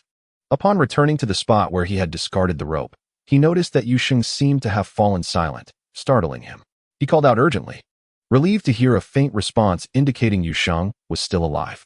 Qin Muyang promptly laid out a cool blanket over the muddy ground and began tossing the soft cushions towards Yu Sheng. If he managed to pull Yu Sheng out, walking on the mud would be impossible, as there was a risk of sinking again. However, stepping on the cushions would provide some support. Considering the discomfort of a rope tied around his waist, Qin Muyang instructed Yu Sheng to place a cushion beneath his waist, creating a soft buffer between the rope and his body. With preparations complete, Qin Muyang resumed pulling the rope. This time, his feet did not sink further. The cool blankets effectively distributed the pressure. He gradually extracted Yu Sheng from the mud until, at last, Yusheng lay sprawled atop the nearest cushion, his legs free from the mire. In that moment, Qin Muyang caught a glimpse of Yusheng's waist, which appeared to be injured. During the tugging with the rope, his red shirt had ridden up, revealing a blurred wound on his waist, though it was difficult to discern clearly. Initially, Qin Muyang had hoped to have Yusheng walk or crawl over on his own after being freed from the mud, but seeing his condition, it was evident that he lacked the strength to move. Thus, Qin Muyang instructed him to remain on the cushion while he continued to pull. As Qin Muyang endeavored to rescue Yusheng, the surrounding zombies, trapped in the muck, emitted low growls, stretching their hands forward in a desperate attempt to grasp something, their legs thrashing about as they sought to escape the mire. It seemed that all the zombies in the vicinity had been drawn to Yusheng and subsequently ensnared in the mud. Otherwise, there would have been wandering zombies by now. This was also why Qin Muyang found this area eerily quiet. Gradually, he managed to drag Yusheng closer, who was now in a state of near unconsciousness. Qin Muyang approached to untie the rope around his waist and shone the flashlight on what appeared to be a wound. It was a gash over 10 centimeters long, already festering and quite distressing to behold. Furthermore, Yusheng's temperature was alarmingly high, clearly indicating a fever. As Qin Muyang spoke to him, he lifted him onto his back. Xiao He then approached, nudging the backpack that Qin Muyang had dropped on the ground. Puzzled, Qin Muyang heard Yusheng say, "It can carry things, let it take the backpack." Although Qin Muyang harbored some doubts about whether the dog could carry a backpack weighing over 20 pounds, he nonetheless attempted to place the pack on Little Black's back. Contrary to his expectations, Little Black did not buckle under the weight, but trotted alongside Qin Muyang, maintaining its usual pace. Qin Muyang could not help but exclaim, "Had I known it could manage, I would have had it carry the load all along." Little Black let out a soft whimper, perhaps reminded of how Qin Muyang had just rescued Yusheng, and fell silent once more. Throughout their journey, they encountered no zombies. Qin Muyang carried Yusheng back to the small convenience store they had previously visited, which still contained water and a modest supply of food, and was relatively secure. At this late hour, he could find no more suitable refuge than this store. He laid Yusheng down on the makeshift bed he had fashioned from a cardboard box. Upon turning to retrieve the backpack from Little Black, he was startled to discover that the dog had vanished. Could it be that Little Black, burdened by the pack, had been captured by zombies? Concerned, Qin Muyang approached the entrance to investigate. The street outside lay eerily empty, just as he had left it. He had not encountered any zombies on his return, and Little Black was clever enough not to lose its way. How could it possibly have gone missing? Just as Qin Muyang resolved to venture out in search of the dog, he spotted a distant figure approaching. To his astonishment, Little Black returned, carrying the backpack in its mouth and dragging along a relatively clean blanket. He had feared losing his backpack, only to find that the dog not only retrieved it, but also brought back a blanket, seemingly intended for Yusheng. Without sparing Qin Muyang a glance, Little Black promptly trotted off to find Yusheng with the blanket. Clearly, this blanket was meant for the ailing Yusheng. Qin Muyang bore no ill will. After all, Yusheng was now a patient. He carefully moved Yusheng onto the blanket, then rummaged through the backpack for a bottle of iodine. He emptied the contents, searching for the necessary supplies. After rinsing Yusheng's wounds with iodine, he administered anti-inflammatory and fever-reducing medication, which eased his worries somewhat. Ultimately, he had done all he could. Whether Yusheng survived now rested in the hands of fate. Having exerted himself, Qin Muyang felt parched. He found some water and snacks in the store, and was surprised to see that Yusheng had not yet fallen asleep, but appeared more alert than before. Qin Muyang prepared some water and a few soft rolls for him to eat. Afterwards, he secured the glass door and settled down to sleep, while Little Black instinctively positioned itself at the entrance to keep watch. It seemed that with Yusheng's arrival, the dog had become even more diligent in its duties. After a restful night, Qin Muyang awoke and first checked to see if Yusheng was still alive. Seeing him breathe steadily, he felt as though he had truly rescued a life from the clutches of death. Yusheng's fever had subsided, indicating the efficacy of the medication. However, the wound on his waist showed no significant improvement, prompting Qin Muyang to prepare more anti-inflammatory medication for him as soon as he awoke. "I may need stitches," Yusheng murmured, lifting his shirt to inspect the injury. Chapter 57. Stitching. Yusheng was in high spirits, indulging in food and drink in the morning, as if his appetite had returned with a vengeance. Qin Muyang was contemplating how to stitch him up. He had heard that in the past, when faced with such situations, people would simply use a sewing needle and ordinary thread to close wounds. It sufficed to merely stitch the wound together without concern for aesthetics. Given the limited resources available, "I'll take a stroll and be back shortly," Qin Muyang remarked, leaving without elaborating on his intentions. Yuxing, feeling weak, reclined once more to rest, with Little Black faithfully by his side. With the dog's presence, Qin Muyang felt a sense of reassurance. As he walked down the street, the sight of the ravaged city evoked a profound sense of desolation, almost as if it were predestined. There were still no zombies around, allowing Qin Muyang to move with ease. When he had searched for the textile shop the previous night, he recalled passing a sewing shop and a clothing store on that street. He intended to find a sewing needle to stitch up Yuxing's wound and procure 2 clean outfits for him to wear. The shop was conveniently located along the main road, and he would reach it swiftly. Upon entering the sewing shop, he dispatched a zombie clad in an apron and acquired a sewing needle along with an ample supply of thread. He then turned his attention to a nearby clothing store. Fortunately, this establishment offered both men's and women's clothing, and it was not the type that would make him blush. Yuxing was shorter than Qin Muyang and possessed a slender frame, prompting Qin Muyang to select a size smaller than his own. The garments were numerous and relatively clean, but Qin Muyang had no intention of selecting anything for himself. The clothes he had previously taken from the sports brand store fit him quite well and were of excellent quality. The items here appeared inferior. Regardless, they were certainly an improvement over Yuxing's current tattered attire. After choosing 2 outfits for Yuxing, Qin Muyang made his way back to the textile shop he had visited the night before, where he also procured a comfortable pillow and a summer quilt for his own use. Given Yuxing's condition, which would not improve in the short term, Qin Muyang, adhering to the principle of making the most of the situation, decided to stay with him for a few more days. He intended to wait until Yuxing was able to move independently and fend for himself before departing. However, this raised concerns about when he would finally reach Beishan University. So much time had already been lost. A few additional days hardly mattered. Had he foreseen such circumstances, he would have insisted on bringing Li Mingchuan and Zhang Jin along. In a few days, Li Mingchuan would undoubtedly be lively and active again. With bags laden with supplies, Qin Muyang made his way back, all the while observing the various shops around him for future reference. It would be ideal if there were no zombies in this lonely and desolate city. Abundant resources would allow for a daily feast without financial burden or academic pressures. Unfortunately, while the universe offered opportunities for free resources, it also sent 2 zombies right into one's embrace. Upon returning to the street where the convenience store was located, Qin Muyang spotted Yuxing half leaning against the wall, curled up with his legs drawn in, absent-mindedly scraping at the mud on his legs. The previous night, after dragging him out and carrying him back to the convenience store, Qin Muyang had tended to his wounds, but had neglected to clean the mud from his lower body.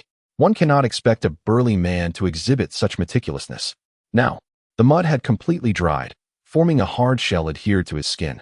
As Qin Muyang entered the shop, he chanced upon the sight of him scraping away a large chunk of dried mud, revealing the inflamed skin underneath. The filthiness of the mud had caused his legs to become allergic and swollen.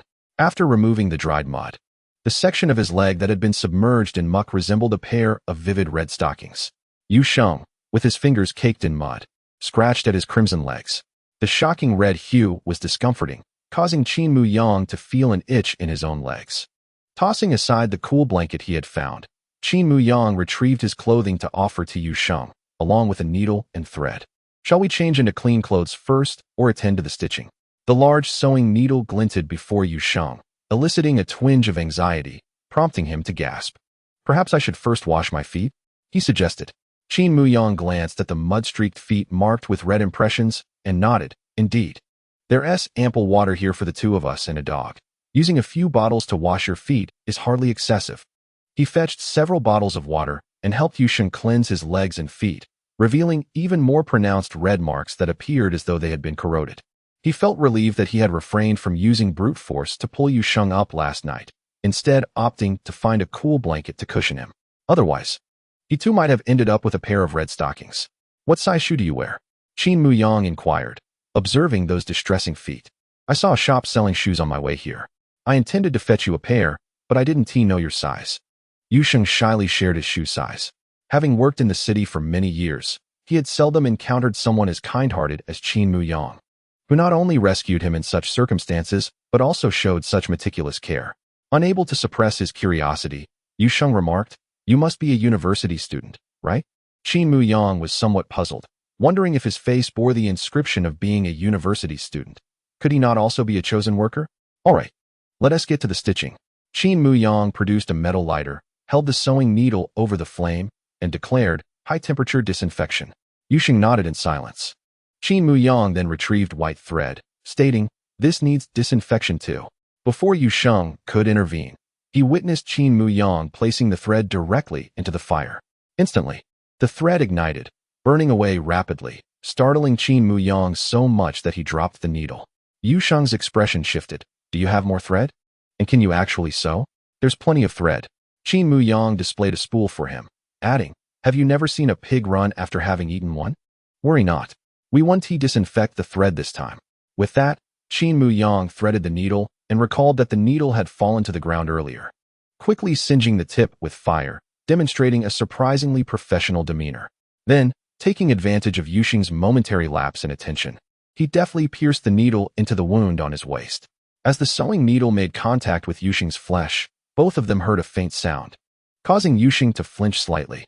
Almost immediately, a subtle aroma of singed flesh wafted through the air. Qin Muyang and Yusheng exchanged a glance, after which Qin Muyang calmly diverted his gaze. Yusheng remarked, brother, couldn't you wait for the needle to cool before you jabbed it in? Qin Muyang chuckled, well, I thought I might catch you off guard. This way, it wouldn't hurt as much. Besides, it's sterilized by the heat. Yusheng replied, then you might as well roast me. Qin Muyang stated, no more chatter. I shall continue stitching now. Chapter 58.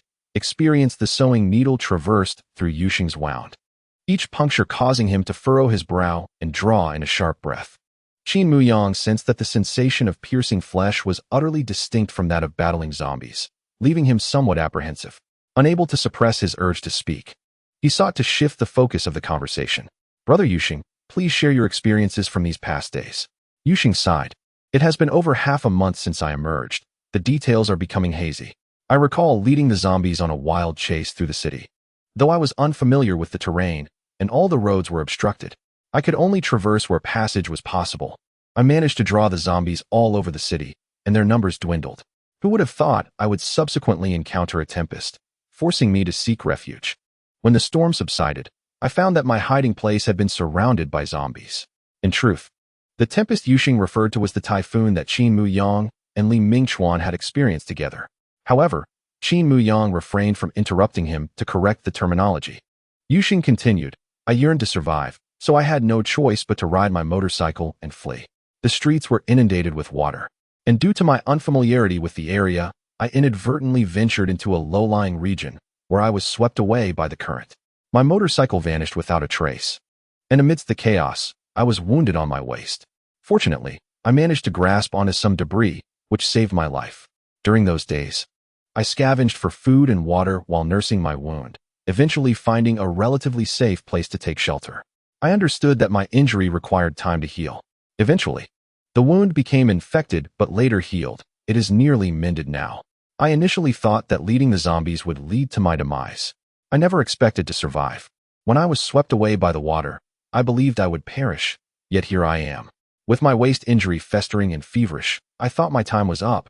But after a few days of rest, I pulled through. Thus, I resolved to return. I must return. If I can survive under such circumstances, I am determined to reunite with my son. 2 days ago, while my wound was bearable, I departed from my temporary refuge in search of the way back. I had long forgotten the paths I had taken and could only wander aimlessly by instinct. The wound reopened, causing me pain and fatigue, yet I stumbled upon my motorcycle. I thought perhaps I could repair it and use it again, so I approached it, only to find myself mired in the mud. A multitude of zombies was drawn towards me, yet they too became ensnared in the mire, powerless against my plight. I had languished there for a day and a half under the sun, my wounds deteriorating further, and I truly believed I was doomed. After all, it was evident that I could not escape on my own. Thirst and hunger gnawed at me, and the pain in my wounds reminded me that I would never see my son again. To my astonishment, I encountered you, my dear brother. I am profoundly grateful to you, my benefactor. If I were not so incapacitated at this moment, I would bow deeply in gratitude, wishing for my son to do the same. As Yusheng spoke, his voice trembled with emotion, revealing his sincere gratitude. After several near-death experiences, A miraculous turn of events had occurred. This final encounter required external assistance for salvation, and fate brought me to Qin Muyang. Just as I felt I could no longer endure, it was this seemingly youthful brother before me who encouraged me and exerted every ounce of effort to rescue me. This kindness, Yuxing felt, was beyond repayment. If only he could see Dodo once more, he would willingly sacrifice himself for Qin Muyang. Qin Muyang, too, felt a surge of emotion. The act of saving a life is undeniably noble. Previously, his exchanges with Zhang Jin and Li Mingchuan had been a mutual rescue, but this time, rescuing Yuxing revealed to him the enduring presence of goodness within his life. He believed that his decision to abandon Zhang Jin was compelled by circumstance and urgency. He understood that one could still choose to be benevolent in this apocalyptic world, provided it did not jeopardize one's own safety. He did not wish to become the heartless figures depicted in the novels he had read. If a person were to survive in such a manner during the apocalypse, what meaning would life hold? Killing, slaying zombies, scavenging for resources, eating, drinking, sleeping. A life devoid of emotion was a chilling thought. While Qin Muyang verbally insisted that Yuxing need not express gratitude, internally, he was elated, his hands involuntarily moving with an air of buoyancy. Once he completed the final stitch, the two of them observed the crooked scar, and an awkward atmosphere enveloped them.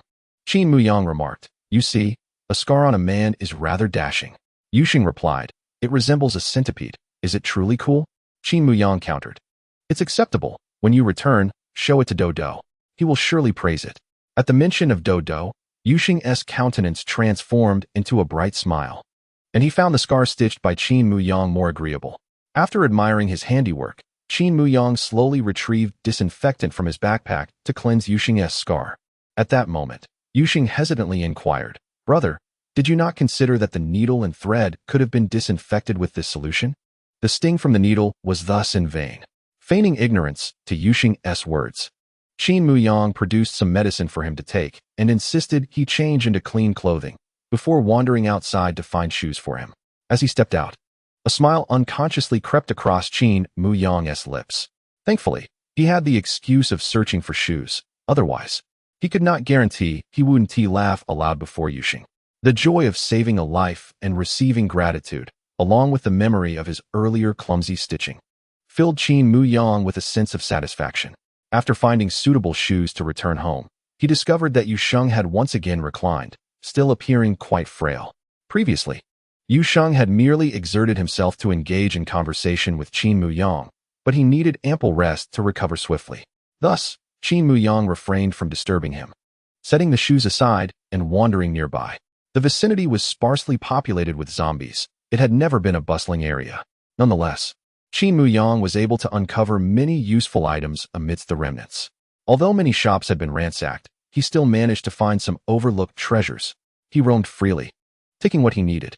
As time passed, he slowly made his way back to the convenience store. Little Black always stood guard at the entrance. Upon spotting Qin Muyang approaching from afar, he eagerly scrambled up, wagging his tail in welcome. Entering the store, Qin Muyang was greeted by the sight of the weak Yuxing, who smiled at him like a devoted wife, leaving him momentarily dazed. These past 2 days had been spent in such a manner, daily tending to Yuxing's wounds, administering medication, foraging for supplies, sharing meals, and reminiscing about their former lives. Gradually, Yuxing became capable of moving about independently, even taking a few steps without difficulty. Encouraged by this progress, Qin Muyang intensified his efforts to gather supplies, intending to equip Yuxing with a proper survival kit. He planned to leave Yuxing to recuperate for a few more days while he set off for Beishan University. Thanks to his diligent collection efforts over the past few days, Qin Muyang was able to assemble a reasonably decent set of survival gear for Yuxing. This included a backpack, various medications, some bandages and disinfectant, food, and a crowbar for dealing with zombies. As for water, the convenience store still stocked a considerable amount. During the looting, it seemed that the weight of the water had deterred thieves, for they had scarcely taken any, and the two had yet to consume even half of it over several days. Originally, Qin Muyang had found 2 crowbars, but having grown accustomed to the iron rod in his hand, which was of excellent quality, he decided to keep it, merely designating the extra crowbar as a backup weapon. While searching for these supplies for Yuxing, he also discovered a very useful belt, which could hold various items that might be needed at any moment.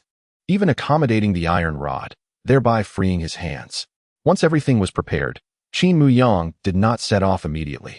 He devoted a day to allowing Yusheng to care for himself while he merely observed without intervening. He intended to leave only after ensuring that Yusheng could manage on his own. Abandoning him there without the ability to fend for himself would ultimately lead to his demise. Throughout that day, Yusheng adeptly managed to eat, drink, take his medication, and tend to his wounds, performing each task commendably. This success was largely due to Qin Muyang having meticulously arranged all the necessary items for him, within easy reach. Qin Muyang retrieved the bloodstained map, searching for the route back to Beishan University, once again plotting his course.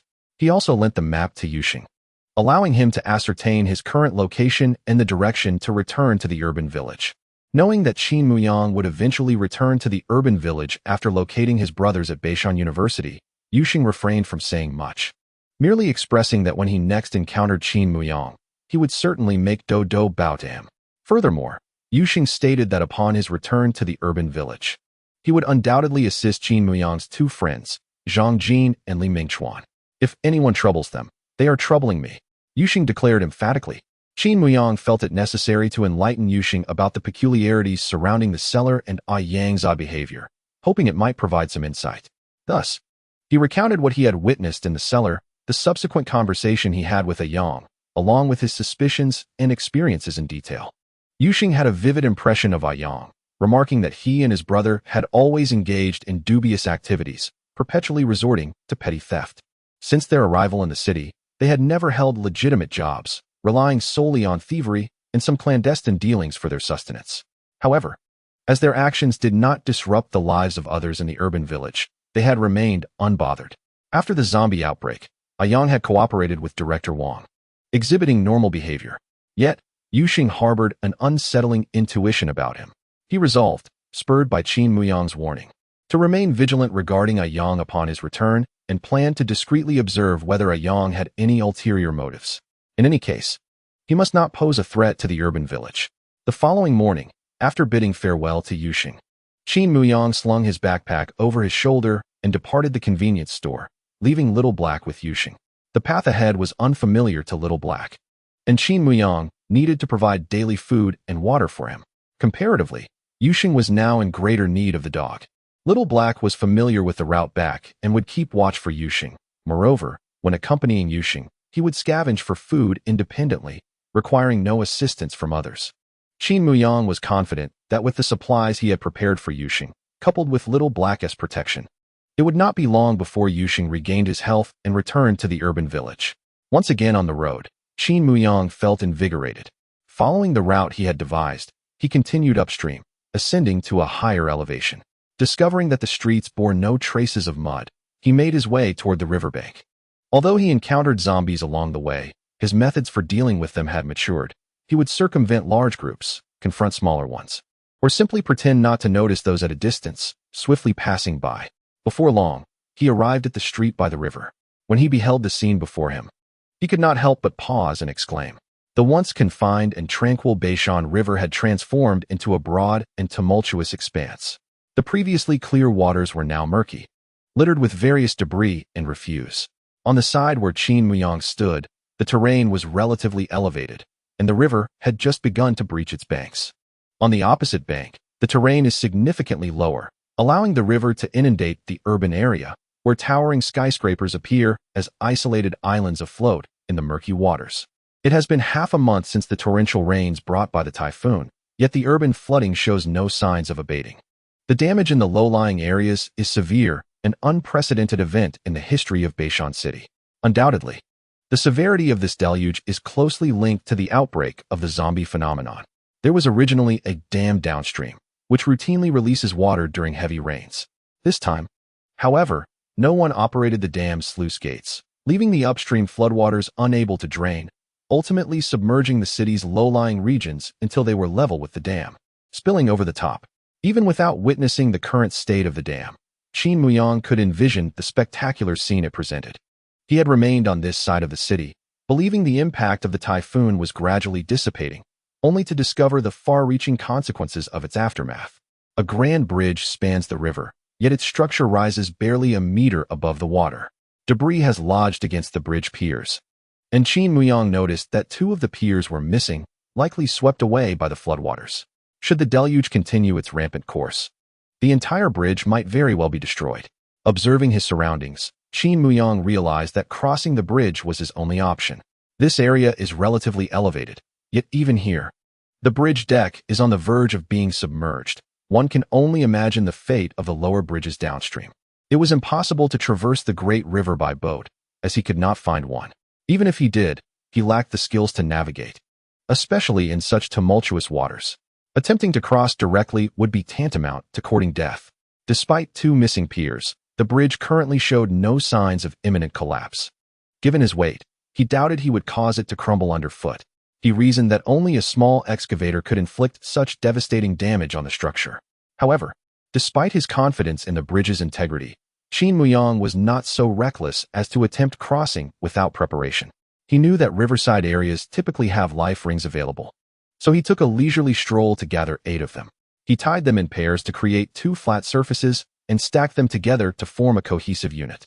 Thus, he fashioned a rudimentary lifeboat with significant buoyancy. Although Qin Muyang could swim, he was not confident in his ability to do so in these turbulent waters. Dragging his makeshift lifeboat, he approached the bridge that spanned the river. Should any unforeseen circumstances arise, this lifeboat could save his life. Furthermore, upon reaching the opposite bank, he could simply lie atop the collection of life rings, ensuring he would not come into contact with the polluted water. He vividly recalled the red welts on his feet from the rain a few days prior. As he walked upon the bridge, he immediately felt the oppressive force of the rushing river. Amidst the roaring waters, the bridge trembled gently, and as he gazed ahead, a murky haze enveloped the horizon. Occasionally, the river's waters would surge against the bridge's piers, splattering mud-laden droplets that struck Qin Muyang's head and body. By the time he had traversed halfway, one side of him was already thoroughly soaked. Upon reaching the devastated center of the bridge, cracks had appeared, and the expansion joints had widened significantly. Qin Muyang, filled with trepidation, glanced up at the opposite riverbank and quickened his pace. Fortunately, he completed the crossing without incident. The bridge remained steadfastly suspended over the river. Standing at the bridge's end, he realized he was yet another step closer to his destination, yet the road ahead promised to be more arduous. Before him lay a gently sloping street, gradually descending. From about a third of the way down, it had already been engulfed by water. In the low-lying urban area, as far as the eye could see, the deepest sections were nearly reaching the second story of the houses. The streetlights stood half-submerged, and many of the trees were reduced to mere treetops above the water's surface. Qin Muyang dragged the makeshift lifeboat into the flooded area and settled himself securely within. It was only after he sat down that he realized he had nothing to serve as a paddle, rendering him helplessly adrift, spinning in circles without making any progress. Fortunately, amidst the debris carried by the water, he swiftly discovered a piece of wood that could serve as a makeshift oar. With the wooden board, the lifeboat finally began to move, charting a course along the path Qin Muyang had set. Though the pace was slow, it was steady and safe, and he did not rush. As the lifeboat glided through the submerged neighborhoods, a desolate scene unfolded before him. From the opposite riverbank, the empty streets had appeared distressing, but upon witnessing the waterlogged avenues here, he realized his earlier discomfort had been premature. This sight suggested that even for any potential survivors seeking to forage for supplies, the task would be exceedingly difficult. Most shops that sold essential goods were roadside and situated on the ground floor, now completely inundated. Food that had been soaked by floodwaters was inedible, rendering any discovery of these stores futile. With the arrival of the undead, compounded by natural disasters, the odds of survival for the remaining populace had drastically diminished.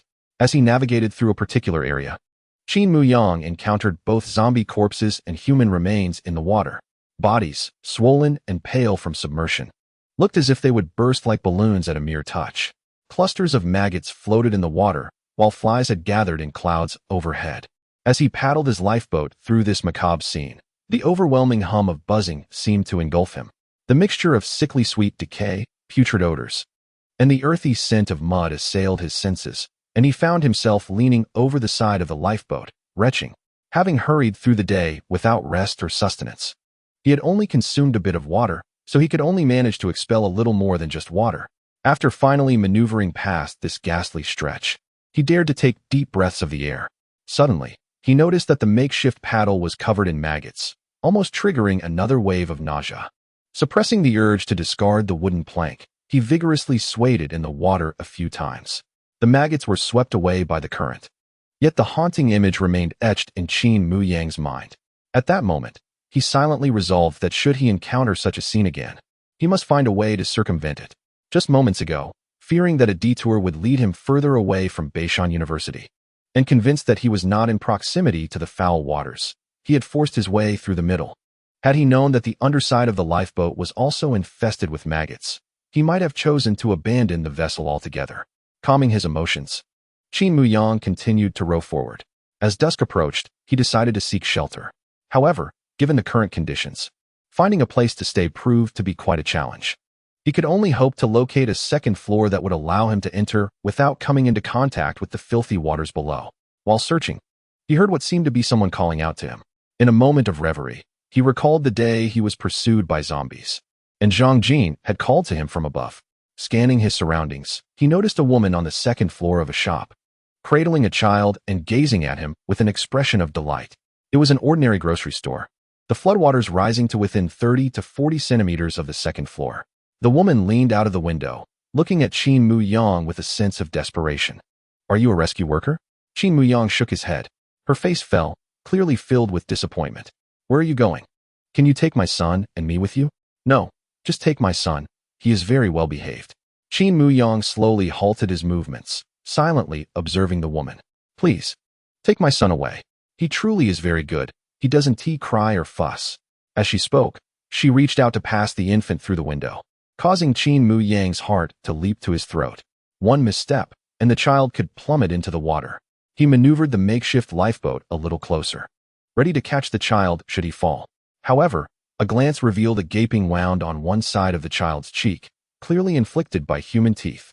The infant had unmistakably transformed into a zombie. With murky eyes, bluish skin, and hands moving involuntarily, the sight sent shivers down his spine. Even an infant, once turned, could be terrifying. Qin Muyang dared not approach any closer, pondering whether the woman was mad or had some ulterior motive. At that moment, the woman leaned further out. "Take him with you. He is really obedient. I have plenty of food here. I can give it to you. I have money. I have money." Suddenly, she withdrew, appearing at the window with a bag of coins and a packet of food. "Take this, take it all. I beg you, save my son."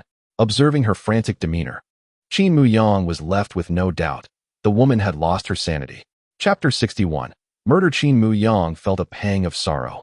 A mother, entirely devoted to her son, could not accept the transformation of her child into a zombie, leading her to complete emotional collapse and madness. Yet even in her despair, she did not forget to seek salvation for her son. Qin Muyang cautiously inquired, "Is your son truly unharmed?" "He's fine. He is still alive, look. He can still move." The woman discarded the 2 heavy bags in her hands and cradled the swaddled child to the window. "Look at how adorable he is. My husband went outside to find food for us. I don't know why, but when he returned, he went mad, wanting to devour both of us. I had to muster all my strength to push him off the balcony. I killed him. I killed my husband. But I must protect my son. I had no choice. See, he is still alive. His arms and legs are moving. He can even cry. Listen, he is calling for his mother, mother." Yet what Qin Muyang heard was the raspy sound emanating from the throat of that little zombie. For reasons unknown, he was reminded of his own mother. Ever since the outbreak of the zombie apocalypse, Qin Muyang had been avoiding thoughts of his parents, feeling utterly powerless. Being far from home for his studies, he had no way of knowing their current situation, so he had been evading the topic. However, this woman before him reminded him of the selfless devotion of his own mother. Qin Muyang attempted to restore this woman's sanity, but soon realized that her neck bore scratch marks, and her eyes were clouded, as if covered by a milky film. It was evident that she had been infected with the zombie virus. It was merely a matter of time before she transformed. She was beyond salvation. Qin Muyang sighed. "Do you feel unwell in any way?" he asked the woman. She shook her head. "No, I'm fine. You need not worry about me. Just take my son away." But nightfall approaches. Qin Muyang pointed towards the west. "We cannot travel today. How about I return tomorrow to take your son?" The woman pondered for a moment. "All right. Thank you." Unable to bear remaining there any longer, Qin Muyang moved forward, pushing the makeshift raft ahead. After advancing for over 10 meters, he heard the woman's voice behind him once more. I think I've been infected. I realize now I have already been infected. Her sobs reached him, and Qin Muyang turned back. Please, kill me. Don't let me harm my son. This was her final plea. In my life. She was unaware that her son had already become a zombie. This time, Qin Muyang did not refuse. He turned back, drawing the iron rod from his waist. Are you certain? I am certain. Please, help me end this suffering. Qin Muyang stood on the makeshift lifeboat, while the woman leaned out from the window. Thank you, she whispered, closing her eyes. In an instant, the iron rod stabbed forth. It required more strength than slaying a zombie, for he needed to ensure she would not suffer, that this process would be swift. The action had to be quick. Hesitation could lead to eternal reluctance. With a splash, the woman fell from the window and plunged into the water. Dark red blood streamed forth, staining the water with an eerie hue. Qin Muyang gazed at the iron rod in his hand, experiencing a fleeting moment of disorientation. In truth, the sensation of taking a life seems akin to that of vanquishing a zombie. Yet, the former is undeniably a human being, not yet transformed. Have I committed murder? Qin Muyang pondered. Have I killed, or have I saved? He allowed himself but a fleeting moment to contemplate this question before dismissing it entirely. One must not dwell too deeply on such matters when one's conscience is clear. As he cleansed the iron rod of its grisly remnants in the murky waters, Qin Muyang stepped onto the lifeboat and deftly maneuvered through the window into the second floor. He secured the rope from the boat to the window, ensuring it would not be swept away by the currents during the night. Turning around, he beheld the infant lying on the bed, and without hesitation, he thrust the iron rod down once more. Rather than discarding the lifeless body through the window, he placed it gently in the corner of the room, as if the child were merely in a deep slumber. Subsequently, he reclined upon the bed, utterly fatigued. This was an ordinary bedroom, adorned with wedding photographs of a couple and images of them frolicking with their child, alongside pictures celebrating the child's first month. The room overflowed with various infantile paraphernalia, revealing the couple's deep affection for their offspring. Though his time in this world was brief, it was enveloped in love. Gazing around the room, Qin Muyang could vividly envision the harmonious life shared by this family of three. Yet, reality was cruel, ushering them away from existence one after another. After resting for a spell, Qin Muyang arose to consume some sustenance and glanced at the two large bags that the woman had shown him from the window. One contained an assortment of coins, which he set aside, neglecting it for the moment. The other held nearly expired milk, bread with a 2-month shelf life, hard candies, milk caramels, chocolate bars, and a pack of expired pastries. These items appeared unscathed by the flood, remaining quite clean. Discarding the expired pastries, Qin Muyang tidied the remaining contents and stowed them into his backpack. He had not yet reached a point where expired food was necessary. Thus he refrained from testing his stomach with the stale pastries. Within the room, he also discovered some disinfecting wipes and baby tissues.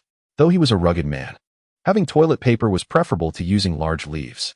Qin Muyang carefully packaged these items in a plastic bag, intending to place them on his makeshift lifeboat upon departure. Once he had organized his belongings, night had fallen. He lay back down on the bed, fully clothed, listening to the sound of the flowing water outside and inhaling the various scents of the infant supplies within, gradually drifting into slumber. In his dreams, he envisioned returning to his hometown and reuniting with his parents. This dream was sweet yet dark, and he slept soundly until dawn. As the faint light of morning filtered through, he opened his eyes to the cozy room, momentarily uncertain of his whereabouts. It was only upon glimpsing the dimly lit river through the window that his memory surged back to life. He hastily consumed a little food, tossed the packaged items and backpack out of the window onto the lifeboat, and climbed out after them, finding his footing firmly on the boat. Untying the rope, he continued to paddle forward with the wooden plank, witnessing a myriad of sights he had never encountered before. A bus, its roof barely visible above the floodwaters. An old neighborhood distorted by the deluge. A large tree floating atop the surface, a cooler filled with beverages, and a deceased pig, foul from the water's embrace. All came into view. From the floating debris, Qin Muyang deduced that much of the water originated from the rural areas upstream of the city. He was left wondering when the calamity would cease and what the current state of Beishan University might be, if it had been affected at all. Chapter 62. The entrance. As he observed the murky river water incessantly moving the wooden plank in his hand, Qin Muyang began to feel a strain in his arms. In certain areas, the current surged violently. Despite his efforts to paddle, he could not withstand the force of the flood. He could only focus on keeping the vessel steady to avoid capsizing, surrendering to the flow. Once the boat drifted to a calmer section, he opened the map to ascertain his location and select a new route towards Beishan University. Nearly the entire morning was spent battling the currents and navigating. Under the scorching midday sun, with no refuge in sight, Qin Muyang snapped off a few branches from the remaining treetops at the street's edge, fashioning a makeshift hat to alleviate the heat. After lunch, he found himself in shallow waters, where the sediment on the bottom became visible. After about 20 more minutes of progress, the rescue boat creaked as it touched down. Ahead, the street gently ascended to a relatively higher ground, untouched by the inundation.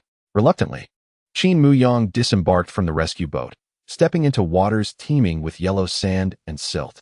The water quickly reached his calves, and the mud enveloped his shoes, causing him to lament the loss of footwear that had accompanied him on many journeys, lightweight and of excellent quality, now rendered useless by the flood.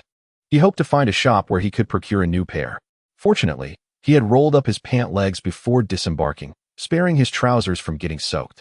With his backpack and baby wipes left on the rescue boat, he grasped the rope and dragged the vessel towards higher ground until he reached a dry area. Once there, he donned his backpack, untied the rope from the rescue boat, secured the wipes with the rope atop his bag, and discarded the disassembled life rings before continuing on foot.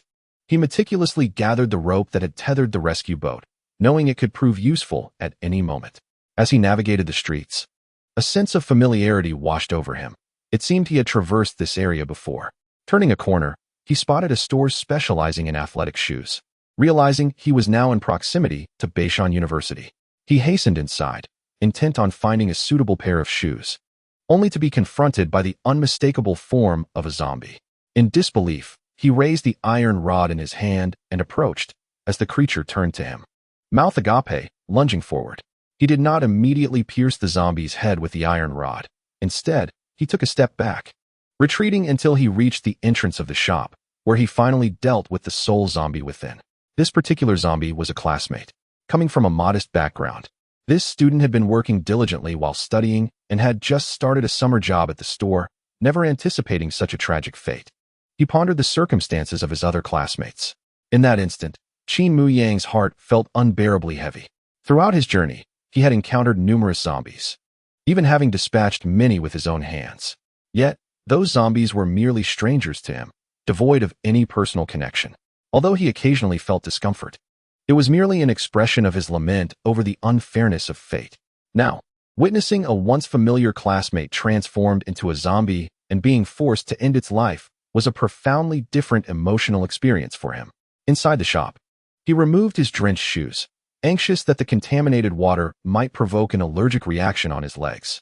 He quickly poured some water to wash away the mud and grime from his feet, meticulously cleaning them with baby wipes. Once he was assured that no unsanitary substances clung to his legs, he donned a new pair of shoes he had procured. Afterward, he exited the shop and made his way toward Beishan University.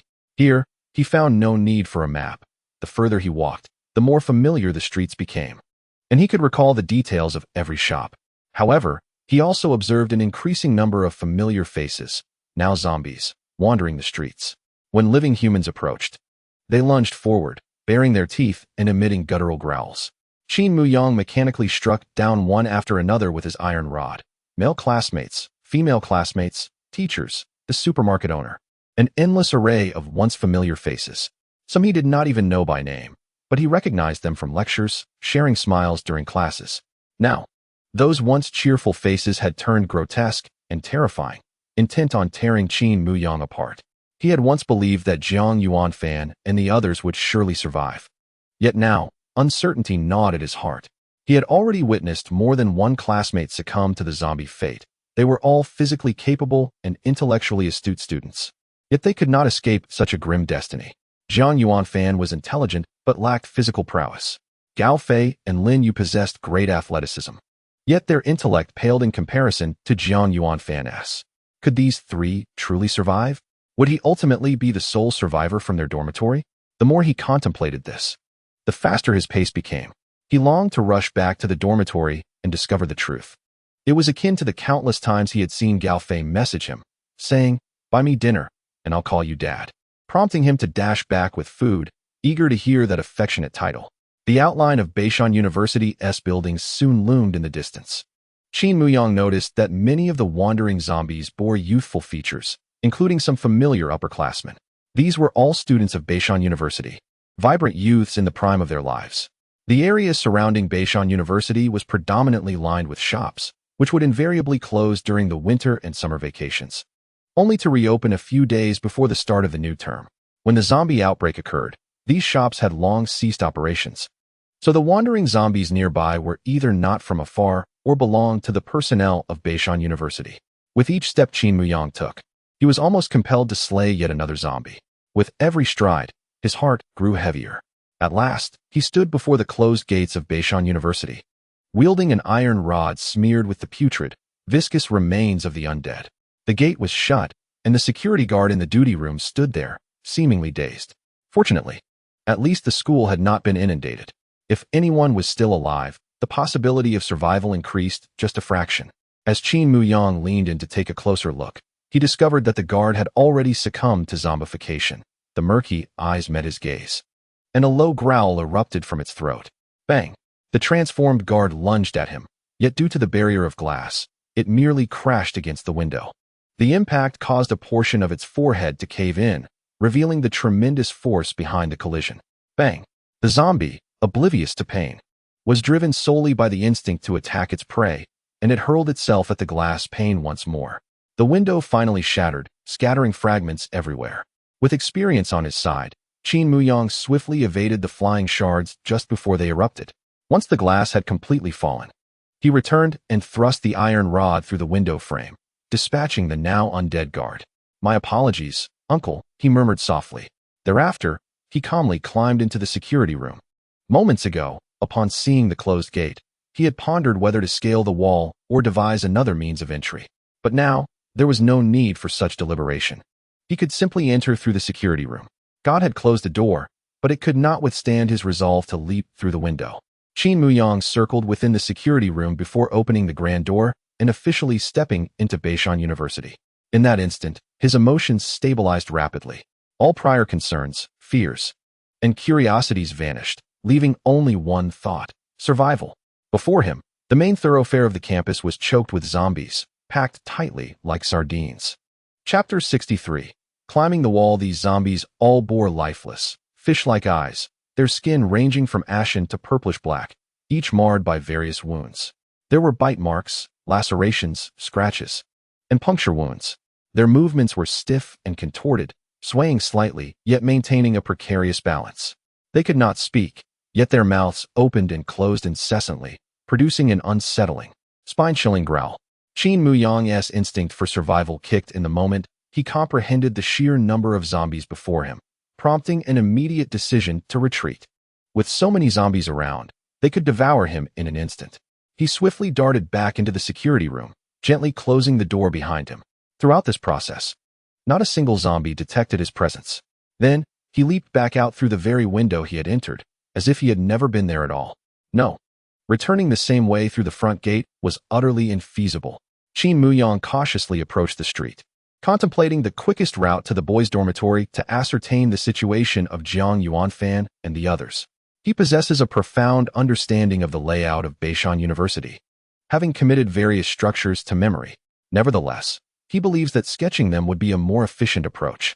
Consequently, he locates a stationary shop by the roadside and, with utmost care, uses a spare crowbar to pry open the door, stealthily slipping into the dimly lit interior. Inside, darkness envelopes the space. He cautiously activates a flashlight he has been conserving, illuminating his surroundings. To his relief, there are no zombies present. Yet the floor is coated in a thin layer of silt, and water stains mar the walls, indicating that this place has indeed been submerged, leaving behind traces of its watery ordeal. The air is somewhat stale, tinged with a muddy odor, rendering it unsuitable for prolonged stay due to its unfriendliness to the respiratory system. Within the shop, Qin Muyang discovers a few small rechargeable lamps. After turning one on, he switches off his flashlight. He quickly finds a pen and some paper, pocketing two of the small lamps before exiting the shop. Once back on the street, he begins his search for a suitable place to spend the night. He knows that a single-story shop would surely be uninhabitable, having likely suffered the same fate as the stationery store. However, he is well acquainted with this street, making the quest for an overnight refuge relatively uncomplicated. He recalls a quaint little cafe situated on the second floor, accessible via a narrow staircase from the street. He has visited this cafe only once. Accompanying Gao Fei and Lin Yu when Gao Fei was pursuing a girl, they had clandestinely observed the pair engaging in conversation while pretending to wait for someone. Ultimately, they left without ordering anything. Nonetheless, the cafe's comfortable sofas and pristine ambience left a lasting impression on Qin Muyang. Spending the night on one of those sofas would undoubtedly be delightful. He approaches the cafe, ascends the stairs, and pries open the wooden door adorned with a rose motif. The cafe appears much as he remembers, and, fortuitously, it is devoid of patrons due to the holiday. Naturally, there are no zombies either. The air is slightly stuffy, with a faint musty scent mingling with the aroma of roasted coffee beans. Qin Muyang opens a window for ventilation and then checks the bar for any items available for zero-cost acquisition, only to find none. He then makes his way towards the seating area. He decides against exploring the kitchen, as the prolonged power outage likely rendered any food therein inedible. He has no desire to open a door only to be besieged by an array of colorful molds instead of discoverable sustenance. Finding a large sofa, he reclines comfortably. The quality of the sofa is exceptional, offering both softness and support. As he sinks into its embrace, the weariness of the day seems to dissipate instantly. While the evening light still lingers, he leans back on the sofa, retrieving the pen and notebook he recently acquired. He begins to sketch the layout of Beishan University from memory, intending to chart a feasible route for the following morning's endeavors. Though it is not yet evening, he wishes to avoid unforeseen circumstances during his actions, particularly as dusk approaches, which would be decidedly disadvantageous. Having reached the school entrance, he understands that remaining calm is crucial. This methodical approach enhances his chances of success. He occasionally acts impulsively, yet he is not devoid of intellect. Steady. He must remain composed. He reminds himself. Those who engage in sports understand that the greater the challenge, the more one must strive for steadiness and tranquility, avoiding any sense of urgency. Soon, he meticulously sketched the architectural blueprint of Beishan University beneath the light. Although it was not a standard design, it encompassed everything from lecture halls and sports fields to bicycle sheds and benches. He recognized that any structure could either aid him or pose a threat. He intended to leverage the terrain and his familiarity with the campus to his advantage in the forthcoming endeavors. The zombies, unlike him, were oblivious to the campus layout. They might have known it in their former lives, but now, they could only howl, wander, and bite. After contemplating several strategies, Qin Muyang identified the most suitable one, scaling walls. All routes inevitably traversed numerous buildings, but climbing walls could minimize exposure to other areas, allowing him direct access to the boys' dormitory. Of course, should circumstances change, Qin Muyang surmised he would likely retreat without hesitation, just as he had before. Only by preserving his life could he continue to explore the campus. Once his plan for the following day was established, Qin Muyang tucked away his map and reclined on the sofa in a comfortable position. He needed a restful slumber to prepare for the challenges ahead. Although dusk had only just begun to settle, it was far from bedtime. However, since the absence of the internet, mobile phones, and electricity, his sleep had gradually improved. Almost every evening, as the sun set, he felt drowsy, and with the dawn, he awakened naturally. A night devoid of dreams, free from disturbances. Upon waking, he felt refreshed. After swiftly organizing his belongings and reviewing his map one last time, Qin Muyang set off. Exiting the campus onto the adjacent street, he turned into a narrow alley. For those unfamiliar, such an alley would surely lead to disorientation after just a few steps. Yet for Qin Muyang, it was a path he could traverse even with his eyes closed. He pinpointed the optimal location for wall climbing and was about to toss his backpack over the wall when a thought struck him. If he scaled the wall only to find it teeming with zombies, he would have squandered a perfectly good backpack. Thus, he hoisted the 20-kilogram backpack onto his back and began his ascent. Fortunately, for him, it was not a significant burden. His physical training had been far more arduous. Thankfully, as he reached the top, he was greeted not by a horde of zombies, but by a lush green lawn. Beyond the lawn lay an arbor adorned with wisteria, though at this moment, it was only the vibrant leaves and vines flourishing. Qin Muyang tossed his backpack onto the grass and leaped down. Upon landing, He quickly shouldered his backpack, grasped a metal rod in hand, and made his way toward the wisteria arbor. Chapter 64. The dormitory. As he entered the wisteria arbor, a zombie lunged directly at him. With a calm demeanor, Qin Muyang raised his iron rod and thrust it forward, bringing a zombie crashing to the ground. He couldn't resist mocking. "Senior, enjoy your slumber here." Continuing along the wisteria flower corridor, he dispatched 2 more zombies that had become lost within. At last, he emerged from the floral passageway into an open basketball court. Though the court was expansive, he noticed dried bloodstains on the ground, some in patches, others appearing to be dragged traces. He pondered the unsettling events that must have transpired here, but chose not to linger on such thoughts. Without a flicker of hesitation, he traversed the court and pressed onward. Ahead, separated by a campus supermarket, the boys' dormitory loomed into view. His pace quickened, transitioning into a light jog. As he rounded the supermarket, he was confronted with a daunting sight. Between the supermarket and the boys' dormitory lay at least 50 to 60 zombies. A jolt of anxiety surged through him. The situation appeared dire. To reach the dormitory, he would have to navigate through this horde, which was beyond his solitary capability. Even if he possessed the strength to confront these zombies, the inevitable noise would attract the massive group he had seen at the front gate yesterday, leaving him with no escape. For a moment, he hesitated. Should he risk making his way to the boys' dormitory? Was there a way to communicate with those inside, without venturing through the sea of undead? Lowering his head in contemplation, he slapped his forehead. He shouldn't dwell on the negative. What if Jiang Yuanfan and the others were not even in the dormitory? He glanced again at the mass of zombies. What if they had already fallen victim? Unable to resist, he began to scrutinize the faces of the zombies. Indeed, he recognized several. Some were classmates. Others lived on the same floor, and a few were former basketball companions. Having arrived at Beishan University, he had mentally prepared himself to encounter familiar faces among the undead. However, among this group, he did not see the faces of his friends from room 301. Thus, it seemed Jiang Yuanfan, Gao Fei, and Lin Yu were likely still alive. Yet, a thought struck him. What if they were among other groups of zombies? No. Why couldn't he think positively for once? His primary objective now was to find a way to traverse this throng of zombies and access the dormitory, or to divert their attention entirely. Determined, Qin Muyang opted to observe the dormitory from another angle, hoping to devise a method of contacting those inside. Carefully circumventing the horde, he reached the rear of the dormitory. While he could see the entire structure from this vantage point, there was no entrance. Furthermore, the first and second floors were fitted with security bars, making it impossible to climb in or ascend. Fortunately, there were only a few zombies here, and none bore the faces of Jiang Yuanfan and his companions. It appeared he would need to find another way to break through. After nearly circling the boys' dormitory, he realized he must either pass through the zombies or lure them all away. As he pondered his predicament, Qin Muyang's gaze fell upon a glimmering object on the ground, capturing his attention. Approaching it, he discovered a stainless steel component shimmering under the sun's rays. Although he could not discern its purpose, it sparked an idea within him. He realized he could utilize this reflective object to direct light onto the balcony of his dormitory. If there were indeed any survivors inside, he would surely elicit a response. Without hesitation, Qin Muyang picked up the stainless steel piece, intent on reflecting sunlight, only to find it insufficient for producing a bright spot of light. He needed a mirror.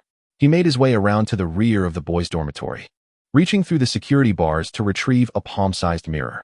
He was bemused to discover it was a Hello Kitty pink makeup mirror, likely belonging to some vain fellow. Perhaps he would gift it to Li Ming Chuan, who might appreciate it. With the mirror in hand, he moved to a safer distance from the zombies, standing in the sunlight to reflect the rays onto the wall of the dormitory across from him. Instantly, a brilliant spot of light appeared on the exterior wall. Locating the third-floor room 301, he carefully adjusted the mirror, guiding the light to illuminate the window. He then began to oscillate the mirror, creating a rhythmic dance of light. However, after 5 or 6 minutes, no one emerged to investigate the source of the illumination. Undeterred, he persisted for a while longer, yet still received no response. Reluctantly, he redirected the light to other rooms, illuminating every accessible dormitory, but encountered not a single soul. It was evident that the boys' dormitory harbored no living individuals. Of course, it was also possible that no one inside recognized Qin Muyang. There remained a chance that someone, upon noticing the light, had clandestinely observed him from within.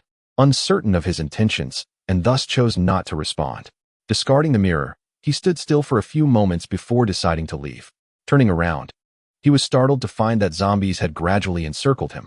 Instinctively tightening his grip on the iron rod, he felled the nearest few and bolted away. Confronting so many zombies head-on was not his style. As he ran, his mind raced with analysis. The boys' dormitory was not known for its hoarders. Given the extended power and water outages, even if Jiang Yuan Fan and his companions were alive, they would not remain there to await their fate. They must have ventured out in search of supplies. Where within the school might supplies be found? Aside from the campus supermarket he had just visited, there were the cafeteria, the girls' dormitory, and a small food street on campus.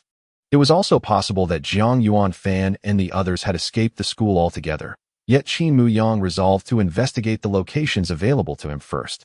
It is certainly unwise to venture to that campus supermarket now, for a horde of zombies lurks there. To bring another group would be akin to inviting disaster. He turned and sprinted towards the dining hall, leading the throng of undead behind him.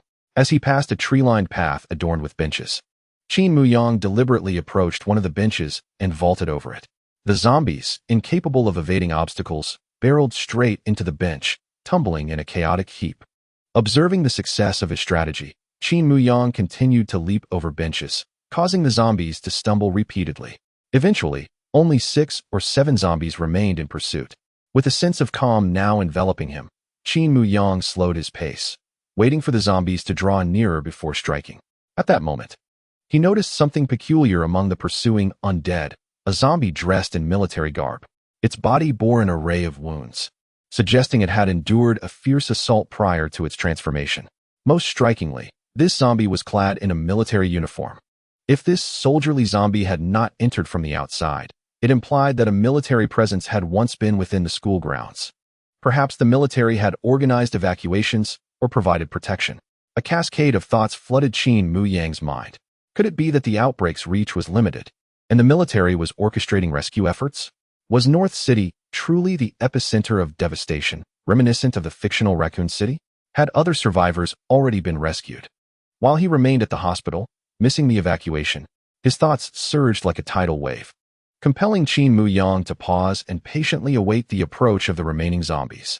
The first to near him was the zombie in green military attire, which lunged forward only to be met by the iron rod in Qin Muyang's grasp, piercing its skull. He cast a glance back at the few remaining zombies, dismissing them as he crouched to scrutinize the military-clad zombie. Its face was resolute yet youthful, and its body was marred by countless wounds. With scarcely a patch of uninjured skin, the uniform fit perfectly, indicating it was indeed his own, not pilfered from elsewhere. Thus, he had truly been a soldier. A genuine military presence had reached North Mountain University. A wave of anxiety washed over Qin Muyang. Had he endured so much only to find nothing? Had Jiang Yuan Fan and the others already evacuated with the military? He resumed his frantic dash towards the dining hall. Meanwhile, in a classroom on the 4th floor of a nearby teaching building, 3 youthful faces peered out, observing the figure sprinting in the distance. "Whoa, it's the speedy Lao Deng," one exclaimed. Another clapped him on the shoulder, replying, "Fei Gu, you really have a knack for humor, you know?" The third, seemingly devoid of any sense of humor, remarked, "This isn't Lao Deng, it's a young man." After a moment's pause, the individual continued, "I feel like I recognize that silhouette, but it's too far to see clearly." With that, he retreated from the window, retreating into the classroom as if utterly disinterested in the outside world. The other 2 individuals reluctantly departed from the window only after Qin Muyang's figure vanished behind the shade of the tree-lined path. It had been an eternity since they last encountered a living soul. Unbeknownst to the rushing Qin Muyang, 2 among these 3 were the very individuals he sought. One of them, referred to as Brother Fei, was none other than Gao Fei, while the humorless one was Jiang Yuan Fan.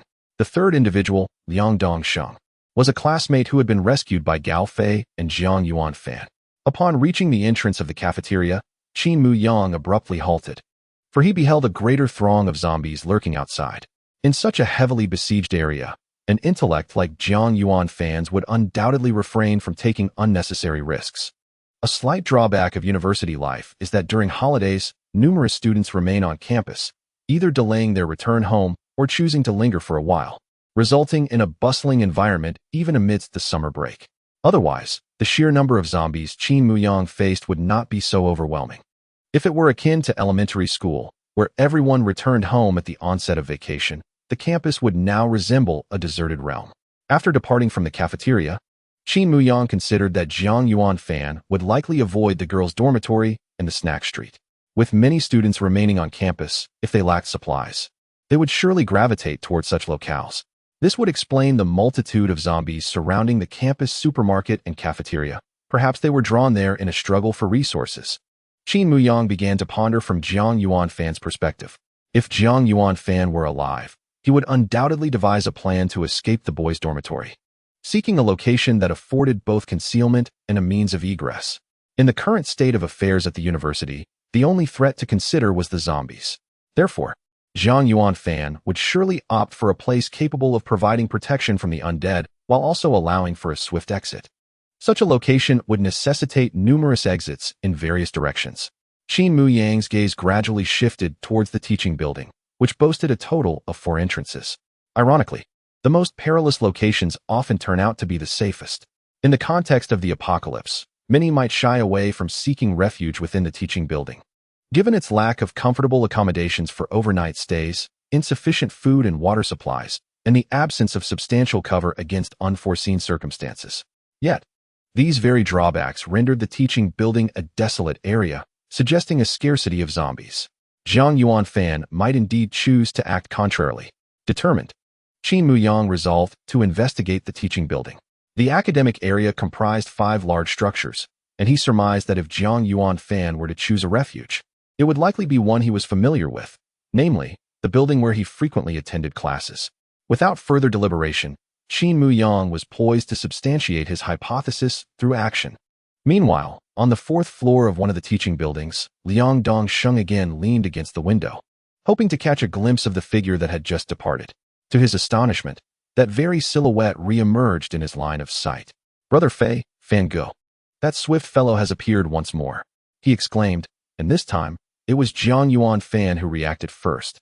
Just a moment ago, he found that silhouette somewhat familiar, but since it was receding into the distance, he chose not to dwell on it. Now that the figure was approaching, he felt compelled to see clearly. As Jiang Yuanfan positioned himself by the window, Qin Muyang was merely a few dozen meters away from their teaching building. A broad smile danced upon Jiang Yuanfan's lips as he turned to Gao Fei and exclaimed, "He has truly arrived." Gao Fei's body tensed, and he leapt to the window. Had Jiang Yuanfan not intervened in time, he would have undoubtedly shouted Qin Muyang's name to capture his attention. Long before, Jiang Yuanfan and Gao Fei had speculated that if Qin Muyang were alive, he would go to great lengths to return to Beishan University to find them, determined to see him alive or his remains otherwise. Thus, Jiang Yuanfan allotted himself 2 months. No matter the circumstances, they would only shift their position within the school, ensuring that Qin Muyang would not miss them. If he had not arrived within those 2 months, it would only signify that he was no longer among the living. Jiang Yuanfan and Gao Fei harbored profound trust in Qin Muyang, convinced he would come. However, Liang Dongsheng was oblivious to who Qin Muyang was. Unaware of the depth of the bond shared with Jiang Yuanfan and Gao Fei, he had previously entertained doubts about whether Qin Muyang might simply vanish. Yet, upon hearing Jiang Yuanfan declare that he had indeed arrived, Liang Dongsheng felt a twinge of jealousy. Such brotherhood was truly enviable. Why did he not share such camaraderie with the other 3 in his dormitory? Why did everyone seem inclined to flee when faced with peril? What if he doesn't know we're here? Gao Fei's words interrupted Liang Dongsheng's thoughts. Should I go down and call for him? Liang Dongsheng's expression shimmered with admiration. The world below was overrun with zombies. How could Gao Fei speak of going down without a hint of fear? Jiang Yuanfan promptly halted him, stating, "By the time you descend, he may have already moved on." They dared not make a sound that could betray their location. As they were not far from the throngs of zombies at the school gate, and many were wandering in and around the teaching building, how could they signal Qin Muyang to let him know they were there? As Jiang Yuanfan glanced at the midday sun, an idea struck him. "Go fetch the stainless steel cup you drink from," he instructed Gao Fei. Gao Fei's eyes widened in surprise. "You wish to clink the cup to attract his attention? That's not wise. It will be too loud." Yet before Gao Fei could finish his protest, the eager Liang Dongsheng had already scampered over with Gao Fei's stainless steel cup. Without further explanation, Jiang Yuanfan grasped the cup and extended it out the window, allowing the sunlight to glisten upon it. He then began to move the cup, causing the reflected sunlight to sparkle like bright stars. The method Jiang Yuanfan employed was akin to the one Qin Muyang had utilized earlier at the boys' dormitory. However, due to Qin Muyang's swift movements, the light spots Jiang Yuanfan reflected did not land on him. Nonetheless, that was inconsequential. What mattered was capturing Qin Muyang's attention. Hence, he opted to sway the light spots along Qin Muyang's path. After running a few steps, Qin Muyang noticed a bright dot ahead, performing a rhythmic dance of movement. This immediately reminded him of his previous actions. He halted, lifting his gaze in the opposite direction of the light, and soon spotted 3 figures crammed together at a window on the 4th floor of the teaching building, one of whom was enthusiastically waving at him. Due to the intense reflection from a stainless steel cup, Qin Muyang could not discern their features clearly, yet the figure waving seemed somewhat familiar. As if aware that he was momentarily blinded by the glare, Jiang Yuanfan swiftly withdrew the stainless steel cup, allowing Qin Muyang to recognize their faces. Although not entirely clear, he would never mistake Jiang Yuanfan and Gao Fei, even if they were reduced to ashes. The third person, whom he presumed to be Lin Yu, turned out to be a stranger. Nevertheless, discovering these 2 individuals in such a manner was a considerable surprise for Qin Muyang. Of course, his appearance was equally delightful for Jiang Yuanfan and Gao Fei. Upon realizing that Qin Muyang had recognized them, Gao Fei hurriedly gestured various signals. First, he made a shushing motion, then quickly pretended to be a zombie, pointing at the 2 entrances at the front and side of the teaching building. Qin Muyang immediately understood. He needed to be cautious, as both entrances were teeming with zombies that required circumventing. He nodded in acknowledgement and responded with exaggerated gestures, signifying, "I will approach from the farthest entrance. You need not worry. Wait for me." Jiang Yuanfan and Gao Fei nodded in agreement, leaving Liang Dongsheng beside them utterly bewildered. "Were you just communicating?" "Indeed," Gao Fei replied, proud of the unspoken bond between them, which required no words. Liang Dongsheng initially considered mocking them, likening their interaction to that of Sun Wukong descending from Flower Fruit Mountain, but upon hearing Gao Fei's mention of brotherly camaraderie, he thought of his own dorm mates and found himself unable to jest, left only with envy. Where is he heading now? Liang Dongsheng noted that Qin Muyang had already vanished from their sight. "He will return shortly. We shall wait here for him," Gao Fei casually replied. "Will he encounter zombies?" Liang Dongsheng expressed concern for Qin Muyang. Gao Fei scoffed, offering no further comment. Instead, Jiang Yuanfan, with an impassive expression, remarked, "If he managed to find his way here, do you truly believe he would fear a few zombies?" Realizing that both of them were utterly enamored with Qin Muyang, Liang Dongsheng understood their blind admiration. However, recalling their unwavering conviction that as long as Qin Muyang was alive, he would undoubtedly arrive, he had been prepared to witness their embarrassment. Yet here he was, truly present. Thus, could it be that Qin Muyang possessed remarkable skills in dispatching zombies? Liang Dongsheng eagerly anticipated the encounter with Qin Muyang, curious to discover the nature of this extraordinary individual. As Qin Muyang approached the main entrance of the teaching building, he was greeted by a throng of densely packed zombies. Fortunately, a barricade of tables and chairs at the hallway entrance prevented these creatures from ascending the stairs. The other entrance mentioned by Gao Fei was in a similar state. However, it lacked any obstruction, and several zombies had already made their way to the 2nd floor, wandering about aimlessly. Qin Muyang swiftly navigated away from these 2 entrances. Along the way, he encountered a few stray zombies, and without hesitation, he brandished his iron rod and dispatched them with ease. After all, his 2 good friends were upstairs. He could hardly afford to be timid in dealing with these zombies. He circled around to the entrance with fewer zombies, dispatching any senior students he encountered along the way, finding an exhilarating momentum in the chaos. Upon clearing the zombies at the entrance, he began his ascent up the stairs, taking down every zombie in his path without hindrance until he reached the 4th floor, proceeding directly towards the classroom where Jiang Yuanfan and the others awaited. As he approached a classroom with a closed door, he glimpsed through the window 2 zombies meandering inside, and he felt an overwhelming urge to kick the door down and eliminate them. Today was a day of joy after all. Just as he arrived at the classroom door where Jiang Yuanfan and the others were, the door swung open, and Gao Fei leapt out, enveloping Qin Muyang in a warm embrace. Jiang Yuanfan, too, displayed a rare expression of excitement, observing Qin Muyang from the side. "You've come," Jiang Yuanfan remarked. his tone unperturbed. Yes, I have, Qin Muyang replied calmly. Meanwhile, Liang Dongsheng, standing nearby, couldn't help but express his envy. Come on, let's go inside and talk. Noticing two zombies approaching from down the corridor, Gao Fei patted Qin Muyang on the shoulder, indicating he should enter the classroom. Yet, Qin Muyang swiftly drew the iron rod hanging from his belt and, without a hint of hesitation, turned back and dispatched the two approaching zombies with swift precision. Liang Dongsheng observed this scene, realizing that Gao Fei and Jiang Yuanfan's assessment of Qin Muyang was indeed accurate. From that day forth, he resolved not only to cling to the high IQ Jiang Yuanfan, but also to ally himself with the formidable Gao Fei and Qin Muyang. Upon entering the classroom, Qin Muyang immediately surveyed their living conditions. The floor was neatly laid out with 3 beds, each adorned with mismatched curtains and bedding. The area by the podium was cluttered with an array of supplies, including bottled water, bread, candy, spicy strips, chips, and various long-lasting snacks. Beside the food was a pile of medical supplies and some items that appeared to serve as makeshift weapons, a broken table leg with a sharp end, a wooden stick slightly thicker than a wrist, stained with dark red blood, indicating prior use, and a large cooking spoon, the kind used in school cafeterias.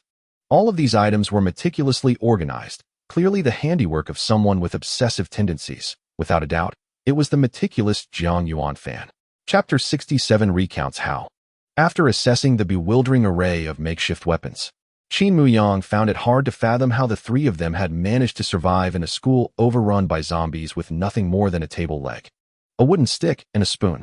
As if sensing Qin Muyang's confusion, Jiang Yuanfan directly stated, cunning strategy. Indeed, with Jiang Yuanfan present, it was undoubtedly a matter of clever tactics.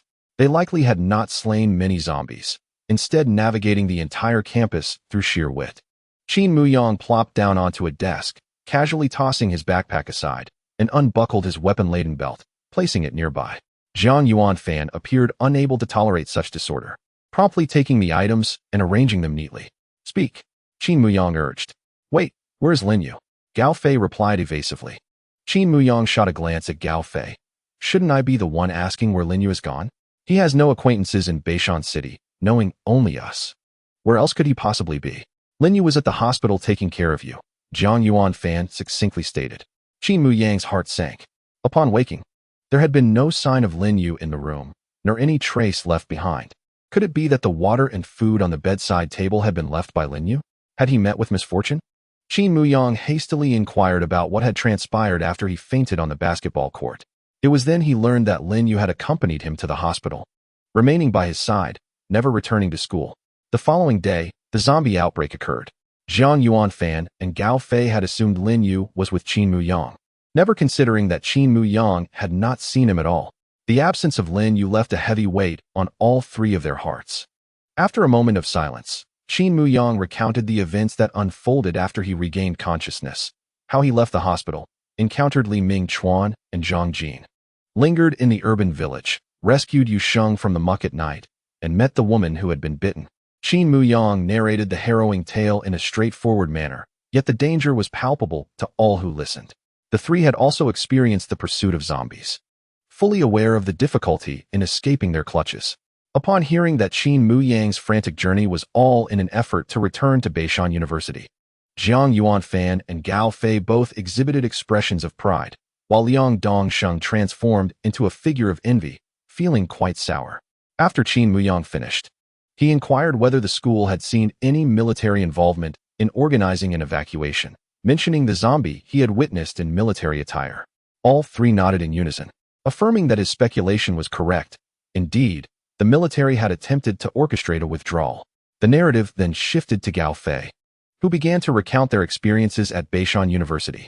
Qin Muyang learned that on the very day he fell unconscious, the zombie outbreak had already fully erupted.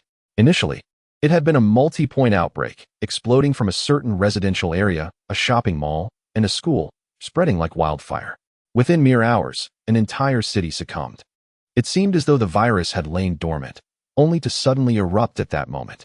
Jiang Yuanfan hypothesized that the virus had accumulated to a certain level in the air, triggering widespread infection, and that those of them who had survived were merely endowed with superior antibodies. However, Whether there will come a day when they transform into zombies without being bitten or scratched remains an enigma.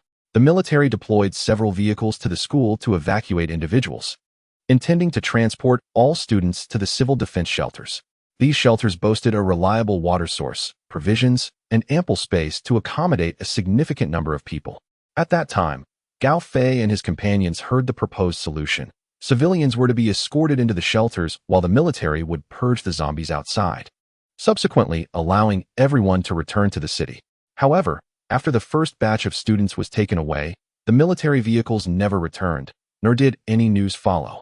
Jiang Yuanfan realized that everything had spiraled out of control. He promptly decided to stockpile food in the dormitory with Gao Fei. Soon after, the situation on campus deteriorated rapidly. When the military departed, they locked the school gates, ostensibly to prevent zombies from entering the campus. Yet, the virus had already been silently spreading within. At the onset of the school's downfall, panic ensued, but only the physically dominant students from the sports department wielded power, exploiting the vulnerable. Jiang Yuanfan initially intended to rescue a few familiar female classmates, but despite his efforts, they opted to follow the tallest male athletes. Qin Muyang, upon hearing this, could not contain himself. Good advice is wasted on the damned. He was acutely aware of the true nature of those men from the sports department. It was likely that the women viewed Jiang Yuanfan, with his slender frame, as incapable of providing protection, leading to their rejection. Such is the way of fate. People within the campus quickly began to form cliques. Some grouped by class, others rallied around a particular leader, while some aligned themselves with the weaker individuals. Only Jiang Yuanfan and Gao Fei remained unaligned. Jiang Yuanfan understood that uncertainty loomed over everything. Any individual nearby could potentially turn into a zombie. The larger the group, the greater the likelihood of being attacked by zombies. Moreover, a larger group meant differing opinions and a greater need for supplies. In such perilous circumstances, a friend willing to risk their life for you is far more valuable than 10 teammates who might betray you. Liang Dongxing encountered such treachery. Among the 4 in their dormitory, 3 factions emerged, each engaging in mutual defamation and deceit. Liang Dongxing was duped, left with nothing but his underwear, and subsequently expelled from the group, only to be rescued by Gao Fei and brought to room 301. Subsequently, a fierce scramble for resources erupted within the school. However, thanks to Jiang Yuanfan's foresight in stockpiling supplies, the 3 of them merely observed the chaos unfold from a distance. One evening, Jiang Yuanfan suddenly suggested they should leave the boys' dormitory. Though the reasons behind this decision were unclear, Gao Fei recognized Jiang Yuanfan's astuteness and immediately began to gather their belongings. Liang Dongxing, feeling like a guest in someone else's home, had no choice but to comply. In the darkness, they departed the boys' dormitory with their provisions. Jiang Yuanfan led them to the tool shed, where they found a lightweight telescopic ladder, and then he retrieved a tent previously set up by the military on campus. Gao Fei remained curious about Jiang Yuanfan's intentions, but refrained from asking any questions. Jiang Yuanfan led the 2 individuals to the campus supermarket, gesturing for them to lean the telescopic ladder against the wall. The trio then transported supplies to the rooftop of the supermarket and commenced the assembly of their tent. Once everything was in place, they discreetly removed the ladder from above. The campus supermarket was a modest single-story structure, encircled by a ring of trees, rendering the military tent they erected atop it invisible from below. From the distant boys' dormitory, one could only discern a faint outline of the roof, unable to ascertain its true nature. "Let us reside here for the time being," Jiang Yuanfan remarked, exuding an air of strategic foresight. "In a couple of days, we shall witness some thrilling events before relocating." That night, around midnight, the trio was abruptly awakened by a cacophony emanating from the boys' dormitory. A sudden outbreak of zombies ensued, assaulting numerous individuals. Many fled their quarters, their flashlight beams intermingling with the sounds of chaos, cries of both men and women resonating through the night. Some of the girls, rescued by the boys, had already taken refuge within the boys' dormitory, while a few remained in the girls' dormitory, reluctant to leave, still awaiting salvation from the military. Panic reigned as people scurried about, screaming in disarray. Those trapped inside the dormitory could hear frantic banging on doors, unsure if it was the sound of those locked out or individuals attempting to breach others' doors. In the darkness, Jiang Yuanfan failed to notice the looks of admiration that Gao Fei and Liang Dongxing cast upon him. If we were still in the dormitory, the door would likely have been breached by now, Gao Fei said, a hint of trepidation in his voice. Despite his confidence in his combat abilities, he recognized that he could not withstand the onslaught of many. Liang Dongxing fervently agreed, lavishing praise upon Jiang Yuanfan. Jiang Yuanfan, composed and unruffled, explained, in recent days, they have lured girls to the dormitory and raided other quarters. The atmosphere has escalated to this point. Chaos was inevitable. Some pressures, when sustained, will inevitably lead to an explosion. Gao Fei and Liang Dongxing appeared to grasp only part of his meaning. After that fateful night, the boys' dormitory was devoid of survivors. Some fled to the cafeteria, others to the snack street, some to the campus supermarket, and still others rushed towards the girls' dormitory, all destinations abundant with resources. Unbeknownst to them, 3 individuals remained atop the supermarket, observing the unfolding events below. Following this incident, a period of relative calm ensued for 3 to 4 days before a new round of resource battles erupted.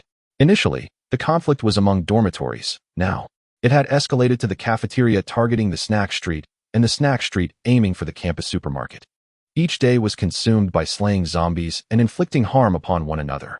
Ultimately, the victors emerged from the campus supermarket, the athletes' faction prevailing. Jiang Yuanfan and his companions remained silent on the rooftop, watching everything unfold with a cold detachment. Jiang Yuanfan understood that there would be no ultimate victor. As long as they remained trapped within the confines of the campus, only those small groups built upon mutual trust would survive. The unity of the athletes was formidable, yet when resources dwindled, their solidarity would ultimately dissolve. Jiang Yuanfan harbored a degree of distrust towards Liang Dongxing, yet he was acutely aware that, when the moment called for it, Gao Fei would eliminate this individual on his behalf.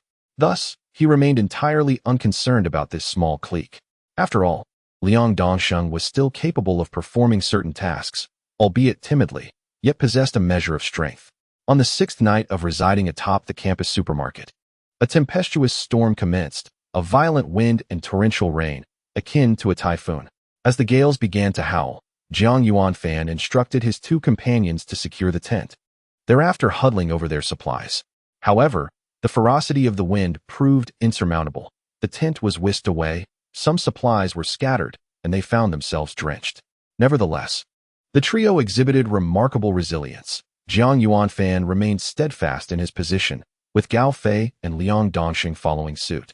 As dawn approached, the storm subsided, and Jiang Yuanfan rose as if unscathed, promptly urging Gao Fei and Liang Dongxing to relocate their stronghold. Observing Jiang Yuanfan's demeanor, Gao Fei and Liang Dongxing felt a surge of confidence and readily complied. With the remaining supplies in tow, they quietly departed from their rooftop abode. Traversing the campus under the soft morning light, Jiang Yuanfan skillfully guided them away from numerous zombies, and they encountered only a few minor skirmishes before finally reaching their destination, the campus hospital. While many were preoccupied with seeking refuge, Jiang Yuanfan took the initiative to stockpile supplies. Amidst the chaos where others resorted to desperate measures for sustenance, Jiang Yuanfan adeptly orchestrated their relocation. The remaining provisions would suffice for several days, and he exhibited no signs of concern, confidently assuring that fresh food would soon arrive and that their immediate focus should be on acquiring medicine. Subsequently, after devising a plan to eliminate the patrolling zombie doctor within the hospital, Jiang Yuanfan and his companions raided a cache of pharmaceuticals and settled in the clean and serene on-call room, finding it even more comfortable than their previous lodgings. They dried their wet garments and donned them again. However, by midday, another round of fierce winds and rain commenced, even more intense than the previous night. The 3 sheltered behind the window, listening to the storm's fury as rain cascaded incessantly, causing significant accumulation of water outside. Feeling a sense of weariness, they eventually stepped away from the window. The rain ceased by the following afternoon, leaving behind yellowish pools of water, indicative of standing water on campus. Observing the inundation, Jiang Yuanfan seemed to speak to himself, or perhaps to Gao Fei and Liang Dongxing, remarking that in a few days, they would need to relocate once more. A faint smile gracing his lips. Days later, an inexplicable illness began to spread among the living, characterized by fever and diarrhea, rendering many too weak to stand. With some succumbing to exhaustion and unconsciousness, Gao Fei, having suffered from diarrhea for a day, quickly recovered due to the availability of medicine. Furthermore, upon witnessing the pooling water at the hospital, Jiang Yuanfan mandated the wearing of masks. Gao Fei and Liang Dongsheng, having witnessed Jiang Yuanfan's extraordinary foresight time and again, naturally heeded his words. Later, Jiang Yuanfan elucidated that the accumulated water at the hospital would likely be mirrored in the school as koi pond. The area is quite low-lying, and with such fierce winds and torrential rains, many bodies are bound to be swept inside, causing blockages that will slowly decay under the sun's rays. Under such circumstances, an outbreak of plague is inevitable. A mere 2 days later, Jiang Yuanfan once again announced a relocation, stating that it was time to procure supplies. On the day of their move, numerous survivors rushed to the school hospital, desperate to obtain medicine. Thus, these survivors engaged in yet another conflict. Meanwhile, Jiang Yuanfan, accompanied by Gao Fei and Liang Dongsheng, ventured into the deserted campus supermarket to gather supplies before heading to the teaching building, a place others were reluctant to enter. Subsequently, Jiang Yuanfan declared that there was no need for further relocation for the time being. They would wait in the teaching building for Qin Muyang's arrival. Occasionally, when the zombies dispersed downstairs, they would venture down to collect additional resources. Remarkably, their days passed in relative comfort. Of course, Jiang Yuanfan was acutely aware that this comfort was transient, for the supplies would eventually deplete, necessitating their departure from the school, leaving behind this safe haven to brave the outside world. As for the remaining survivors, their fates remained uncertain. They no longer lingered within the school grounds. It was the hordes of zombies that roamed freely, many of whom bore familiar faces. Compared to Qin Muyang's experiences, Jiang Yuanfan and his companions had their own share of thrilling encounters, albeit they had not faced any peril directly, relying on Jiang Yuanfan's foresight to navigate each crisis. Now, with Jiang Yuanfan's keen intellect combined with Qin Muyang's formidable personal abilities and leadership skills, they formed a powerful alliance. In the future, they felt no fear regarding where their adventures would lead them. Together they would live, and together they would meet death. Chapter 69. Lin Yu. During this period, Jiang Yuanfan, along with Gao Fei and Liang Dongsheng, sought refuge. Although his physical capabilities were average, his calmness and intelligence ensured that every choice he made was sound, and he never once criticized his companions. However, the moment Qin Muyang appeared, the dynamics shifted dramatically. After a moment of contemplation, Jiang Yuanfan hastily distanced himself from the two, turning to Qin Muyang and saying, "Your timing is impeccable. I no longer wish to lead them. They are now in your hands." His expression conveyed a sense of disdain, likely due to the perceived lack of intellect in Gao Fei and Liang Dongsheng, which he found somewhat troublesome. The two were oblivious to the unfavorable impression they left in Jiang Yuanfan's mind, as they believed their survival was partly due to their own cleverness. Gao Fei mumbled a few words in protest, while Liang Dongsheng remained silent. In Liang Dongsheng's eyes, Gao Fei was already quite impressive, let alone Jiang Yuanfan. At that moment, he felt he had no place to speak. Furthermore, as long as he could ensure his own survival, even if Jiang Yuanfan pointed a finger at him and called him a fool, he would readily agree, saying, "Yes, yes. You are absolutely right." Liang Dongsheng was a person of adaptability. Though not particularly skilled at combating zombies, his psychological resilience was exceptional. Observing the disdain directed at the two, Qin Muyang couldn't help but smile wryly, realizing that after running such a distance back, the burden on his shoulders had suddenly grown considerably heavier. Jiang Yuanfan calmly approached a tidy seat and, after settling down, turned his gaze towards Qin Muyang. With sincerity, he uttered, "I entrust my life to you." He presented himself as someone who had relinquished control, indicating that henceforth, all decisions rested upon Qin Muyang's shoulders. At that moment, Qin Muyang's expression darkened. Was he not supposed to return and share the burden with his comrades? Why had he suddenly found himself shouldering the weight of 3 lives? Yet, how could he refuse when one was a childhood companion and the other a brother from the northeast, albeit of different parentage? Then there was Liang Dongsheng, a stranger to him, yet the man gazed at him with a pleading look, as if to say, "I am obedient, do not abandon me." Qin Muyang nodded, accepting this heavy responsibility, willing to lead them into tomorrow. Nonetheless, he felt a sense of unease, akin to losing more than he had gained. He chose to be transparent with Jiang Yuanfan, recounting his inexplicable fainting spell from days prior and expressing concern about potential lingering effects. Although he had not experienced such a faint for quite some time, he could not guarantee it would not recur. At the very least, He wanted to inform Jiang Yuanfan and the others to prevent panic should they witness him collapse unexpectedly.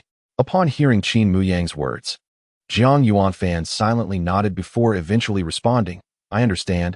I will keep an eye on you." This reassurance brought a wave of calm to Qin Muyang. He knew that Jiang Yuanfan's commitment implied vigilant oversight of his condition and a readiness to assume leadership should the need arise. Gao Fei, adopting a contemplative demeanor, cleared his throat and remarked, "If we truly wish to resolve this issue, we must consult someone with medical expertise." Qin Muyang rolled his eyes, perceiving Gao Fei's words as mere platitudes. Undeterred by Qin Muyang's expression, Gao Fei continued, "While I am not an expert in this field, I would like to share my thoughts. After careful consideration, it seems we can only seek the advice of a medical professional, yet we currently cannot find one. Thus, as I initially stated, I am not an expert in this area." Before Gao Fei could finish his sentence, Qin Muyang delivered a playful punch to his arm. Gao Fei rubbed his slightly sore shoulder, surprisingly content. At least amidst the apocalypse, they could still find remnants of their former normal lives. After their light-hearted banter, the group turned their attention to serious matters. Staying at Beishan University was safe for now, but that safety was only temporary. During his earlier ascent, Qin Muyang had noticed a concerning trend. The zombies were beginning to congregate near the teaching building, likely to soon block all 4 entrances. In addition to the threat posed by the zombies, there loomed a crisis of supplies. The provisions Jiang Yuanfan and the others had prepared were limited. While food was somewhat adequate, their water supply was nearly depleted. If Qin Muyang had not arrived so swiftly, it is likely that in about a week's time, Jiang Yuanfan and the others would have been compelled to leave Beishan University due to a lack of supplies. Hence, the pressing matter at hand is when to depart from this place and where to venture thereafter. Qin Muyang's first thought was whether he should return to search for Lin Yu, especially upon hearing that Lin Yu had volunteered to care for him during his hospitalization. Had Lin Yu chosen to remain at the university, he would now stand before them, unscathed like Gao Fei and Jiang Yuanfan, rather than being absent and unaccounted for. The hospital had indeed mentioned the availability of specialized caregivers, negating the need for anyone to stay overnight. Gao Fei recounted the circumstances from that evening, stating that he and Lao Jiang had urged Lin Yu to return with them, promising to visit the next day, yet he insisted on remaining. "You know how devoted he was to you," he lamented. "Our pleas fell on deaf ears, and we paid it no mind. Who could have foreseen that things would deteriorate to such an extent?" Reflecting on Lin Yu's unwavering trust and concern for him, Qin Muyang felt a heavy weight in his heart. At that moment, Gao Fei proposed, "Why don't we go look for him?" Jiang Yuanfan concurred. "Since we need to leave the university to search for supplies, we can make our way towards the Second People's Hospital while gathering resources along the way. Besides, didn't you promise to return for Li Mingchuan and the others? It's fortuitously along the same route, so we can accomplish both tasks." Jiang Yuanfan had swiftly formulated and clarified everything within a short span of time. In truth, Qin Muyang harbored similar thoughts. He simply hesitated to voice them, as returning to find Lin Yu felt somewhat personal. Unexpectedly, Gao Fei and Jiang Yuanfan, demonstrating their understanding, articulated it for him.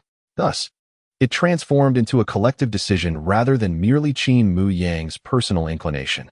Everyone was willing to share the burden and strive towards a common goal, which is the essence of the group's survival. As for Liang Dongsheng's opinion, it held no significance. Should he dare to oppose or disagree with this plan, he could venture out alone. No one would impede him. Fortunately, Liang Dongsheng was astute enough to read the room and had already resolved to cling to the prominent figures around him. He also recognized the strong camaraderie among them, prompting him to eagerly chime in, "Yes, we must find our brother Lin Yu." It was as if he were intimately acquainted with Lin Yu. Chapter 70. Information, however. Gao Fei, Jiang Yuanfan, and Qin Muyang all harbored a silent suspicion that they did not voice, that Lin Yu might already be dead. They may never find him again. Yet, the trio tacitly refrained from mentioning this possibility, as they required a forward-looking goal, a direction to pursue. Liang Dongsheng, oblivious to this grim consideration, stood beside them with a foolish grin, exclaiming that he was ready to lend his strength for any task that required it. "Then go and move those 2 zombies at the door," Gao Fei replied. Those were the very ones Qin Muyang had just dispatched, and leaving them at the entrance was certainly not ideal. Gao Fei knew Jiang Yuanfan's aversion to messiness would not allow it. Liang Dongsheng has become quite adept at handling this situation. Recently, zombies have occasionally wandered to the classroom door. to prevent them from attracting more of their kind. Each time Gao Fei dispatches these creatures, Jiang Yuanfan directs Liang Dongsheng to drag the corpses to the corridor and dispose of them downstairs. Initially, Liang Dongsheng felt a psychological barrier upon seeing the familiar faces of his seniors. However, one day, when a senior with half a face hanging down nearly bit him, he began to dispose of the bodies with lightning speed. While he was outside moving the two corpses, Gao Fei quietly remarked, "This individual was rescued by me. But his character remains uncertain. The three of us are united. Should he exhibit any troubling behavior later, we shall take decisive action." Gao Fei made a gesture across his throat. "Are you brave enough to act?" Qin Muyang inquired. "You certainly are," Gao Fei replied. "Let us observe for now," Jiang Yuanfan suggested, noting that he did not appear to be foolish enough to seek his own demise. Qin Muyang nodded in agreement. "If it comes to that, I will certainly take action."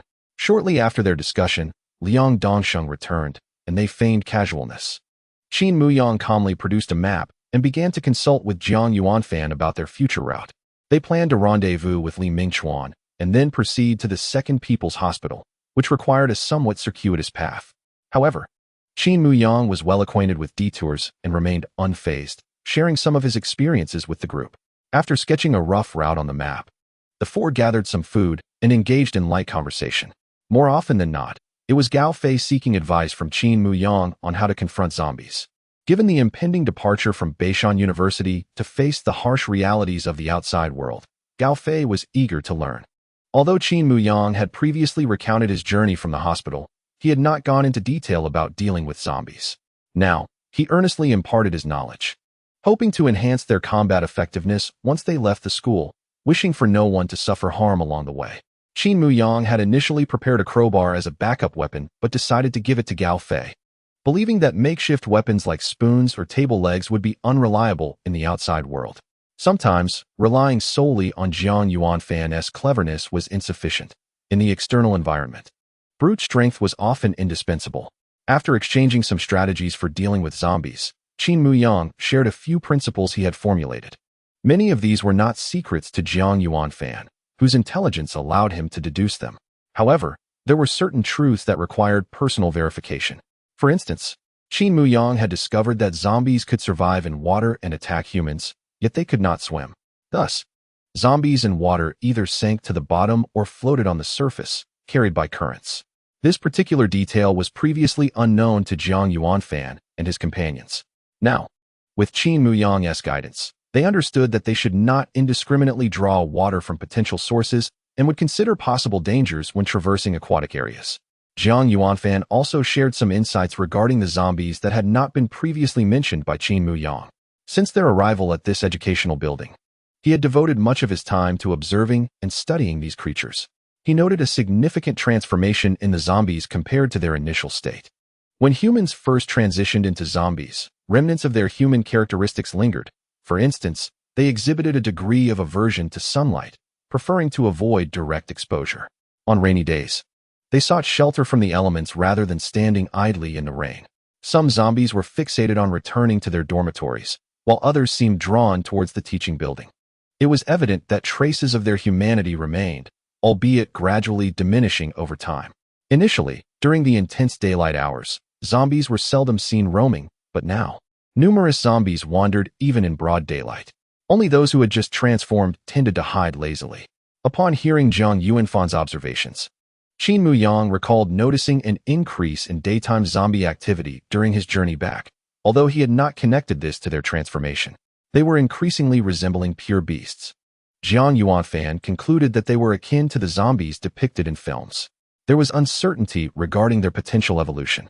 Gao Fei remarked that if they were to evolve into swift, agile creatures capable of scaling walls, they might as well find a rope and end their lives together. If zombies were to evolve, it was only logical that humanity would also undergo changes. Qin Muyang asserted that it was unreasonable for only one side to evolve, urging them not to dwell on such thoughts. Jiang Yuanfan concurred with Qin Muyang's perspective. Finally, Qin Muyang inquired about the current date, a question he had long pondered. Gao Fei quickly shook his head, exclaiming, "Don't even mention it. I had a phone with battery life left, but recently, Jiang tossed it away to attract zombies while playing a lamenting chant. I have no idea if 100 years have passed." Jiang Yuanfan speculated, It's probably early September. We've been hiding and shifting locations, hardly paying attention to time, so the exact date escapes us. Qin Muyang then asked if they understood how everything had come to pass. Zhang Yuanfan had contemplated various scenarios and shared his hypothesis, suggesting that it all stemmed from a meteorite strike, which subsequently allowed the virus to spread globally through international flights. Once the viral concentration in the air reached a critical level, it was as if a bomb had detonated, leading to widespread zombification. Those with strong resistance did not become part of the initial wave of zombies, yet even they were not immune to transformation after sustaining bites or scratches. We are relatively fortunate. At least our physical resilience remains commendable, Liang Dongxing interjected. He felt somewhat ordinary compared to others, believing that his strong resistance was his only notable trait. It was worth noting that during the previous outbreak, Gao Fei had suffered from diarrhea, while he remained unaffected. The group dismissed Liang Dongxing's comments and turned their attention to discussing when they would leave the school. Finally, the decision was made to refine the route over the next couple of days and, upon choosing a favorable weather, depart from Beishan University. Chapter 71, Practical Training. However, in addition to detailing the route, Qin Muyang resolved to procure suitable weapons for both Zhang Yuanfan and Liang Dongxing before their departure. Although their combat capabilities appeared somewhat lacking, it was imperative that they possess means of self-defense. Not only was it essential to find them weapons, but also to provide them with uniform training. Yes, just as he had previously trained Li Mingchuan and Zhang Jin, they would undergo effective practical training. In the teaching building, there were no useful items to serve as weapons, as such items were strictly regulated within the school. Ultimately, Qin Muyang and Gao Fei devised a method to detach the head from a large ladle used in the cafeteria, leaving them with a long stainless steel handle. Qin Muyang skillfully sharpened the end where the ladle had been attached and handed it to Zhang Yuanfan. Zhang Yuanfan found it perfectly suited, resembling a slightly shorter sword, lightweight and easy to maneuver.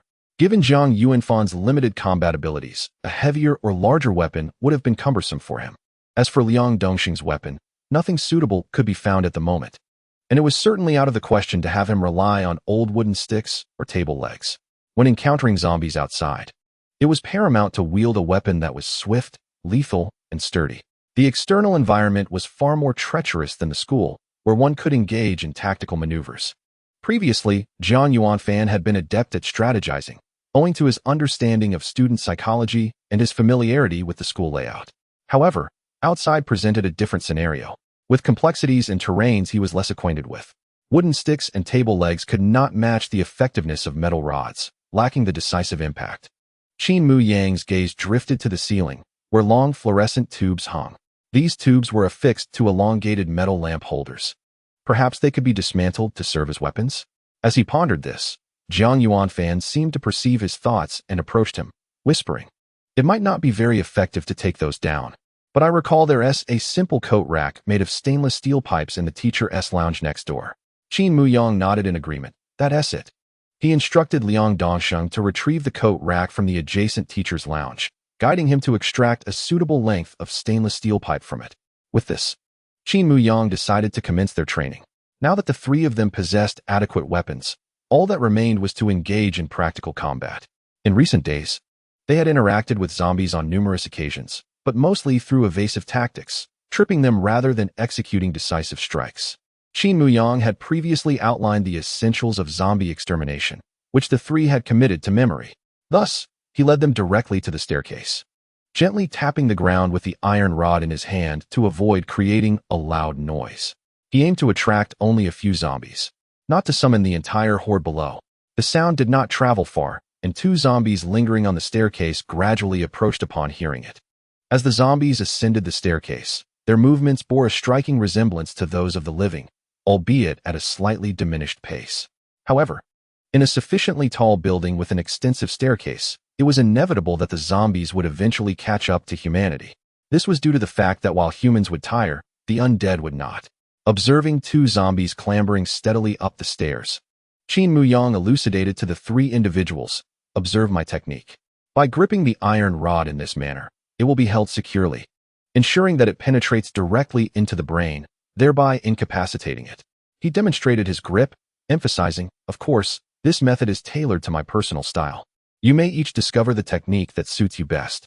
While the grips may vary, the methods for dealing with zombies share commonalities.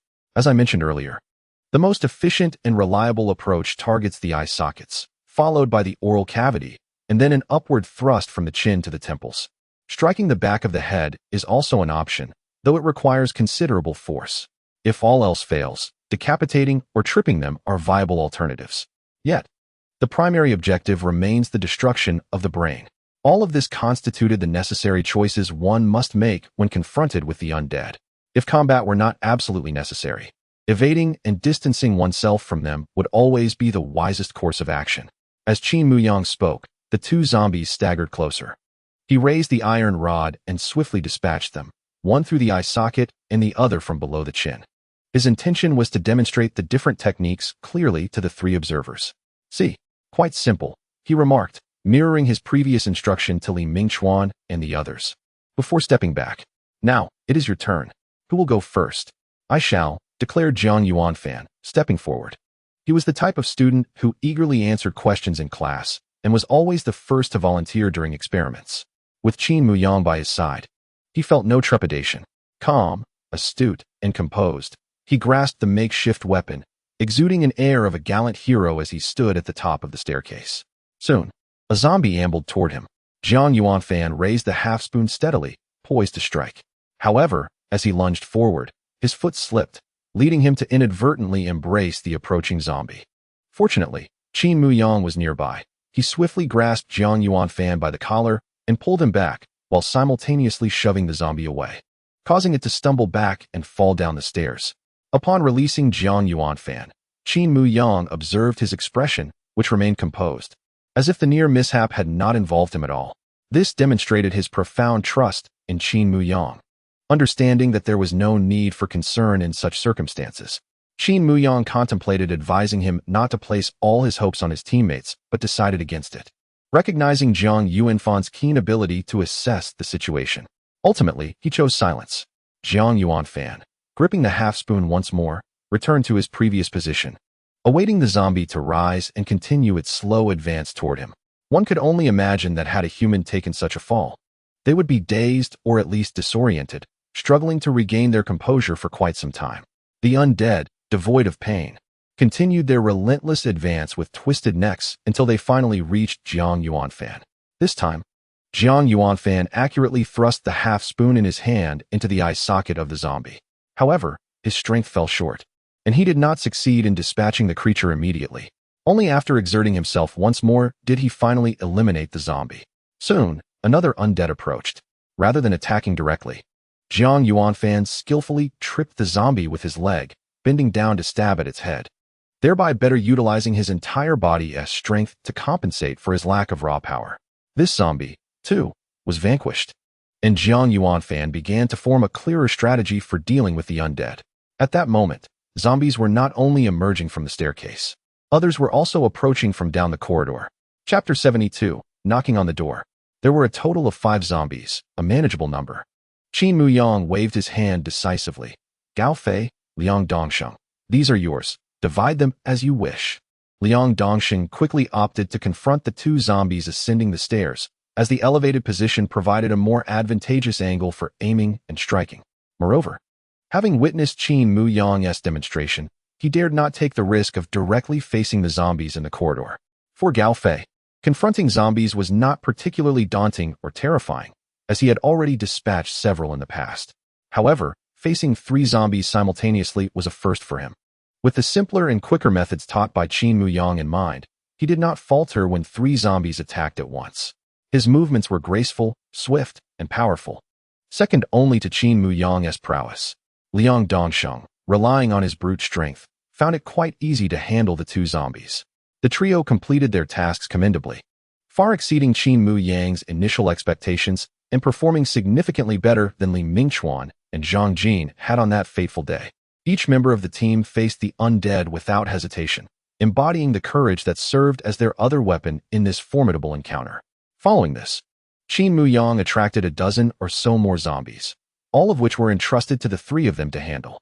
Of these, more than half were dispatched solely by Gao Fei, while a considerable portion was eliminated by Liang Dongsheng, whose heavy-handed approach showcased his considerable strength. The smaller share of the kills fell to Jiang Yuanfan, who relied on his evasion skills and clever tactics to outsmart the zombies. Thus, Qin Muyang quickly concluded that Gao Fei could operate independently, Liang Dongsheng could serve as a capable support, and Jiang Yuanfan should refrain from direct combat, instead acting as a strategist to provide counsel or observe from the sidelines. This arrangement formed a commendable team, possessing combat capability, intelligence, and brute strength, all while being obedient and easy to lead. Qin Muyang decided to train for another 2 days before officially departing from the school. That evening, he produced a small rechargeable desk lamp acquired from a stationery store, causing Gao Fei's eyes to light up. Old Qin, if your surname were Song, your name would undoubtedly be Song Guangming. I haven't seen a light bulb illuminate in 2 months. Yet Jiang Yuanfan opposed turning on the lamp, urging everyone to complete their tasks before nightfall and to retire directly to sleep once darkness fell. He believed there were certainly still living people in the school, and the conspicuous use of portable battery lamps could easily attract attention. This might lead to unnecessary troubles and conflicts, potentially disrupting their plans. Jiang Yuanfan's suggestion was accepted, and Qin Muyang retrieved the small lamp. Before darkness enveloped them, they finished their meal, organized their weapons, laid out bedding for Qin Muyang, and promptly reclined as night fell. However, they did not immediately succumb to sleep. Discussions about how to confront the zombies and reminiscences of the past continued among them. The exhilaration and shock from Qin Muyang's traversal across much of the city lingered in the hearts of the group. For these young individuals, recalling their former campus life became a cherished ritual, frequently revisited not only to deepen their bonds, but also to inspire their resilience in the face of adversity. Regardless of how the world had transformed, the companions who once reveled together remained at their side, ready to forge ahead. As time passed, some began to fall silent, their breaths becoming steady and rhythmic, a testament to their slumber. Eventually, all 4 drifted into a peaceful sleep. When morning sunlight streamed through the windows, Qin Muyang's biological clock roused him from his slumber. Before he could sit up, the classroom door erupted with urgent, forceful knocks, resonating with an intensity that was almost painful to the ears. Instinctively, Qin Muyang grasped the iron rod beside him, instinctively assuming a defensive posture. Initially, he suspected a zombie had collided with the door in the hallway. However, the rhythmic and steady nature of the knocking indicated that it was indeed someone knocking. Sure enough, a man's voice echoed from outside. "Open the door." It bore an undeniable tone of authority. Clearly, the person outside was well aware of the situation within, likely having a clear idea of their numbers. Rising to his feet, Qin Muyang noticed that Gao Fei, Jiang Yuanfan, and Liang Dongsheng had also awakened. Seeing Qin Muyang wielding the iron rod, Gao Fei mimicked him, instantly grabbing a crowbar, his muscles tensed, ready to spring into action at Qin Muyang's command. When it came to fighting, Gao Fei had never shied away. He had grown up in an environment where brawls could erupt over the slightest provocation. Jiang Yuanfan held on to a half of a soup spoon, which might prove somewhat useful against zombies, but would appear rather ineffective against humans, rendering him somewhat foolish. Thankfully, his poker face compensated for this. Even if he wielded a fairy wand, his expression would likely prevent others from mocking him. Only Liang Dongsheng seemed out of sorts. With a hint of excitement, he exclaimed, "I know the person speaking outside. It's a senior. From your sports department." Jiang Yuanfan shot Liang Dongsheng a cold glance, prompting him to reluctantly retrieve the steel pipe positioned some distance away. In such a situation, whether it was a senior or even a counselor, caution was paramount. A forceful knock this early in the morning, accompanied by a commanding tone, would raise suspicion in anyone's mind. Liang Dongsheng, that fool, still believed that others would treat him kindly simply because he was a junior. After a brief exchange of glances, Qin Muyang and Jiang Yuanfan seemed to communicate some unspoken understanding. Qin Muyang then spoke in a low voice, "If you have something to say, just say it. There's no need to knock. Let's not attract the zombies to join our little game." Upon hearing a response from within, the person outside paused their knocking but continued, "Open the door first." Qin Muyang was not accustomed to such unpleasant behavior. After all, the zombies would not attack him first. The person outside hesitated, realizing that Qin Muyang was speaking the truth. Their stalemate continued, and it was clear that the first to suffer from the approaching zombies would be themselves. "You still have food, right?" the senior outside inquired. Qin Muyang let out a cold laugh. "If you have something to discuss, speak plainly. I don't have time for your frivolous chit-chat." We are from the second-year physical education department, with 7 of us. I hope you understand my meaning. The tone outside turned threatening.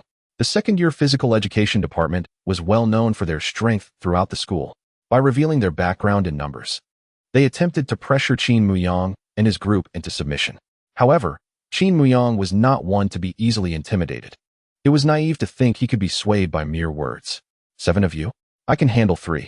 The rest will be dealt with by my companions. Shall we begin? Qin Muyang inquired, his tone suggesting a readiness to fight while also giving them a fair warning. The person outside was taken aback by Qin Muyang's assertiveness and could no longer contain his anger, raising his foot to kick the door. However, in that very moment, Qin Muyang swung the door open and struck down with the iron rod in his hand. With a thud, a towering figure collapsed before him. The remaining 6 individuals, though appearing formidable, were momentarily daunted by Qin Muyang's imposing presence and instinctively took a step back. Gao Fei, Jiang Yuanfan, and Liang Dongxing each took their positions behind Qin Muyang, armed and ready. I'll give you another chance. State your purpose clearly, without any circumlocution. Qin Muyang looked down at the fallen senior and asked in a commanding tone, "Share some of your food. After all, I am your senior," the man began. But before he could finish, Qin Muyang made a deliberately insulting gesture, lightly kicking the senior's face with his toe, not with force, but rather to provoke disgust. It is said that one should never strike the face, yet Qin Muyang chose to do just that. The senior attempted to evade but could not escape. He tried to rise, yet lacked the strength. Despite their imposing stature, these individuals had previously suffered from a plague, losing a significant amount of supplies in their search for medicine. After their illness, they failed to replenish their nutrition and were now utterly weakened. Even Jiang Yuanfan claimed he could take down any one of them. Thus, it was evident that such a group posed no real threat to Qin Muyang. Before opening the door, the shared glance between Qin Muyang and Jiang Yuanfan confirmed that this group of individuals was feeble, merely boasting loudly without substance. They attempted to intimidate others through their size and bravado, yet they had misjudged their target. Had they confronted a different group of survivors, perhaps fear would have compelled immediate compliance. However, Qin Muyang, a man of resolute spirit, would never yield to intimidation, regardless of the physical prowess they might have possessed in their prime. Instead, he would exercise greater caution, possibly opting not to open the door, or perhaps conferring with Jiang Yuanfan to devise a tactical plan. There would be no inclination to surrender their provisions if they sought to acquire Qin Muyang's supplies. Their initial approach of threats fell flat, and when that failed, they resorted to appeals of camaraderie, claiming a shared history as seniors. Qin Muyang chuckled. It seemed some from the athletic department lacked discernment. Not only were they oblivious to their own foolishness, but they also attempted to regard others as fools. The senior on the ground writhed like a repugnant maggot for a considerable time, ultimately requiring assistance from his peers to rise. Yet, their earlier bravado had significantly diminished. Through the 3 individuals standing behind Qin Muyang, they glimpsed the bountiful supplies piled on the podium, their eyes betraying an insatiable greed and longing that was palpably uncontrollable. I must have welcomed you during the freshman orientation. The senior continued his futile efforts to bridge the gap, trying to evoke nostalgia to sway Qin Muyang. At that moment, Jiang Yuanfan slowly interjected, "What about the girls? There were over 10 girls with you earlier, yet now there is not a single one in sight." "They couldn't withstand it," came the response. "You should be aware of the previous outbreak, the zombie apocalypse, and the attacks from other factions. Girls are inherently more vulnerable." Had it not been for a casual conversation the previous night, where Jiang Yuanfan had shared insights, Qin Muyang might have almost believed their words. These athletes had consistently relied on their superior physical abilities to overpower others, having looted supplies from several groups of survivors while luring zombies to their doorsteps. During that time, they showed no regard for any sense of alumni connection. Moreover, they had specifically targeted attractive girls, professing a desire to protect them while simultaneously controlling them, compelling them to barter their bodies for food and security. For those reluctant, violence was employed. On those fateful nights atop the campus supermarket, Jiang Yuanfan, with his ear pressed to the roof, could hear the muffled cries of girls, their suppressed sobs echoing in the darkness. The girls had perished not due to a lack of resilience, but because these so-called seniors had selfishly prioritized their own survival during the subsequent epidemic, withholding food when it was scarce and callously casting them out to divert zombies.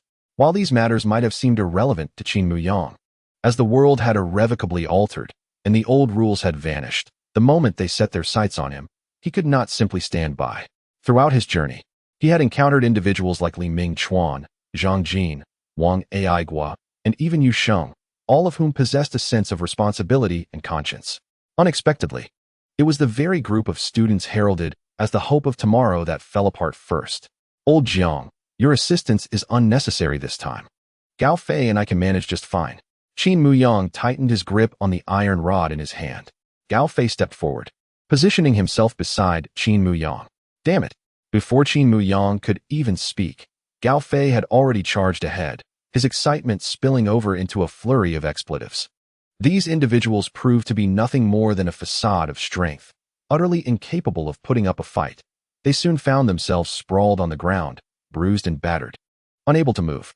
One unfortunate soul even lost a front tooth, blood trickling from his mouth and nose. Yet, Qin Muyang was careful to temper his strength. He had no intention of killing them outright. He merely wished to incapacitate them, as their injuries would inevitably lead to their demise. In a world overrun by zombies, lacking the ability to resist or defend oneself would swiftly result in becoming fodder for the undead or transforming into one of them. Liang Dongsheng, witnessing a physical altercation among students for the first time, stood agape, exclaiming in disbelief. Qin Muyang, glancing at the fallen figures, kindly set aside some food and water for them. Do not accuse us of cruelty. The provisions are here for you. Be off with you. The meager rations Qin Muyang offered would barely sustain 2 individuals for half a day. He was well aware that these men would soon turn on each other in a scramble for the scant resources. While they dared not challenge Qin Muyang and his group again, they might still see an opportunity against their equally injured companions. This was precisely Qin Muyang's intention, to incite their infighting and hasten their demise. Let us retreat indoors. We have yet to have breakfast, Qin Muyang remarked, clapping his hands as if to cleanse them of the grime from their earlier confrontation. Gao Fei, observing the struggling figures on the ground, couldn't resist commenting. Didn't the experts say that birth rates are low these days? Yet, it seems to me that there's a veritable birth of chaos all around. You certainly have a way with words. Qin Muyang chuckled, patting Gao Fei on the shoulder. The 4 of them then returned to the classroom, closing the door behind them.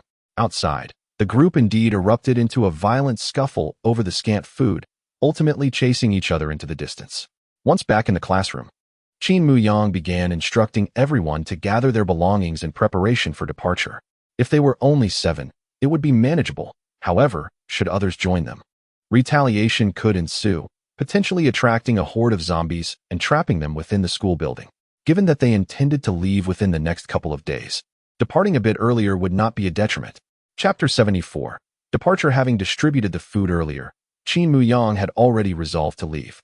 The 2 portions he offered were a reflection of the ample supplies they currently possessed. They could not carry everything with them. Rather than allow the others to rummage through their belongings at will, it was far more strategic to provoke their instincts to seize and fight, delivering a decisive blow that would splinter their little faction from within, forcing them to experience despair and suffering. Jiang Yuanfan supported Qin Muyang's approach and concurred with the immediate exit. We trained yesterday. Leaving now poses no issues. Today is relatively early. We shall set off immediately. With a spontaneous resolve, everyone promptly begins to pack their belongings. Only the essentials are to be taken, leaving behind any superfluous items. Food, water, medicine, and weapons are of paramount importance. The remainder may be selectively carried based on individual preferences. Those who possess greater strength may opt to take more, while those who are less robust should prepare only the necessities. Before long, all 4 of them are laden with bulging backpacks. However, apart from Qin Muyang's seemingly more professional pack, Jiang Yuanfan, Gao Fei, and the others carry ordinary bags, lacking durability and waterproof qualities. Qin Muyang reassures them that upon venturing outside, they can find suitable shops for a zero-cost acquisition, alleviating any concerns. Clothing, shoes, backpacks, everything is readily available. He speaks with the enthusiasm of a salesman, deliberately fostering a light-hearted atmosphere to ease any tension about the unknown world beyond the campus. As they open the classroom door, they only notice traces of blood left by the seniors who have long since vanished. Qin Muyang pays little heed to their whereabouts. Their departure is no longer relevant to their immediate plans. The four of them arranged themselves into a staggered formation as previously discussed. Qin Muyang leads the way, with Jiang Yuanfan to his left rear, Liang Dongsheng positioned behind Jiang, and Gao Fei bringing up the rear. This arrangement is strategic. Having navigated the outside world for nearly 2 months, Qin Muyang is the most familiar with the surrounding conditions, making him the optimal leader for swift responses to danger. While Jiang Yuanfan may lack combat prowess, his position behind Qin Muyang minimizes the risk of harm, allowing him to offer suggestions during critical situations. The opinions of Liang Dongsheng and Gao Fei are secondary, as the brain trust consists solely of Qin Muyang and Jiang Yuanfan. Liang Dongsheng serves a supportive role, ready to assist if Qin Muyang faces difficulties or if Gao Fei encounters a crisis. He typically remains quietly within the ranks, helping to carry heavier items. Gao Fei, possessing formidable strength, instills confidence as the group's rear guard.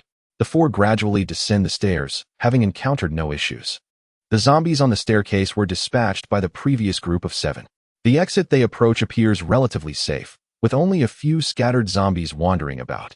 Qin Muyang raises his iron rod only to eliminate those that draw too close, opting to ignore those at a distance that do not seem to pose a threat. Conserving energy for unexpected crises is indeed the prudent approach. According to their plan, they will not exit through the school's main gate, but will instead scale the wall, traversing the nearest perimeter to the teaching building. Though the path to the wall is dotted with a few scattered zombies, they present no significant threat.